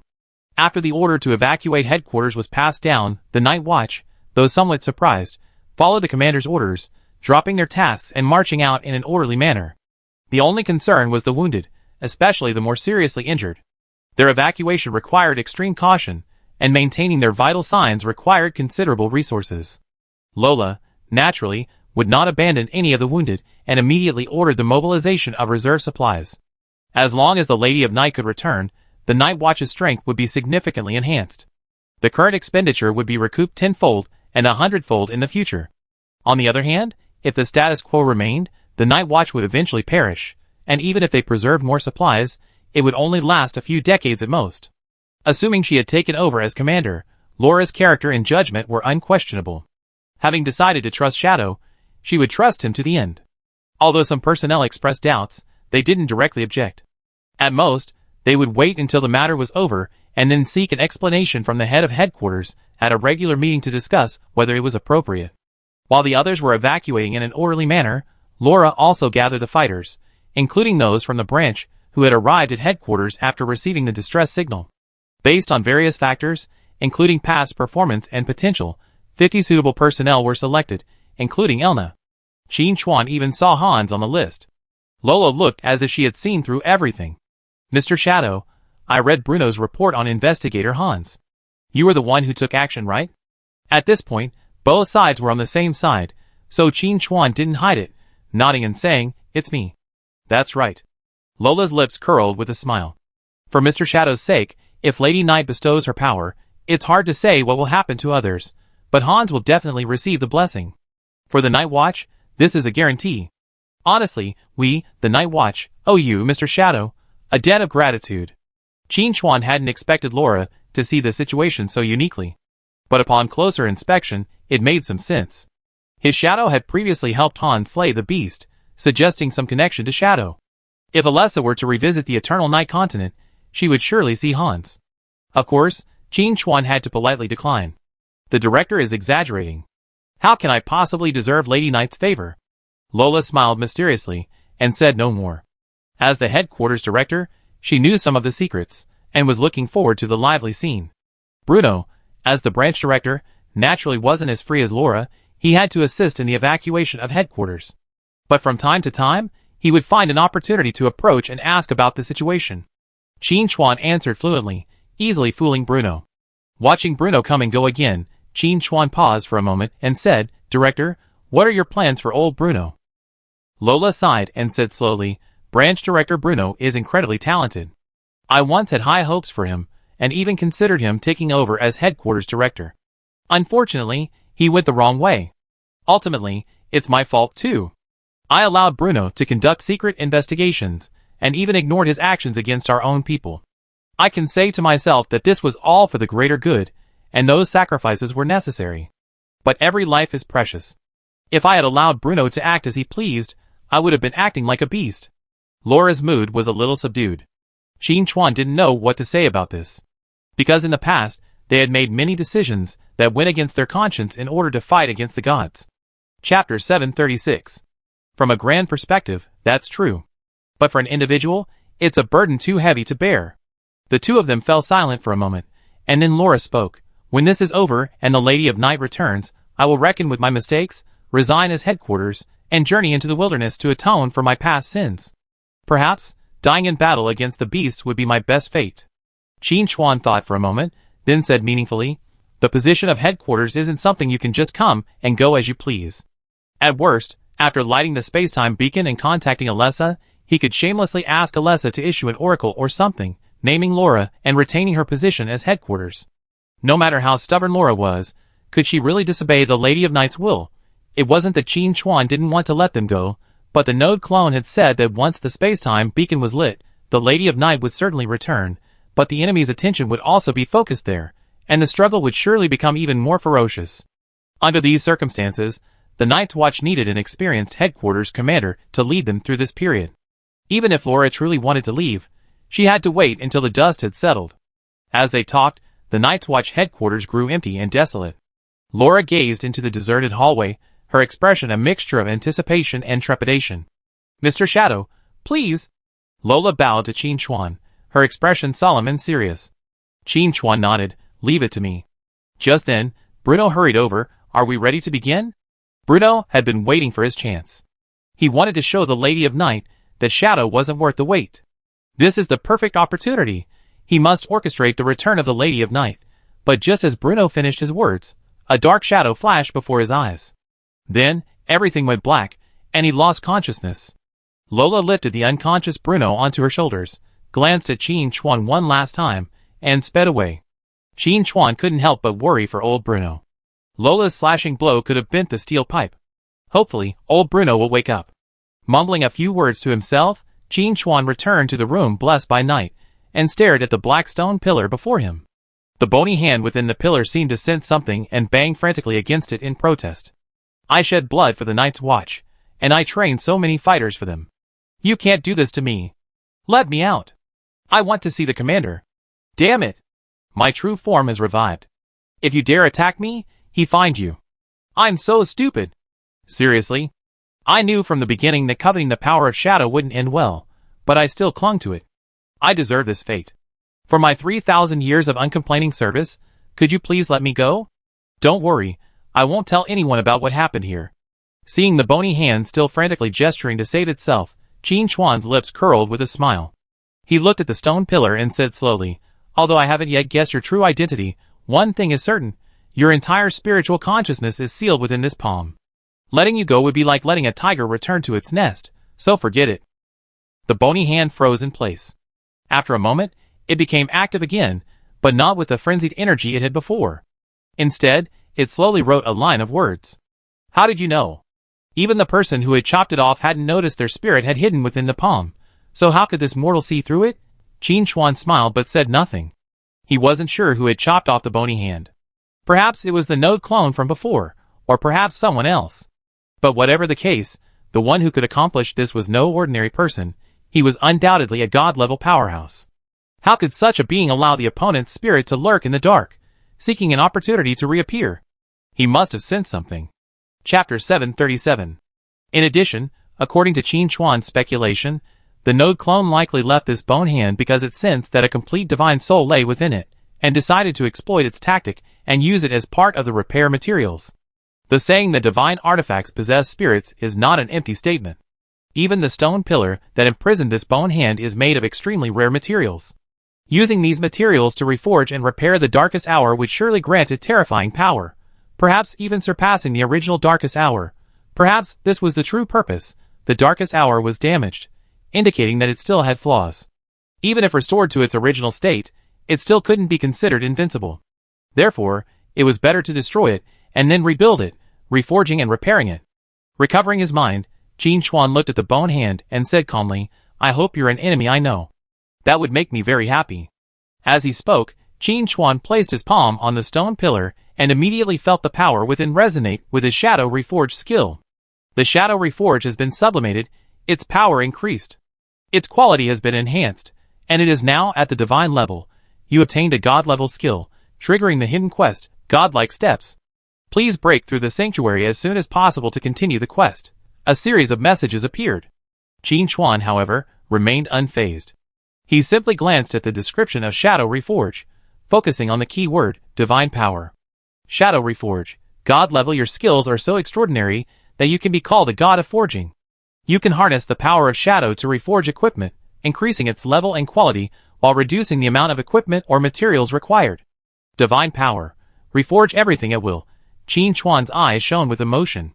Finally, I obtained my first god-level skill. I didn't expect it to be Shadow Reforge. I assumed it would most likely be Shadow Stealth. But honestly, the improvement offered by Shadow Reforge is actually far greater.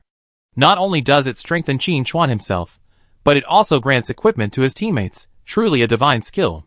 With the god-level Shadow Reforge in hand, Qin Chuan looked at the black stone pillar again, and the complete reforge process immediately emerged in his mind. With a sudden thought, Qin Chuan unsheathed the Darkest Hour.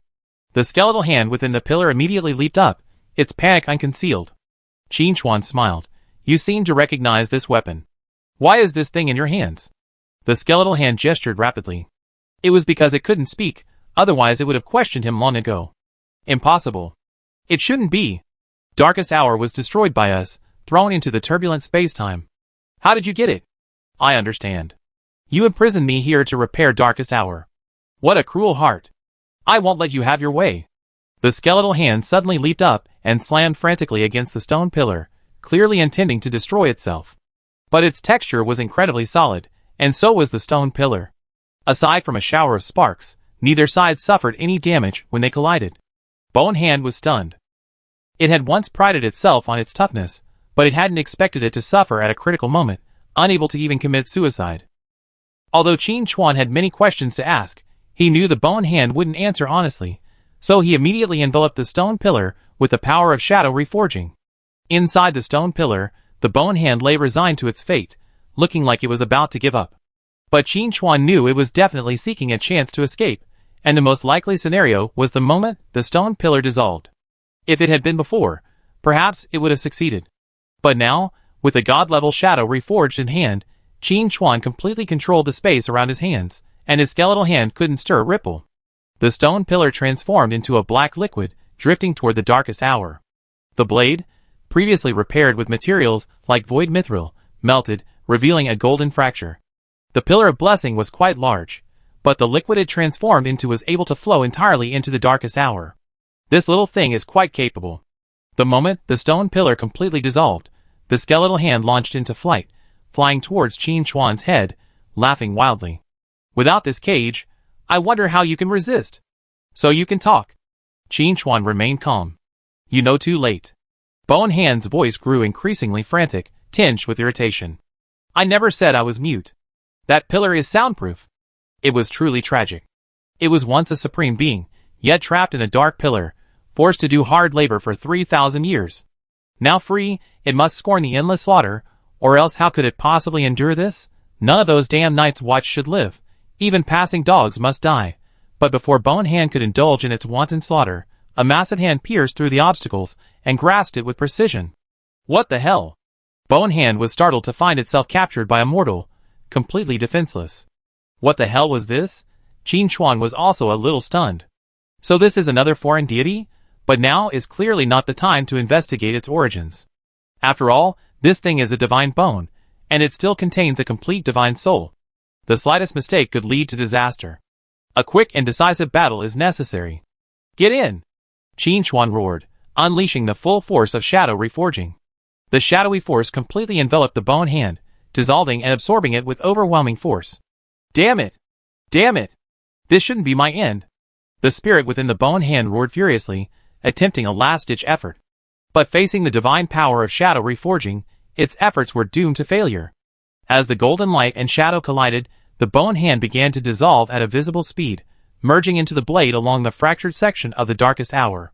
The next second, something miraculous happened. The fractured section of the Darkest Hour actually began to grow, as if a broken bone had been reborn, gradually forming a complete blade. The moment the blade's tip took shape, a dazzling light shone in all directions, piercing through the walls and soaring into the sky. The night watchmen who had retreated to the open space outside were all stunned. What's going on? Headquarters is a light bulb. Director, what's going on? Director, is headquarters going to explode? Director. The confused night watchmen asked Laura one after another. Lola was also a little confused. This commotion was a bit too loud. But then, a surge of excitement welled up in Laura. Could this unprecedented scene mean that Shadow had succeeded? The Lady of Night was returning. At this moment, inside the headquarters, Qin Chuan saw a different scene. He felt like the only light in the endless darkness, incredibly conspicuous. Countless eyes were cast upon him. Some were surprised, some were amazed, and some were indifferent. But most of all, hatred. As the Node clone had said, lighting the space-time beacon would draw the enemy's attention to the Eternal Night continent. Alessa, where are you? Qin Chuan felt a little anxious. Being discovered by the enemy was an expected risk, but as long as Alessa could return, it would be worth it. So far, there had been no movement. Just then, a voice rang out in Qin Chuan's ears. Mr. Shadow, long time no see. I waited 10,000 years for this greeting. Chapter 738. Qin Chuan's current form was a disguise, not his original appearance. But for a being of Alessa's level, his true form could be seen through at a glance. Of course, the most crucial factor was his aura.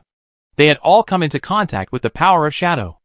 After hearing Alessa's words, Qin Chuan, taking advantage of the moment when no one was around, simply removed his disguise and replied with a smile, "Alessa, long time no see. Mr. Shadow, although I have much to say to you, the current situation probably doesn't allow for too much reminiscing." Alessa's voice was tinged with urgency. "The time-space beacon has illuminated. I locked onto the location of the Eternal Night continent. Our return is imminent. But similarly, our enemies have also discovered the Eternal Night continent. The upcoming battle will be difficult." Qin Chuan nodded. "I understand." Alessa continued. "I will also do my best to help Mr. Shadow. The Daughter of Night is still here, right? I have them assist you fully." "Ahem." Qin Chuan coughed, interrupting Alessa.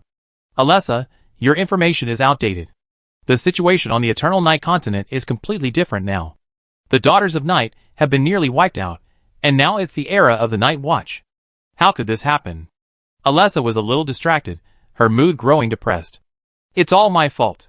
If I hadn't gotten lost in the temporal turbulence, the Daughters of Night wouldn't have fallen into this state. They trusted me so much, and yet I failed them." Turbulence? Bone Hand had mentioned this before when he saw the darkest hour. Qin Chuan's eyes narrowed, and he quickly asked, "Alessa, don't blame yourself too much. You've done more than enough. I have a question. This time, when I returned to the Eternal Night continent, I interacted with the Night Watch. They said that when the Daughter of Night was here, you suddenly stopped responding. But I know you're not the type to just walk away. What happened?" Alessa thought for a moment and replied, "The situation is a bit complicated. To cut a long story short, I discovered a weapon capable of breaking the boundaries of time and space, and I wanted to use it to travel back through time and space to the time when we first met.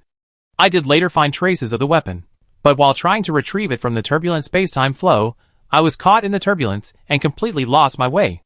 Only now, with the celestial beacon lighting up, have I finally found my way home." Qin Chuan fell into deep thought. Oh my goodness, so the Lady of Night's disappearance was ultimately due to him. As for the weapon Alessa mentioned, it was clearly the darkest hour. Coming to his senses, Qin Chuan asked, "Where did you get this information? Could this be a trap set by the enemy?" "I considered that possibility," Alessa replied somewhat sheepishly. "But I still wanted to give it a try. If I succeed, I'd be able to find you, Mr. Shadow." What else could Qin Chuan say? Honestly, if he run back and said goodbye properly to Alessa during the trial scene, wouldn't all this have happened? But it felt like things weren't that simple. Shaking his head to dismiss any unnecessary thoughts, Qin Chuan changed the subject, saying, "Alessa, we have a chance to catch up later, but for now, let's get down to business." "As it should be," Alessa agreed, speaking quickly. "Now that I pinpointed the location of the Eternal Night continent, I can transfer my power there. Although the Daughter of Night is gone, the Night's Watch should have a corresponding legacy. As long as there are apostles and chosen ones, my return is only a matter of time." Qin Chuan smiled. "That's quite a coincidence. The first commander of the Night's Watch left behind the Blessing of Night, and has trained quite a few fighters. They all have some connection to the power of Shadow. You should be able to sense it." "So that's how it is," Alessa said with a hint of realization. "I was wondering why those people's auras were so unique." Chapter 739. After a pause, Alessa said meaningfully, "Mr. Shadow, it was you who founded the Night's Watch."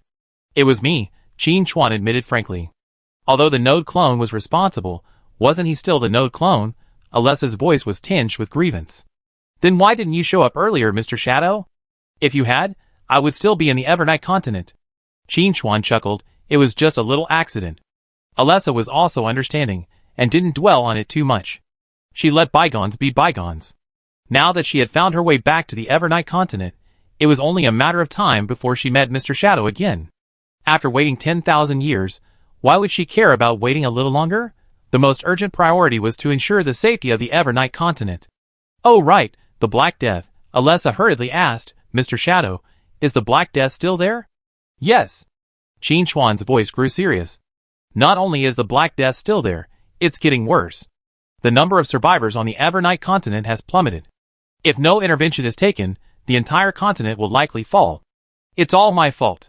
If I had dealt with the Black Death before searching for that weapon, the Evernight continent wouldn't be in this state." Alessa blamed herself. Qin Chuan comforted her. "It's not your fault. The Black Death had been spreading for hundreds of years before we met, and the church couldn't do anything about it. Later, when you came to the Evernight continent and became the Lady of Night, possessing divine power, you still couldn't completely eradicate the Black Death. This shows that this power is quite powerful. While this was true, Alessa still felt a little guilty. Qin Chuan continued, I light the space-time beacon now. You can unleash your power. As long as there are apostles and the chosen, the survival of humanity on the Evernight continent will be greatly improved. This is what we should do now. Mr. Shadow is right. Alessa agreed. With my current strength, I can only raise 5 apostles and 1 chosen, and I have them serve you.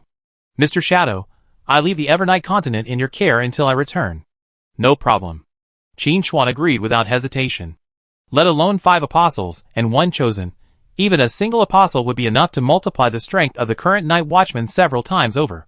Any future beast lords wouldn't need to be dealt with at the cost of human lives. Alessa's voice became intermittent during the conversation. Mr. Shadow, the communication channel is about to be disconnected. Please be patient. Alessa will definitely return. There was no more sound, but Qin Chuan could sense a divine thought from the endless void, heading towards this continent. No more than one. With the space-time beacon lit, the Evernight continent was under the gaze of countless people, and their enemies were also on their way. I forgot to ask where the other shadow gods were. Qin Chuan slapped his head. How hasty. Guess I have to ask next time. Alessa has already locked onto this place, and can bring down her power. As long as the apostles and the chosen ones are in place, they'd be able to bring Alessa back sooner or later. Then, I can ask her in person. While thinking, Qin Chuan sensed a surge of energy outside. The aura of the apostles and the chosen ones began to emerge. The open space outside the Night Watch headquarters was now unusually bustling. Lola's emergency evacuation order had the Night Watch in a state of panic. After everyone finally evacuated to the outside world, before they could even grasp the situation, they saw a startling burst of light erupt from the headquarters. Many people immediately thought the headquarters was about to explode. Lola stepped in to stabilize the situation, explaining that this was a sign of the Lady of Night's return.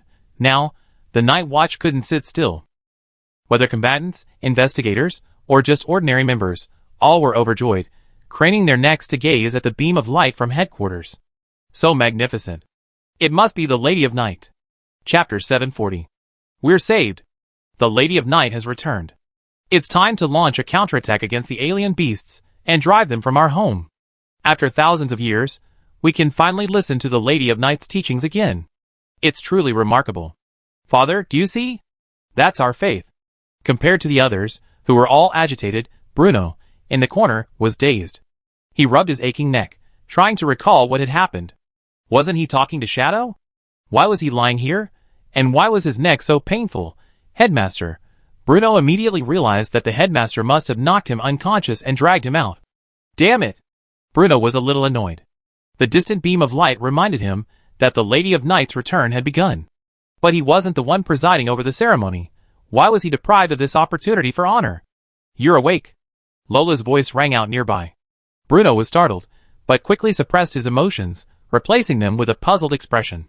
Director, what happened? I just heard you say the Lady of Night is returning? That's right.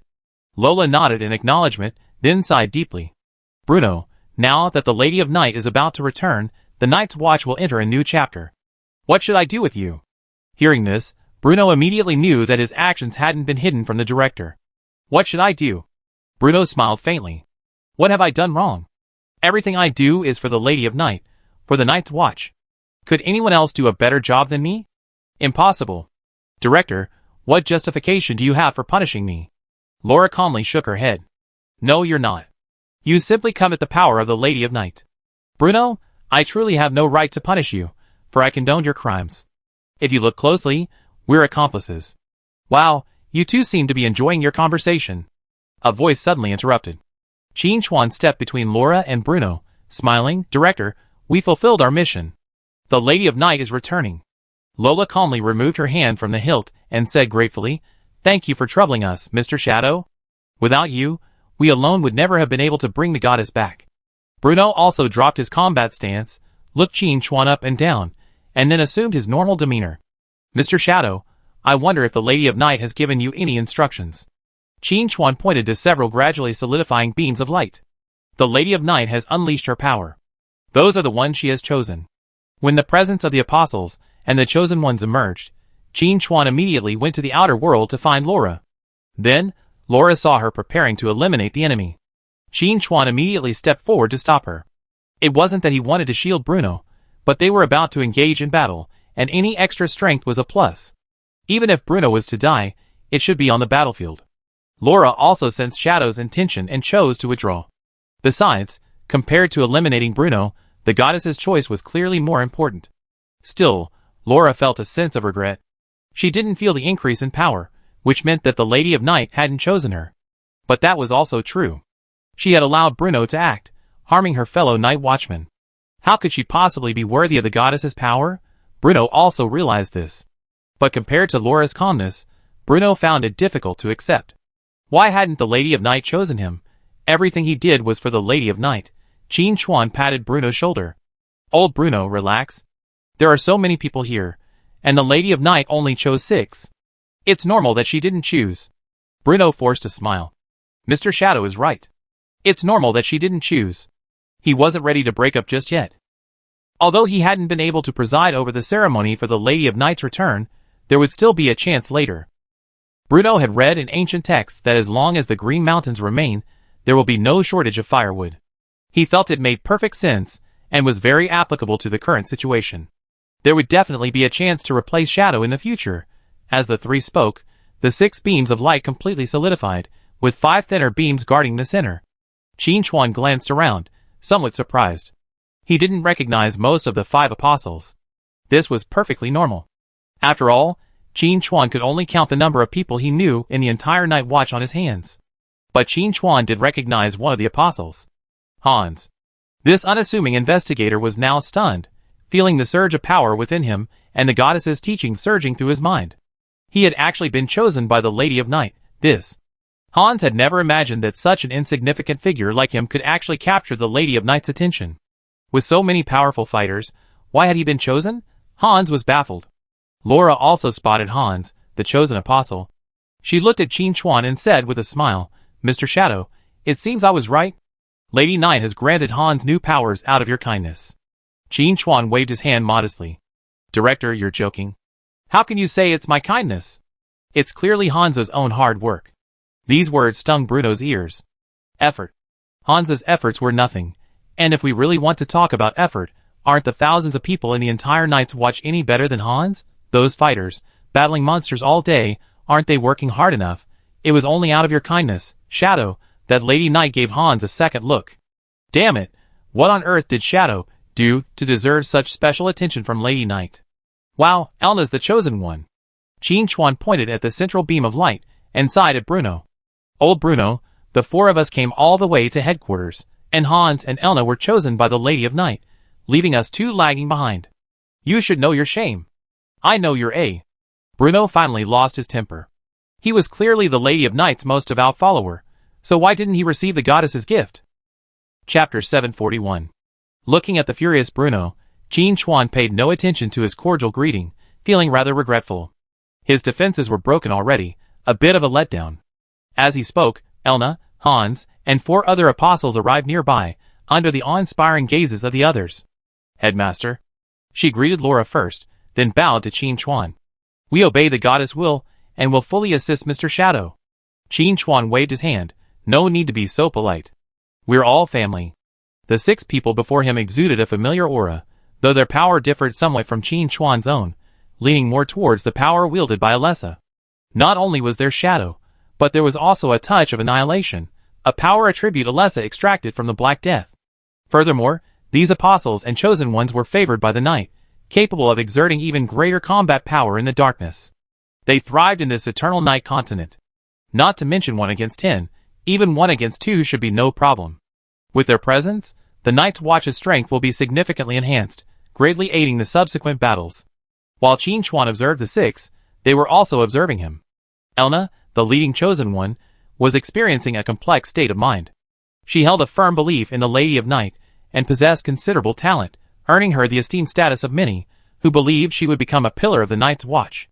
Elna considered herself quite capable, but she had never imagined becoming a chosen one. Hans was equally surprised. To be honest, Hans's selection as an apostle exceeded the expectations of the entire Night's Watch. Except for Laura. Looking at the other 4 apostles, they were all renowned veterans, while Hans seemed somewhat out of place. At first, Hans and Elna were a little confused. But the oracle that followed them realized that their selection by the Lady of Night was not only due to their own reasons, but also largely due to Shadow. This mysterious traveler actually had a close connection to the Lady of Night. And they had followed Shadow from the branch to headquarters, establishing a connection that led to their selection. But Elna was also a little puzzled. Bruno, the branch director, had also come with them, so why wasn't he chosen? Elna didn't dwell on this question. After all, the headquarters director wasn't chosen either. Perhaps they had other responsibilities. After all, they all served the Lady of Night, so why was there such a clear distinction? Elna and Hans had no objection to following Qin Chuan's orders. They trusted the Lady of Night unconditionally. But the other 4 apostles had their own concerns. It wasn't that they were against the Lady of Night. It was just that they had never met Qin Chuan before, and the sudden appearance of a direct superior inevitably gave them some concerns. Furthermore, they now possessed the power of apostles, capable of wreaking devastating havoc with a single gesture, yet they were being asked to obey the orders of a mortal. Could the Lady of Night truly have been right? A glance from Qin Chuan revealed that the 4 apostles were somewhat dissatisfied, but he didn't say much, simply waving his hand. The 4 men immediately felt an immense pressure descend upon their shoulders, preventing them from even lifting a finger. Such a powerful force made their faces change. This unknown shadow possessed such terrifying strength. Even Elna, the chosen one, couldn't achieve this. Could he also be a god? But he didn't look like one. It was incomprehensible.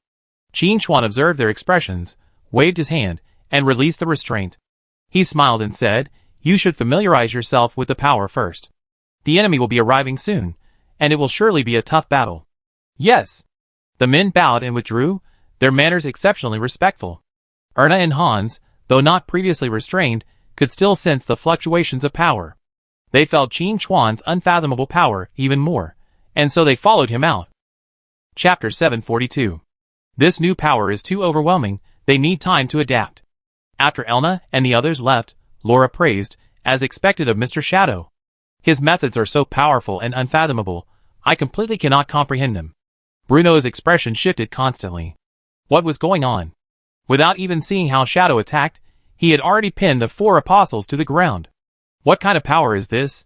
Qin Chuan smiled, but said nothing.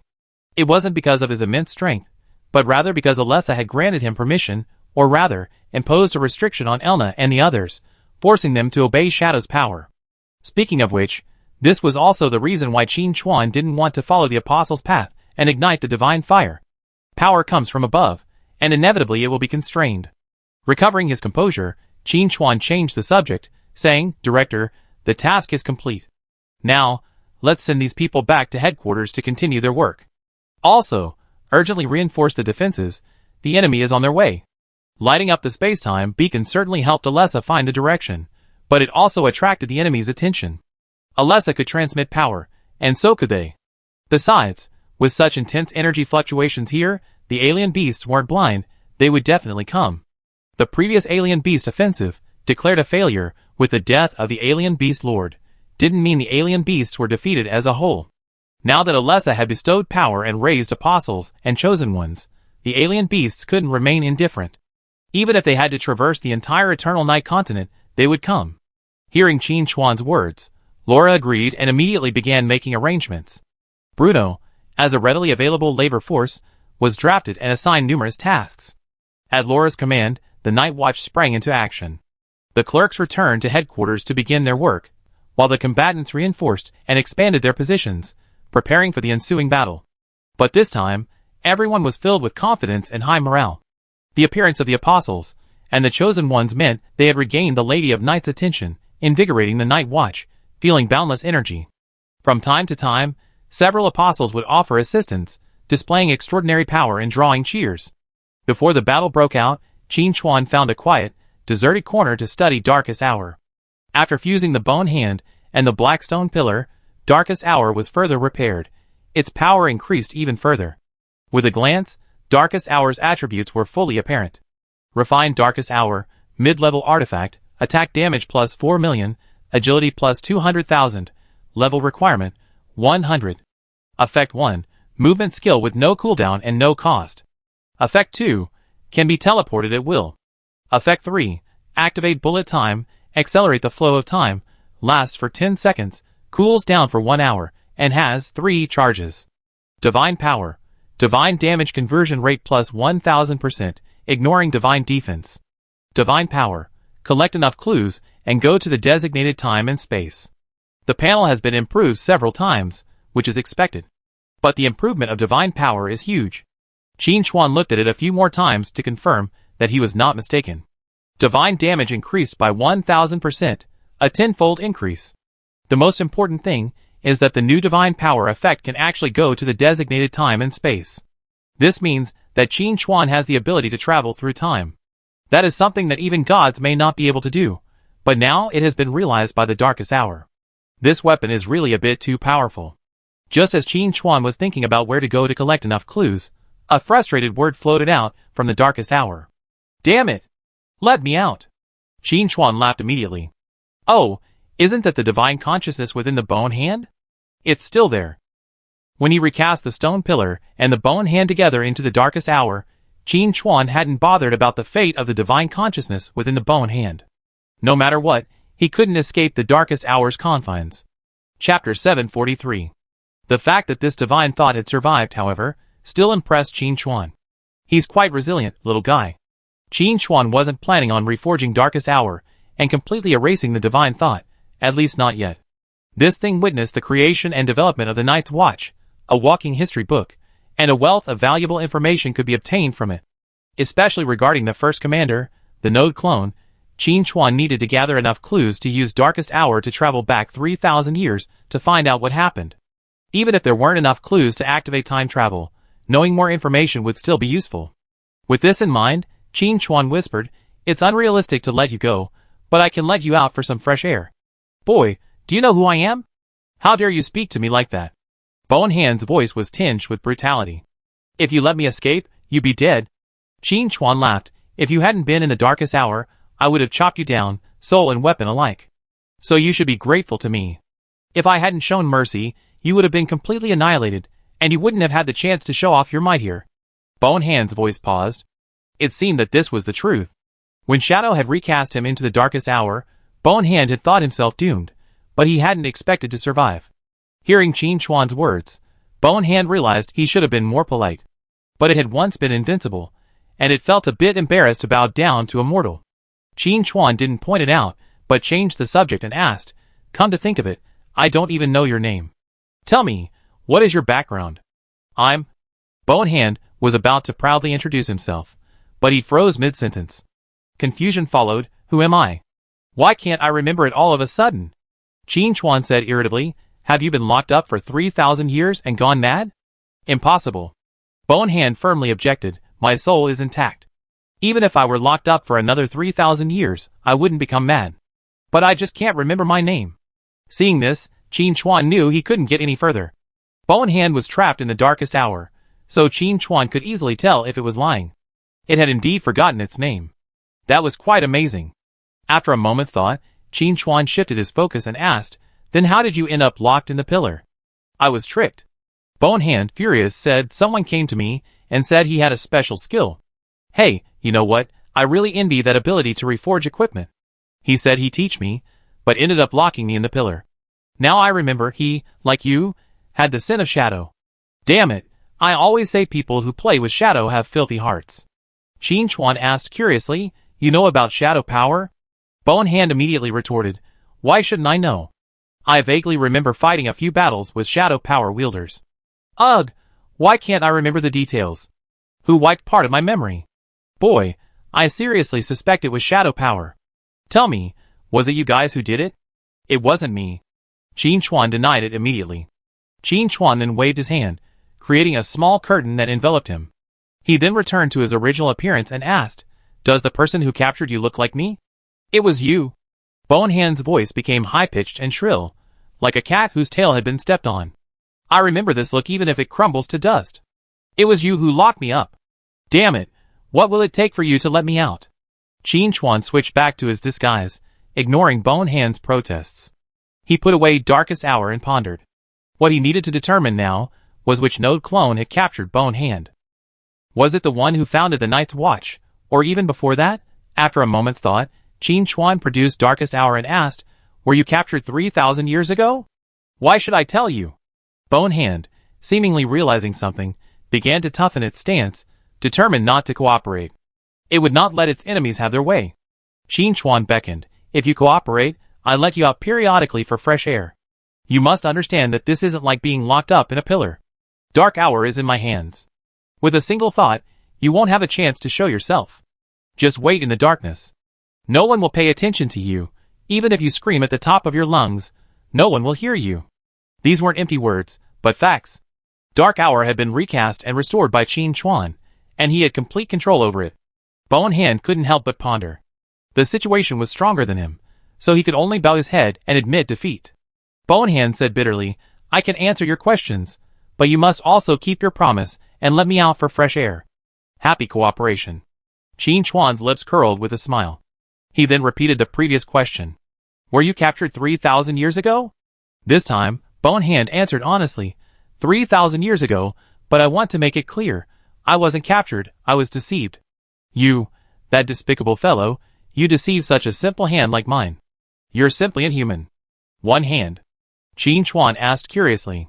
You only had one hand left when you were deceived? I think so. Bone Hand's voice was tinged with nostalgia. I think I fought a great battle, but unfortunately I was defeated. Then I hid my soul in my palm, preparing to make a comeback, but unfortunately I didn't. I was tricked into doing hard labor before I could realize my lofty ambitions. Qin Chuan pondered for a moment, then asked, before, you were trapped in the stone pillar, responsible for the knight's blessing. You forged those weapons and equipment, right? Do you know shadow reforging? Bone Hand sighed. A little. Strictly speaking, I was tied to the pillar, each responsible for a portion of the reforging task.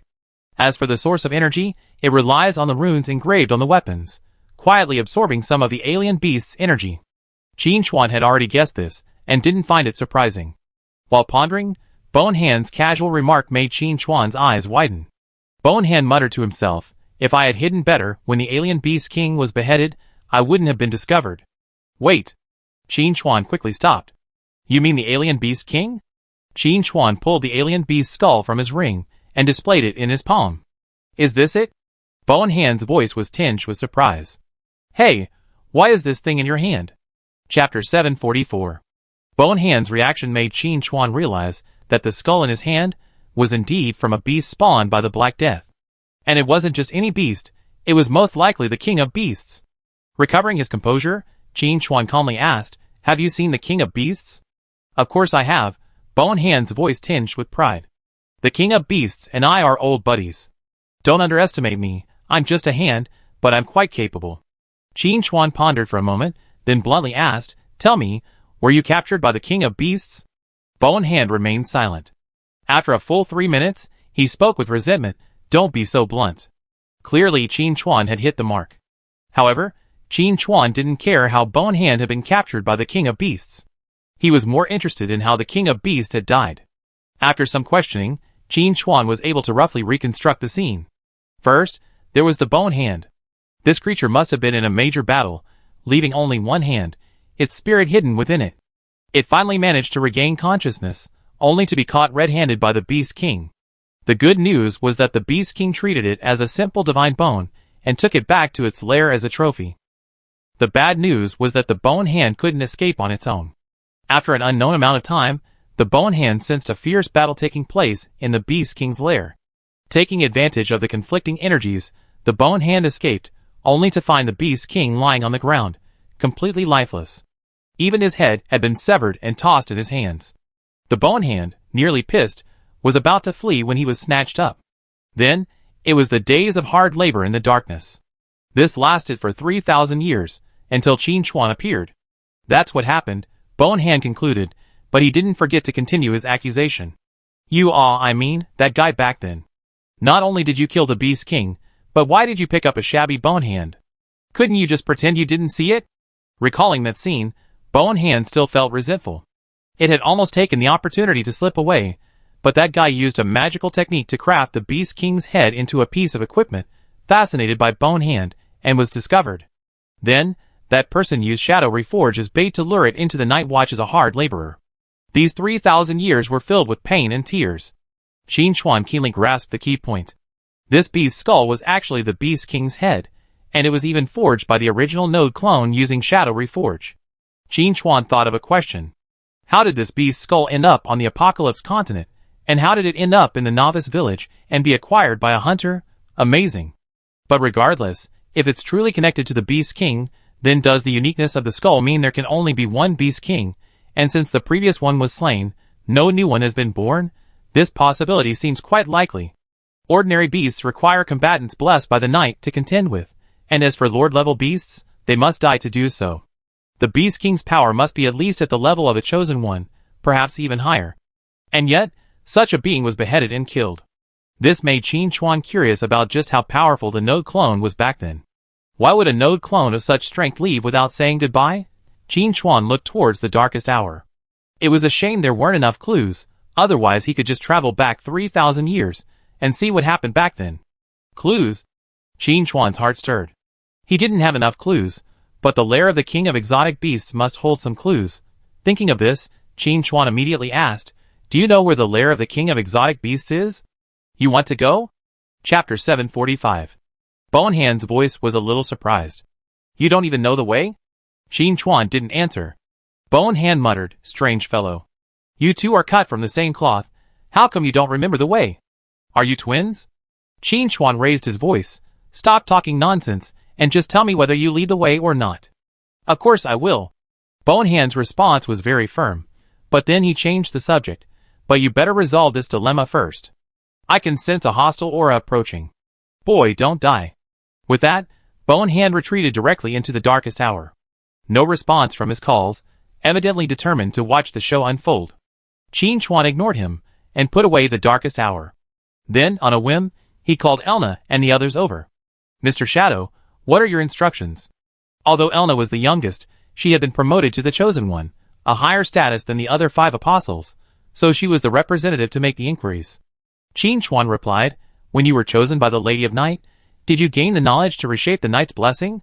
Elna nodded.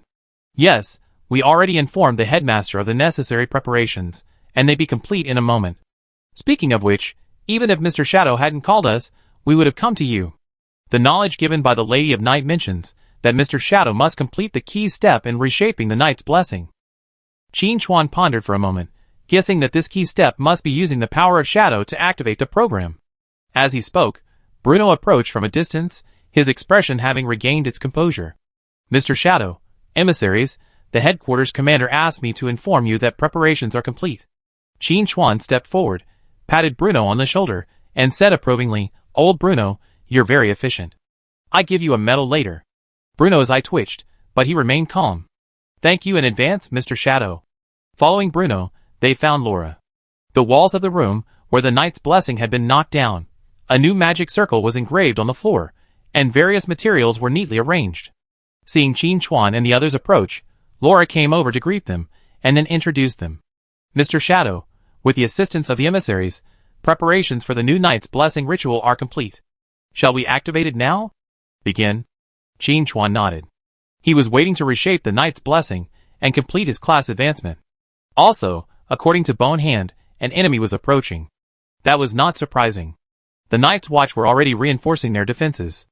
The restoration of the Blessing of Night would not only allow Qin Chuan to complete his mission, but also train new combatants.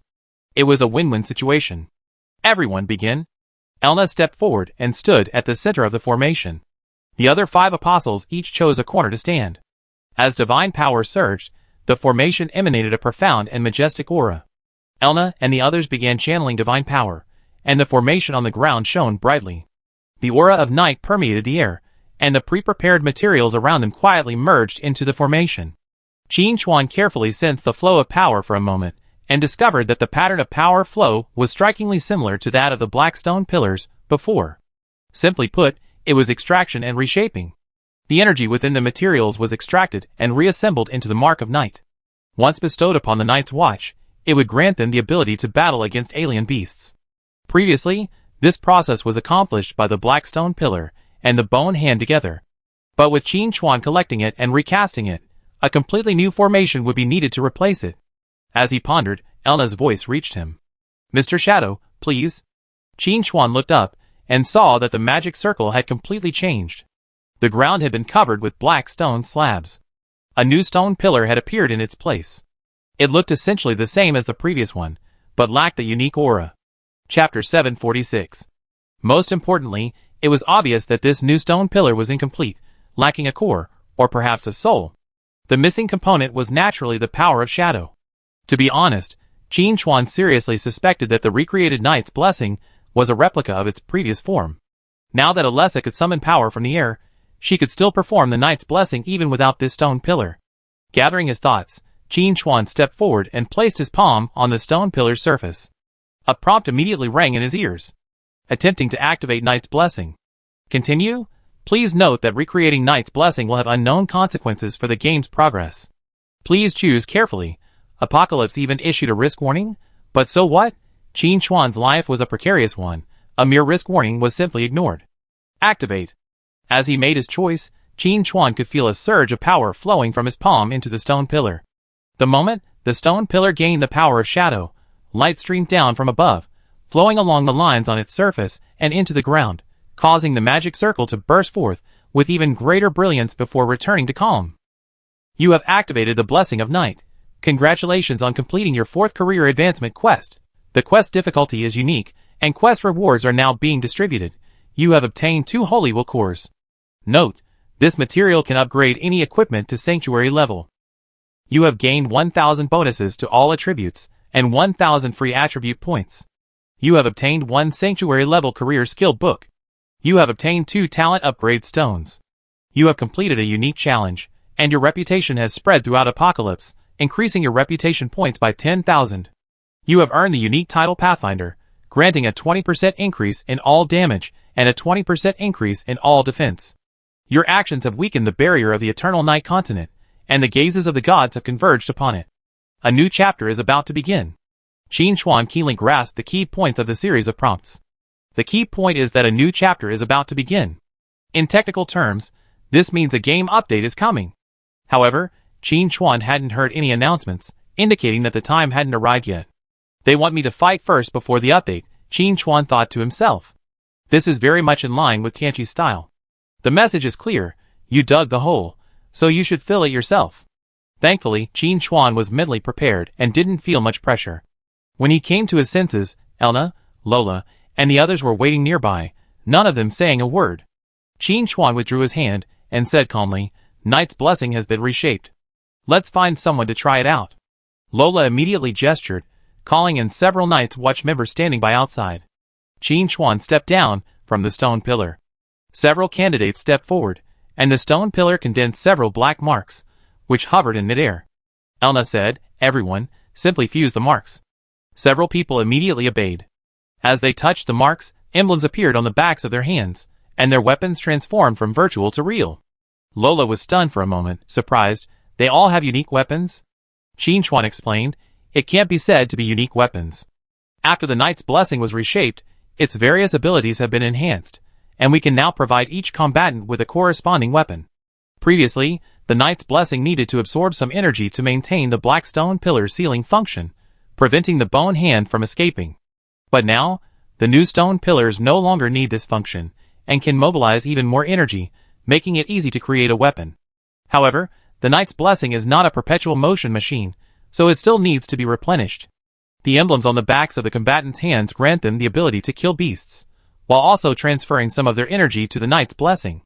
Qin Chuan discovered that even after the Knight's Blessing was reshaped, its basic operating rules remained the same. My node clone is truly a genius, Qin Chuan couldn't help but boast in his heart. It takes more than just an ordinary person to come up with this method. Recovering his composure, Qin Chuan looked at Laura and said, Director, the Knight's Blessing is operating successfully. Lola's face was filled with joy. Thanks to Mr. Shadow for your help. On behalf of the Night's Watch, I express my gratitude. Qin Chuan waved his hand, indicating that this wasn't his own achievement alone. Elna and the others also contributed greatly. Without their divine power, the magic circle wouldn't be able to activate. The atmosphere was harmonious. At this moment, an investigator hurried in, looking somewhat nervous. Director, this is bad. A large number of alien beasts have appeared. At the same time, the security equipment deployed in the wilderness also detected the alien beasts one after another, emitting shrill alarms. Although Elna, the Chosen One, and 5 apostles were present, everyone's eyes turned to Qin Chuan. Lola said bluntly. Mr. Shadow, please give the order. Okay. Qin Chuan said quickly, without pretense. I just sense that Night Blessing still has energy reserves and can continue to upgrade its fighters. Director Lola, I leave this matter to you. Lola immediately agreed. Leave it to me. Qin Chuan then looked at Elna and the others. Assist the fighters in killing the alien beasts, but be vigilant. This time, the enemy isn't limited to alien beasts. There might be enemies of your level hiding in the shadows. Be careful, and don't get ambushed. Yes, the others replied loudly. When it comes to personal safety, no one takes it lightly. Qin Chuan then turned to Bruno. Old Bruno, you oversee the supply transportation. Also, don't forget to dispatch personnel to recover the alien beast bodies and transform them into Night Blessing energy to elevate more combatants. Bruno nodded. I ensure the mission is accomplished.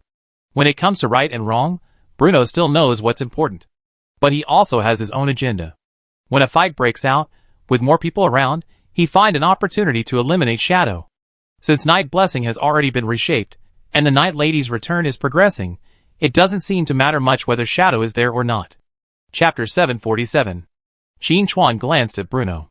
He had a feeling that Bruno was having inappropriate thoughts. But it didn't matter. If he did act irrationally, Qin Chuan would help him calm down. Even if Qin Chuan took action, Elna and the others would preemptively nip any threat in the bud. Even Hans, a seemingly half-baked apostle, was chosen by Alessa. All of them held the utmost loyalty to the Lady of Night. Alessa instructed them to follow Shadow's instructions, and would blindly approve anything short of opposing the Lady of Night. In this situation, if Bruno wanted to attack Qin Chuan, he would either have to kill him with a single blow, or he would be the only one to suffer in the end. Bruno knew this situation, so he kept waiting for his opportunity. Though deep down, Bruno felt that this opportunity was getting further and further away, he still had to keep the thought alive. What if Shadow fell and died? As Qin Chuan issued orders, the Night's Watch mobilized and quickly deployed their defenses. At this moment, the first batch of alien beasts had already arrived before the position. As soon as the two sides met, without further ado, they engaged in battle. Instantly, fire erupted, and casualties were suffered along the defensive lines. However, the morale of the Night's Watch was now high. They had regained the Lady of Night's attention, their faith reaffirmed, and they feared no death. With the constant reinforcement of new fighters, the defense was quickly stabilized. The slain alien beasts that were of use were brought back to headquarters, and thrown into the Knight's Blessing array to replenish the ritual energy. The Knight's Blessing, now replenished with energy, activated new fighters to reinforce the defense lines and slay the alien beasts. After several cycles of this, the Night Watch's defense became increasingly solid. The key was that everyone saw hope. Not just the hope of victory, but also the hope of catching the Night Lady's attention and becoming a combatant. Before, the Knight's Blessing was a privilege reserved for a select few. Only those with sufficient talent had the chance to be selected. But now, not only had all the combatant candidates been promoted, but many veteran investigators had also been officially promoted and were actively engaged on the front lines. This meant that the alien beasts were focused on killing, unconcerned with anything else. Otherwise, they would have noticed that the current Night Watch was completely different from before. It was still the same group, but their combat effectiveness was completely different. After reading the battle reports sent in from various places, Laura sighed, Mr. Shadow, I never imagined that a single person could turn the tide to this extent. After all, Elna and the other apostles weren't even using their full strength at that moment. Even so, the defense remained impenetrable. The key was their extremely low casualty ratio. They weren't sacrificing lives, but rather slaughtering the alien beasts with a vast advantage. And all this was caused simply by the appearance of Shadow. Not only did he orchestrate the return of the Lady of Night, he also helped reshape the Blessing of Night. It's no exaggeration to say that Shadow's appearance gave the Night's Watch a new lease on life. Lola even considered abdicating on the spot and letting Shadow take over as head of headquarters. Hearing Laura's words, Qin Chuan smiled and said, It's not all my credit. The Night's Watch has persisted for 3,000 years, passed down from generation to this day, which is even more admirable. Lola modestly declined, Not at all. After a brief exchange of business-like boasts, Qin Chuan subsided and said gravely, The alien beasts have intensified their offensive. Though he wasn't present, he could sense that the aura of the alien beasts had grown stronger, not only in quantity but also in quality. At least Qin Chuan could sense the growing presence of Lord-level alien beasts. The battle report arrived just in time. Headquarters. We observed a large gathering of exotic beasts in the southeast valley, and the energy intensity has been steadily increasing, almost reaching Lord-level levels. Chapter 748. After hearing the report, Laura immediately looked at Qin Chuan and said with some concern, "It seems the beasts aren't simply seeking their own deaths. They also noticed the problem here, and are hoping to temporarily create a Lord-level beast." Qin Chuan nodded. It seemed so. He saw more clearly than anyone else that Shadow had long been lurking in the valley. At this moment, the valley was a riot of demons, with numerous beasts engaged in a brutal slaughter. They weren't idle. They were actually cultivating a survival of the fittest, allowing the victors to continuously absorb the flesh and blood of the defeated, thereby increasing their strength and evolving to a higher level. Qin Chuan estimated that it wouldn't be long before new Lord-level beasts appeared on the battlefield, and there was a high probability that there would be more than one, but Qin Chuan wouldn't let the beasts get their way. Shadow attacked and wiped them all out. Laura was still considering a countermeasure, wondering whether to send an apostle, when new battle reports arrived first. Reporting to the headquarters, the beasts in the valley have died from unknown injuries. Lola immediately looked at Qin Chuan, knowing it must have been Mr. Shadow who had secretly acted. Qin Chuan returned his gaze, implying that there should be no fuss, and that he should focus on the current battle. This battle was only the beginning. The beasts that had appeared now seemed numerous and fierce, but Qin Chuan knew that this was just the appetizer. Stronger enemies would surely appear. To this end, Qin Chuan's shadow was already rapidly exploring the wilderness. And the assassin disguise he had created earlier was also lurking in another direction. Both Alessa and Bone Hand mentioned that the enemy was approaching. To the extent that they could call them enemies, they were at least apostles and chosen ones with divine power. This kind of enemy wouldn't just appear out of thin air, there must be a god behind them.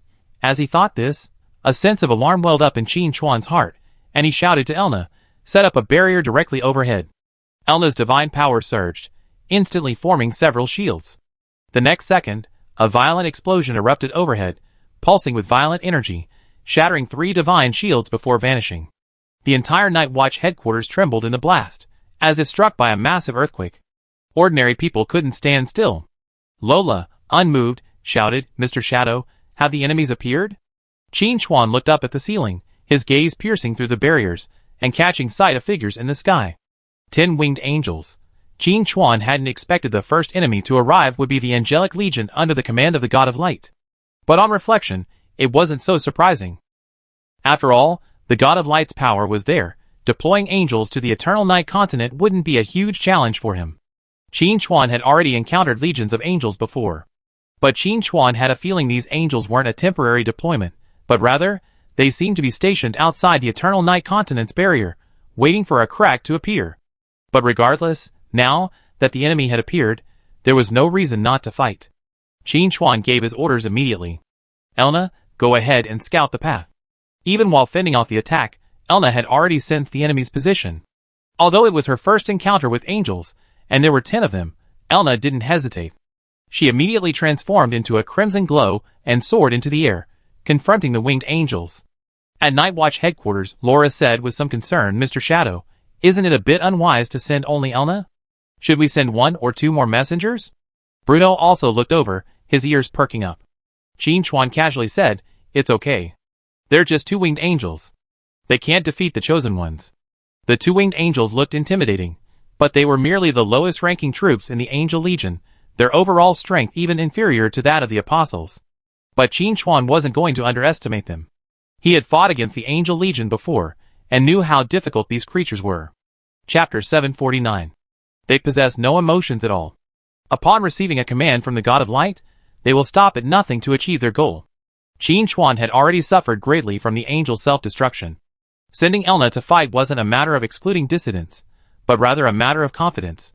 Qin Chuan had already noticed upon arrival that the power of shadows was exceptionally strong here. This meant that the power of light would be particularly suppressed in the Eternal Night continent. As the chosen of the night, Elna would not only be unaffected, but would even receive a significant stat boost. With this balance of power, it would be easy for Elna to single-handedly defeat 10 two-winged angels. With the right tactics, even a single apostle could hold off the enemy and complete a counterattack. However, Qin Chuan had another consideration: training his troops. To put it bluntly, both Elna and Hans were merely the chosen and apostles, but they were unable to fully utilize their combat capabilities. At best, They could only utilize 90% of their potential. Even a mere 10% difference can be fatal in a critical moment. Now that 10 winged angels have appeared, sending Elna to deal with them will allow her to quickly adapt to her own strength. In addition, the Chosen One's superior power, combined with Qin Chuan's covert assistance, has already made Elna invincible, which is crucial for boosting overall morale. It's just that Qin Chuan has been here too recently, and hasn't yet established sufficient reputation, otherwise, he would have instantly dispatched these angels himself. But now, for the healthier development of the Night's Watch and future plans, it's still necessary to train people like Elna.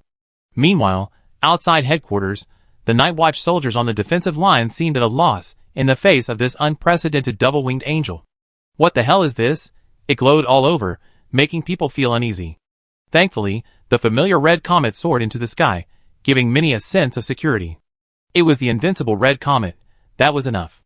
This strange-looking enemy would surely be quickly defeated. But the Night Watch were unaware that Elna, whom they had placed such high hopes on, was feeling a bit conflicted. This was her first time fighting an angel, and she had no idea of their tactics. What if she lost? How would she live up to Mr. Shadow's trust? Most importantly, if she lost, many would surely die. That was something Elna didn't want to see. But these glowing creatures attacked headquarters immediately, clearly showing no intention of communicating. There was nothing more to say now. Fight, fight! With a swipe of her spear, Elna charged into the angel formation. Divine power surged and collided in the air, unleashing a dazzling yet dangerous light. It was dazzling, but any ordinary person would be instantly shattered if they even touched it. Elna, worthy of being the youngest prodigy of the Night's Watch and chosen by Alessa as the Chosen One, had undeniable combat savvy. She quickly found her rhythm, and gradually became adept at the task. The other apostles observing the battle, with the exception of Hans, had initially been a bit unconvinced, wondering why Elna was the Chosen One, given her youth. But now, they were all convinced. This speed of adaptation was absurdly rapid. Qin Chuan nodded silently. She was truly the invincible Red Comet. She was incredibly skilled. It seems Alessa chose her, as the Chosen One more because of Elna's own qualifications. If it were simply for Qin Chuan's sake, giving her an apostle would have sufficed, just like Hans. While pondering, Elna successfully slew the first two-winged angel, her spear shattering the energy core with precision. After a violent explosion, only a few fragments of divine power remained. With a flick of the spear tip, Elna sent the fragment flying, sending it careening into the hands of Qin Chuan, who had come to observe the battle from the outside. Qin Chuan was delighted. Look, what a sensible child. The apostles looked at the fragment in Qin Chuan's hand with a touch of envy. They could sense that it would be extremely beneficial to them. But the fragment had been struck by Elna, so how to deal with it was naturally Elna's business. How could they dictate her decision? Most importantly, they didn't dare. This being called Shadow had suddenly appeared, a being specifically designated by the Lady of Night for their obedience. Add to that the ancient rumors they had heard. If I piss this guy off, and he tells Lady Night about it, we're doomed. Do you understand the power of pillow talk? Qin Chuan looked away for a moment. The outcome was already decided, there was nothing more to see. But after a moment's thought, Qin Chuan warned, Elna, watch your distance. These guys love to self-destruct. As he spoke, an angel accelerated forward, trying to close the distance. Elna immediately became alert, choosing not to confront them head-on, but to maintain her distance and maneuver. Boom! The explosion resounded through the sky. Lola immediately said, Mr. Shadow, you're so far-sighted. I admire you. Having adjusted his composure, Hans asked curiously, Mr. Shadow, have you ever fought these guys? You know their habits so well. At this remark, everyone around pricked up their ears. Qin Chuan thought for a moment and casually said, I fought a few times, and I luckily won. Hiss. A sound of gasps rang out around them. Bruno was even more shocked by his own inward exclamation. He couldn't sense the strength of Qin Chuan's aura, yet he could actually defeat such a winged creature. It was unimaginable. But considering that even the Lady of Night specifically requested Shadow to complete the reshaping of Night's blessing, the power he wielded was probably beyond imagination. And this, far from deterring Bruno, only excites him. If, just if, he could gain Shadow's power, could he do all this? But there was one problem. How could he defeat such a powerful Shadow? Bruno fell into deep thought. Qin Chuan glanced at it, unconcerned. Even so little did he care about the battle in the sky, those angels were bound to be defeated anyway. What concerned Qin Chuan was the faint presence in the distance. An enemy was watching from the shadows. Chapter 750. Ever since lighting the spacetime beacon and contacting Alessa, Qin Chuan had been pondering a question. Who exactly were the enemies that the Node clone and Alessa had mentioned? The gods behind the church were certain. Alessa had fled to the Eternal Night continent to avoid further conflict with the church. Furthermore, Qin Chuan also had an unresolved feud with the gods. As long as their goal was to descend upon Blue Planet and treat it as a hunting ground, Qin Chuan and the gods would sooner or later face off again. Besides these known enemies, there was also the Black Death. This power made Qin Chuan very uncomfortable. It was a force that corrupted and desolate all things, plunging them into chaos. The threat it posed was considerable. Qin Chuan had already fought both the gods and the Black Death, and had some idea of their situation. However, whether there were still enemies yet to be revealed was harder to say. Recovering his composure, Qin Chuan summoned Hans and the other apostles, instructing them, "Keep watch. There are still enemies waiting to show up." "Yes. As you command." The apostles agreed immediately. It was a rare opportunity to possess the power they had now. If they couldn't demonstrate it, it would be like walking in the night in finery, a feeling of inadequacy. It was a pity that Elna had taken all the 10 angels, leaving them no chance to escape. As he spoke, Elna had already flown back, spear in hand, and handed several divine fragments to Qin Chuan. "Mr. Shadow, these spoils will be distributed among you." This served as an example. If the apostles subsequently attacked and killed the enemy, they wouldn't be able to simply take the spoils. The Chosen One had already spoken, so they had to follow. Qin Chuan didn't use the fragments. He had Darkest Hour in hand, with a divine damage conversion rate of over 1000%, so he had no shortage of them for the time being. After a moment's thought, Qin Chuan took out the divine fragment and handed it to Elna, saying, "This will be very helpful to you. If you obtain it later, just use it directly without asking for my opinion." Elna took the fragment, placed it in her palm, and absorbed it directly. After a moment's perception, she exclaimed with surprise, "The improvement is indeed obvious." The other apostles were quite envious, and their fighting spirit was also ignited. They also want to improve. Qin Chuan observed everything and nodded secretly. This is exactly the effect they want. Even though they currently have 1 Chosen One and 5 apostles, compared to the enemy, they are somewhat underwhelming. Whether it's the church, the beast god cult, or even the ancient gods, they all have more than 1 Chosen One. Furthermore, these forces have means of replenishment. If 1 Chosen One dies, they can immediately promote a second or third. The Night's Watch, on the other hand, are struggling. Alessa is still on her way back. Raising more Chosen Ones would drain her strength too much, and if she were ambushed, the consequences would be disastrous. So, these 6 are essentially her legacy. Qin Chuan must find a way to rapidly develop them to face more severe challenges. Recovering his focus, Qin Chuan gazed into the distance. Lord-level beasts are approaching. The beasts in the valley had previously been annihilated by Qin Chuan's shadow, alerting them to the danger, and choosing to stay away to compete for the Lord-level position. They were now attacking from different directions with their minions. Elna scanned the area with her mind and quickly said, "So many Lord-level beasts?" The other apostles also realized this. Hans excitedly said, "Mr. Shadow, let us go this time. We can't leave the entire battle to Elna." Qin Chuan pondered for a moment, then nodded and said, "You each choose your targets. Elna will be on guard and ready to provide support." With all the arrangements in place, Hans and the others immediately charged out, charging headfirst into the wave of monsters without a shred of fear. Such a valiant act filled the Night's Watch with excitement. Many of them also felt their fear of the monsters eased considerably.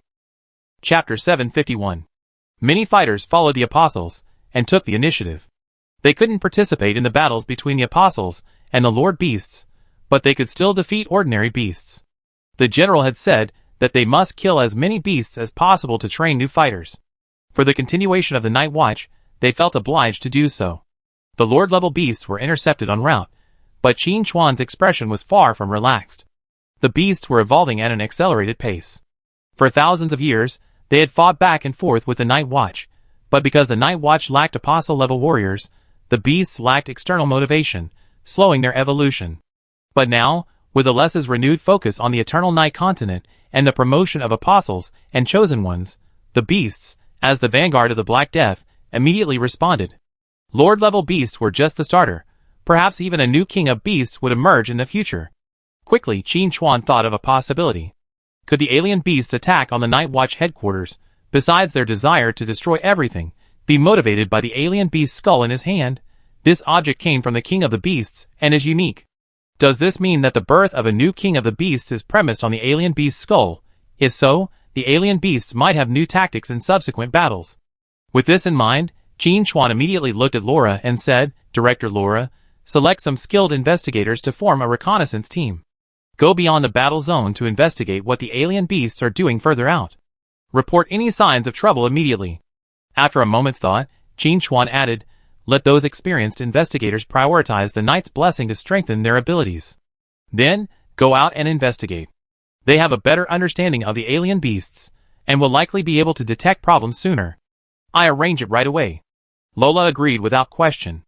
After everything was arranged, she returned and asked, Mr. Shadow, have you discovered anything? Not yet, Qin Chuan replied. The evolution of the alien beasts was just his speculation, and there was no need to disclose it to put pressure on everyone. But to be on the safe side, every possibility must be considered. At this point, Bruno volunteered, I'm quite knowledgeable about alien beasts too. I go out and take a look. Lola was about to object, but after looking at Qin Chuan, she remained silent.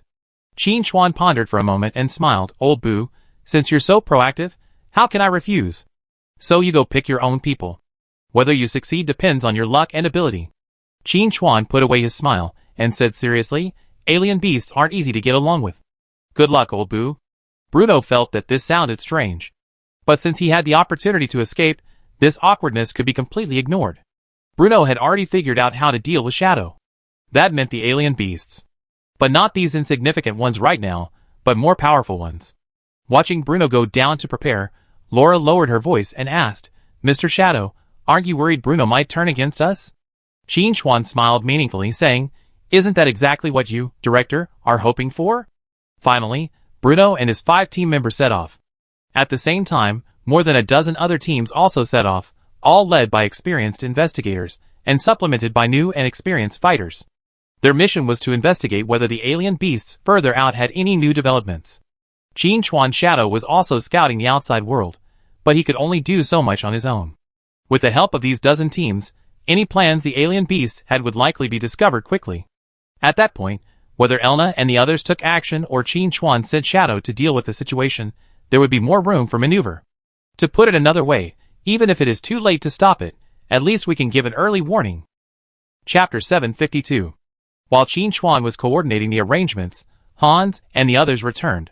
They had successfully killed the selected Lord-level beasts, but to their disappointment, they didn't obtain any divine fragments, only a few disgusting lumps of flesh. No one wanted these lumps of flesh.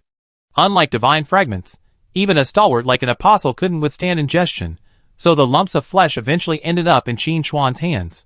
But to be honest, Qin Chuan hadn't figured out what to do with them yet. He definitely wouldn't eat them. Not only were the lumps of flesh ugly, but they also had a foul odor. Every cell in Qin Chuan's body protested against them. Qin Chuan pinched his chin, thinking silently. This stuff seemed perfect for poisoning. The next time he encountered the church's chosen ones, he could just stuff it into their mouths and achieve remarkable results. It also seemed like a good choice for dealing with the Son of God. Thinking of this, Qin Chuan began to appreciate the lumps of flesh much more. It's not completely useless, after all. Putting the meat away, Qin Chuan observed the situation for a moment, finding no unexpected developments. After Elna had dispatched the 10 angels, the hidden enemies calmed down and chose to continue observing. Qin Chuan could sense their positions, but he wasn't in a rush to kill them. He wanted to see what tricks these guys could pull off. Come to think of it, Tianqi said the gaze of the gods converged here, so why, aside from the god of light, were there no signs of movement? Qin Chuan pondered. There were more than one church that had declared war on Alessa. Moreover, given the god's nature, upon discovering a crack in the Eternal Night Continent's barrier, they would immediately reach out to reap the benefits. How could they remain indifferent? Qin Chuan then thought of something else. Before he arrived on the Eternal Night Continent, the church and the beast god cult had engaged in a fierce battle, though the fight had stopped mid-fight, with both sides retreating to prepare. At the time, Qin Chuan suspected that both sides were preparing for a divine descent, and that at least a powerful foe on the level of a son of God would appear. However, after arriving on the Eternal Night Continent, this information was cut off, and Qin Chuan had no idea how far along the divine descent had progressed. Now that a crack has appeared in the Eternal Night Continent's barrier, it's possible the Son of God will descend directly upon this land. After a moment's thought, Qin Chuan, maintaining his disguise, remained at Night Watch headquarters to command. He slipped into a deserted corner and softly called out, "Old Ma, can you hear me?" Aside from Qin Chuan, the person most concerned about the divine descent was probably the Lord of Deception, Dismartin. Furthermore, the current Lord of Deception, Dismartin, was previously a death messenger, and Qin Chuan had always suspected a connection between the death messenger and Alessa. Therefore, if the Eternal Night Continent was being observed, Dismartin would likely remain indifferent. Qin Chuan called out several times, but received no response, feeling somewhat surprised. Dismartin didn't come. That shouldn't be the case. He had always thought Old Ma was someone who enjoyed watching the action. Clearing his throat, Qin Chuan shouted, Old Ma, I know you're here. Say something. If you don't, I always think you're dead. Why are you shouting so loudly, kid?" A slightly dissatisfied voice echoed through the air. "And, even if you die, I won't die." A smile played on Qin Chuan's lips. It seemed Dismartin had finally given up. Recovering his composure, Qin Chuan said with a smile, "Oh, Old Ma, don't dwell on these details. Our relationship doesn't need to be so clearly defined." "I don't know you well," Dismartin emphasized. Then he changed the subject. "Why did you ask me? If it's nothing important, I show you what divine punishment is."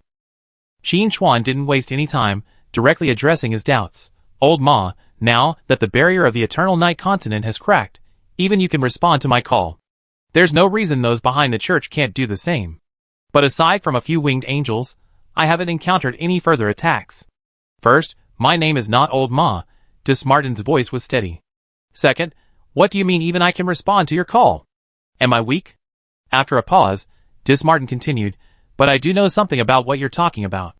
Qin Chuan waited patiently for more, but after a long wait, Dismartin didn't continue. He said, then angrily, "Old Ma, stop talking and breathing so hard. Tell me what you know." Dismartin replied slowly, "It cost you more." "I didn't expect you to be this way, Old Ma." Qin Chuan muttered, his tone tinged with sadness, sorrow, and disbelief. "I thought we were close friends, but you actually asked for money. It's truly heartbreaking." Dismartin remained completely unmoved. He said firmly, "Give me 2 pieces of that meat you just got, or we have no business." "No negotiation?" "No negotiation." "All right, I give it to you. I never thought the Lord of Lies and Deception would be so stingy, extorting money from a mere mortal. And you're not afraid of being laughed at if you tell anyone." Qin Chuan muttered to himself as he dug out the meat, but his movements were incredibly slow, and for a long time, he made no real progress. Dismartin was so angry he laughed, and said emphatically, "Don't waste time. I give it to you today, whether you want it or not." Qin Chuan pulled out a piece of meat and asked curiously, "What do you want this for?" "Want to know." Dismartin said with a smile, "Pay me money, and I tell you." Qin Chuan generously took out 2 more pieces of meat, adding them to the previous one to make 3, and said generously, "Take them." "Great." Without Dismartin making a move, the piece of meat in Qin Chuan's hand vanished. Dismartin accepted the item, keeping his promise, explaining, "This is quite rare. I don't know what it's for, but I'm going to keep it for myself." Qin Chuan didn't believe this explanation at all. Dismartin wasn't the type to be bored. He knew there was a use for this thing, but he evaded the question. "Old Ma, you're being dishonest." Qin Chuan was a little dissatisfied. "I already paid more. Why aren't you telling the truth?" "You're a scam." Dismartin replied confidently, "I'm the Lord of Lies and Deception. If I don't lie, how can I live up to my reputation?" Qin Chuan was speechless with shock. That made a lot of sense. Chapter 753. After taking several deep breaths, Qin Chuan calmed himself and said in a deep voice, "Old Ma, I'm afraid you're not here just to get away with something. Tell me the truth. What are you up to?" Although, judging by previous experiences, Dismartin and he were on the same side, but they couldn't be completely complacent. These god-level beings were incredibly cunning. If they fell into their trap, they would be doomed. Qin Chuan wouldn't place all his hopes on others. Countless experience had taught him that was unreliable. Dismartin's answer to this question was quite honest. "I found a promising talent, and came to see if I can recruit him." Qin Chuan slowly asked, "Aren't the Abyss and the Apocalypse world enough for you to exploit? You actually come all the way to the Eternal Night Continent to select a talent."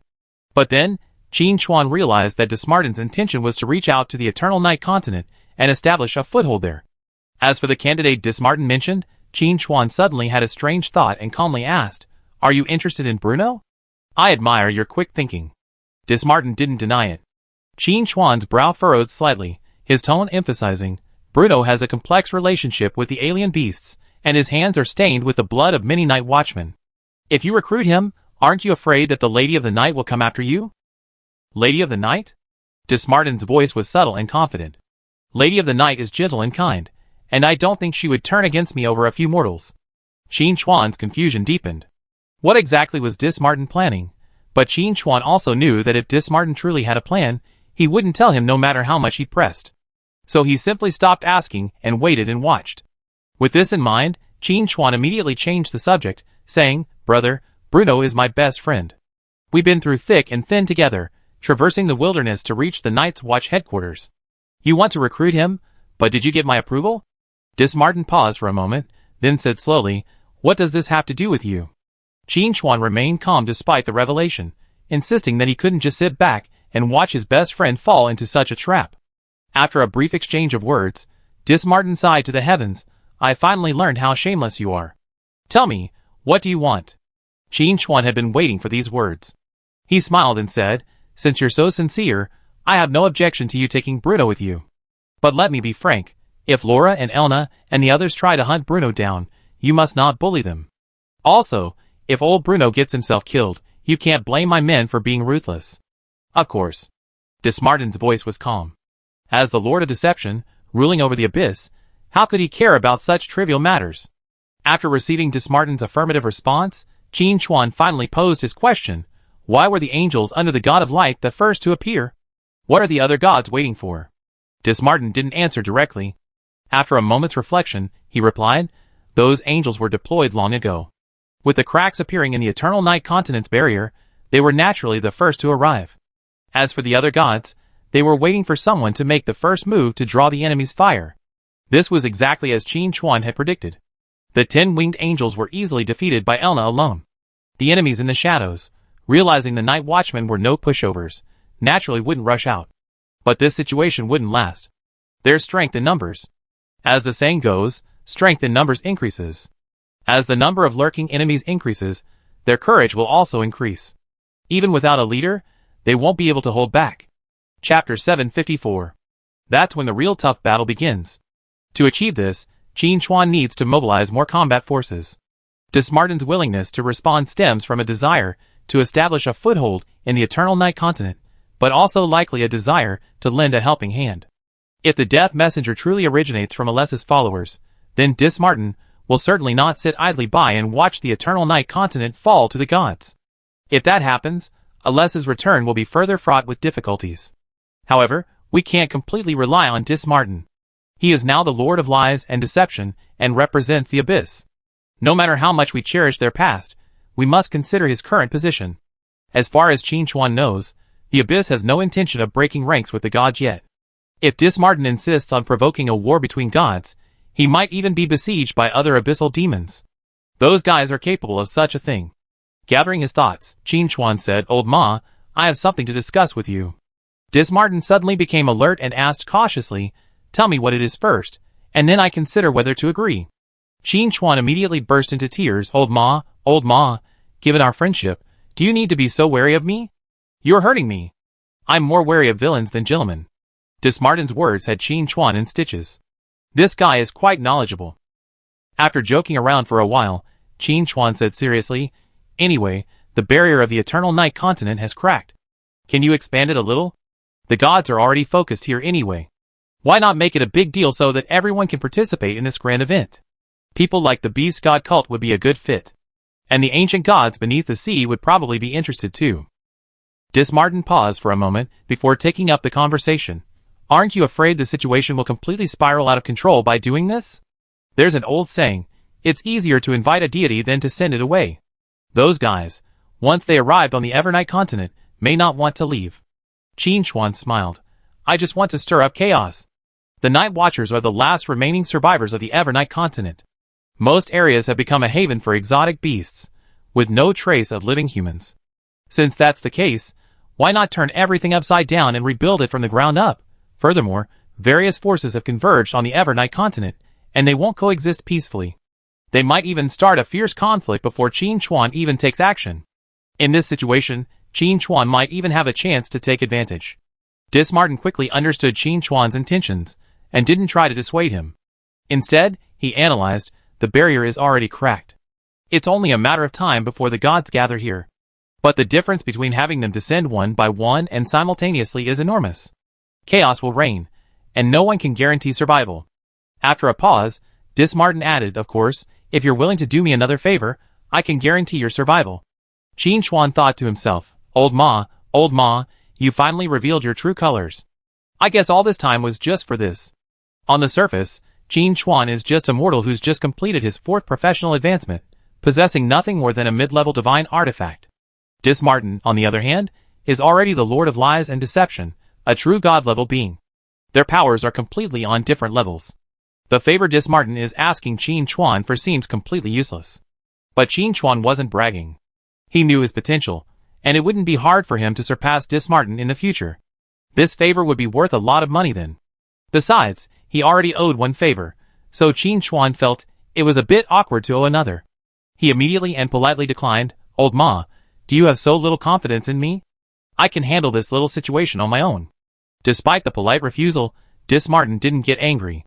He casually said, no problem, but I remind you, if you don't agree now, and then ask me for help in a critical moment, that would be 3 favors. Chapter 755. Qin Chuan asked curiously, shouldn't it be a favor? Dismartin argued confidently, as the Lord of Lies and Deception, shouldn't I charge a little more? Qin Chuan immediately gave a thumbs up. Of course, absolutely. Goodness. Old Ma is so ruthless. Qin Chuan even suspected that when the time came, he would raise the price even more. To avoid losing everything, Qin Chuan decided not to ask Old Ma for help. While he was thinking, Dismartin's voice rang out. I can help you open the barrier. After all, it's beneficial for me, allowing me to better transmit my power. Shall we do it now? No rush. Qin Chuan quickly stopped. Let me do something first, and then we do it. Dismartin didn't ask what it was, but said, call me when the time comes, and then fell silent. Qin Chuan guessed that this guy was going to trick Bruno. He hoped Bruno wouldn't fall into his trap. With a thought, Qin Chuan switched back to his disguise, finding the overall situation largely unchanged. In fact, while his original form was conversing with Dismartin, he also been receiving information from his disguise, so switching back was a convenient option. While the investigation team still hadn't received any new information, Qin Chuan planned to head to a location, the coordinates of the information he received from the Death Messenger regarding the breakthrough to the sanctuary. Originally, he planned to deal with the alien beasts before heading there, but now it looked like the battle with them would last a long time. And new enemies were constantly gathering. If he delayed any further, he'd likely run out of time. With the hidden enemies seeking an opportunity, the alien beasts still hadn't given birth to a new king, and Elna, and the others helping defend the Night Watch headquarters. This was the perfect time. Handing command of the scene over to Laura, Qin Chuan retreated to a corner, using the excuse of needing to rest and think about his next steps. In reality, his main body had already fled far away. He casually dispatched the obstructing beast and flipped over the slip of paper, comparing the coordinates and distance. From the Night's Watch headquarters, that location was 2,000 miles southeast. Very far. But Qin Chuan had Darkest Hour, unleashing infinite displacement, allowing him to dash dozens of kilometers in the blink of an eye. Even mountains blocked his path. He simply flashed past them. Bleeding forward like this, Qin Chuan arrived near the coordinates in less than 5 minutes. Theoretically, Qin Chuan could reach the location in under a second. But taking a little longer wasn't a big deal. Qin Chuan was constantly gathering information along the way. The closer he got to the coordinates, the stronger the Black Death became, and he could see a large number of obscure beasts roaming around. These beasts were far more powerful than ordinary individuals, and many even possessed auras approaching the Lord level. As Qin Chuan continued forward, Lord-level beasts unexpectedly became more common. This coordinate. Qin Chuan gradually grasped the answer. He was most likely heading for the lair of the Beast King, or more precisely, the lair of the previous Beast King. Because, to date, no new Beast King had emerged. Whether there was a Beast King or not wasn't important. What mattered was that the starting point for breaking through the Holy Land was the Beast King's lair. Did this have a deeper meaning? Which node clone had slain the Beast King, and had it left behind sufficient clues? Qin Chuan needed to find the answers to these questions himself. The coordinates were now within easy reach, and Qin Chuan found a corner to observe the situation. There were numerous exotic beasts, perhaps even ridiculously numerous. There were at least tens of thousands of them. And all of them possessed powerful auras, with Lord-level creatures everywhere. If such a formidable force were to rush to Night's Watch headquarters, even with Elna and the others present, they wouldn't be able to protect everyone.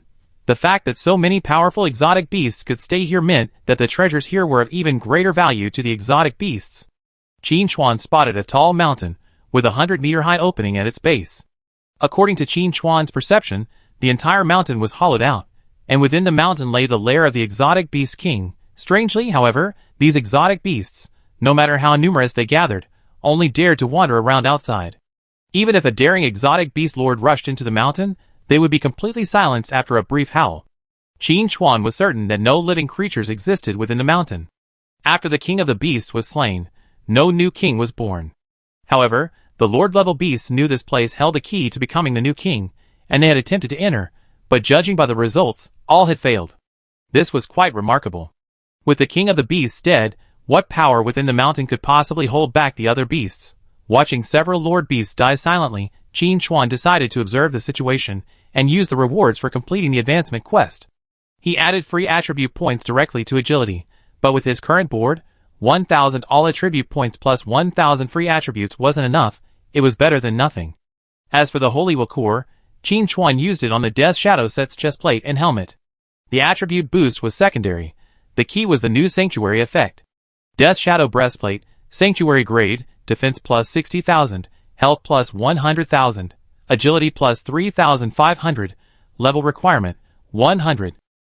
Sanctuary, transforms into a shadow, immune to all damage, lasts 3 seconds, cooldown 12 hours. Death Shadow helmet, Sanctuary grade, defense plus 60,000, health plus 100,000, agility plus 3,500, level requirement, 100. Sanctuary, your will is unshakable, reducing soul damage received by 20%. Actively using this grants immunity to soul damage, lasts 1 second, cooldown 24 hours. Qin Chuan gazed at the Beast King's lair, thoughtful. Could the beasts have died upon entering because they were attacked by souls? Chapter 756. While thinking about the dangers within the mountain, Qin Chuan did not stop his work, and took out the skill book rewarded by the mission and used it. You have obtained the Sanctuary level professional skill. Shadow Gift.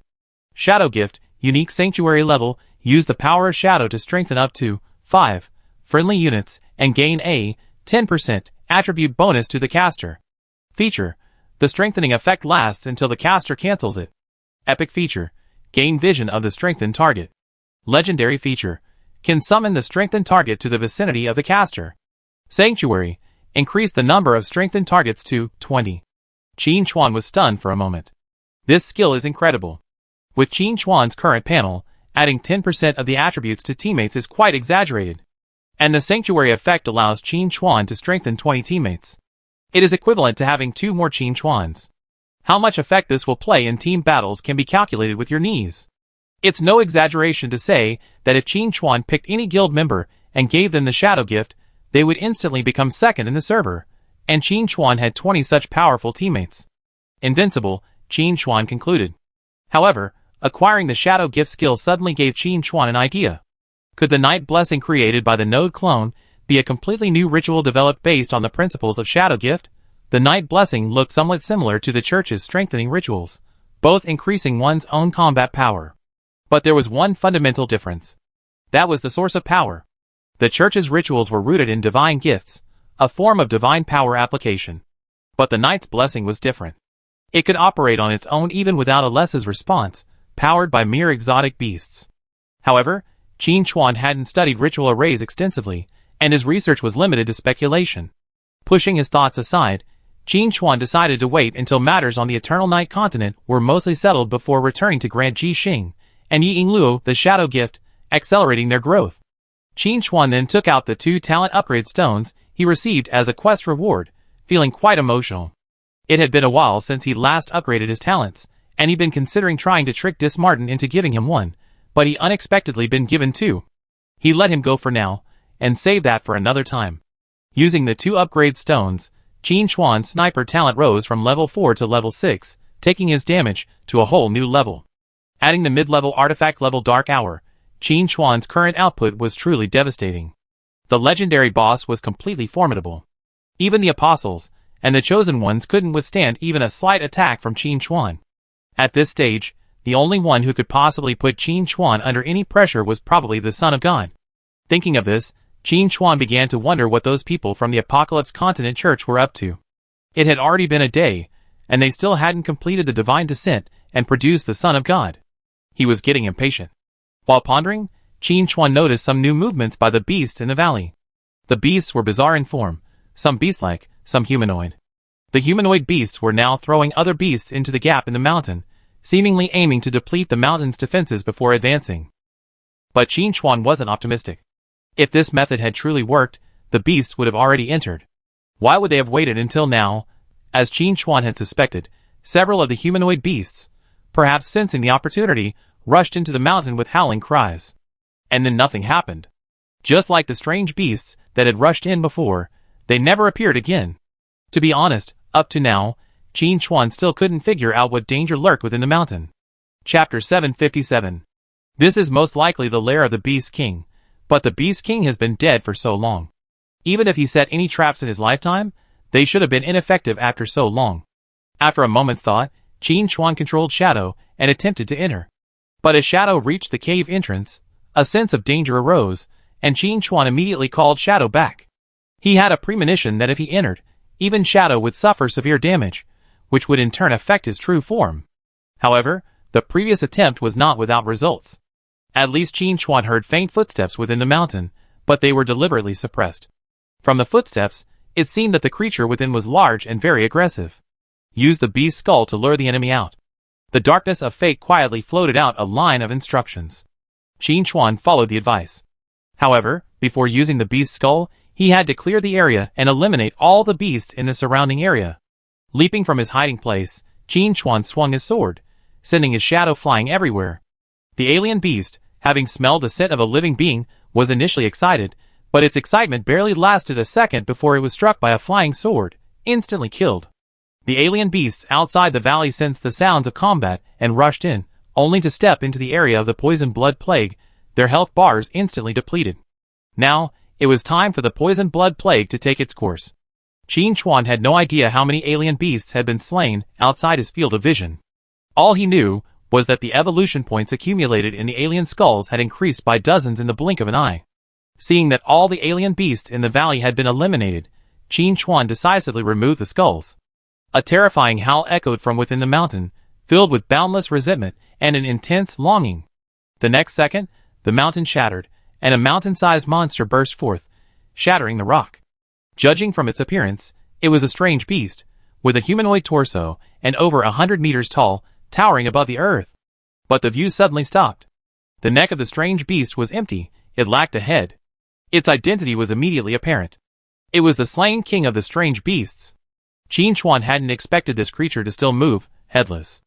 It wasn't entirely unexpected.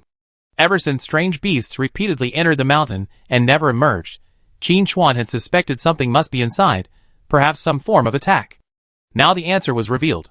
A wandering king of the strange beasts lay within.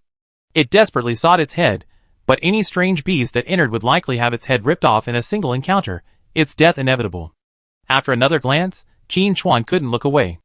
Within the body of this headless beast king, a ball of fire was hidden. That was divine fire. This slain beast king was at least at the demigod level. Qin Chuan finally understood why the beast risked its life, knowing it would die if it entered the mountain. That was divine fire. Absorbing it would open the door to demigodhood, but then came a deep sense of confusion. When the beast king was slain, its head was chopped off and made into a beast skull, but why hadn't this divine fire been taken away? To say it had been forgotten was unrealistic. So, there must be another reason for this divine fire to remain here. We discussed the reason later. The most urgent task was to kill this headless beast king. Qin Chuan could already sense that the creature opposite him had locked onto his aura. More precisely, it had locked onto the beast's skull in his hand. To keep his body intact, the headless king of the beasts will go completely mad, fighting until his death. Head. My head? The intermittent voice emanated from the king's torso, the madness contained within it enough to drive anyone mad. Chapter 758. Qin Chuan felt his head swollen, bloodshot creeping into his eyes. But soon, a cool breath emanated from the Death Shadow helmet, calming Qin Chuan considerably. Qin Chuan looked at the king of the exotic beasts, a hint of fear in his eyes. This thing's resentment was truly immense, even evolving into a soul attack. If he hadn't upgraded his helmet to strengthen its mental defenses, it would have been affected as well. Looks like a quick fight is necessary, Qin Chuan thought to himself. Soul attacks leave no trace, making them incredibly difficult to defend against. To avoid a setback, he had to kill the king of the exotic beasts as quickly as possible. Come on, my friends! Qin Chuan shouted, and 3 figures, each with a different appearance, appeared beside him. These were his disguises. There were at most 5, but one was at the Night Watch headquarters, and another was wandering around the Eternal Night continent with the Forbidden Judgment and the robbery. Qin Chuan had no plans to recall them for the time being, so only 3 remained. But 3 was enough. Shadow's Gift. With the addition of this new skill, the stats of the 3 disguised forms skyrocketed several times, effectively increasing Qin Chuan's damage output by another 30%. With a sudden thought, Qin Chuan tentatively added Shadow's Gift to Shadow. It actually worked. Qin Chuan immediately felt certain this was a sure thing. The battle began immediately. Although the 3 disguised forms had the increased stats of Shadow's Gift, they were still inferior to the original form, and could only serve as support, restraining the damage from a distance. The main attackers were still Qin Chuan and Shadow. The Headless Beast King had lost his head, his thinking ability greatly reduced. He only focused on Qin Chuan, completely ignoring Shadow and the disguised forms. Even after taking several hits, he remained unmoved, completely unaware of his own health bar plummeting. Qin Chuan had originally wanted to see what tricks the Beast King had up his sleeve, relying on the Darkest Hour's effects to constantly flash and maneuver. After a few flashes, he realized the Beast King was nearly slain by his shadow and disguise, and his interest waned. I thought he was incredibly powerful, but he turned out to be all show and no substance. He was even worse than the chosen one he encountered before. However, Qin Chuan also knew that the reason he was defeated so easily was entirely due to his Darkest Hour. This weapon wasn't something an ordinary person could possess. It was usually a weapon reserved for the gods.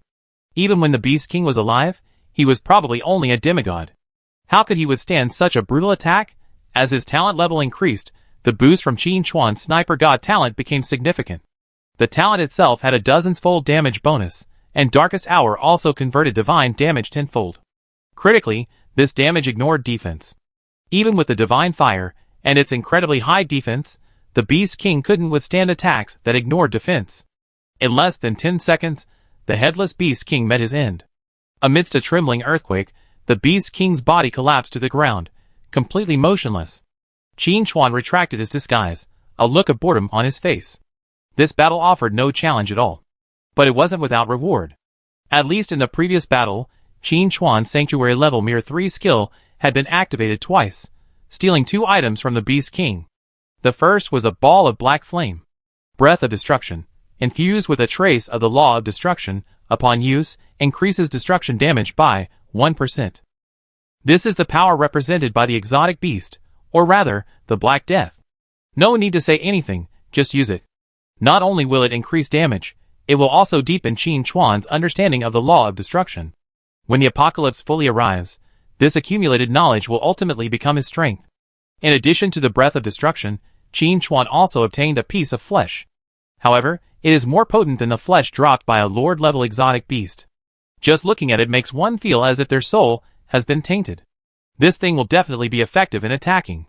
Give it to the Son of God later and taste it. They never forget it. These 2 items are just bonuses. The real star is the Divine Fire within the exotic Beast King. With 2 swings at the Dark Hour, he easily ripped open the beast's belly, revealing the Divine Fire. Qin Chuan hesitated. Would there be any hidden dangers if he absorbed this thing?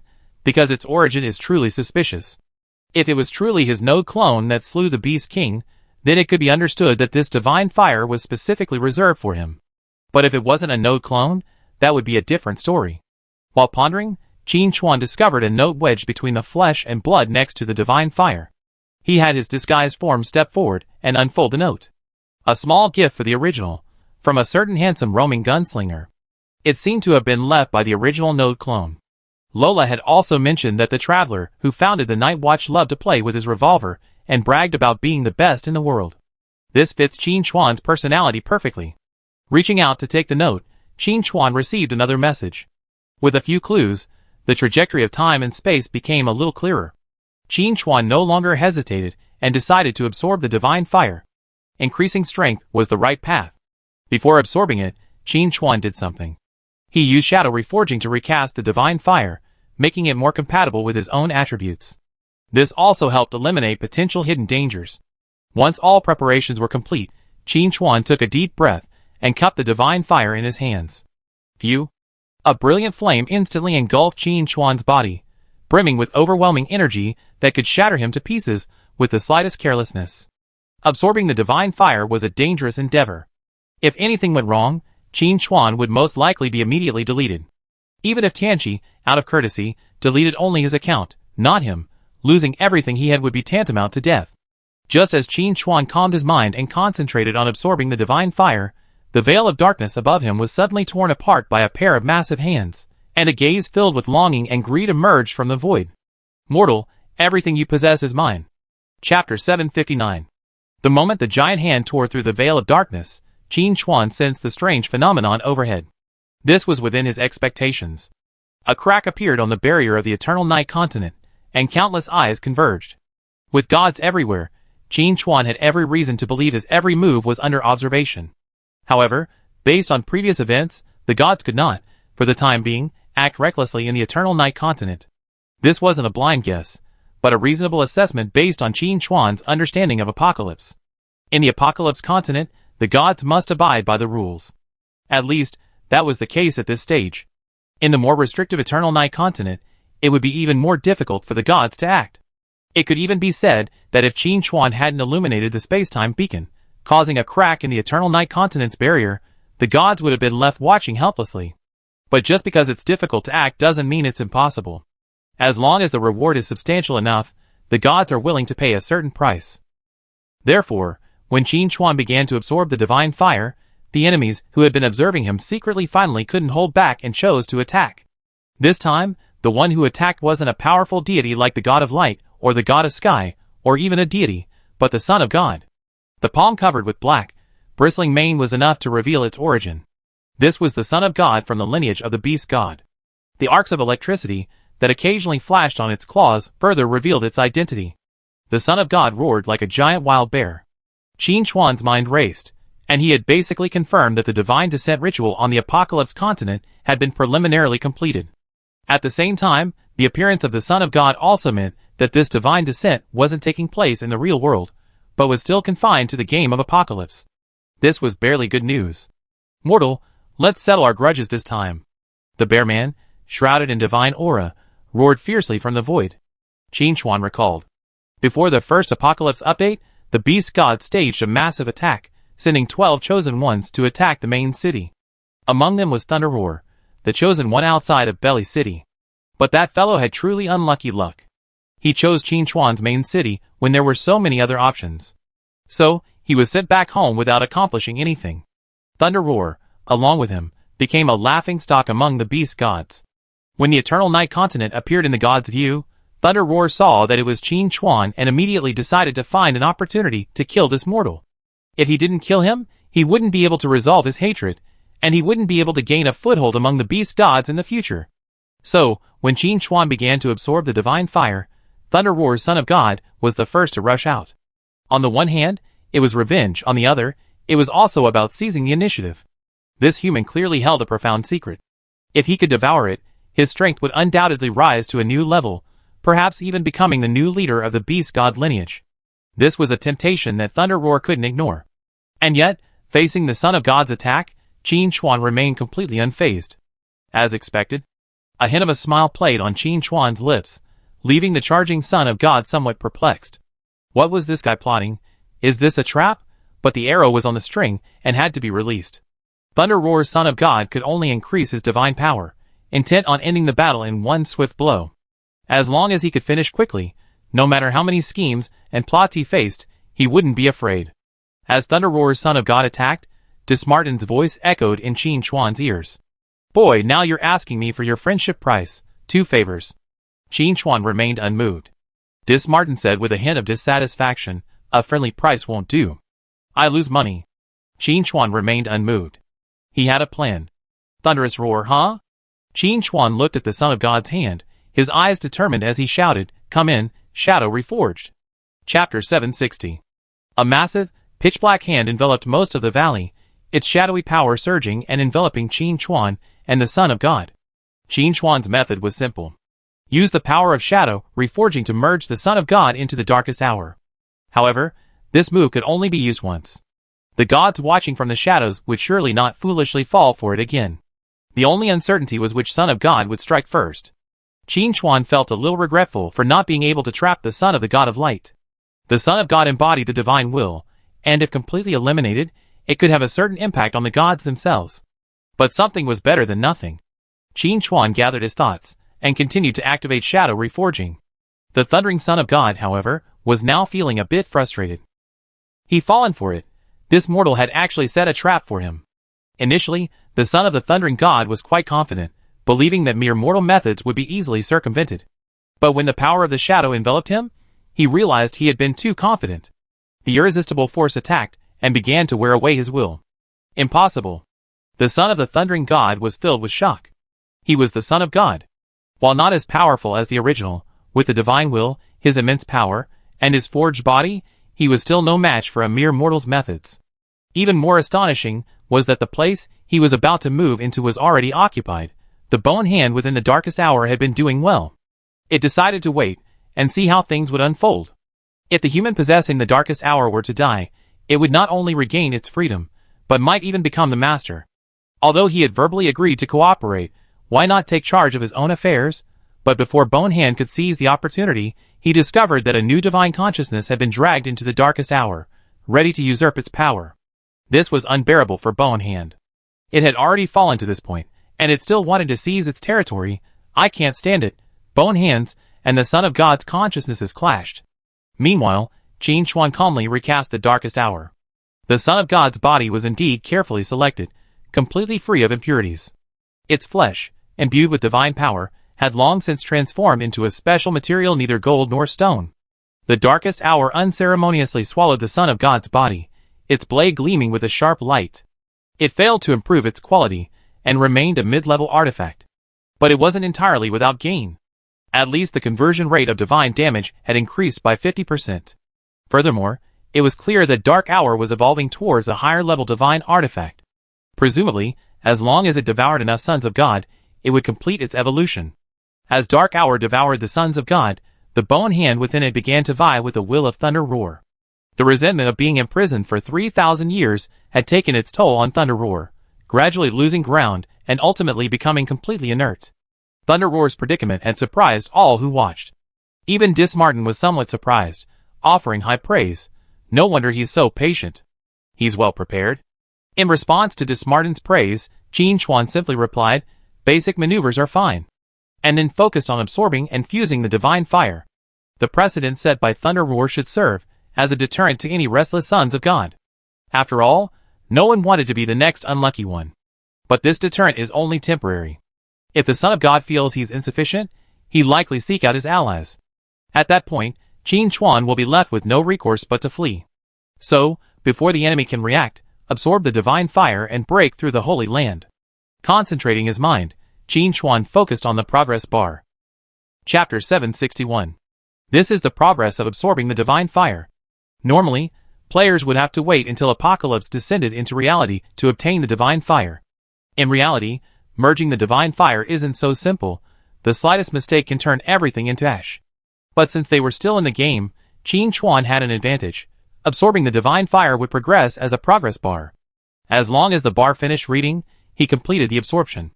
Including the unexpected elimination of the thundering roaring Son of God, in a sense, he was taking advantage of Apocalypse. But since Apocalypse didn't kick him out of the game, it meant this was within the acceptable range. It was a form of exploiting the rules. In fact, as early as in a previous life, after Apocalypse descended into reality, a player had proposed an idea. Apocalypse operates according to established rules, and many things can be accomplished as long as they are within the rules. It's just that humans at the time didn't have the opportunity to experiment. Now, Qin Chuan can clearly say that this conjecture is correct. As long as the rules are in place, Apocalypse will be very tolerant. As he pondered, the progress bar quietly reached over 50%. At this rate, it should be done in another half a minute. In the void, countless divine thoughts were communicating at a rapid pace. Thunder Roar was killed. This mortal actually possesses the power of the shadow. What on earth is the God of Light doing? Why didn't he kill him beforehand? Now that he's gaining momentum, it won't be so easy to take action. What are you barking about? Don't we want to deal with the remnants of the shadow? Aren't we restrained by Apocalypse? If you have the guts, go ahead and kill them.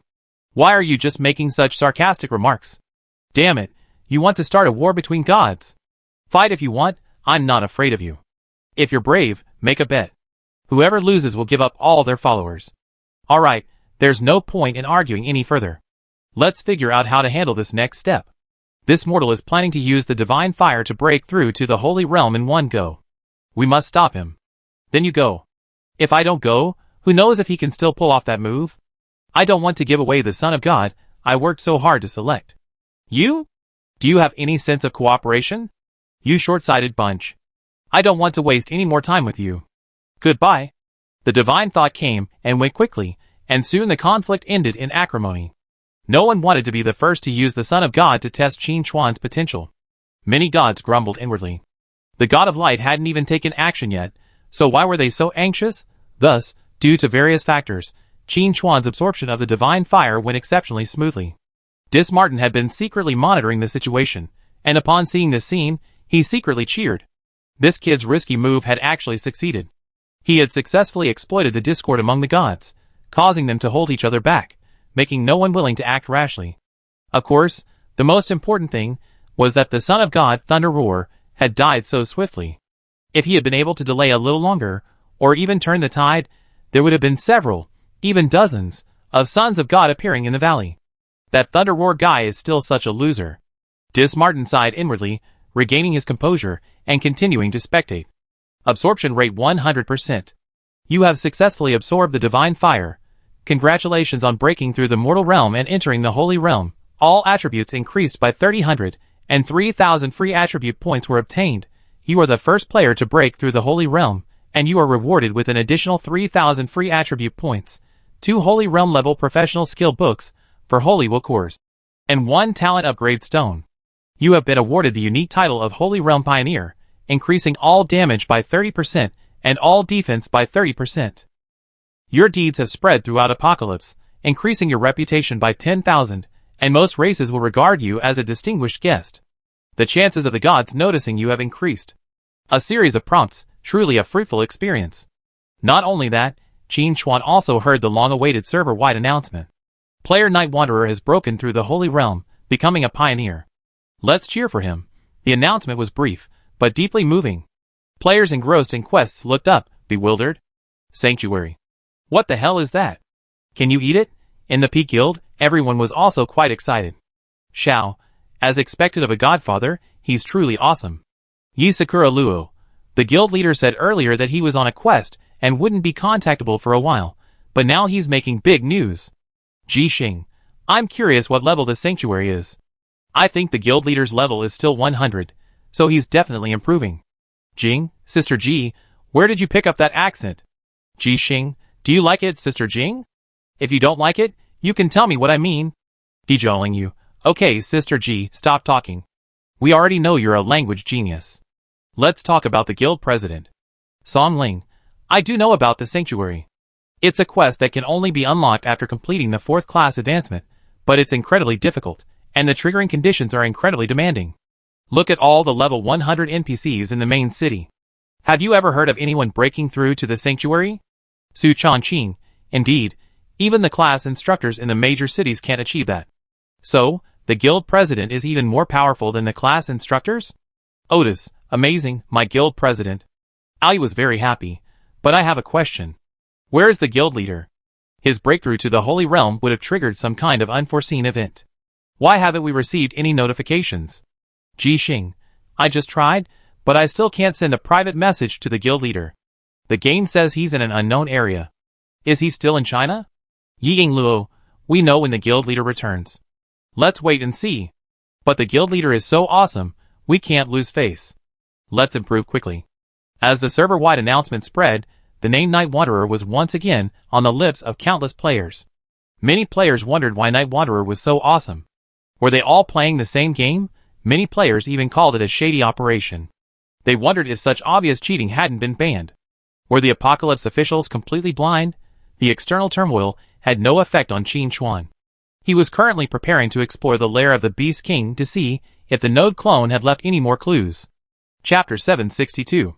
Boy, you're throwing the Son of God's will into this without even saying hello. What are you thinking? Bonehand's exasperated voice echoed from the darkest hour. Qin Chuan chuckled. You've been shutting yourself in, haven't you? Why are you back again? Bonehand raged. What do you mean by shutting yourself in? I was just trying to see if you could handle this crisis. I'm giving you some wiggle room? Don't change the subject. I'm asking you, are you trying to kill me by integrating the Son of God's will into the darkest hour? Bonehand's voice was filled with surging fury and immense grievance. Heaven and earth can bear witness. It just wants to quietly play second fiddle and wait for an opportunity. Why should it be forced into direct confrontation with the Son of God? Is there any law left? Qin Chuan's response to Bonehand's accusation was remarkably straightforward. Isn't that a coincidence? I was just trying to give you some wiggle room. Bonehand choked, speechless. But it also knew that it had to bow its head under someone's roof. It was only able to survive within the dark hour thanks to this human's mercy. Otherwise, it would have been completely shattered by the first time the dark hour was recast and repaired, leaving no trace of its existence. Don't do this again. Bonehand's tone slowed, with a hint of negotiation. What I'm saying is, if you need help, just ask, and I'd definitely be willing to help. Qin Chuan ignored him, keeping Bonehand purely as a history book. This time, he injected the Son of God's consciousness into Bonehand to remind it of its predicament. Although they had previously agreed to cooperate verbally. But how long this could last depended entirely on Qin Chuan's mood. After this incident, Bonehand had wisely recognized his position. Seeing Qin Chuan's lack of response, he quickly changed the subject. This Beast King is quite resilient. He's still able to bounce around for so long even after his head was chopped off. Something's not right. Boy, clean off this creature's flesh and blood. Qin Chuan said solemnly, if you were out there, calling me boy wouldn't be excessive, but you're in your darkest hour now. What should you call me? Bonehand was momentarily at a loss for words, unable to find the right words. After a long moment, Bonehand spoke again. Boss, I think there's something wrong with the Beast King's skeleton. If you don't mind, I can take a look. Qin Chuan smiled freely and praised, hey, you're not stupid. If Bonehand had been free at this moment, it would have definitely chosen to confront Qin Chuan. Bullying, no, bullying too much, but at this moment, Bonehand could only flatter, Master, you're wise. At the same time, the shadow dragon Scripps, sleeping in his mount space, suddenly sneezed. It felt a strange sense of danger. It even sensed the call of its ancestors. A powerful enemy had appeared, but no matter how hard Scripps racked his brains, he couldn't figure out where the enemy came from. By the way, I don't know what Lord Shadow has been up to lately. He hasn't called me out in ages. Scripps lay down with a look of melancholy, his tail twitching in boredom. It could sense that it was in an area brimming with shadow energy. And judging by the knowledge inherited from its bloodline, this was most likely the Eternal Night Continent, hidden for millennia. This excited Scripps somewhat. The bloodline inheritance vaguely recorded that the Eternal Night Continent was the origin of the Shadow Dragon clan. I, Scripps, followed Lord Shadow back to the Evernight Continent. It was like returning home in glory. I was bound to leave my name in the history of the Shadow Dragon clan. Unfortunately, I haven't had the chance to show myself. It's like walking in the night in fine clothes. What a pity, what a pity, Scripps muttered. If Qin Chuan were here, he would definitely exclaim in amazement. This guy is quite cultured. Qin Chuan ultimately accepted Bonehand's advice. Chapter 763. Faced with the mountain-like corpse of the Beast King, Qin Chuan was somewhat at a loss as to where to begin. He eventually found the Beast King's palm and broke through the flesh on the back of the hand, revealing the skeleton beneath. The skeleton was surprisingly engraved with dense runes. Qin Chuan was still trying to figure out the purpose of these runes when Bonehand tactfully explained, Boss, these runes are propulsive, capable of converting external energy into its own power, thus enabling unconscious entities to move. Qin Chuan asked, you mean, because of these runes, even though the Beast King has been slain and even lost its head, it can still move as long as it has external energy. Indeed, boss, you're incredibly clever. Bonehand immediately flattered him. Qin Chuan, however, fell into deep thought. If these runes were truly the propulsive type that Bonehand described, it could explain why the Beast King could still move after so many years of death. Qin Chuan then thought that the beasts that had entered the mountain's lair might have become the driving force. The situation was clear. After the node clone had killed the Beast King, it had first recast its head into a beast's skull, then engraved runes on its skeleton, transforming the lair into a self-operating trap. This was a conspiracy. If any other beast aspired to become the new king, they would have to risk their lives to rush in and find a way to kill the headless beast king and replace him. As for the result, naturally none of them succeeded. Simple yet extremely effective method. Qin Chuan's curiosity about the node clone grew. Given his abilities, he could easily have further altered the situation on the Eternal Night continent. But Laura also mentioned that the first commander left abruptly, leaving behind a note and never appearing again. What exactly happened? The answer may lie within the Beast King's lair. The node clone transformed the headless Beast King partly to prevent the emergence of a new king, and partly to preserve the divine fire until now. But most importantly, it should protect the lair from destruction. Since the node clone knew about the darkest hour, it likely knew about its divine power, and might have left enough clues within the lair to allow Qin Chuan to travel to the designated time and space. With this in mind, Qin Chuan immediately set off towards the lair, taking advantage of the opportunity to redeem the rewards for breaking through the sanctuary. It must be said that Tianqi was quite generous this time. The 4 holy will cores were naturally used to further upgrade the Death Shadow set. The 4 newly unlocked sanctuary effects further increased burst power and speed, while the shoulder area once again increased soul defense. With 6 sanctuary level Death Shadows in hand, Qin Chuan felt even more confident about his next move. Next, Qin Chuan glanced at the 2 sanctuary level skill books. These were professional skill books, capable of unlocking Shadow Assassin skills. He casually pulled one out. You have acquired the Sanctuary level professional skill. Shadow Calling. Shadow Calling, unique Sanctuary level. You call upon the shadows, receiving different responses. Looking at the Shadow Calling skill description, Qin Chuan was stunned. What does this skill mean? Could it be that I prayed to the gods of the shadows, only to receive a response from the node clones? Qin Chuan's eyes lit up. Well, if it was truly the node clones that responded, that would actually be good news. Just to give it a try, Qin Chuan immediately used his newly acquired Shadow Calling skill. He could sense an invisible force merging into the threads of time and space, then quietly spreading out. After waiting for a while, there was no movement. Qin Chuan thought that this skill was a joke, but he suddenly heard a voice with some doubt and vigilance in his ears. Chapter 764. Who's there? The voice was unfamiliar, one Qin Chuan had never heard before. Fortunately, the Shadow Call skill gave a new prompt. You issued a Shadow Call, and the Shadow Sword responded. Shadow Sword? The name sounded like a weapon, but Qin Chuan knew that many entities, due to the passage of time, had lost their true names, though their names had been passed down. I didn't know what kind of situation the Shadow Sword was. But judging by the name alone, it seemed to have some connection to the Shadow Force. It probably wasn't an enemy. After a moment's hesitation, Qin Chuan responded, I'm Shadow. In any case, let's send the codename out first. Shadow? The Shadow Sword's voice was filled with unexpected joy. You're still here. From this response, Qin Chuan could tell that the Shadow Sword was affiliated with the Shadow Force. Unsure how long the Shadow Call would last, Qin Chuan decided to seize the moment to ask the question that had long lingered in his heart. Yes, it was me, but I've been asleep for so long that I've forgotten many things. Is our brother still here? The Shadow Sword didn't respond. Just when Qin Chuan thought the Shadow Call had expired, the voice from the other end finally spoke again. It seems it hasn't worked. You're not the Shadow I knew. Damn, so clever, Qin Chuan mentally grumbled. He thought his words were sound, but he'd been caught in a single blow. Given that, Qin Chuan gave up the pretense and replied frankly, I'm certainly not the Shadow you knew, but I have gained Shadow's power. As expected, Shadow Sword sighed, then a hint of curiosity rose. What's so unique about you that you've even been recognized by the Shadow? Qin Chuan was somewhat stumped by this question. He had considered various possibilities, but it always felt like something was off. When Shadow Sword asked, he didn't know how to respond. Shadow Sword didn't wait for a response, but didn't press the issue. Instead, he actively changed the subject. You can perform shadow calls. What level of divine power do you possess now? Qin Chuan thought for a moment and answered truthfully, probably not very good. I just broke through to the Saint Realm a few minutes ago. What? Shadow Sword's voice rose sharply, revealing a deep sense of disbelief. With such low power, how could a call reach me? I now believe you truly been chosen by the Shadow, but how did you do it? Qin Chuan was at a loss for words. Is the Saint Realm weak? Looking at the Apocalypse continent, it's considered a relatively powerful entity. But to be truly strong, it doesn't seem that strong. A regular sanctuary-level lord could only compete with an apostle, and he had to be ready to flee at any moment.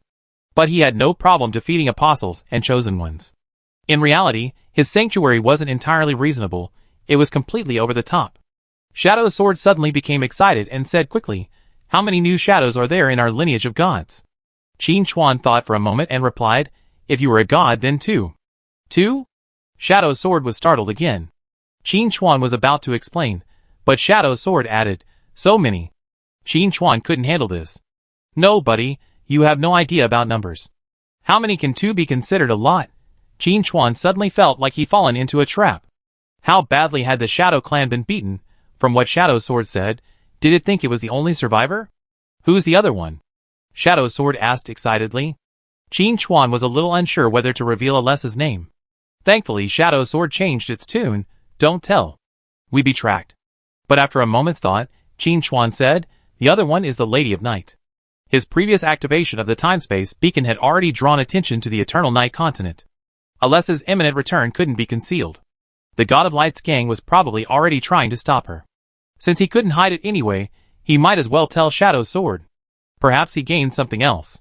The Shadow's sword lived up to Qin Chuan's expectations, saying with a hint of understanding, "So it's Alessa. That girl is quite good." Her recognition by the Shadow power speaks volumes about her potential. Qin Chuan understood. The Shadow's sword did indeed know Alessa. In that case, they were likely former comrades, having fought together against the enemy. He would return to Alessa to ask about the Shadow's sword. Thinking for a moment, the Shadow's sword sighed, "While I like to talk more with you, it seems the time has come. I hope to see you again in the not-too-distant future. I want to see what kind of person can inherit the Shadow power." Seeing the Shadow's sword about to leave, Qin Chuan quickly called out, "Wait! Anything else?" The Sword of Shadow asked. Qin Chuan had countless questions he wanted to ask, but when the words reached his lips, he didn't know where to begin. In the end, he simply asked, "Have all the gods of the Shadow lineage fallen?" "I don't know." The Sword of Shadow's voice was filled with sadness. "At least not before I fell asleep." This answer said a lot. Even if the gods of the Shadow lineage weren't completely annihilated, they were probably not much better off. What kind of battle could have caused such heavy losses to the Shadow lineage? As for the enemy, the most likely suspect is the God of Light. But the God of Light and other gods of the same lineage are basically alive and well, so the difference in their combat power shouldn't be that big. This was something Qin Chuan couldn't understand. There was no way the entire Shadow lineage could be wiped out, while the God of Light and his companions remained unscathed. It didn't make sense. But no matter what, this Shadow calling was at least not in vain. At this point, Shadow's sword had completely stopped responding. Qin Chuan had considered calling out again to see if he could reach someone else, but he discovered that the Shadow Call skill icon had turned black, temporarily unavailable, apparently on cooldown. Critically, there was no specific cooldown time displayed. This made things difficult. Qin Chuan could only put the matter aside for the moment and casually picked up another skill book, feeling a sense of anticipation. What skills would be granted this time? Chapter 765. Use the second skill book directly. You have obtained the Sanctuary level professional skill, Morning Assault. Morning Assault, Sanctuary level, launches a powerful attack, dealing 1000% damage to the target, dispelling all beneficial effects and silencing for 5 seconds. Can be attached to other skills, with a cooldown of 2 minutes. Features: cooldown is reduced by 30 seconds. Epic feature: leaves a morning ground after hitting, and all enemies within the range are silenced. Legendary feature: the skill is guaranteed to crit, dealing 175% damage. Sanctuary: the first attack will deal an additional 50% damage. A brand new output skill with a long cooldown, but extremely powerful. The combination of the legendary feature and the Sanctuary effect has a damage multiplier of more than 26 times, making this skill more suitable for sneak attacks. When you start with Morning Assault, all the beneficial effects on the opponent are dispelled, and the opponent will be silenced at the same time. Even if there are teammates, it is useless. Morning Ground is a group silence. This single strike is enough to instantly kill most enemies. Even if they manage to survive, they won't be able to withstand Qin Chuan's subsequent attacks. The only drawback is its incredibly long cooldown.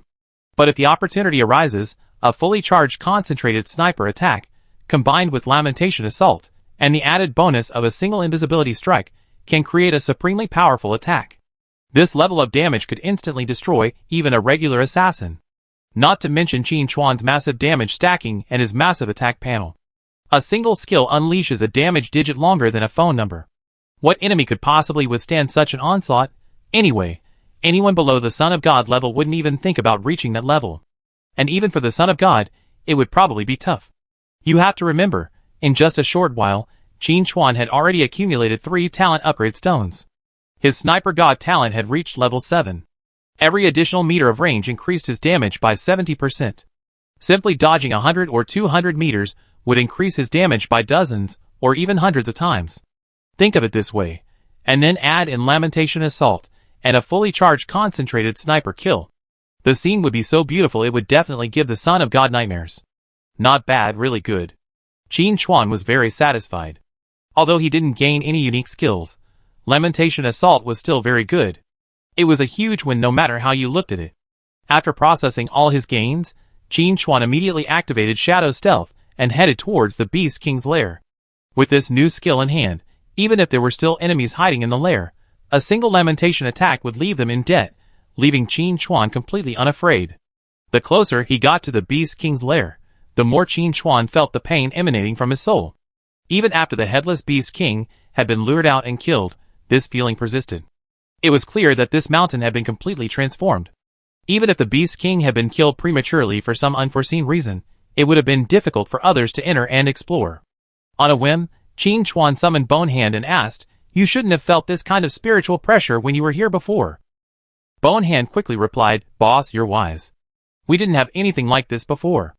The Beast King is no fool. Why would he have something like this in his own place?" Qin Chuan understood. It seemed to have been set up by the node clone.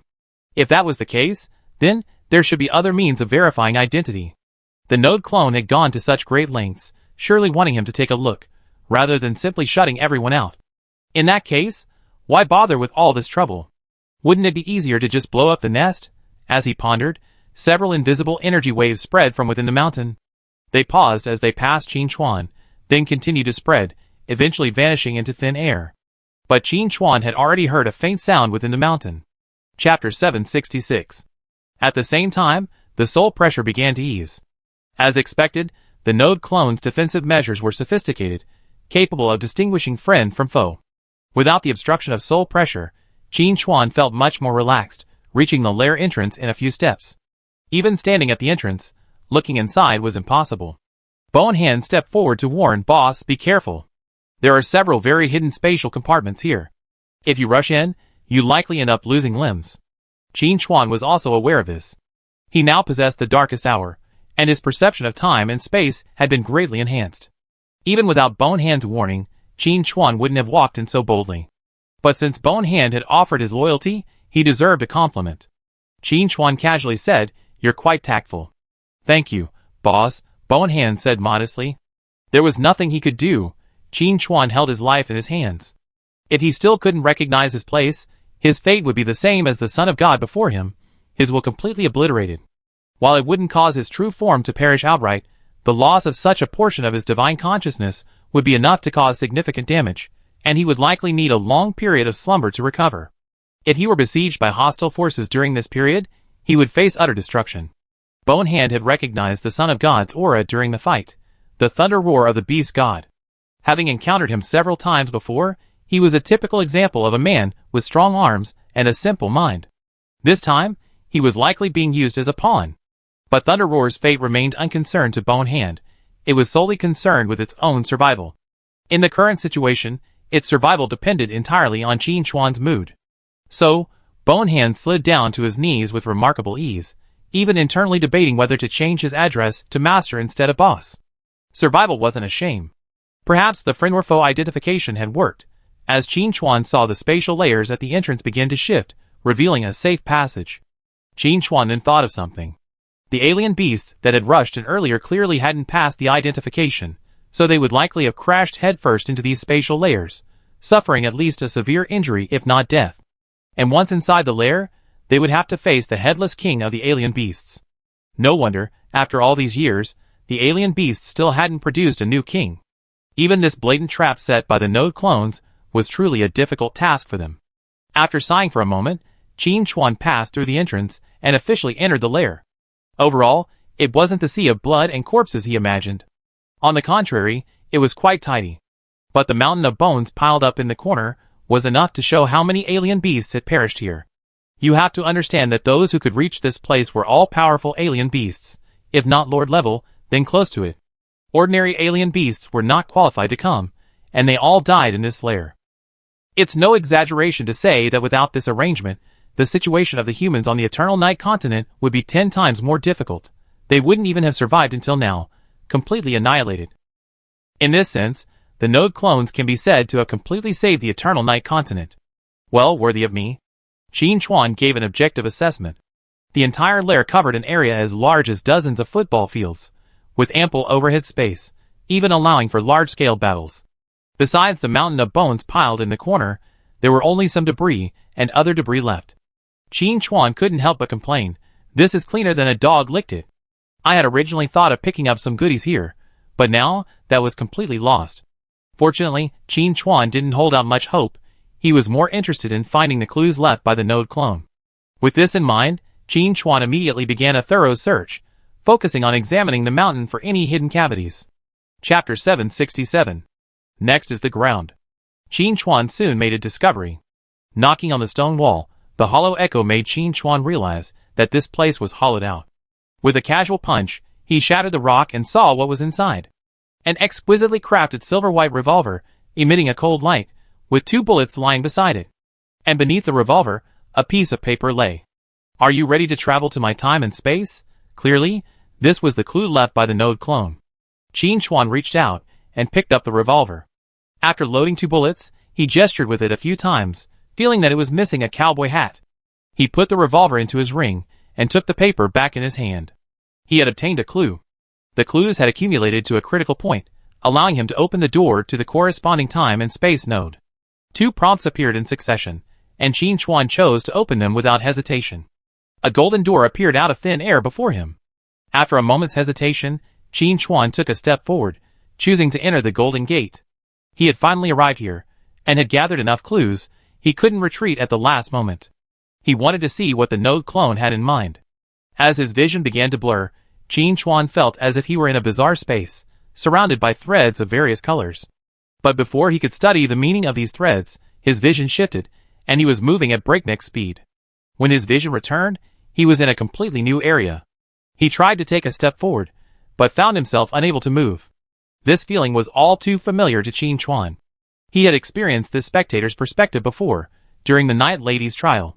It seemed the dark hour had brought him to the time and space of the node clone more, so that he could be a spectator.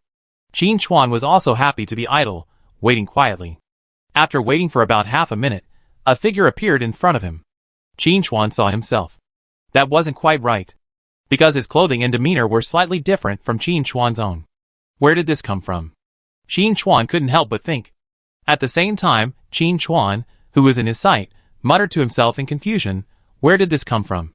Is this still China?" As soon as the figure in front of him spoke, Qin Chuan knew it was definitely his node clone. The tone was so familiar. The node clone stood there, thinking for a moment, his eyes gradually clearing, and muttered to himself, "Same dream again? It's already the 3rd day. Do dreams have to be like a TV series?" Hearing this, Qin Chuan immediately realized that the node clone hadn't yet grasped its situation, and was simply treating it as a dream. From this point of view, the time and space the node clone was in should be normal. At least there weren't any games that would transmigrate into reality. "I want to see when this dream ends." The node clone muttered a few words, and began to move forward. This was clearly the Eternal Night continent, as the light was dim. The node clone was not used to it, stumbling and bumping along, making Qin Chuan sweat. With this performance, any alien beast would be carried away. As the saying goes, what you fear will come true. The node clone hadn't even walked 50 meters when an alien beast rushed towards him. "Damn! What the hell is this?" The node clone let out a cry of surprise, and took off running. For that alone, Qin Chuan wanted to give him a thumbs up. He had quite a quick mind. But their attributes were clearly not on the same level. The node clone hadn't even gotten 10 meters when it was swatted away by the alien beast's claws, spewing blood from the ground. What kind of dream is this? This is too real. The node clone spat out a mouthful of blood, his features wrinkled in pain. From the situation, he should have been dead. But there is always a way out. A silver-white light descended from the sky, shattering the alien beast into pieces with a single blow. The Node clone was stunned. Just as he was about to go over to express his gratitude, he realized it wasn't a person, but a box. Is this an airdrop? The Node clone tilted his head, thinking for a long time, and couldn't help but mutter, but I'm a veteran poison milk powder player. I can't play PUBG. Why would you give me an airdrop box? Although a little confused, the Node clone still stepped forward and opened the box. Inside lay a revolver. Oh wow, Brother Manu. The Node clone's eyes lit up, and he decisively picked up the revolver, his expression a bit surprised. So heavy. Before the Node clone could test whether it was the real thing, its body suddenly shook. Even from a bystander's perspective, Qin Chuan could feel the Node clone's strength growing at an incomprehensible speed. At the same time, its clothing was changing. Soon, the Node clone's expression returned to normal, a mixture of excitement and shock, and then he laughed heartily.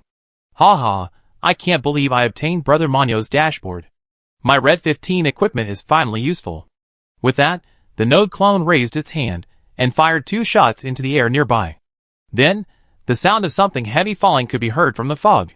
Qin Chuan could see that they were 2 alien beasts, their heads blown to pieces, dead as hell. Accurate.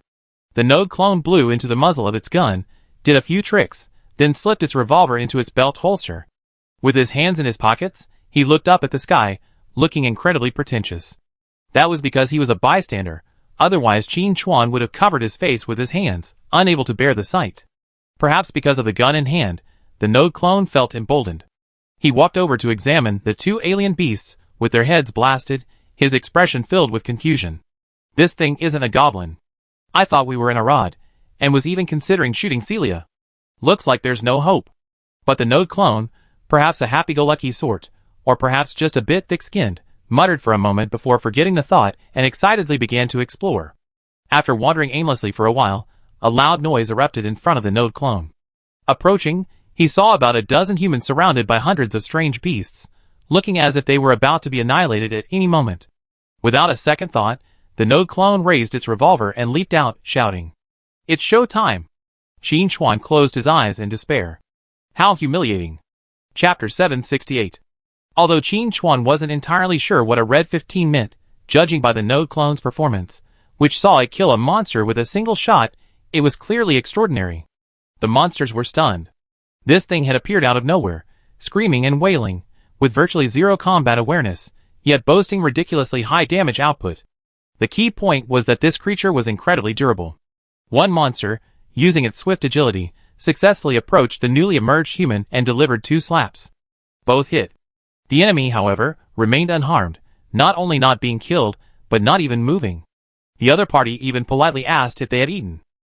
But before the monster could launch a new attack, a flash of muzzle fire extinguished the monster, rendering it completely unconscious.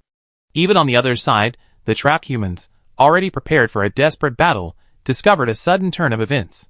This gunman, appearing out of nowhere, was exceptionally ferocious, single-handedly turning the tide. A captain-like figure among the survivors decisively issued the order, "It's time for a counterattack. Brothers, attack!" Amidst a chaotic howl, the alien beasts were completely annihilated. Huh? The Node clone blew on the muzzle of his rifle, casually slipped his revolver back into its holster, and gave himself a high score of 82, with the remaining 18 points distributed in a 666 pattern. While the Node clone was lost in thought, the survivors briefly dealt with the aftermath and gathered around him. The Node clone was immediately alert. What's going on? Trying to rob the enemy? Thank you, hero, for your help. The Daughter of Night is deeply grateful. The survivors shouted in unison, their attitudes extremely sincere. The Node clone looked around, bewildered. How can you, a bunch of grown men, call yourselves Daughters of Night? Is it really that free here? The survivors were also confused. What did this have to do with freedom? The 2 sides exchanged glances, realizing they were on different channels. The captain of the Daughters of Night said with some surprise, "Hero, we Daughters of Night are loyal followers of the Lady of Night. We have branches throughout the Eternal Night continent. Haven't you heard of us?" The Node clone's eyes twitched, but he feigned composure, saying, "I've been traveling alone for too long and rarely interact with outsiders, so it's inevitable that I'm out of touch with information.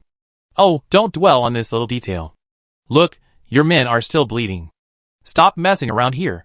The captain, after some thought, agreed and introduced himself. My name is Lekin. I'm not sure what a hero's name is. I'm just a passing roaming gunman.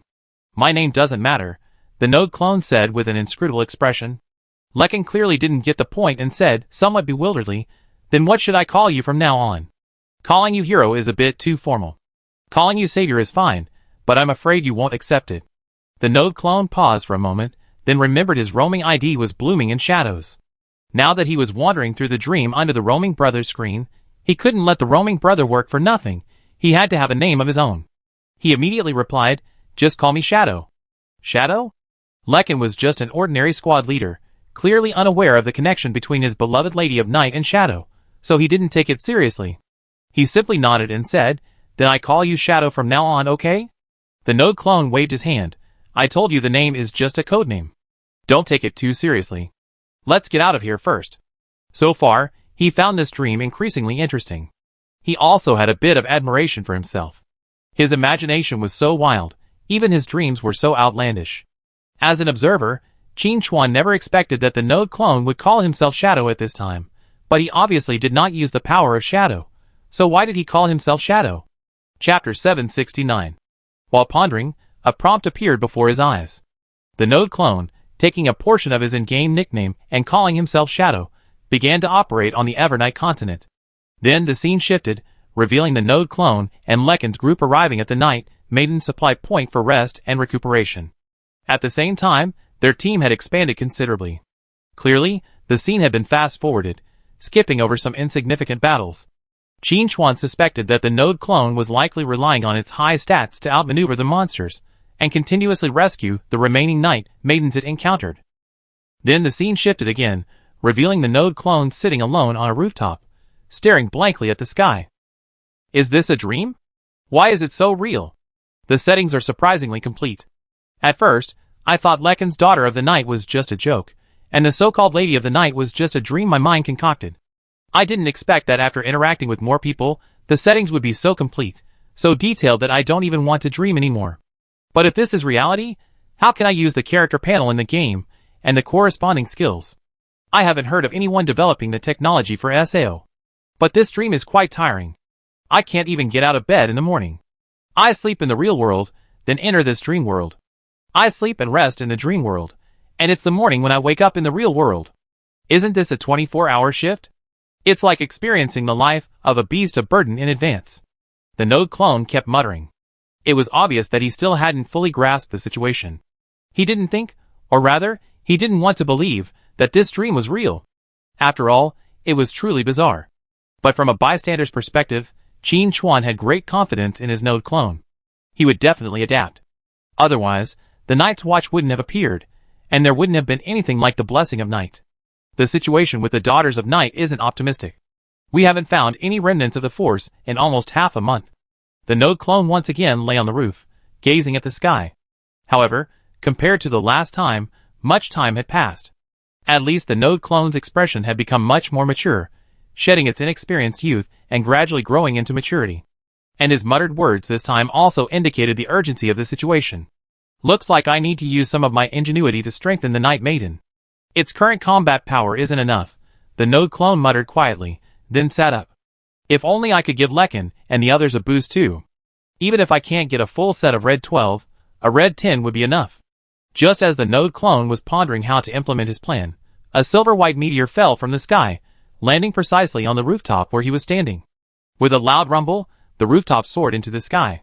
The node clone dusted himself off, unharmed, but with a look of extreme dismay. He was just looking up at the sky. How could he be hit by a meteor? Looking again, the node clone was stunned. Another box. Another airdrop? The node clone peered through the large hole in the roof, but saw no human figures, no planes, or anything like that. However, remembering that a box had also fallen for no apparent reason when he first arrived in the dream, the node clone calmed down. It's just a small situation, don't panic. Captain Shadow, are you alright? Lekin and a few others hurried over, concern on their faces. The node clone waved his hand, indicating he was fine, then said, don't call me Captain. You're the Captain, I'm just a passing roaming gunman. Okay, Captain, no problem, Captain. Lekin readily agreed. The node clone, too exhausted to complain, let Lekin lead the others to deal with the situation while he found a corner with his box and began researching. Chapter 770. This time, the box contained not weapons and equipment, but 2 books. The moment the node clone picked up the books, they transformed into streams of light and merged into its body. Immediately afterwards, the node clone closed its eyes, and after about half a minute, it reopened them. It let out a long sigh and muttered to itself, "This knowledge comes at a very opportune moment. But then again, why would something like the study of formations fall here? Is that even reasonable?" Not only did the node clone find it unrealistic, but Qin Chuan did too. The box contained 2 books, and the node clone decisively took the second one, its expression growing even more intense. On the Lady of Night and Shadow? Is this a serious book? But as the node clone absorbed all the information, he realized that the book was quite serious, even too serious. It not only recorded how Lady of Night Alessa met Shadow, but also contained speculation on how to harness Shadow's power. The node clone couldn't help but look up at the sky. Who had thrown this box? The 2 books it brought not only gave him ideas for improving his team's combat effectiveness, but also revealed that his seemingly random name might hold a deeper meaning. Qin Chuan, as a bystander, had also received this information simultaneously through various prompts. He had the same thought. Who threw this box? It would be terrible if it hit a child without warning. Even if it didn't hit a child, hitting a plant wouldn't be good either. This must be strongly condemned. However, Qin Chuan had a vague suspicion. Perhaps, this box had been thrown by another node clone. To be honest, Qin Chuan didn't know how many node clones had been generated, nor did he have a statistical list, but there were definitely more than one. As he pondered, the scene before him began to change again. It was clear that this revolver-loving node clone was impatient and kept skipping ahead. When the scene stabilized again, Qin Chuan discovered that the node clone had moved with the rescued Night Maiden. This was probably a building facility that once belonged to the Night Maiden, and it was in excellent condition. Lekin was leading the others in strengthening the defenses, while the node clone had dressed himself in a new outfit. A cloak and a mask. This was exactly the same outfit Laura had mentioned. So this time should be when the night watch was about to be established. Continuing to observe, Qin Chuan noticed that the node clone was reading a book, the one he had previously obtained from the chest. Although both books had transformed into streams of light and information upon acquisition, the node clone had clearly found a way to materialize them, and was now diligently reading through them. Node clone? That skill is quite interesting. It's actually exclusive to the Shadow Assassin, so why isn't it Brother Wanderers? According to the records here, about 7,000 years ago, a being calling himself Shadow rescued the then mortal Alessa and imparted the power of Shadow to her, allowing her to grow into the Lady of Night, the deity followed by the Night Maiden. And the reason I received Brother Wanderer's character bonus is because my nickname contains Shadow? It can't be that simple. After all, there are so many people with nicknames containing Shadow, yet I'm the only one who entered this real dream. Then there's only one answer. I'm one of the node clone. The node clone's expression was obscured by the mask, but Qin Chuan could sense its confusion. The question of whether he truly existed was truly puzzling. However, the node clone didn't dwell on it too much, simply treating it as a parallel world.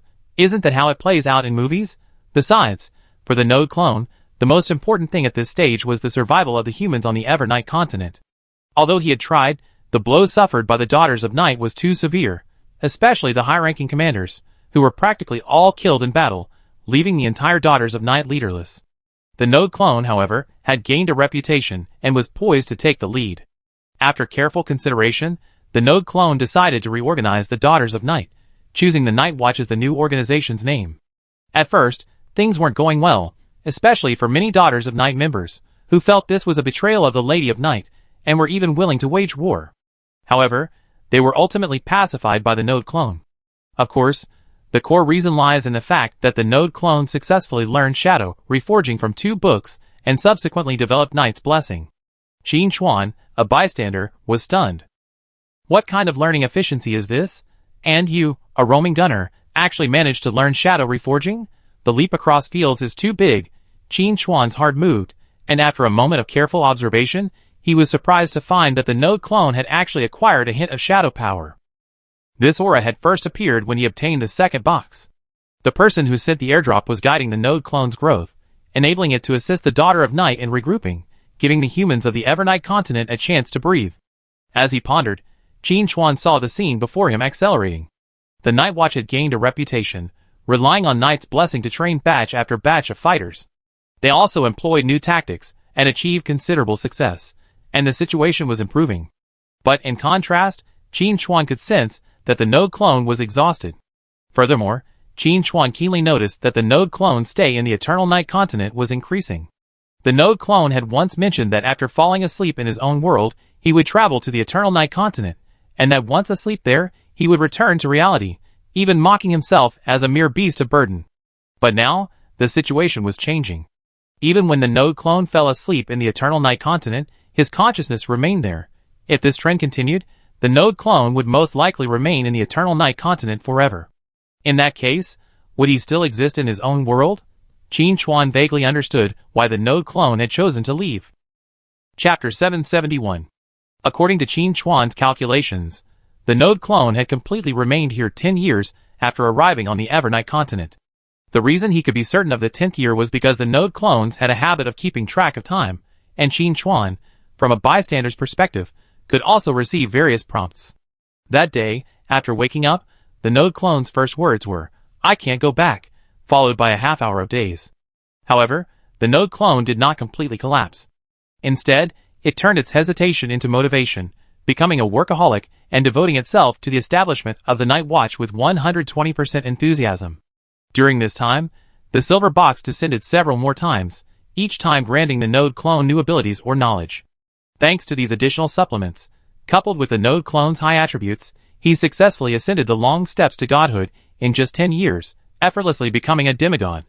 And with no signs of reaching the end, his progress was accelerating. This was not unexpected, because even before the node clone arrived on the Evernight continent and obtained the Wandering Gunner panel, he had already set foot in the sanctuary.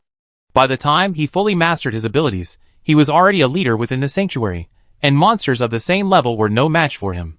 He could basically dispatch them with just 2 shots. It's no wonder the node clone often boasted about being the best in the world. Judging by his combat performance alone, he was indeed formidable.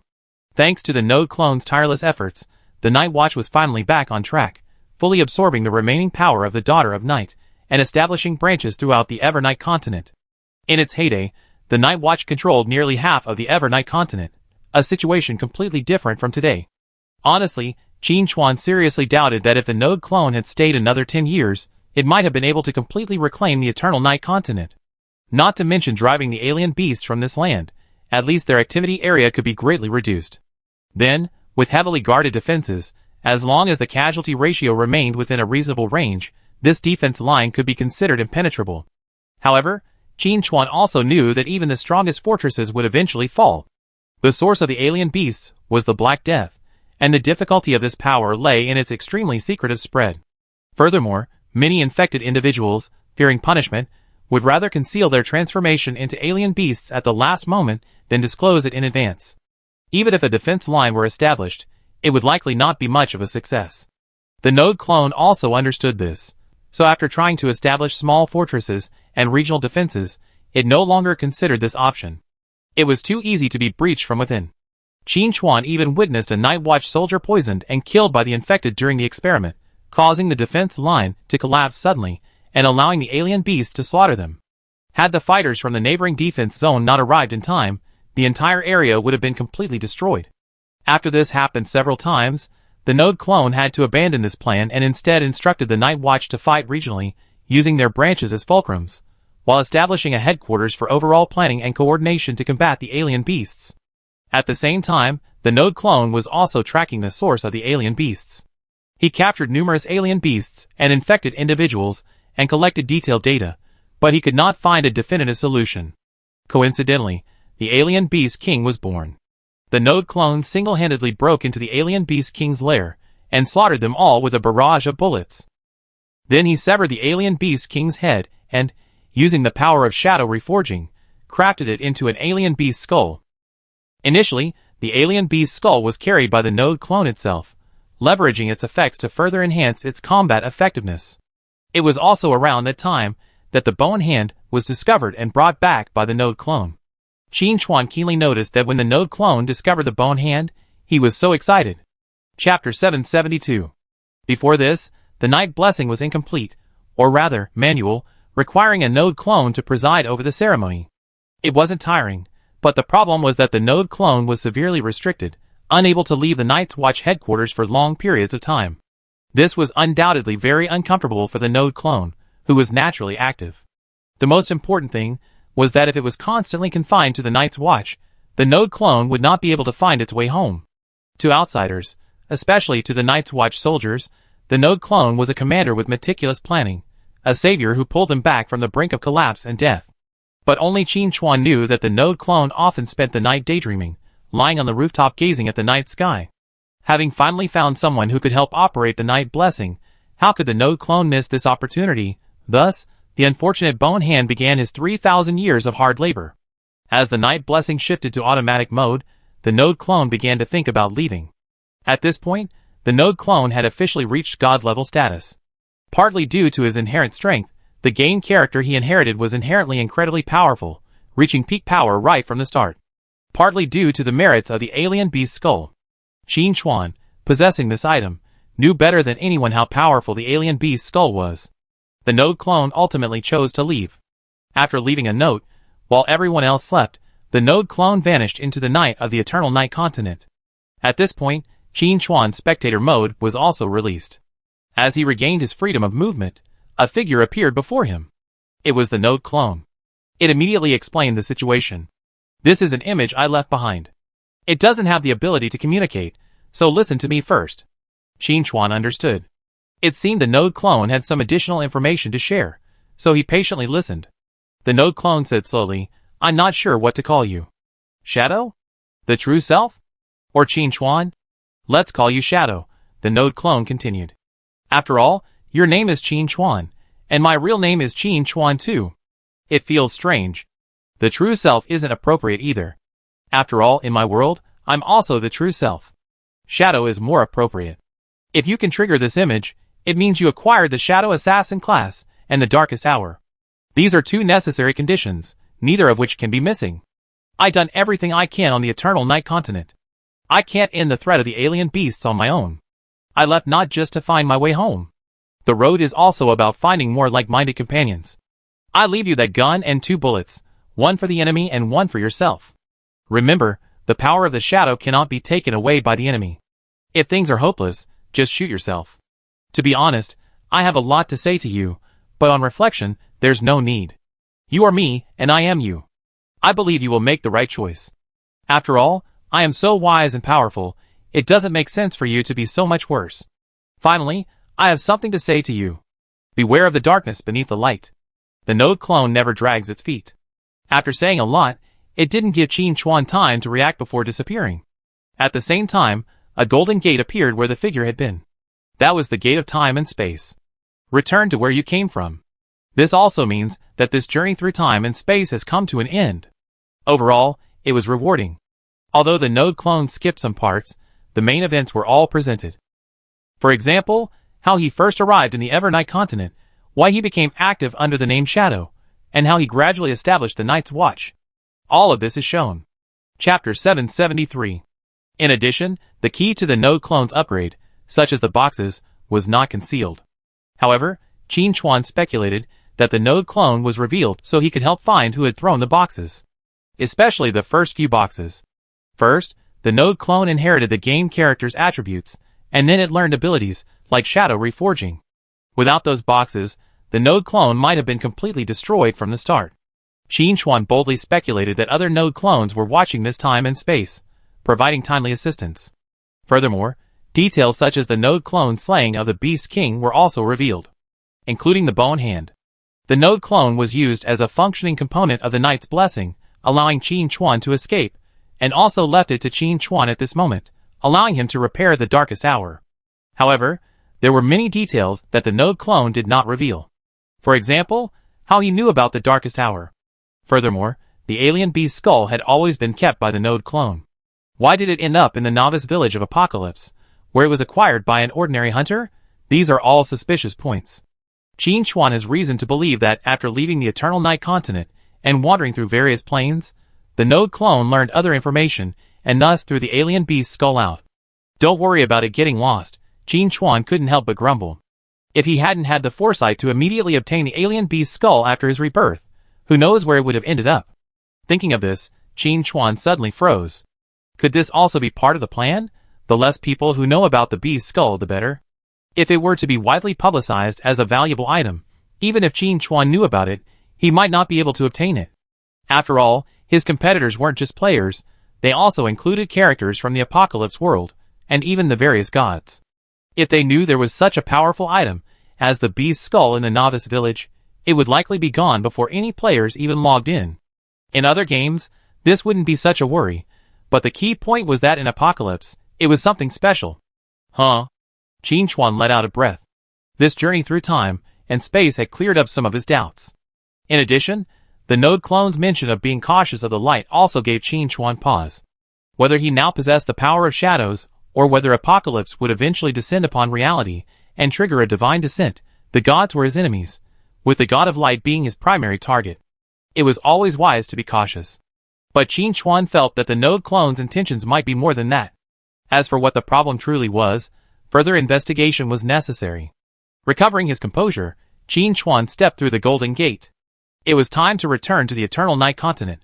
He didn't know how long this trip would take. If the journey was too long, the Night Watch might not be able to withstand it. When his vision returned, Qin Chuan returned to the Beast King's lair. He immediately contacted the disguised figure left at Night Watch headquarters, only to discover that only 5 minutes had passed in the Eternal Night Continent from the time he entered the spacetime gate to his return. This time flowed even faster than the previous Night Lady's trial. It wouldn't be an exaggeration to describe it as a revolving lantern.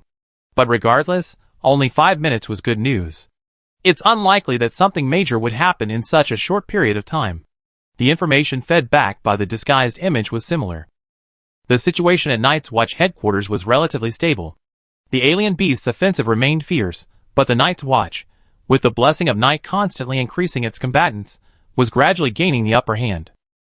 As for more powerful beings, enemies on the level of the Son of God, they had yet to show up. Qin Chuan wasn't surprised. The thundering Son of God had been the first to step forward, but was killed in a single encounter. The remaining Sons of God, unless their heads had been caught in a door, wouldn't mindlessly jump out and die. But as always, the enemy won't remain in the dark forever. When the opportunity arises, they will still strike. Qin Chuan didn't plan to stay for too long. He prepared to return to the vicinity of Night's Watch headquarters and wait, looking for an opportunity to secretly attack and eliminate some of the enemies. On his way back, Qin Chuan glanced at the night sky.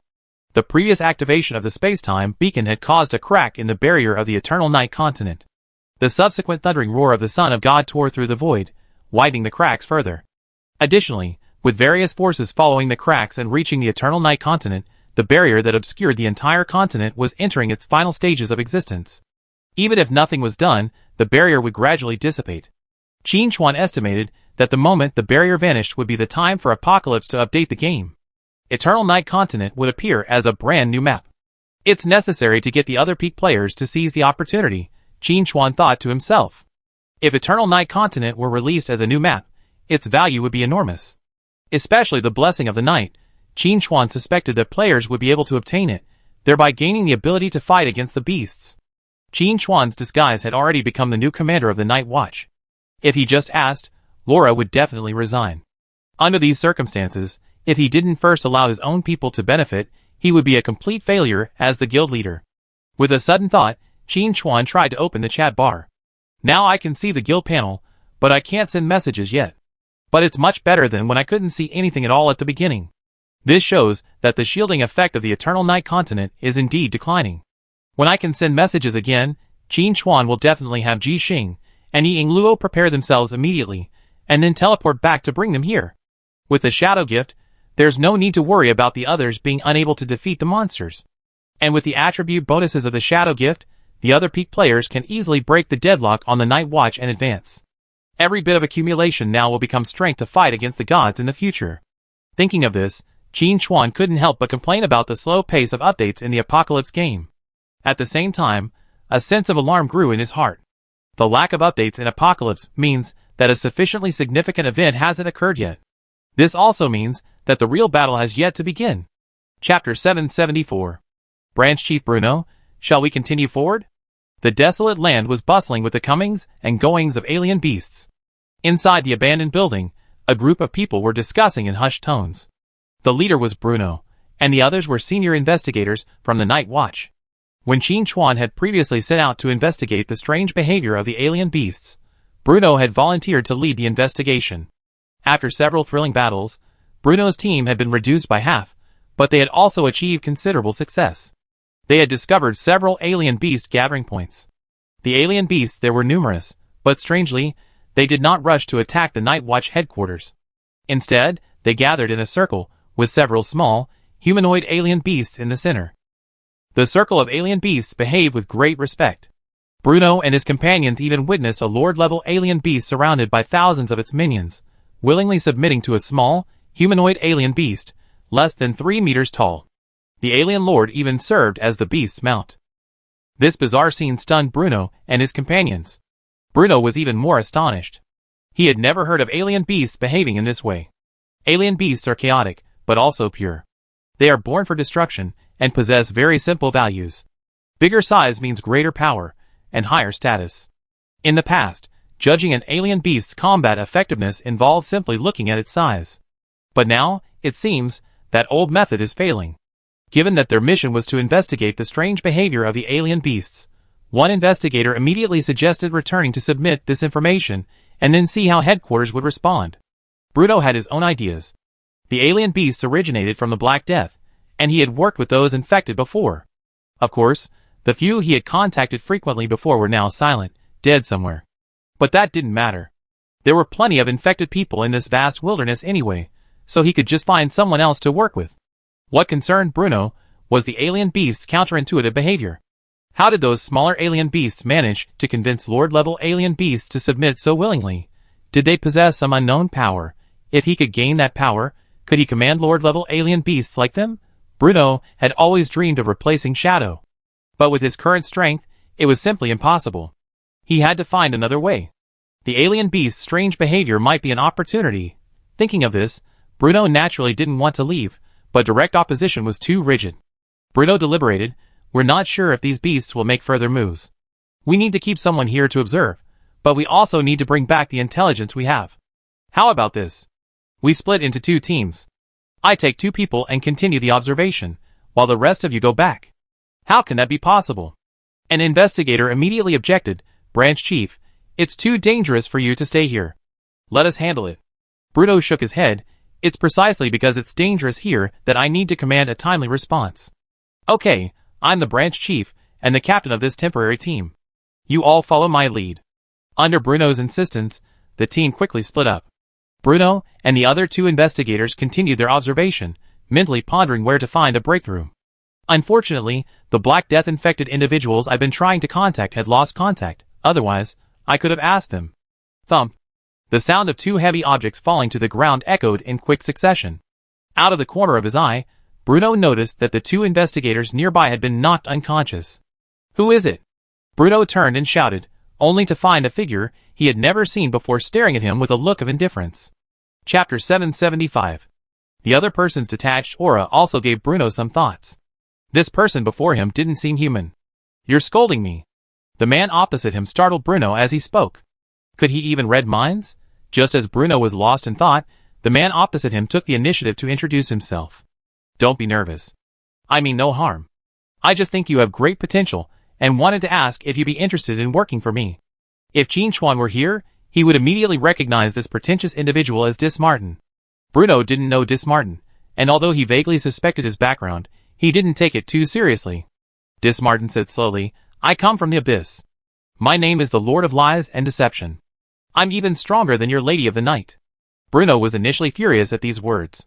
For in his heart, the Lady of the Night was an absolute faith. But then, Bruno had other thoughts. Abyss? Lord of Lies and Deception? Never heard of any of this before. Bruno calmly asked, how do you prove your strength?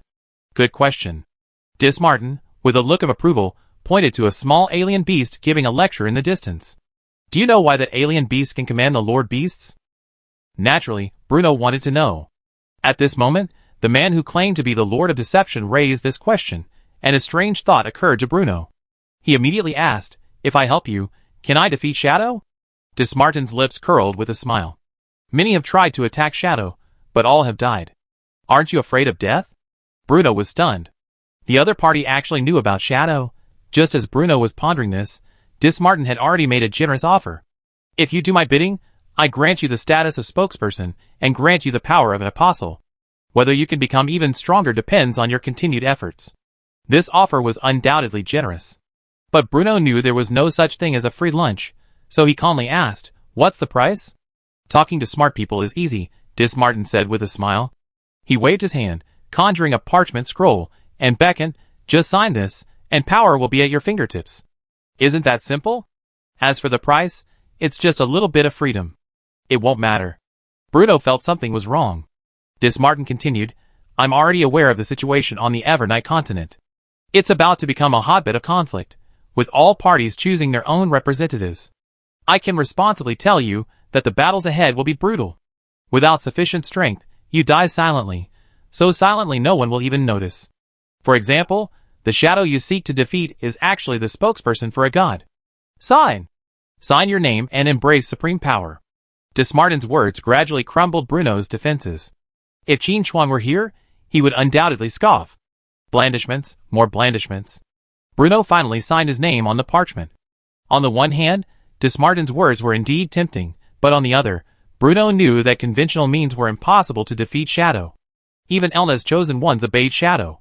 Without power, he wouldn't even be able to touch Shadow's garments. How could he, like that, stand shoulder to shoulder with the Lady of Night? Taking a deep breath, Bruno said slowly, "Lord of Lies and Deception, huh? I know you're definitely scheming, but it doesn't matter. I need your power, and you need something from me. We each get what we need." Dismartin smiled. "I knew you were a good prospect. My judgment was spot on. It's a shame Shadow isn't here, or I'd like to see what he has to say." Chapter 776. Bruno froze for a moment, his expression stiffening. He spoke slowly, each word measured. "Do you know Shadow?" "Yes," Dismartin replied casually as he rolled up the parchment. "Not only that, we collaborated several times. Thanks to that little guy, I made a lot of money." Bruno felt like he'd fallen into a trap. Dismartin explained, "Don't worry. Acquaintance is acquaintance, cooperation is cooperation. I won't side with Shadow because of past events. On the contrary, I will firmly stand by you. After all, you are my spokesperson." Then he added meaningfully, "You mortals have a saying, don't put all your eggs in one basket, don't you?" Bruno was a little skeptical, but since things had come to this, there was nothing more to say. He said calmly, "Now it's time to fulfill your promise and grant me power." "Don't worry, you be there." Dismartin agreed readily. The skin on his arms began to crack, revealing ferocious claws. His sharp fingertips drew intricate patterns in the air, and he kept talking, "You're lucky, kid. I'm in a good mood today, so I grant you power." Bruno felt the surging power within him, and any remaining doubts were immediately cast aside. Whatever his schemes, this power was genuine. Bruno was infused with power, and the nearby alien beasts also noticed something was amiss. The small, humanoid alien beast roared, and the surrounding beasts rushed forward frantically. The alien beast lord even opened his mouth and unleashed a beam of energy, accurately hitting Bruno's hiding place. Boom! A violent explosion swept out in all directions. Bruno dodged it, standing in midair, gazing at the billowing smoke and dust. He shook his head regretfully. "I can't believe you died like this." "Who died?" Dismartin's voice rang out leisurely, holding an investigator in one hand, unharmed. Bruno's eyes narrowed slightly as he looked at the two unconscious investigators. He had the ability to save them earlier, but to prevent further harm, he held back. He had intended to use the Beast Lord's attack to erase any traces, but he hadn't expected the Lord of Deception to choose to intervene. Dismartin casually tossed the two investigators into the void, looking at Bruno and saying, "I protect these two for you. No need to thank me, you're my spokesperson after all." With that, Dismartin took a step toward the void, half immersed in it, clearly intending to leave. Before leaving, Dismartin didn't forget to say, "Feel free to unleash your talents. I be watching you. If you excel, I won't hesitate to use my strength." As he spoke, Dismartin vanished from the spot, leaving only a few words lingering in the air. "I'm looking forward to your victory over Shadow." Hearing these words, Bruno's expression shifted, but his heart felt more at ease. The other party wanted to sit back and watch the fight, but who would be the prey remained uncertain. But for now, let's finish off all these annoying beasts. Feeling the surging power within him, Bruno's fighting spirit was high. With a casual wave of his hand, a crescent-shaped energy blade flew out, accompanied by thick black smoke. The moon blade easily sliced through the beast lord's body, cleaving it in two. The small beast above him stumbled and fell to the ground, roaring angrily. Bruno's eyes held a hint of disdain. I thought he was so powerful, but he was just this bad. In the end, not a single beast escaped. Bruno slew them all.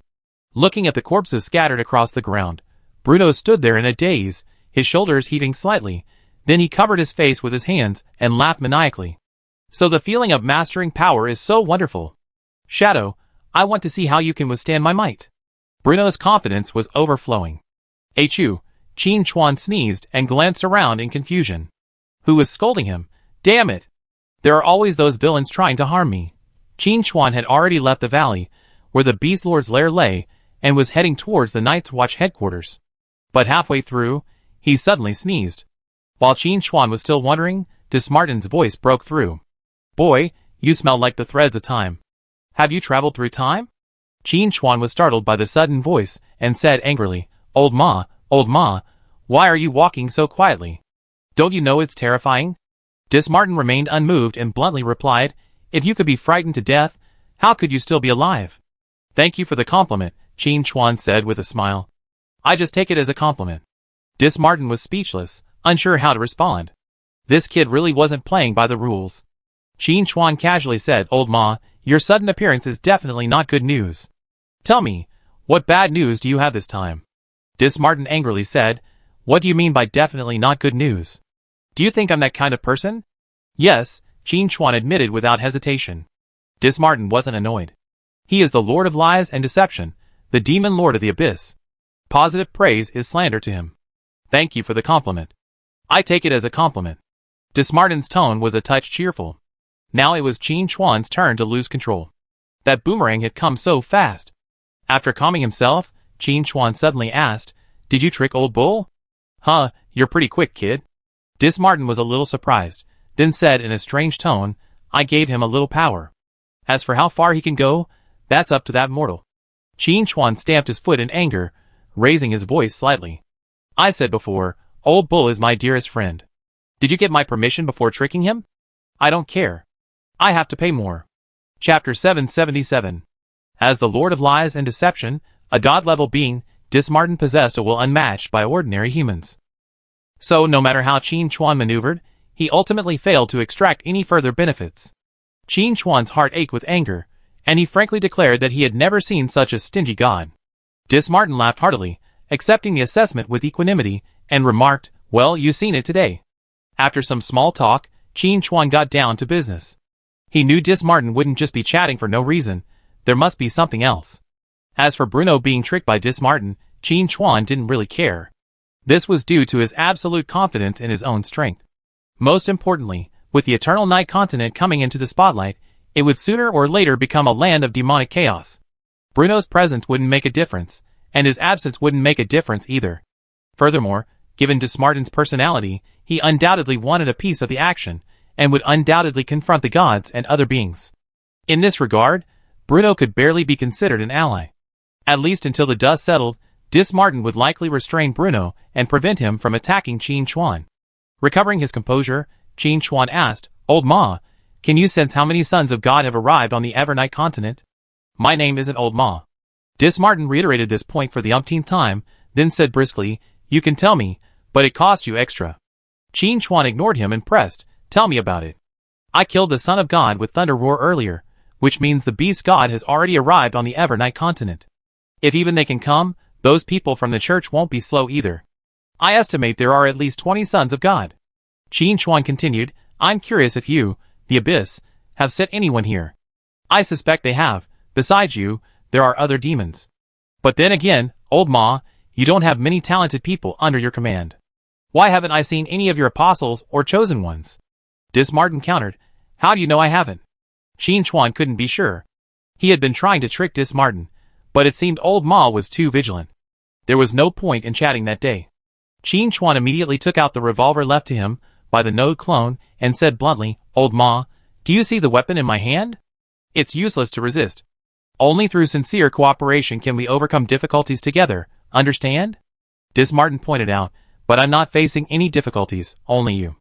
Dismartin, however, seemed a little wary of the revolver in Qin Chuan's hand and said, Okay, just talk. Why bother using weapons?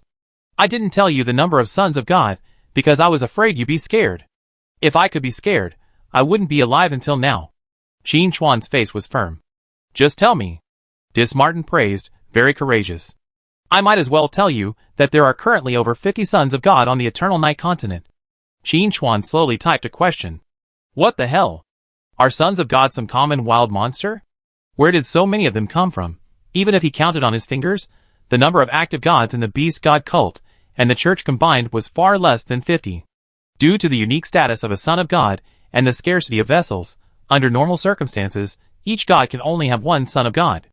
And now, Martin told him that there are over 50 sons of God on the Evernight continent. What are those idiots up to? Are they planning a team-building trip to the Evernight continent? What? Are you scared? Martin's voice was tinged with a hint of amusement. It's understandable if you're scared. After all, there are 50 sons of God. Seeing even one is a rare sight for the average person. Honestly, being able to mobilize 50 sons of God en masse should make you smile in your grave.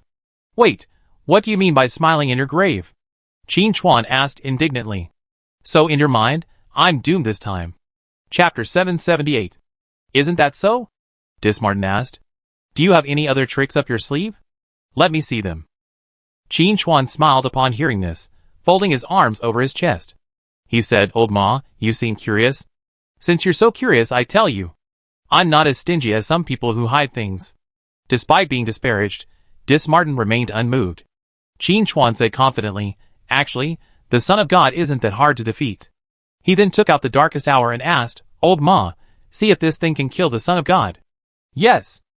Martin's answer was honest, but he also warned, You killed the Son of God with Thunder Roar earlier. On the one hand, it was because you caught it by surprise, and on the other hand, it wasn't very smart. The remaining sons of God are wary of you. If they don't fight you head-on, how will you deal with them? Good question. Qin Chuan nodded. He had undoubtedly considered this situation, and concluded that it wasn't easy to handle.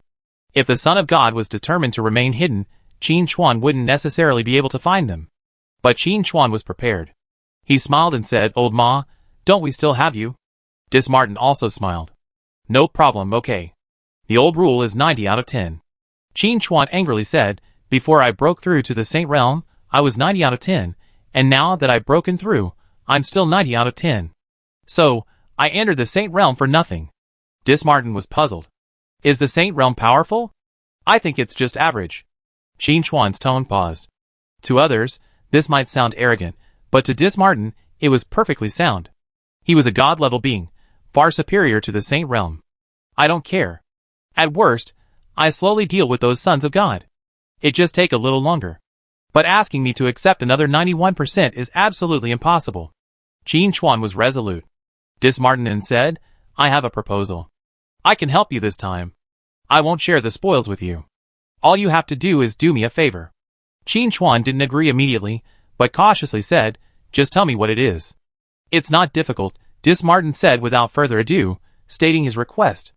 I need you to use your darkest hour ability to retrieve something for me. Qin Chuan pondered. The thing Martin mentioned couldn't be that easy to retrieve. The key question was why he didn't go himself. In terms of combat power, Martin, as the Lord of Lies and Deception, and one of the demon gods of the Abyss, far surpassed Qin Chuan's current head-on combat power. There was no comparison.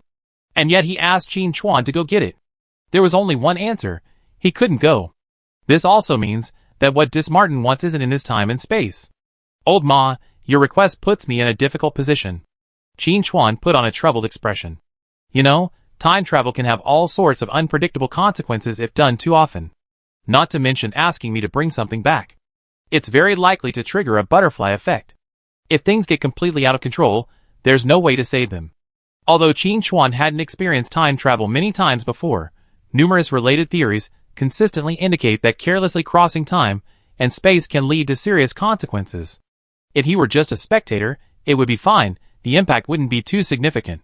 But this time, I'm trying to bring something back, so that's different. One wrong move could lead to disaster. Martin understood this, so he readily offered a higher price. This time, I help you defeat the Son of God. Not only will I not take the spoils, I also give you something good.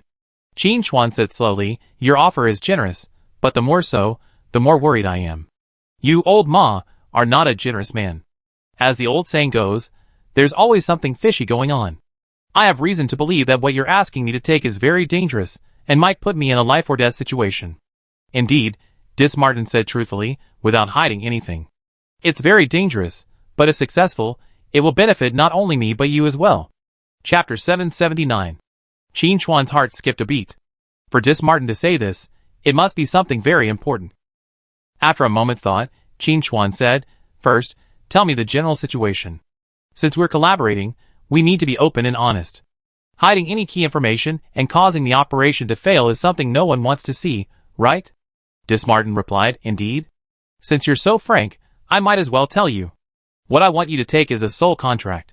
Qin Chuan didn't respond, waiting for Dismartin to continue. Dismartin continued, as you know, I was once a Deathbringer. I assumed a new identity after I schemed with Belial in the Abyss to seize the power of the Lord of Lies and Deception. But there's a problem. My soul contracts with the rest of my brothers aren't in our possession. Instead, they're stored in a safe place. At least they were safe before. But with the return of the darkest hour and the partial restoration of divine power, the boundaries between time and space have ruptured slightly. Our soul contract storage location may not be so secure. Dismartin paused. Qin Chuan took over. So you want me to retrieve your soul contracts? This matter contained a great deal of information. Dismartin and the other Deathbringers gained power through soul contracts. While immensely powerful, they also came with significant limitations. After pondering for a moment, Qin Chuan discovered something suspicious and immediately asked, if you signed a soul contract, it should be kept by the other party. You're asking me to take it back. Isn't that a bit unreasonable? Do I have the ability to do that? You do. Dismartin's voice was firm. That's what I mentioned earlier, you also benefit. The place where the soul contract is stored is shrouded in shadow power. If you go there, you definitely gain a lot. Now Qin Chuan had to take it seriously. He had previously suspected that the Death Messenger had some connection to the shadow power. More precisely, Qin Chuan suspected that the Death Messenger was related to the Night Lady Alessa. Now it seemed very likely. Qin Chuan looked into the void, as if he saw Dismartin within it, and said slowly, Old Ma, tell me the truth. Who are you? Me? Dismartin's voice was a bit brisk. You find out sooner or later. All I can tell you is that this is also part of the plan. That was enough. Qin Chuan no longer dwelled on Dismartin's background and purpose, but instead considered the feasibility of this operation. If, as Dismartin claims, the place where the soul contracts are stored holds the power of shadow, then going there would certainly be beneficial, likely granting him more abilities or revealing some hidden past secrets. But it would also undoubtedly be extremely difficult. There are many coveters of the power of shadow, and even more enemies, who will not miss a single clue. The location where the Death Messenger soul contracts are kept has undoubtedly been the subject of a major search. If Qin Chuan makes any move, the enemy will also be alerted, and another fierce battle will ensue. And most importantly, to use the darkest hour to travel through time and space, sufficient clues are required. This is the most difficult part. Qin Chuan calmly asked, How do I get to the place you mentioned? Dismartin replied, All Death Messengers must be gathered. But as you know, the appearance of a Death Messenger requires a large number of deaths, and due to the restrictions imposed by the rules, subsequent Death Messengers require even more death aura to be summoned. Qin Chuan's heart skipped a beat.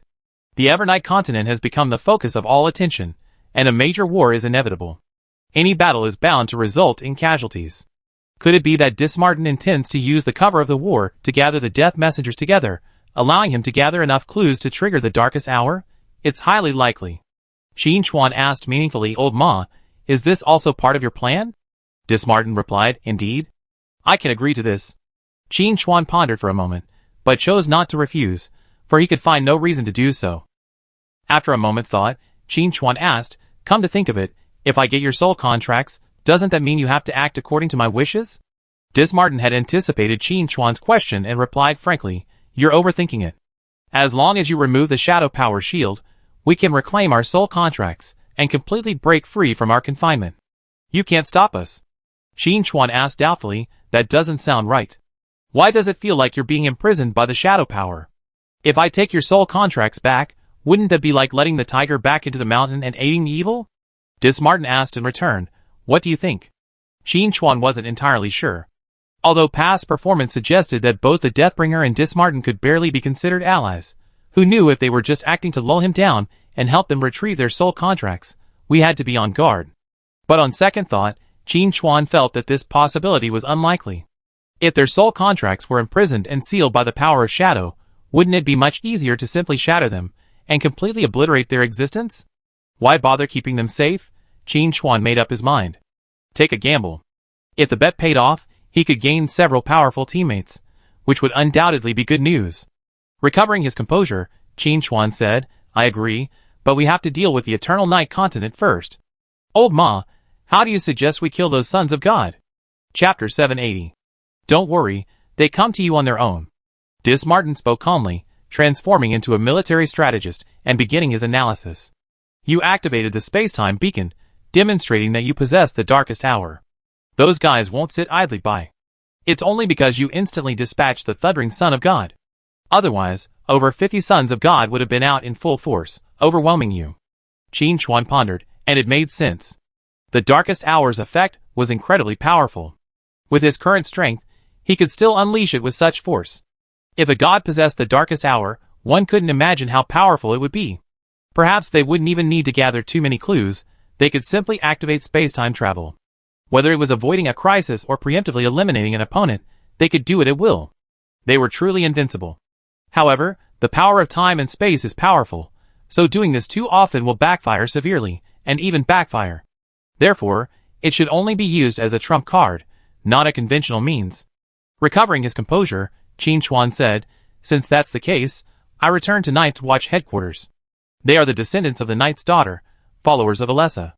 I can't watch the Night's Watch fall like this. Dismartin smiled. I didn't expect you to be so loyal, but you need to go back and take a look. As he spoke, the disguised Qin Chuan had left at Night's Watch headquarters also sent a warning. Enemy has appeared. Not the Son of God, but the Chosen Ones, and there are 10 of them.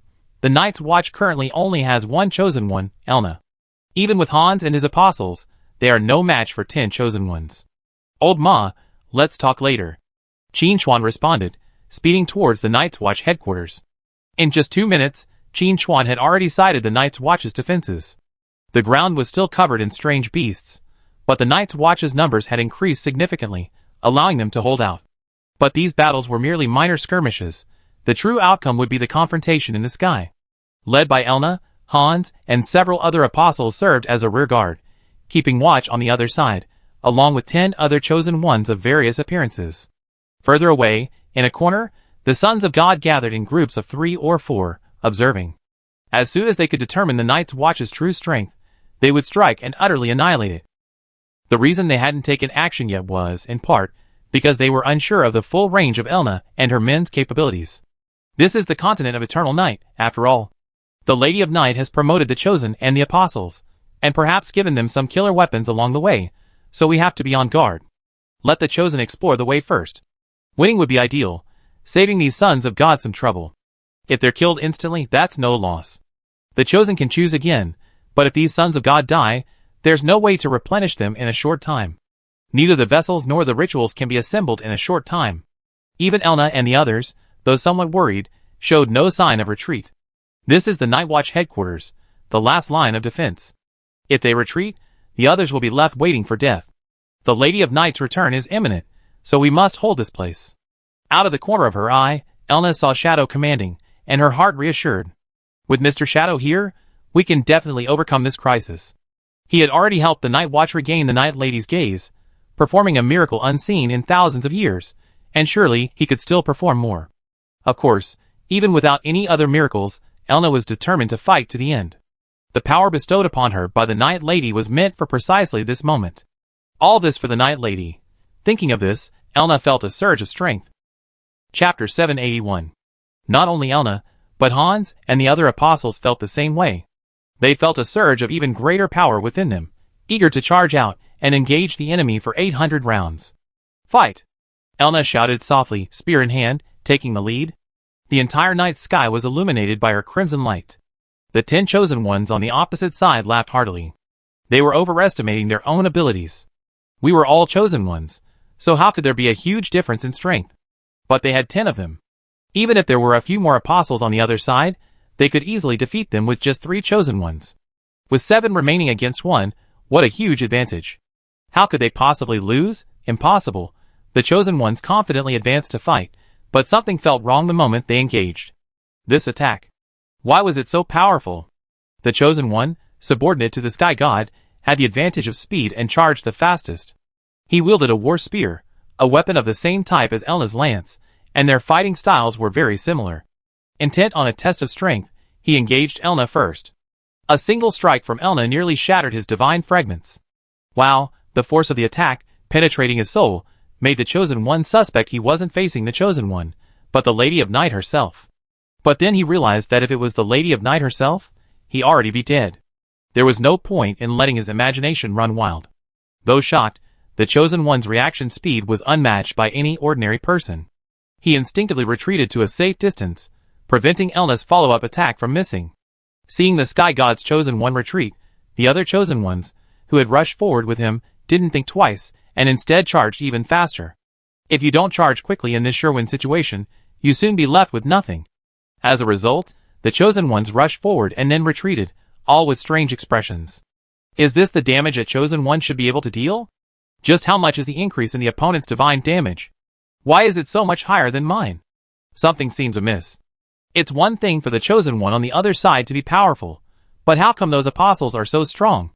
They actually managed to repel Glomar and the others. Why don't you ask the sons of God if they understand this situation? I just asked, and they said the chosen ones and apostles on the other side have additional attribute bonuses. They also sense the presence of shadows, which means the air of the shadow power has returned. No, that air can also boost the combat power of others? That's information we haven't mentioned before. Forget about that for now.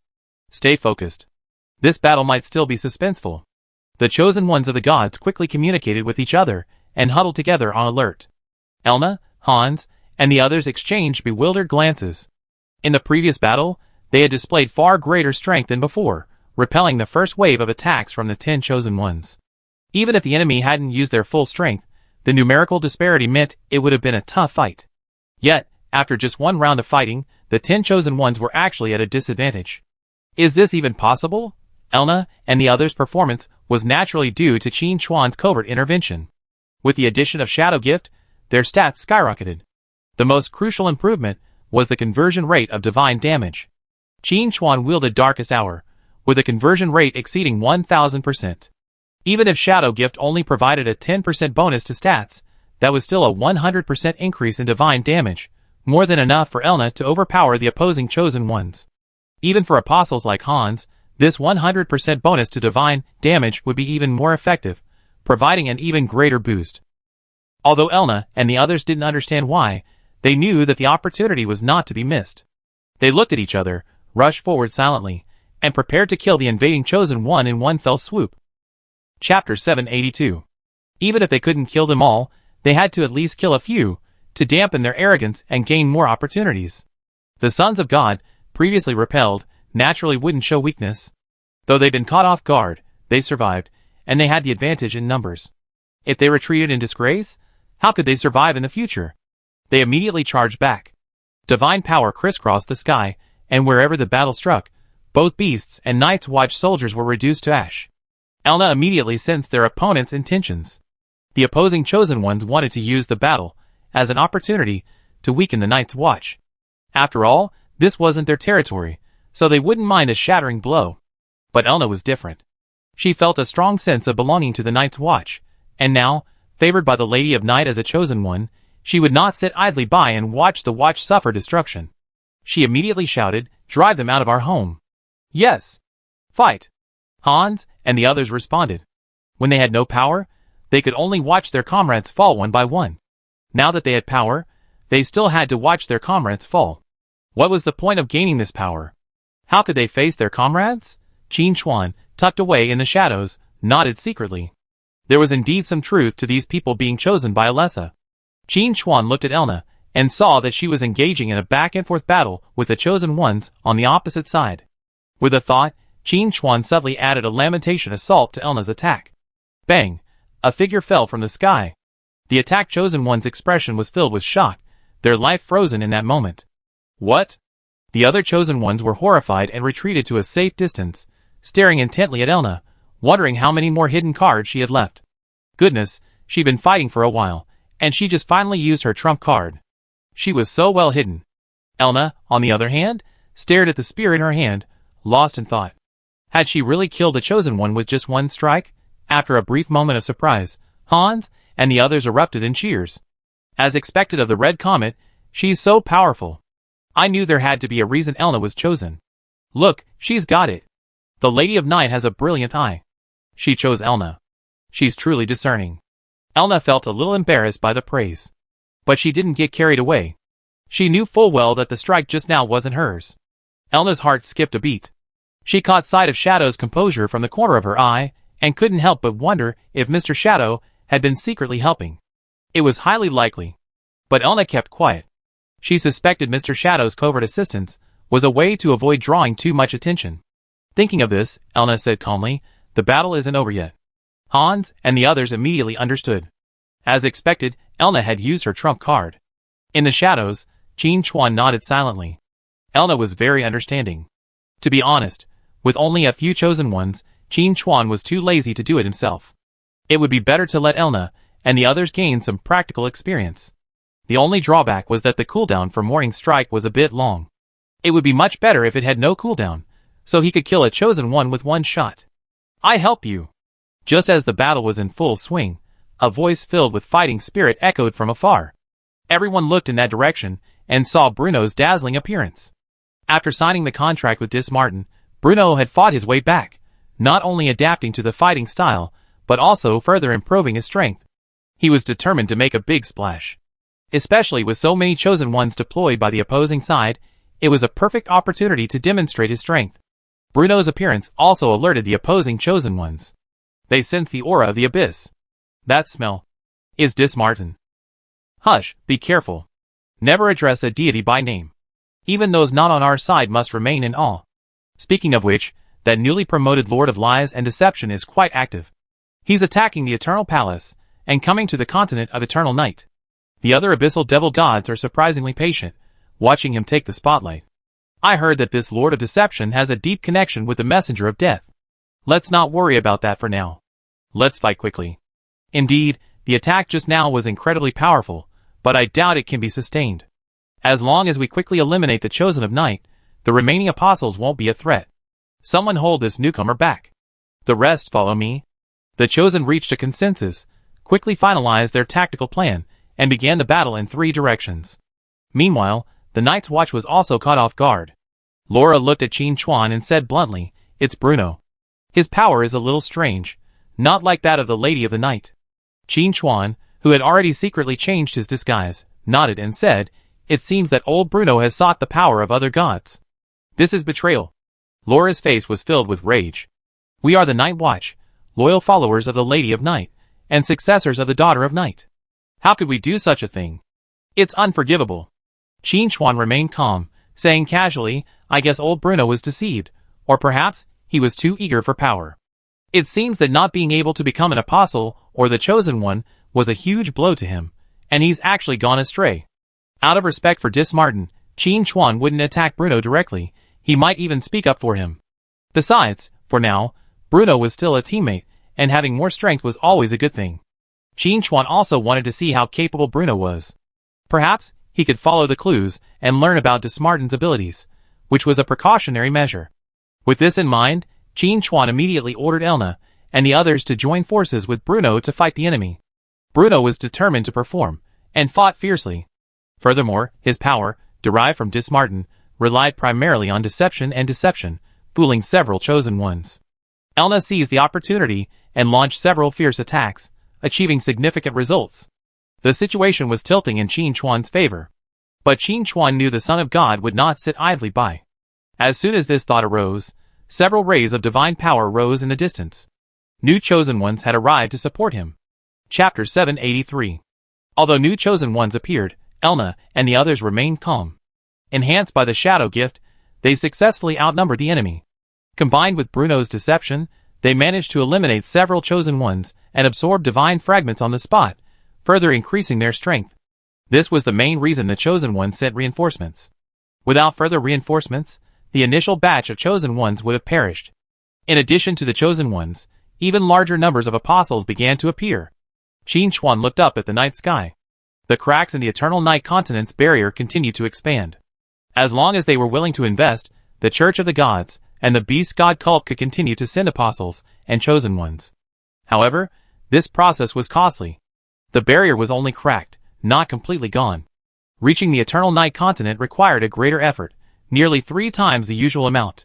The church was wealthy and powerful, so it could still hold out. But it's only temporary. If they were to fall into a war of attrition, requiring a continuous outpouring of force, the poorer churches would likely go bankrupt on the spot. However, based on Qin Chuan's understanding of the churches, they certainly didn't care. At most, they could issue more indulgences and the like, quickly making up for the shortfall and even making a profit. What's wrong with helping the gods? Why should they care about material possessions? It's all about faith. As the enemy chosen ones and apostles continued to reinforce, Elna and the others began to feel the pressure. There was nothing they could do. The enemy was simply too numerous.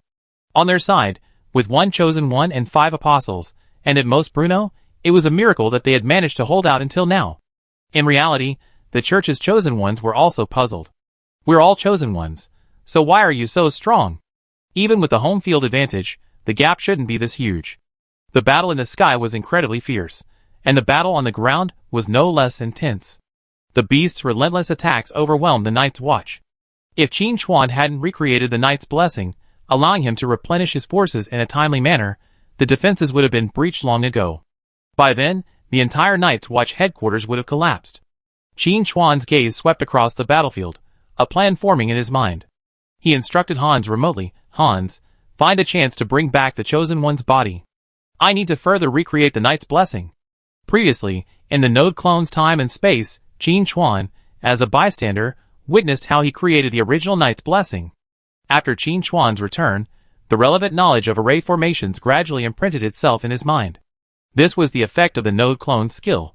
It could receive the node clone's memories. Although he didn't have complete memories from beginning to end, he did have some key knowledge. Additionally, Qin Chuan possessed a sanctuary-level shadow reforge, confident that he could further reshape the Night's Blessing, potentially surpassing its upper limit and elevating it to an apostle or even a chosen one. That way, the battle would be much easier. It would also be of greater help with Alessa's subsequent return. Upon hearing Qin Chuan's order, Hans immediately executed it without further question. With the cooperation of several other apostles, he successfully escaped from the battle line and fled back, carrying several of the slain chosen ones. The bodies of the chosen ones were actually a very precious material. Under the influence of divine power, their flesh and blood had already evolved. If this material were incorporated into the Night's Blessing, its effects would be even more potent. Qin Chuan didn't rush to use it to upgrade the Darkest Hour, because the battle wasn't just his alone. Especially with over 50 children of God lurking in the shadows, if they engaged them, Elna and the others would face a vastly greater number of chosen ones and apostles. That's not something that can be won with just the gift of shadow. Chapter 784. We must mobilize. Hans's actions naturally alerted the remaining chosen ones, but they couldn't break through Elna's defenses to intervene. They could only protect themselves as much as possible, and if any teammates were killed, they would reclaim their bodies first. They didn't know what Qin Chuan was planning, but one thing was certain: Qin Chuan was the enemy, and whatever the enemy was about to do must be stopped. This principle applies everywhere. Placing the chosen one's body at the center of the Night's Blessing formation, Qin Chuan activated the power of shadow reforging. Wherever the shadow aura reached, the chosen one's body transformed into the most refined energy, flowing into the various nodes of Night's Blessing. With the knowledge provided by the node clones, the secondary reforging process went smoothly, and as Qin Chuan envisioned, it could elevate a powerful being to the level of an apostle. Even a chosen one was no problem. Of course, to elevate a being of this caliber, one must have the right person and sufficient materials. It just so happened that both of these conditions were met. Fighters blessed by the night were natural backups. The best of them were selected and recalled for standby. As for the materials, that was even simpler. The morning assault had already finished its cooldown, and Qin Chuan found an opportunity to quietly add it to Elna's attack. The opposing chosen had been quite confident, but then his vision went black and he completely lost consciousness. Until his death, the chosen had no idea what had happened. Even the other chosen were unaware. What the hell? This sudden death was too sudden. Bruno was lost in thought. He could sense a force just now, as powerful as Elna's, appearing out of nowhere, then quietly vanishing after slaying the Chosen One. It's Shadow! Bruno knew. This must be Shadow's doing. Bruno felt a bit of a headache. The more his strength grew, the more he felt Shadow's unfathomable power. An attack that could instantly kill a Chosen One wouldn't have been much better for him, most likely leaving him without any resistance. We can't afford to throw a wrench in the works just yet, Bruno thought to himself. He needed to improve further, and wait until he was absolutely certain to replace Shadow. Until then, he had to maintain a good relationship. With this in mind, Bruno fought even harder, determined not to let Shadow see any flaws. Qin Chuan was observing the reshaped knight's blessing for any problems, but he could also sense that Bruno's attacks were becoming increasingly fierce, and he nodded in satisfaction. Old Bruno was quite sensible. As he pondered, an apostle emerged from the circle blessed by the knight, his expression filled with uncontrollable ecstasy. This immense power was intoxicating. And most importantly, after becoming an apostle, he could hear the Night Lady's teachings more clearly. This sense of satisfaction, the realization of having his faith answered, was unprecedented. The Night Lady told him to obey Shadow's command? No problem. Even if it cost him his life, he would not let the Night Lady down, for the continuation of the Night Watch, for the glory of the night. With the appearance of the new apostle, the Night Watch's morale naturally soared. The opposing side, however, took on a more solemn expression. What's going on? They can actually create apostles? What's the origin of that magic circle in the Night's Watch headquarters? It can actually transform divine power of different attributes into the foundation of the Knight's apostles. This is blasphemy. I'm afraid it's another successor to the shadow power. No one else in the Night's Watch can do this. So, what is the invincible God of Light thinking? If we don't take action to eliminate him soon, aren't we just nurturing a tiger to harm ourselves? Don't say anything that's detrimental to unity. How can we guess the God of Light's intentions? Let's think about how to end this battle. Since they want to create more apostles, we can't just charge forward blindly. We must be more strategic. Chapter 785. That's right. This isn't cowardice, but rather a way to preserve our strength. The Chosen Ones once again reached a consensus, choosing to contain the attack from a safe distance. They also understood clearly that this battle would primarily depend on the Sons of God. If they won, the Sons of God would take the lion's share of the credit. If they lost, they would be the ones to lose their lives. The choice was self-evident. But Qin Chuan wouldn't let the Chosen Ones have such an easy life. If you won't come, then we go. Qin Chuan gave Elna a direct order, telling her to find an opportunity to charge forward and kill the enemy. Elna didn't ask any further questions. She found the perfect moment, transforming into a crimson meteor and charging into the enemy formation. She was instantly surrounded by over a dozen Chosen Ones, her situation dire. But in the ensuing chaos, the Church's Chosen Ones were slain one after another, while Elna returned to her own position nearly unscathed, bringing with her several Chosen Ones' husks. These were all thrown into the Knight's Blessing formation, transforming into refined energy. Qin Chuan had naturally attacked from the shadows in the previous battle. His shadow hid within Elna's, ready to strike a vicious blow when the opportunity presented itself. The Church's Chosen Ones could withstand Elna's attacks, but certainly not Qin Chuan's, and their deaths were swift and swift. With these Chosen Ones' husks, Qin Chuan promoted 6 apostles, and 1 Chosen One in one go. For this second Chosen One, Qin Chuan assigned one of his own, Laura. During the second recreation of the Knight's Blessing, Qin Chuan had planted even more shadow auras within the formation, gaining considerable authority. Who he promoted was entirely up to him. Laura was promoted because of her vast experience as a Night's Watch commander. The Night's Watch is about to enter a new chapter, and needs a leader who can hold the fort. Laura is undoubtedly the most suitable candidate. Although Laura has mentioned Qin Chuan taking over as commander more than once, Qin Chuan has no intention of doing so anytime soon. No time. Furthermore, if Laura wants to take command, her own strength must be strong enough, otherwise the apostles will inevitably have second thoughts. Just because they believe in the Lady of Night doesn't mean they believe in Laura. Before, they were all mortals, living in peace. But now that he possesses divine power, many things are unavoidable. So, he decided to go all out and elevate Laura to the status of Chosen One. Lola had never imagined that she would have the opportunity to become the Chosen One. Before, when Qin Chuan lit the time-space beacon and Alessa unleashed her power, Laura didn't even receive an apostle. It would be impossible to say that she didn't have any thoughts. But Laura's thoughts were mostly one of self-reflection. She felt that her performance wasn't perfect, and it was normal that she didn't receive the Lady of Night's approval. Now, Qin Chuan had recreated the Knight's blessing for the second time, fulfilling Laura's wish. With the appearance of a second chosen one on the Night's Watch side, the opposing church couldn't sit still. Their chosen ones were dying, yet the Night's Watch's strength wasn't diminished, but rather increased. Isn't this hilarious? So, after all this fighting, they were just here to offer warmth? This is intolerable. The chosen ones couldn't tolerate this, and neither could the sons of God. If both the apostles and the chosen ones were dead, wouldn't they have to fight every battle themselves? This is so uncool. The sons of God merged their thoughts, and decided to join the battle. It was time to suppress the enemy, or else they think they were just messing around. Qin Chuan immediately sensed the Son of God's movement, and ordered Elna, and the others to retreat, and form a defensive group. Elna and her group weren't qualified to challenge the Son of God. Qin Chuan needed to step up. And this was the moment he'd been waiting for. Your opponent is me. Qin Chuan advanced slowly, gradually ascending into the air, as if ascending steps.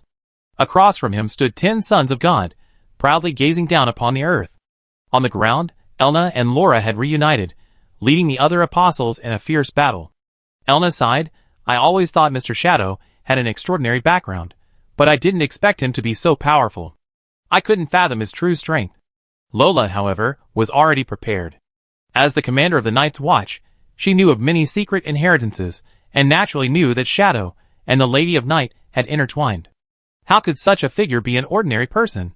But no matter what, with Shadow here, the pressure on the Night's Watch will be much less. To be honest, Laura couldn't imagine how the Night's Watch would have gotten through this difficult time without Shadow. Let alone the newly emerged enemy. The 10 chosen ones alone would have been enough to turn the Night's Watch headquarters upside down. Laura whispered to herself, Mr. Shadow, 10,000 years ago, you saved the Lady of Night, and changed the fate of countless people. Now, you're stepping up to save the Night's Watch again. I knew that book about the Lady of Night, and Shadow wasn't a lie.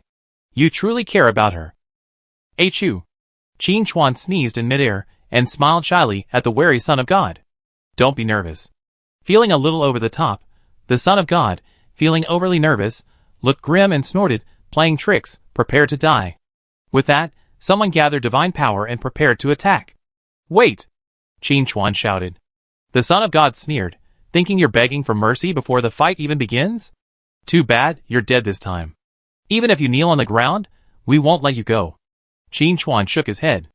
I wasn't thinking of begging for mercy. I meant, who of you wants to die first? As he spoke, Qin Chuan pulled out the revolver left behind by the node clone, twirled it around in his hands twice, and smiled at the sons of God. This gun is powerful enough to kill a god, let alone you sons of God. Are you kidding us? The Son of the Sky God was the most active, a fact that was also related to his divine power. His expression was filled with indifference. I bet your gun isn't loaded. Chapter 786. Even when pointed at by a revolver, Nethlio, the Son of the Sky God, showed no fear, but rather contempt. That's all, if you have the nerve, just shoot me. But with this ordinary revolver, unable to sense even the slightest fluctuation of divine power, how could you harm the Son of God? It's simply wishful thinking. Qin Chuan smiled and said, if that's the case, then I let you die a clear death. He quickly displayed the revolver, revealing 2 bullets. Nethlio curled his lips. So what? It's just 2 bullets. There are so many of us here, can you really kill them all? Besides, the effectiveness of your bullets is questionable. Using them to bluff people is no match for your shadow power. I can't kill everyone, Qin Chuan agreed. Then, changing the subject, he stared at Nethlio and said, but I will definitely kill you. As for the remaining bullet, I hit whoever rushes faster. There's no doubting the power of this gun. It was left by the first commander of the Night's Watch. You may not be familiar with his deeds, but let me tell you a few. Qin Chuan cleared his throat and said slowly, he killed the King of Beasts. He was the first to invent the Knight's Blessing, and even the reorganization of the Night's Watch was the work of the first commander. Finally, he shattered the void and ascended to godhood. Do you think the gun he left behind can kill the Son of God? Nethlio hadn't expected that this seemingly ordinary revolver could have such a profound origin. But having already spoken, Nethlio naturally wouldn't back down.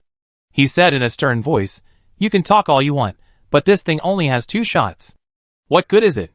With so many of us sons of God rushing at you, how can you survive?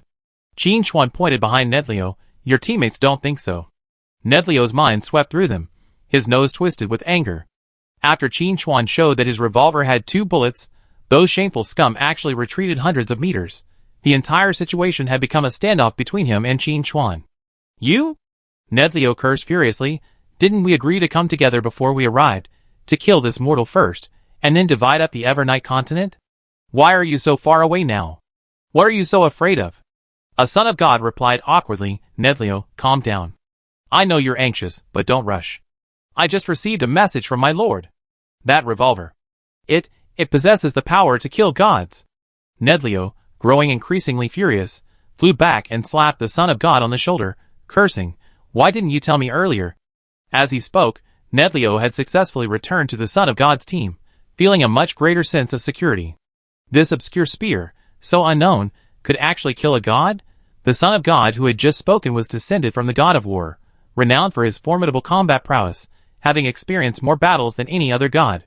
When he said this spear could kill a god, it was definitely more than just a simple one.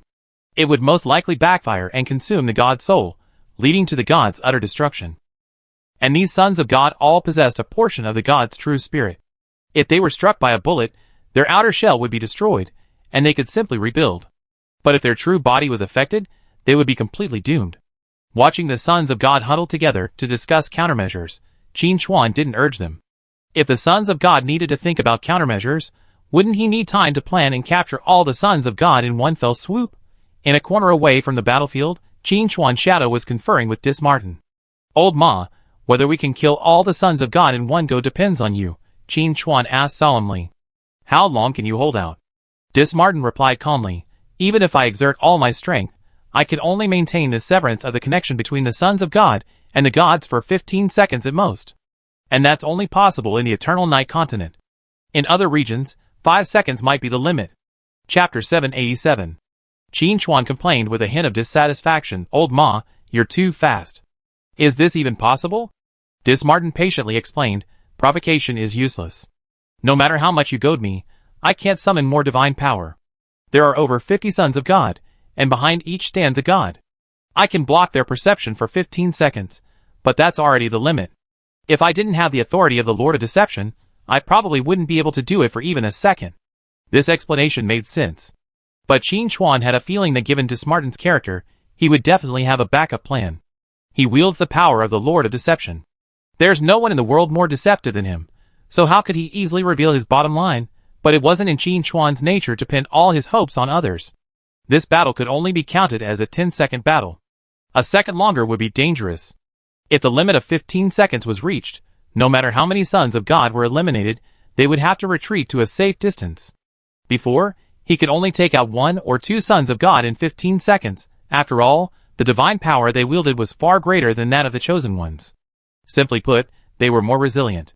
But now, Qin Chuan, armed with the mid-level artifact Dark Hour and the 7th-level sniper God talent, had explosively increased his damage. With just enough speed, he could easily wipe out all of the sons of God. But he didn't intend to kill them all right away. Seeing so many sons of God was rare, and not taking advantage would be worthy of the risk he'd taken. Qin Chuan and Dismartin agreed on the signal to attack, and the sons of God on the other side also reached a consensus. We must fight. As for the 2 bullets in the revolver, we can only leave it to fate. With over 50 sons of God on their side, the probability of being shot is less than 4%. With such a low probability, the sons of God feel very lucrative for the huge reward. One son of God even suggested that their probability of being shot is actually lower than theoretically possible, because if the fight breaks out, 1 bullet will definitely go to Ned Leo. If the remaining 50 sons of God share 1 bullet, their chances of survival will double. If we don't act now, when will we? The sons of God all agreed that this made sense. Only Ned Leo was furious. What does that mean? He's definitely going to get 1 bullet. What happened to the agreement to advance and retreat together? Ned Leo's protests were ignored. Although the sons of God came from different factions, they were remarkably united at this moment. First, take out the troublemakers, then slowly discuss how to divide the Eternal Night continent. Seeing the sons of God pressing in, Qin Chuan turned his attention back from the shadows, fiddling with his revolver and saying with a smile, Ned Leo, are you ready to die? Ned Leo had been holding his breath, but upon hearing this, he snapped and shouted, who lives and who dies today? It's still uncertain. Indeed. Qin Chuan nodded in agreement, then shouted, Old Ma, close the door.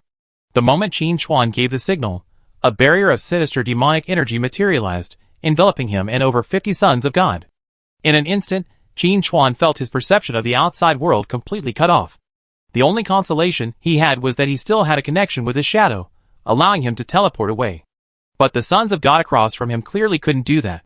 There was undisguised panic on their faces. What's going on? My perception is compressed. Me too. I can't sense the main body. Oh no! This is a trap. This mortal is colluding with Dismartin, trying to catch us all. I was wondering why Dismartin came to the Eternal Night continent for no reason. So that's what's going on. Don't panic. Even if Dismartin goes all out, he can't keep his deception forever. If we just hold on for a while, this little trick will be broken. Chapter 788. Damn! I've been attacked. Why are you panicking? Just because you can still talk means you're not dead. Yes, I'm not dead, but a small portion of my power of law has been lost. What? There's such a thing. I understand. Everything makes sense. This mortal's goal isn't just a little bit of divine power, but the laws we each master. He's a shadow assassin, capable of stealing his target's abilities under certain circumstances. Oh no! Our laws have been stolen, and our true selves will also lose this part of the laws. Our power will be incomplete. Even conquering the Eternal Night continent won't make up for this loss. I just tried to self-destruct, but it didn't work. Damn Dismartin, is he trying to start a war between gods? Don't you understand Dismartin's attitude? From the moment he assisted this mortal, he's been against us. What's the point of saying this now? Let's each use our own methods. We must not lose too many laws. The sons of God quickly understood the situation and forced themselves to calm down.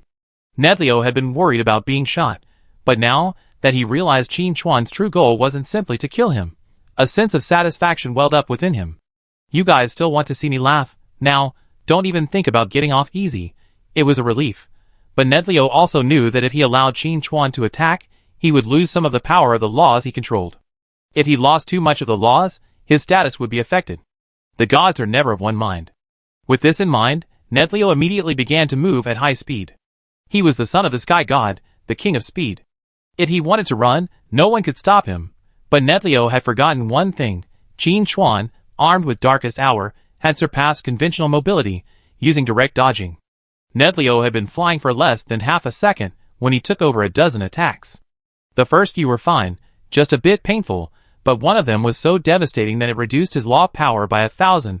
Though a tiny 1,000th, it represented an imperfection in the law, a potential vulnerability in battle. The most devastating thing was that even if it were only a 1,000th, it wouldn't be completely unacceptable. At most, it would just take a little longer to recover. But the problem was, Nedlio was immediately attacked over a dozen times. Before he could lock onto Qin Chuan and counterattack, he lost another 2,000th of his law. Nedlio couldn't hold it in any longer, and he unleashed a barrage of curses. Damn that Dismartin. He actually helped a mortal. He's disgraced even the gods. And you, mortal, do you know what you're doing? This kind of power is not for you to covet. You're courting death. Although the other sons of the gods were in a precarious situation, they were also inspired by Nedlio's aura and praised him. Well done. Well done. You didn't bring shame upon us, the son of God. As expected of the sky god, you're quite impressive. Mortal, do you hear that? You're courting death. If you know what's good for you, stay away. Let's all live in peace. As the son of God, we keep our word and will never come back to you. Yes, tell Dismartin to remove this barrier, and let's all go home. Hearing this, Qin Chuan almost laughed out loud. He now seriously suspected that these sons of God were here to cause trouble. They were so aggressive before the fight began, but within 2 seconds, they all surrendered. Their arrogance at first, their deference later, was laughable. But Qin Chuan also knew the reason for their surrender. The root cause lay in the law. If divine power is the stepping stone to godhood, then the law is the foundation of the gods' existence, and the source of their power.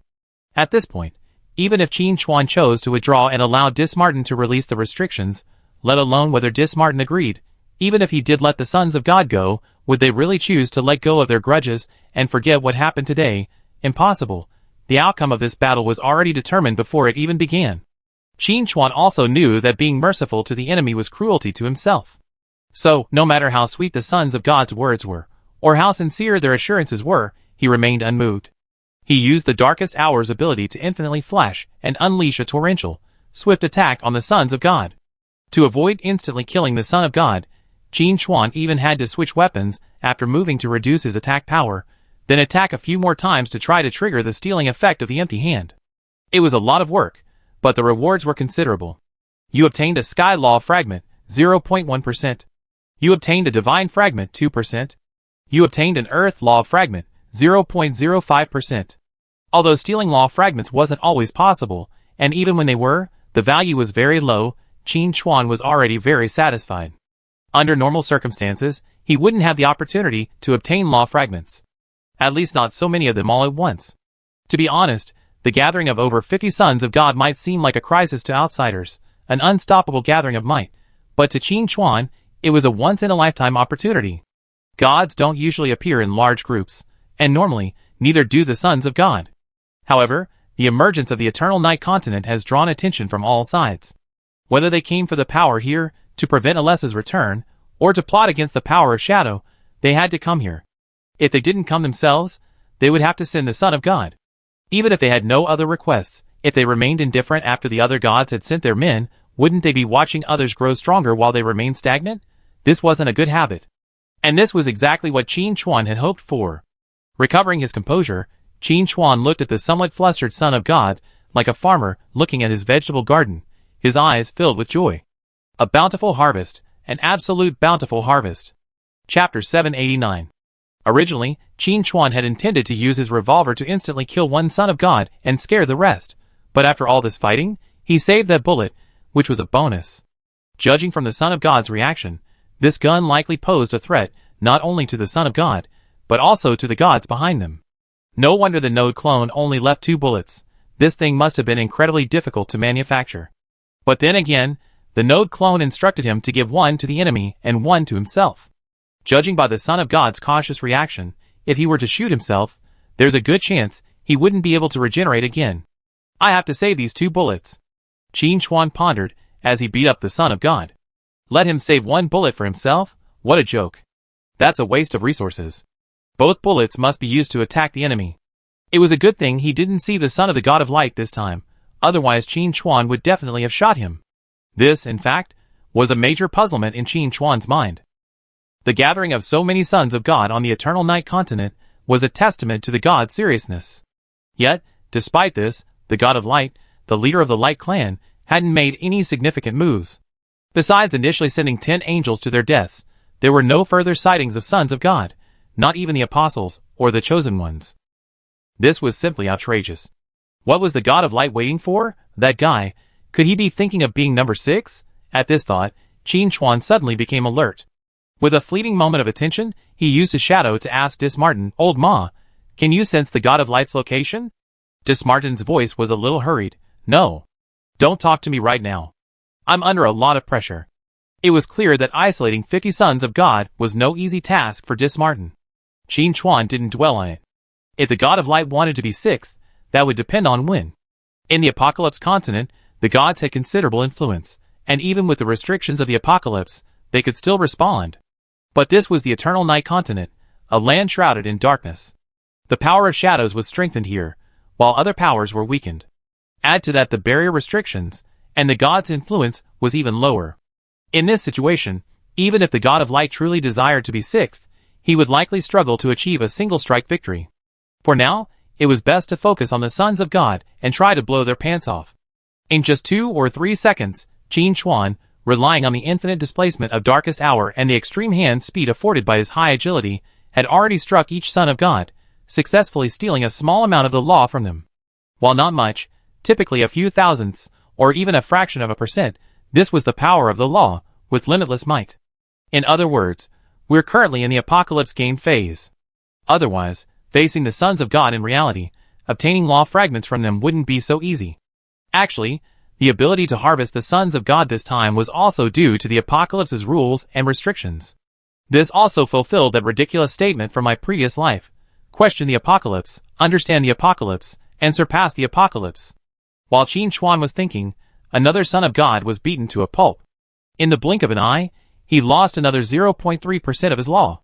How could this continue? But even if he tried to fight back, he couldn't. The scene was too chaotic. Dismartin's shield enveloped over 50 sons of God. To minimize damage and extend the shield's range, it was destined to be limited. The sons of God had finally experienced what it meant to walk shoulder to shoulder. In this situation, every time Qin Chuan attacked, the sons of God's counterattacks not only failed to threaten him, but instead affected the sons of God nearby.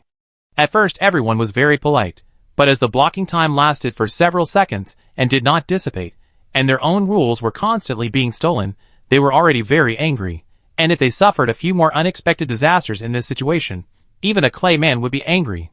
Chapter 790. I hack you. Stonewall, you're hitting me so hard. Are you trying to take revenge? Believe it or not, I kill you right now. Who are you? Can't you aim your attacks a little better? If you can't hit, forget it. Leave the opportunity to those with more power like us. What do you mean by powerful? What are you pretending to be? If you have the guts, take out that mortal and rescue everyone, and I respect you. Otherwise, shut up. You keep calling me a mortal. Why don't you just do it? Under the immense pressure, the sons of God were exhausted and on the verge of collapse. Especially since these sons of God weren't from the same faction. Everyone would fight when they were ahead, but this time, when they were facing a significant disadvantage, the existing conflicts erupted. The sons of God from the Beast God faction launched an even more brazen attack, fiercely attacking the sons of God from the church side, even boasting, if a mortal can obtain this fragment of the law, why can't I? This chaotic situation presented both danger and opportunity. Desmartin couldn't possibly contain them forever, so he might as well take this opportunity to eliminate the dissidents. If the sons of God from the church could be slain, the Beast God cult would be in a better position to invade. Once the Beast God had launched an attack, the church would naturally not suffer in vain, and would launch a direct counterattack. Since you're seeking internal strife, then no one will have it easy. Thus, the situation in this confined space grew increasingly chaotic. Even Qin Chuan had to dodge carefully, to avoid being struck by the divine attacks. It smells of deception. Qin Chuan's heart fluttered after dodging a flying divine blade. With the trickster subclass, he could sense the aura of deception permeating this space, disrupting the Son of God's thinking and judgment, causing them to subconsciously relax their vigilance against Qin Chuan and engage in internal strife. Undoubtedly, this was Desmartin's tactic. Old Ma, you say you're under a lot of pressure, but I see you're handling it with ease. Qin Chuan muttered to himself. Since Old Ma was so impressive, he couldn't afford to fall behind. He immediately stepped up his attack, unleashing his full power. You have obtained the perfectly tailored lining, Sanctuary grade. You have obtained the soaring boots, Sanctuary grade. You have obtained the heart-eating thorn blade, Sanctuary grade. Accompanied by a series of prompts, Qin Chuan plucked one piece of equipment after another from the Son of God, all of them Sanctuary grade. In return, the Son of God's equipment vanished at a visible rate. Some of the unfortunate souls were left with nothing but their underpants, their faces filled with embarrassment and indignation. This is too much, truly too much. They accepted the ploy, but being stripped of their equipment was a slap in the face. But would Qin Chuan care about the thoughts and pride of the sons of God? No. He even fought even harder. With so many sons of God, even if they didn't have proper artifacts, they should at least have some semi-artifacts. You obtain the wings of the dancing sky, a semi-artifact. Hey, you really get what you want. Fuck. A full-throated roar echoed in the small space. Nedleo, son of the sky god, was enraged, shouting, my shoes? My wings? The other sons of God looked in the direction they were facing, only to see that Nedleo's once handsome wings had vanished, his feet bare, and he looked rather disheveled. A son of God wanted to laugh, but the thought of his pants gone frightened him, and he suppressed his laughter. Nedleo raised his voice and shouted, mortal, return my wings to me. I promise I will never retaliate. I will also issue an edict to the Sky Church to stop bothering you.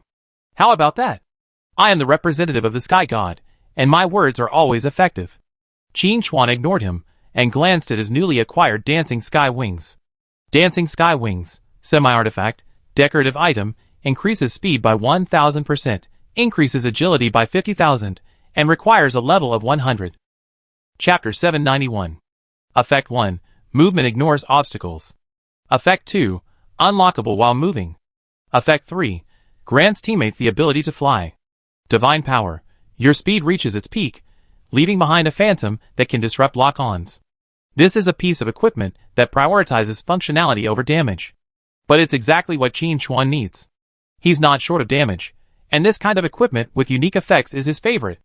Ignoring Nedleo's cries, he immediately equipped the dancing wings. The energy-condensed wings gathered behind Qin Chuan, and he immediately felt his speed reach a whole new level. And most importantly, not only did his movement speed increase, but his attack speed also increased tenfold.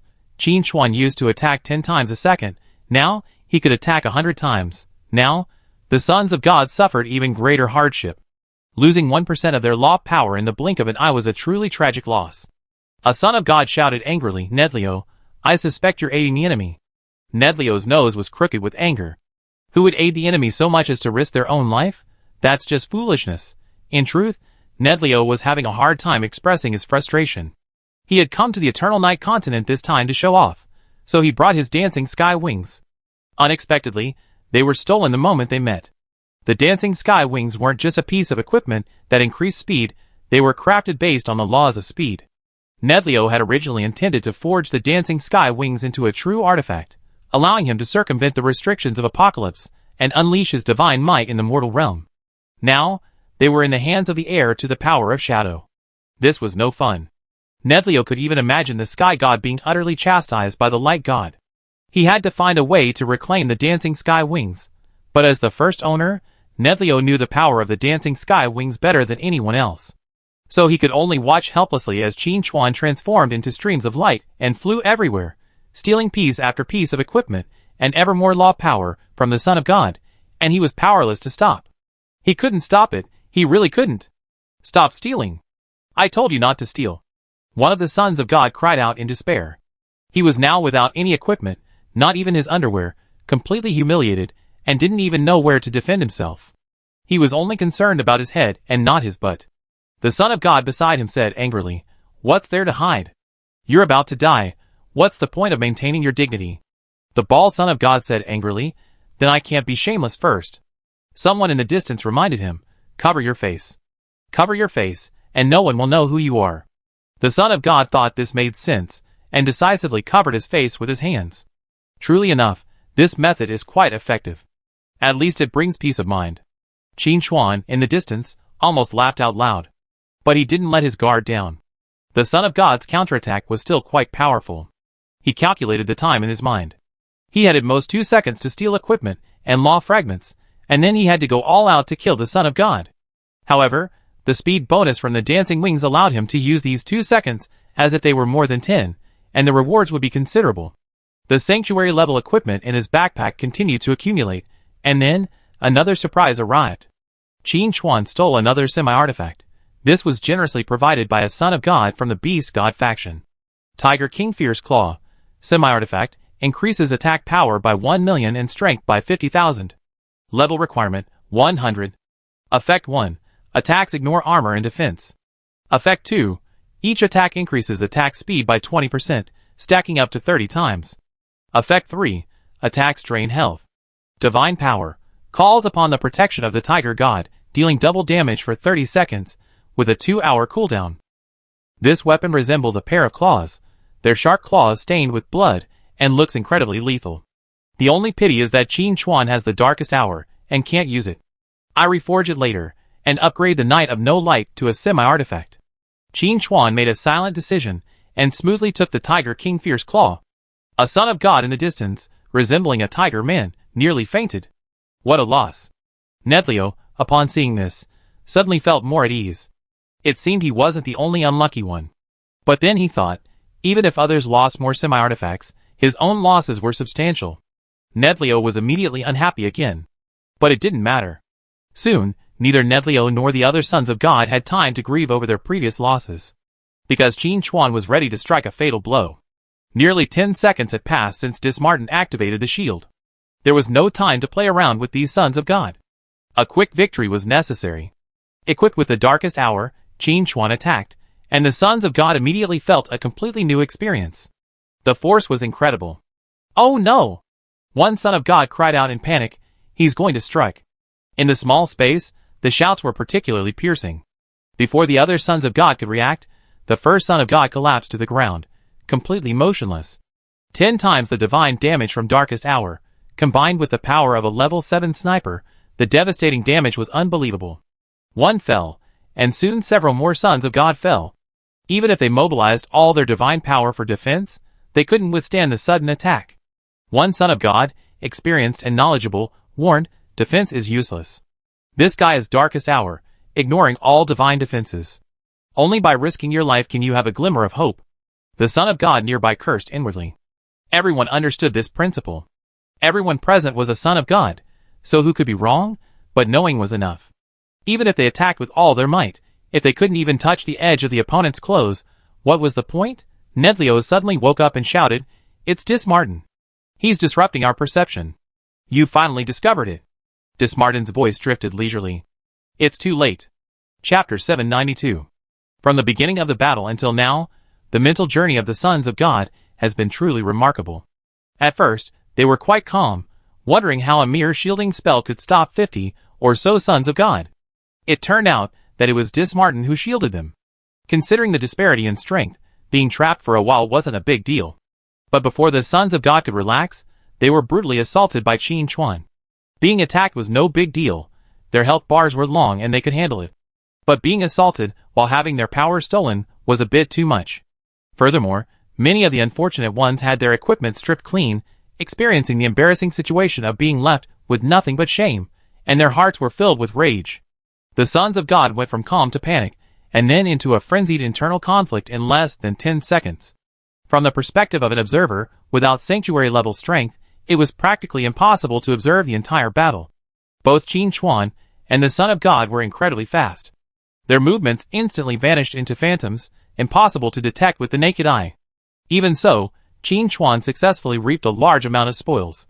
Leveraging the effects of his sanctuary, combined with the constraints of Apocalypse's rules, he managed to steal a fragment of the law from the Son of God. A glance at the panel revealed a new law option at the bottom. Clicking on it revealed dozens of laws. If I had to point out a flaw, it would be that the progress on each law was low, ranging from a few thousandths to just over 3%. What concerned Qin Chuan most was the failure to discover the law of light. The God of Light had not sent the Son of God to the Eternal Night continent. Combined with the reminders left by the node clone, Qin Chuan had a feeling that the old God of Light was planning a big move. Restraining his mind, Qin Chuan stopped switching weapons, and instead launched a devastating attack with Darkest Hour. After acquiring the Dancing Wings, Qin Chuan's damage output increased even further. His attack speed was so rapid that even if he couldn't switch skills, he could easily wear down the Son of Death with just a close-range attack. One Son of God noticed this, and excitedly shouted, "This guy doesn't have many ranged skills, so he's only good in melee. That's his weakness. Look for an opportunity to counterattack." The others, upon hearing this, immediately gained confidence. Melee, they're good at it. Speaking of which, it seems this inheritor of the power of shadow has always fought from a distance, throwing knives. Under normal circumstances, these sons of God would have been worn down sooner or later. But now, as soon as the surrounding shielding effect disappeared, they could immediately contact the God's true form. Whether they launched a counterattack or fled, it would be easy. The initiative would then shift back into their hands. If this mortal wanted to avoid this, he could only eliminate them quickly through melee combat. This would be tantamount to destroying his own martial arts. "Ha ha, mortal, you're dead. I'm so pissed off. If I don't skin him alive today, I'd be nothing more than the Son of God. An assassin who only knows how to attack from a distance obviously can't handle melee combat. We have the advantage. Nedlio, your wings are saved. Thank you for reminding me." The Son of God's eyes gleamed. Even though a few unlucky souls had been instantly defeated, the rest grew in confidence. Qin Chuan, however, faced this situation with no sign of panic. Not to mention that in his previous life, he had been a warrior player, reaching the divine general stage, and even exchanging blows with the archer god. His melee skills were evident, and he wasn't afraid of the Son of God at all. Furthermore, in this battle, if they truly wanted to kill the Son of God, Shadow was the key. The Shadow had been recalled by Qin Chuan, and as he changed his strategy and prepared to reap the rewards, Shadow immediately unleashed a terrifying burst of combat power. Although the Shadow cannot use the original body's skills, it can achieve long-range attacks by separating. Chapter 793. This was also Qin Chuan's usual tactic. The main body and Shadow used ranged skills together, creating a burst of power that was enough to eliminate most enemies. This time, the situation was unique. The range was small, the enemies were numerous, and the main body's effectiveness was somewhat limited, but the Shadow immediately followed up. After just one round of attacks, the Son of God was shocked to discover that the Shadow was also quite powerful. In the blink of an eye, several more sons of God fell, all killed by the Shadow. Qin Chuan also found the right opportunity to unleash all his skills, successfully eliminating more than a dozen sons of God. With the number of casualties approaching half, the remaining sons of God all felt the pressure. This isn't right. The melee attack was supposed to be in their favor. There was no chance for a melee attack. Qin Chuan's fight was going smoothly when Dismartin's voice quietly rang out in his ears. I'm almost out of control here. He calculated the time. Over 11 seconds had passed, still not far from the agreed 15 seconds. Qin Chuan didn't respond, simply speeding up his movements. A cold light flashed on the blade of Darkest Hour, and bullet time was activated. Qin Chuan immediately felt everything around him slow down. Even Nedlio, the son of the Sky God, renowned for his speed, seemed as slow as an old woman crossing the street in Qin Chuan's eyes. But now wasn't the time to lament. The final harvest began.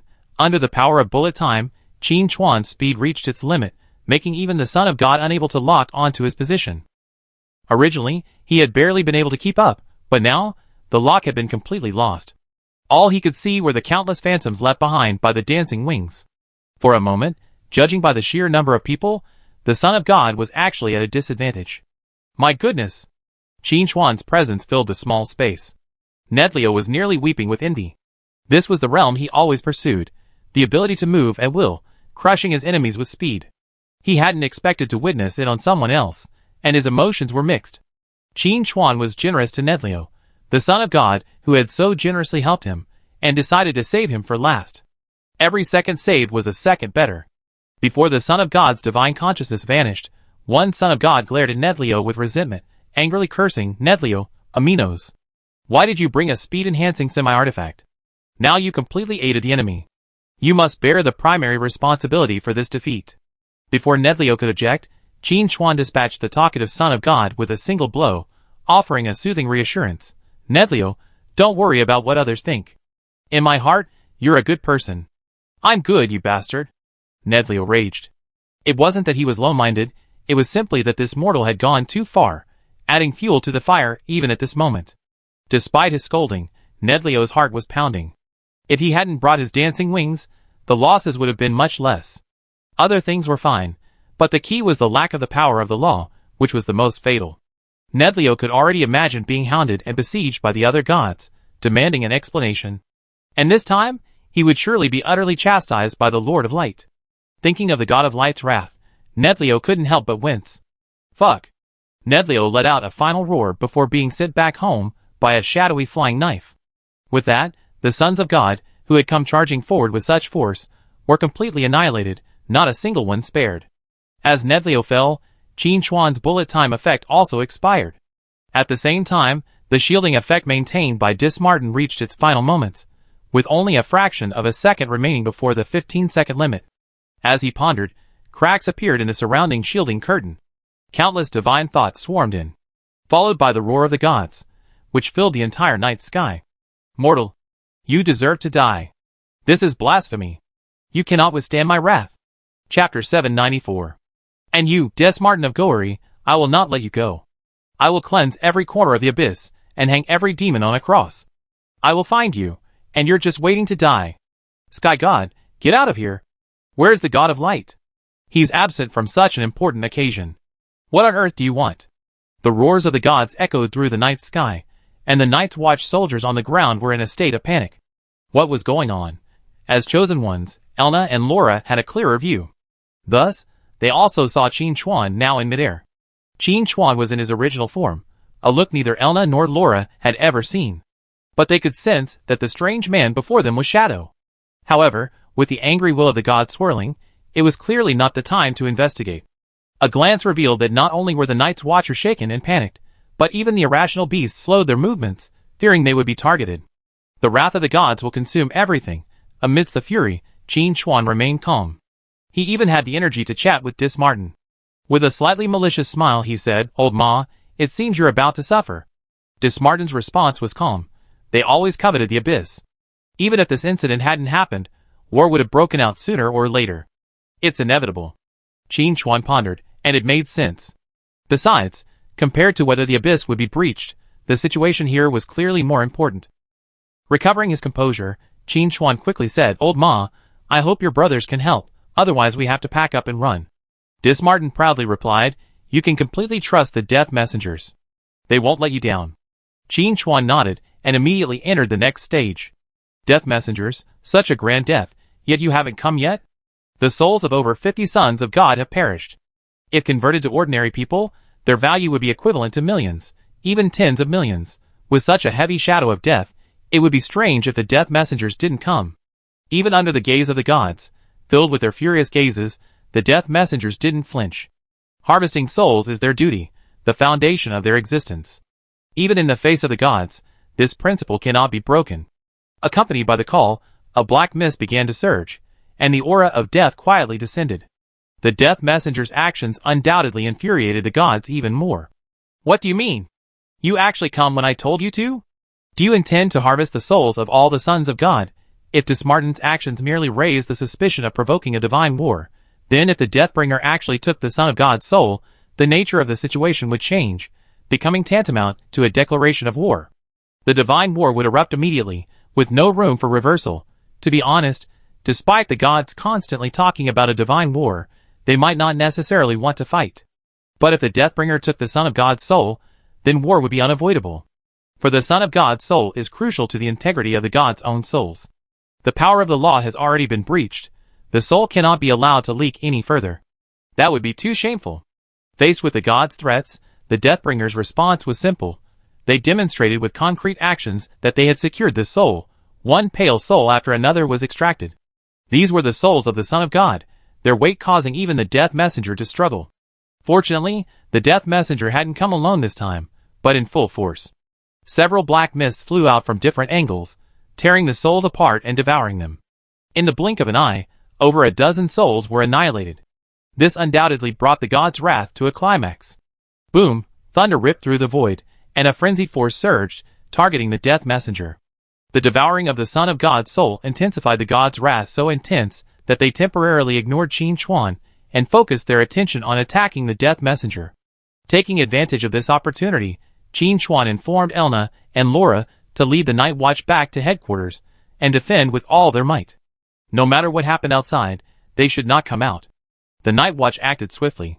As soon as Laura's notice was issued, everyone was eager to retreat. Are you kidding?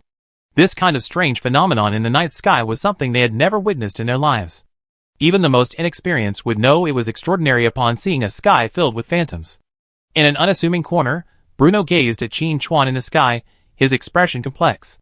It was becoming increasingly difficult to tell how many hidden cards Shadow had up his sleeve. Old Ma, can the Deathbringers withstand this? Qin Chuan's expression was tinged with solemn worry. The gods' frenzied attack, even with the eternal night continent's barrier, still eclipsed the heavens and the earth. Even the gap in the barrier was expanding at a visible rate. Optimistically, the barrier would completely collapse in 3 minutes at most. Qin Chuan couldn't help but mutter, "It's just a few souls. Why are you so furious?" Dismartin's voice was filled with resignation. "Are you truly unaware, or are you pretending not to know?" This time, the sons of God were completely annihilated. The loss of souls is certainly heartbreaking for the gods, but the loss of law is the most devastating. It's only because I did something to reduce your presence. Otherwise, you would be the first one they kill, and even the Deathbringers would have to stand back. After a pause, Dismartin said with a hint of gloating, "I just received news that the Sky God has announced his intention to kill you at all costs. He's a powerful god, ranked highly. You need to be prepared." Hey, old Ma, what do you mean by that?" Qin Chuan said, annoyed. "We're allies. Do you really want to stay out of this?" Dismartin smiled. "Don't worry, I never betray my teammates. Don't forget our agreement. Help us retrieve the soul contract." As he spoke, the divine light in the sky grew brighter. Dismartin's power descended from the air, helping the Deathbringer maintain its defenses. However, before Qin Chuan could see the final outcome, Tianqi issued a server-wide notice. Emergency maintenance notice. The game will be updated in 1 minute. Chapter 795. This update announcement came rather unexpectedly. The Deathbringer had just devoured the Son of God's soul, and the god's wrath was about to unleash. It was obvious something major was about to happen, yet Apocalypse simply shut the door on Qin Chuan. This was rather unethical. And most importantly, he hadn't yet retrieved Dismartin and the other soul contracts. He had originally intended to take advantage of the Deathbringers gathering to gather enough clues, then activate the darkest hour to retrieve the contracts. This would also solidify his friendship with the Deathbringers, and give him more allies in future battles against the gods. But the game update was about to disrupt Qin Chuan's rhythm. However, before Qin Chuan could express his concern, Dismartin delivered the message: Apocalypse's rules have been triggered, and major changes are imminent. As for the matters I instructed you to handle, don't worry, everything is under control. Hearing this, Qin Chuan felt slightly relieved. Apocalypse had already issued the announcement, and no matter how much he protested, the service would be shut down for maintenance in a few seconds. Qin Chuan could only quickly say, "Old Ma, hold on." Dismartin smiled, "Don't worry about that. I'm the Lord of Deception, and I'm very good at protecting my life." Qin Chuan paused for a moment, finally uttering only one sentence, "Old Ma, your surfing intensity is a bit high." As he spoke, the update countdown was only about 30 seconds left. Divine thunder raged in the sky, continuously bombarding the area where the death messenger was. The aftermath of the energy spread, cracking the earth. Countless strange beasts wailed and fell into the deep pit, each falling silently. As for the Night's Watch headquarters, it was now as stable as a mountain, a jet-black barrier enveloping the entire headquarters. A second glance revealed that Elna and Laura, along with the other apostles, were surrounding the Knight's Blessing Array, drawing on the array's energy reserves to create a protective barrier. The others were responsible for replenishing the energy consumed, pouring the Night's Watch's accumulated resources into the array without stopping. The protective area was small, but the inventory was sufficient, so they should have no problem surviving this crisis. After all, the gods' primary target wasn't them, but the Deathbringer and Dismartin. At worst, they wouldn't be completely wiped out. The only price they paid was that their resources were being depleted rather quickly, a sight most people would probably find unbearable. Such a decisive decision was clearly made by Laura. The Night's Watch probably didn't need to worry too much, and even if they did, it would be pointless. The game was about to undergo a maintenance update, and once it was complete, everything would be settled. The other players were also bewildered by the sudden update announcement. What's going on? Nothing major has happened yet, so why another update? I still remember the last update, when the Beast God Cult's chosen ones appeared outside the main city, heralding the Beast God Cult's arrival on the scene and the introduction of a new map and race. But this time, they seemed calm, not like anything major was happening at all. However, some players suggested that it must be the work of the Night Wanderer again. He had just been announced to have broken through to the Holy Land, and then the game update came out shortly after. Clearly, there's a connection. As for why they can't see it, I guess the Night Wanderer has discovered some hidden area and is secretly taking advantage of it. Most players, upon seeing the update announcement, logged off at a safe location and immediately switched to the forums, fiercely criticizing this behavior. The Night Wanderer's monopoly is unacceptable. I strongly request you take me with you, or I be stabbing you with golems every day. By the way, how long will this update take? I hope it's quick. The last update introduced the orcs. What will this time be? Another exciting new race. I'd love to see it. Regardless of whether there are new maps or new races, I just want to ask, why hasn't the Night Wanderer's account been banned even though he has been cheating until now? Is the Apocalypse official doing anything? Chapter 796. Same question. Why hasn't the account been banned yet? Our president was so angry he couldn't sleep and cried in his bed in the middle of the night. I didn't. Compared to the wild imaginations of ordinary players, top players are much calmer. This must be the president's doing. But there are exceptions. Jiaolingyu tried to send a message to Qin Chuan, but was prompted that it couldn't be sent, so he had to log into the forum and leave a private message. After sending all the recent investigations in one breath, Jiaolingyu looked a little dazed, thinking to himself, President, who are you? You actually predicted the disappearances, and this isn't an isolated case. Qin Chuan slowly opened his eyes, stood up from the game cabin, stretched for a moment, and sat in a chair to ponder what changes this update would bring. 1 minute was too short. He only had time to arrange some backup measures before being kicked out of the game by Tianqi. Since I can't log into the game anyway, I might as well review recent events. First, the complete annihilation of over 50 Sons of God will inevitably have far-reaching consequences. Crucially, before the Sons of God died, Qin Chuan robbed them of everything. Not only were all their equipment destroyed, but they also lost many fragments of the law. This is the biggest impact. One could even say that the short-term impact might not be noticeable, but as time goes on, especially during the gods' descent phase, when humanity officially begins war with the gods, the disadvantages of the gods' lack of law will be infinitely magnified. their incomplete power means they have weaknesses. And with these weaknesses, the gods will no longer be invincible. Combined with Qin Chuan's extraordinary development in this life, he had every reason to believe he could break through the god descent stage and go even further. Let's take a look at the update summary from Apocalypse first, Qin Chuan muttered to himself, casually opening the game cabin's built-in forum module. The forum homepage had the latest designated post, the update released by Apocalypse. But Qin Chuan noticed a message in his private message. He had set the forum so that only friends could send him private messages. With a sudden thought, he immediately opened it to check. It was from Jiaolingyu. Qin Chuan immediately suspected that the investigation she had asked him to help with had yielded results. Jiaolingyu's messages were numerous, and they were both illustrated and captioned. This made Qin Chuan's expression even more solemn. The messages Jiaolingyu had sent included over 200 missing persons, mostly homeless people from abroad. Considering they belonged to the lowest class of society, no one cared about their lives.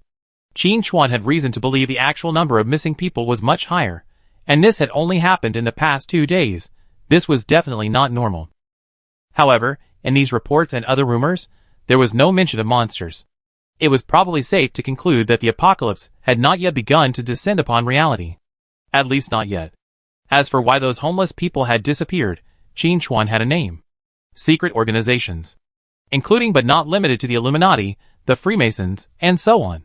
Originally, it was thought that these organizations would only emerge after the apocalypse began, but now it seemed they were having a hard time holding back. Speaking of secret organizations, that wasn't a term specific to the apocalypse. They existed in the real world as well, and had a long history. In his previous life, Qin Chuan had also dealt with these people. To put it simply, they were selfish, immersed in their own world, and even willingly became traitors and lackeys of alien races after the apocalypse arrived. With so many homeless people disappearing, primarily in a certain established free state, Qin Chuan had reason to believe the group had resurfaced. The resurrection of a secret organization was inevitable. It was simply a matter of time. The key question was why they were doing so. Chapter 797. If we go back in time, the homeless man's disappearance corresponds to the battle between the church and the beast cult, when the gods tore through the void to release supplies, which Qin Chuan speculated was the divine descent ritual. The subsequent appearance of the Son of God also confirmed Qin Chuan's speculation. The divine descent ritual did indeed occur within the game. But now, the disappearances have led Qin Chuan to a slightly different theory. Perhaps this divine descent ritual not only affected the game's progress, but also affected the real world to a certain extent. Using this as a basis, we can continue to work backwards, returning to the time when the national team entered the competition early. Perhaps, the apocalypse had already had some impact on reality at that time. No, it was probably even earlier. And going back even further, what Qin Chuan cared about most was going to the abyss to kill Belial. At that time, Qin Chuan encountered the No-Returner, a being he had never met in his previous life. Qin Chuan pondered silently, gathering all the clues in his mind, and the chain of events gradually became clear. In this life, Apocalypse's influence on reality is undoubtedly greater than in his previous life. When he was first reborn, Qin Chuan discovered that fragments of the Arrow Gods will have been reborn with him, but they had been cleared away by Apocalypse's game cabin. The influence was probably already there from that moment on. Add to that the skill of Node Clone, and the ability of Darkest Hour to influence time and space, including the information shared with him by the No-Returner. All signs indicate that this rebirth was no accident, but rather part of a monumental plan. After reviewing the details again, Qin Chuan suppressed his thoughts and returned to the forum to check for updates. Apocalypse Update 2.0 notes. 1. This update will last 12 hours. After the update is complete, game time will be synchronized with the real world. 2. A new map, the Evernight continent, and a new faction, the Night's Watch, have been added. 3. The Night's Watch are in a state of mild hostility with the church in the main city. Players should choose their side carefully. 4. Increased visibility for the Evernight continent. 5. The Sanctuary Path quest is now fully available. After completing the 4th career advancement and meeting the attribute requirements, players can attempt to break through to the Sanctuary. 6. More reputation options have been added. The various gods are selecting their spokespersons. Players should actively explore and have a chance to gain their favor. 7. Minor bug fixes. Looking at this update summary, Qin Chuan was a little confused. No, a 12-hour update. With that much time, if something urgent happened in Apocalypse, by the time players log in, it would be too late. It shouldn't be too much. Qin Chuan calmed himself. Apocalypse has established rules. Each update releases new content, while also preserving and maintaining existing content to ensure no major changes occur during updates. For example, imagine an update where the player logs in only to find their main city bombed. This kind of thing won't happen. The fact that this update summary mentions the Night's Watch indicates that the battle between the gods, the Deathbringers, and Desmarten didn't destroy the Night's Watch headquarters, meaning at least the main characters won't be affected. Continuing to browse the summary, both the path to the sanctuary and the god spokesperson were considered mid-game features in previous generations. This update is a complete time travel update, bringing the game forward by several years. Recovering his composure, Qin Chuan saw the private message icon flashing. He clicked it, and saw it was from Ji Xing. Guild leader, with this update to the Night's Watch faction, should our guild be going to boost their reputation? Qin Chuan paused for a moment before replying. No need to deliberately boost, I already arranged it. Based on his achievements in the Evernight continent, his reputation with the Night's Watch is already at the top. Promoting anyone he wants is a simple matter of a word. For guild members to boost their reputation with the Night's Watch, we must assign them the simplest and easiest tasks. Ji Xing's reply came quickly. As expected of the guild master, I knew you share the meat with us. Qin Chuan, did Dijialing you mention the recent unrest abroad, with a rapid increase in malicious incidents? Ji Xing, she did, but we shouldn't have any problems here. Qin Chuan, there's definitely no major problems, but we still have to be careful. I know you all made a lot of money, and you're using some of it to improve your living conditions. Ji Xing, President, do you know anything? Never mind. I won't ask any more questions. I tell everyone else about this. Qin Chuan, just be careful. If anything happens, contact me or Dijialing you. She's very capable, and can handle a lot of things. Ji Xing, I will. You should be careful too, President. Just as he finished his conversation with Ji Xing, messages from others began to arrive. Qin Chuan replied to each one and offered subtle reminders. During this time, he also met a new member of the national team, who invited him to meet up offline at a military command post. Qin Chuan naturally refused. He wouldn't reveal any information until his character attributes were integrated.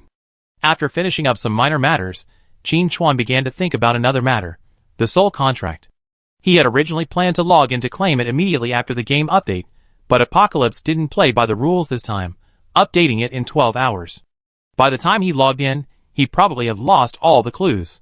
This was getting a bit tricky. While pondering, Qin Chuan noticed a new private message on the forum. The sender. Unknown. This definitely wasn't from another player.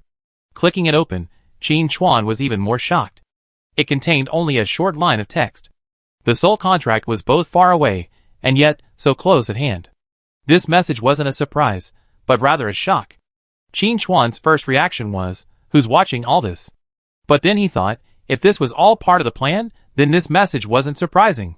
Even Qin Chuan himself began to wonder if Desmarten had known this would happen, when he told him not to worry, and that everything was under control before the server downtime.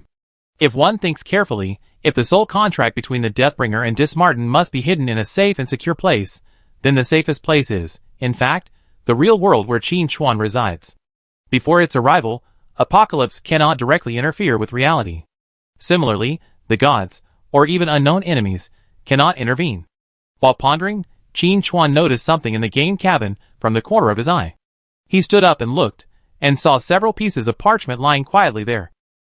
Their appearance was so sudden, yet so logical. Chapter 798. Being able to quietly place the parchment contract in Qin Chuan's gaming cabin was certainly not something an ordinary person could do. While somewhat unscientific, the idea of supernatural powers is particularly relevant at this moment. Most people, faced with such a bizarre incident, would probably have considered moving. But Qin Chuan not only had no such thoughts, but actually remained even calmer. This was because Desmarten had mentioned that the place where the soul contract was stored was protected by the power of shadow. Although this was the real world, and there were no signs of the apocalypse officially approaching, Desmarten had no need to tease him with lies. The power of shadow was definitely present where he was now. As for when it began, it was likely that the gears of fate had already been turning when he acquired the Shadow Assassin class, and the power of shadow had transcended time and space to come and lurk near him. Until now, as the dust had settled, the power of shadow, enveloping the soul contract, had manifested. Qin Chuan also thought of something else. Someone had circumvented Apocalypse's controls and sent him an anonymous private message on the forum. Could this be related to the national team's early entry? If they hadn't received any information, the national team wouldn't have taken action so quickly. The appearance of the sheepskin contract gave Qin Chuan many possibilities, and also revealed some hidden details. He had wanted to reply to the anonymous sender, but found no trace of the previous message on the forum, as if it had never appeared. Interesting, Qin Chuan muttered to himself. He suspected the message was most likely from the no-returner. Since the other party had been able to hide in the game, evading Apocalypse's detection, they could naturally have circumvented controls and sent him a private message. But none of that mattered.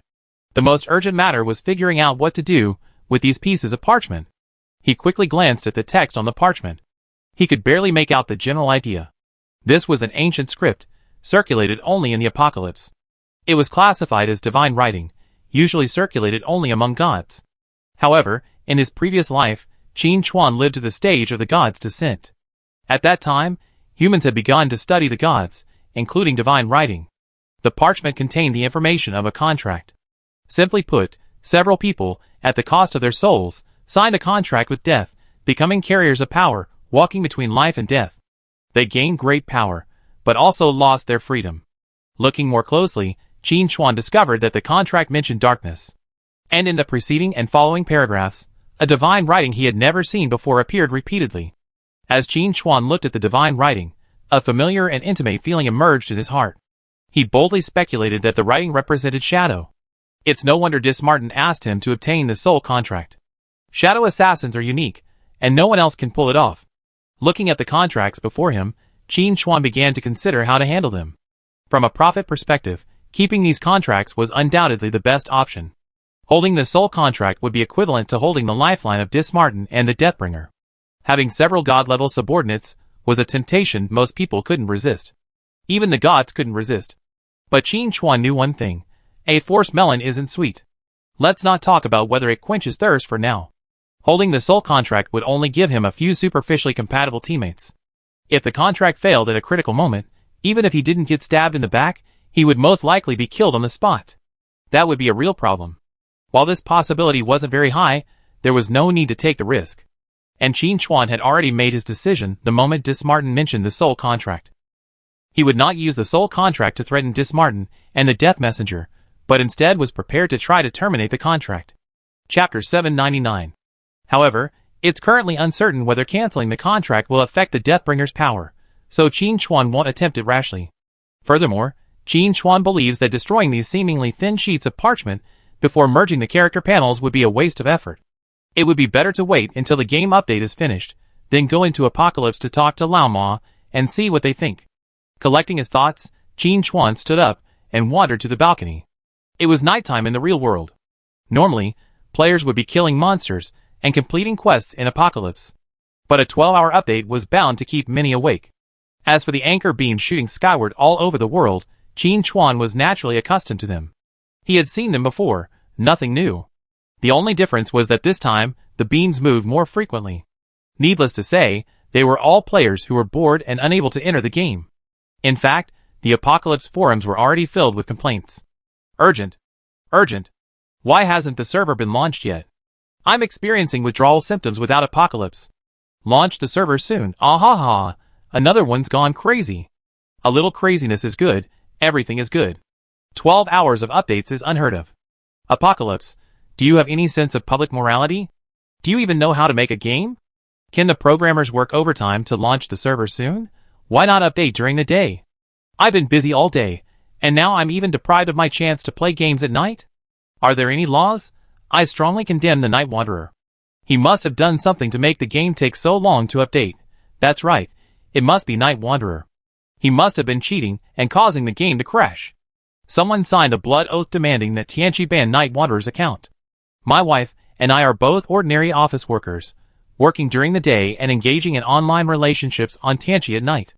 Now I can't get into the game, and we're sitting in the living room staring blankly at each other. The atmosphere is a bit awkward. What should I say? Wait, let me think this through. Hey, could you please send me your wife's ID? I have a very polite friend. 12 hours, a full 12 hours. How am I supposed to get through this? The forums are filled with lamentations. filled with players complaining about the server not opening yet. Even though it's only been a few minutes since the server shutdown and update, players don't care. Without Tianchi, life is meaningless. Other game developers are taking advantage of this situation by launching new events, hoping to attract back veteran players. Many veteran players log in and log off before even spending half a minute. There's no comparison. These games are nothing like Tianchi. Ordinary players only care about the game server launch, but those above them have much more to consider. The large-scale disappearances of homeless people, in particular, have also been noted. The true purpose of these secretive organizations remains unknown. However, based on what they learned, the Night Wanderers are paying attention, suggesting there's more to the matter. The 12-hour update is perfect for sending people to investigate. Qin Chuan is quite patient. Although the Apocalypse update takes 12 hours, he's not at all impatient. Instead, he's using this time to carefully consider some issues and further plan his future. The major event before the update was the collective demise of over 50 sons of God. Coupled with the lost laws and equipment, Qin Chuan suspects the gods won't make any major moves for a while. Even if the gods want to fight Qin Chuan to the bitter end, the church probably has its own plans. The church must have expended considerable effort to ensure the arrival of the sons of God. The original intention was to spread the majesty of God and attract more believers, but the first battle turned out to be the final battle, and the Son of God died without being of any use. This kind of loss is an unbearable burden even for a wealthy church. Chapter 800. It's possible to encourage believers to try harder, perhaps by issuing indulgences or something like that. But the problem is that they've been issuing too many recently, and the results are getting worse. You have to wait for the leeks to sprout again before they start growing again. If you continue to do so, you'll be uprooting them. Under these circumstances, even if the gods issued an oracle ordering the church to pursue Qin Chuan with all their might, they'd probably have to think twice. It's not that their faith is insufficient, it's simply that they're powerless. Qin Chuan may not understand the gods, but he understands human nature. The church is vast, and has a multitude of personnel. Aside from a few absolute fanatics, the rest are just SOSO.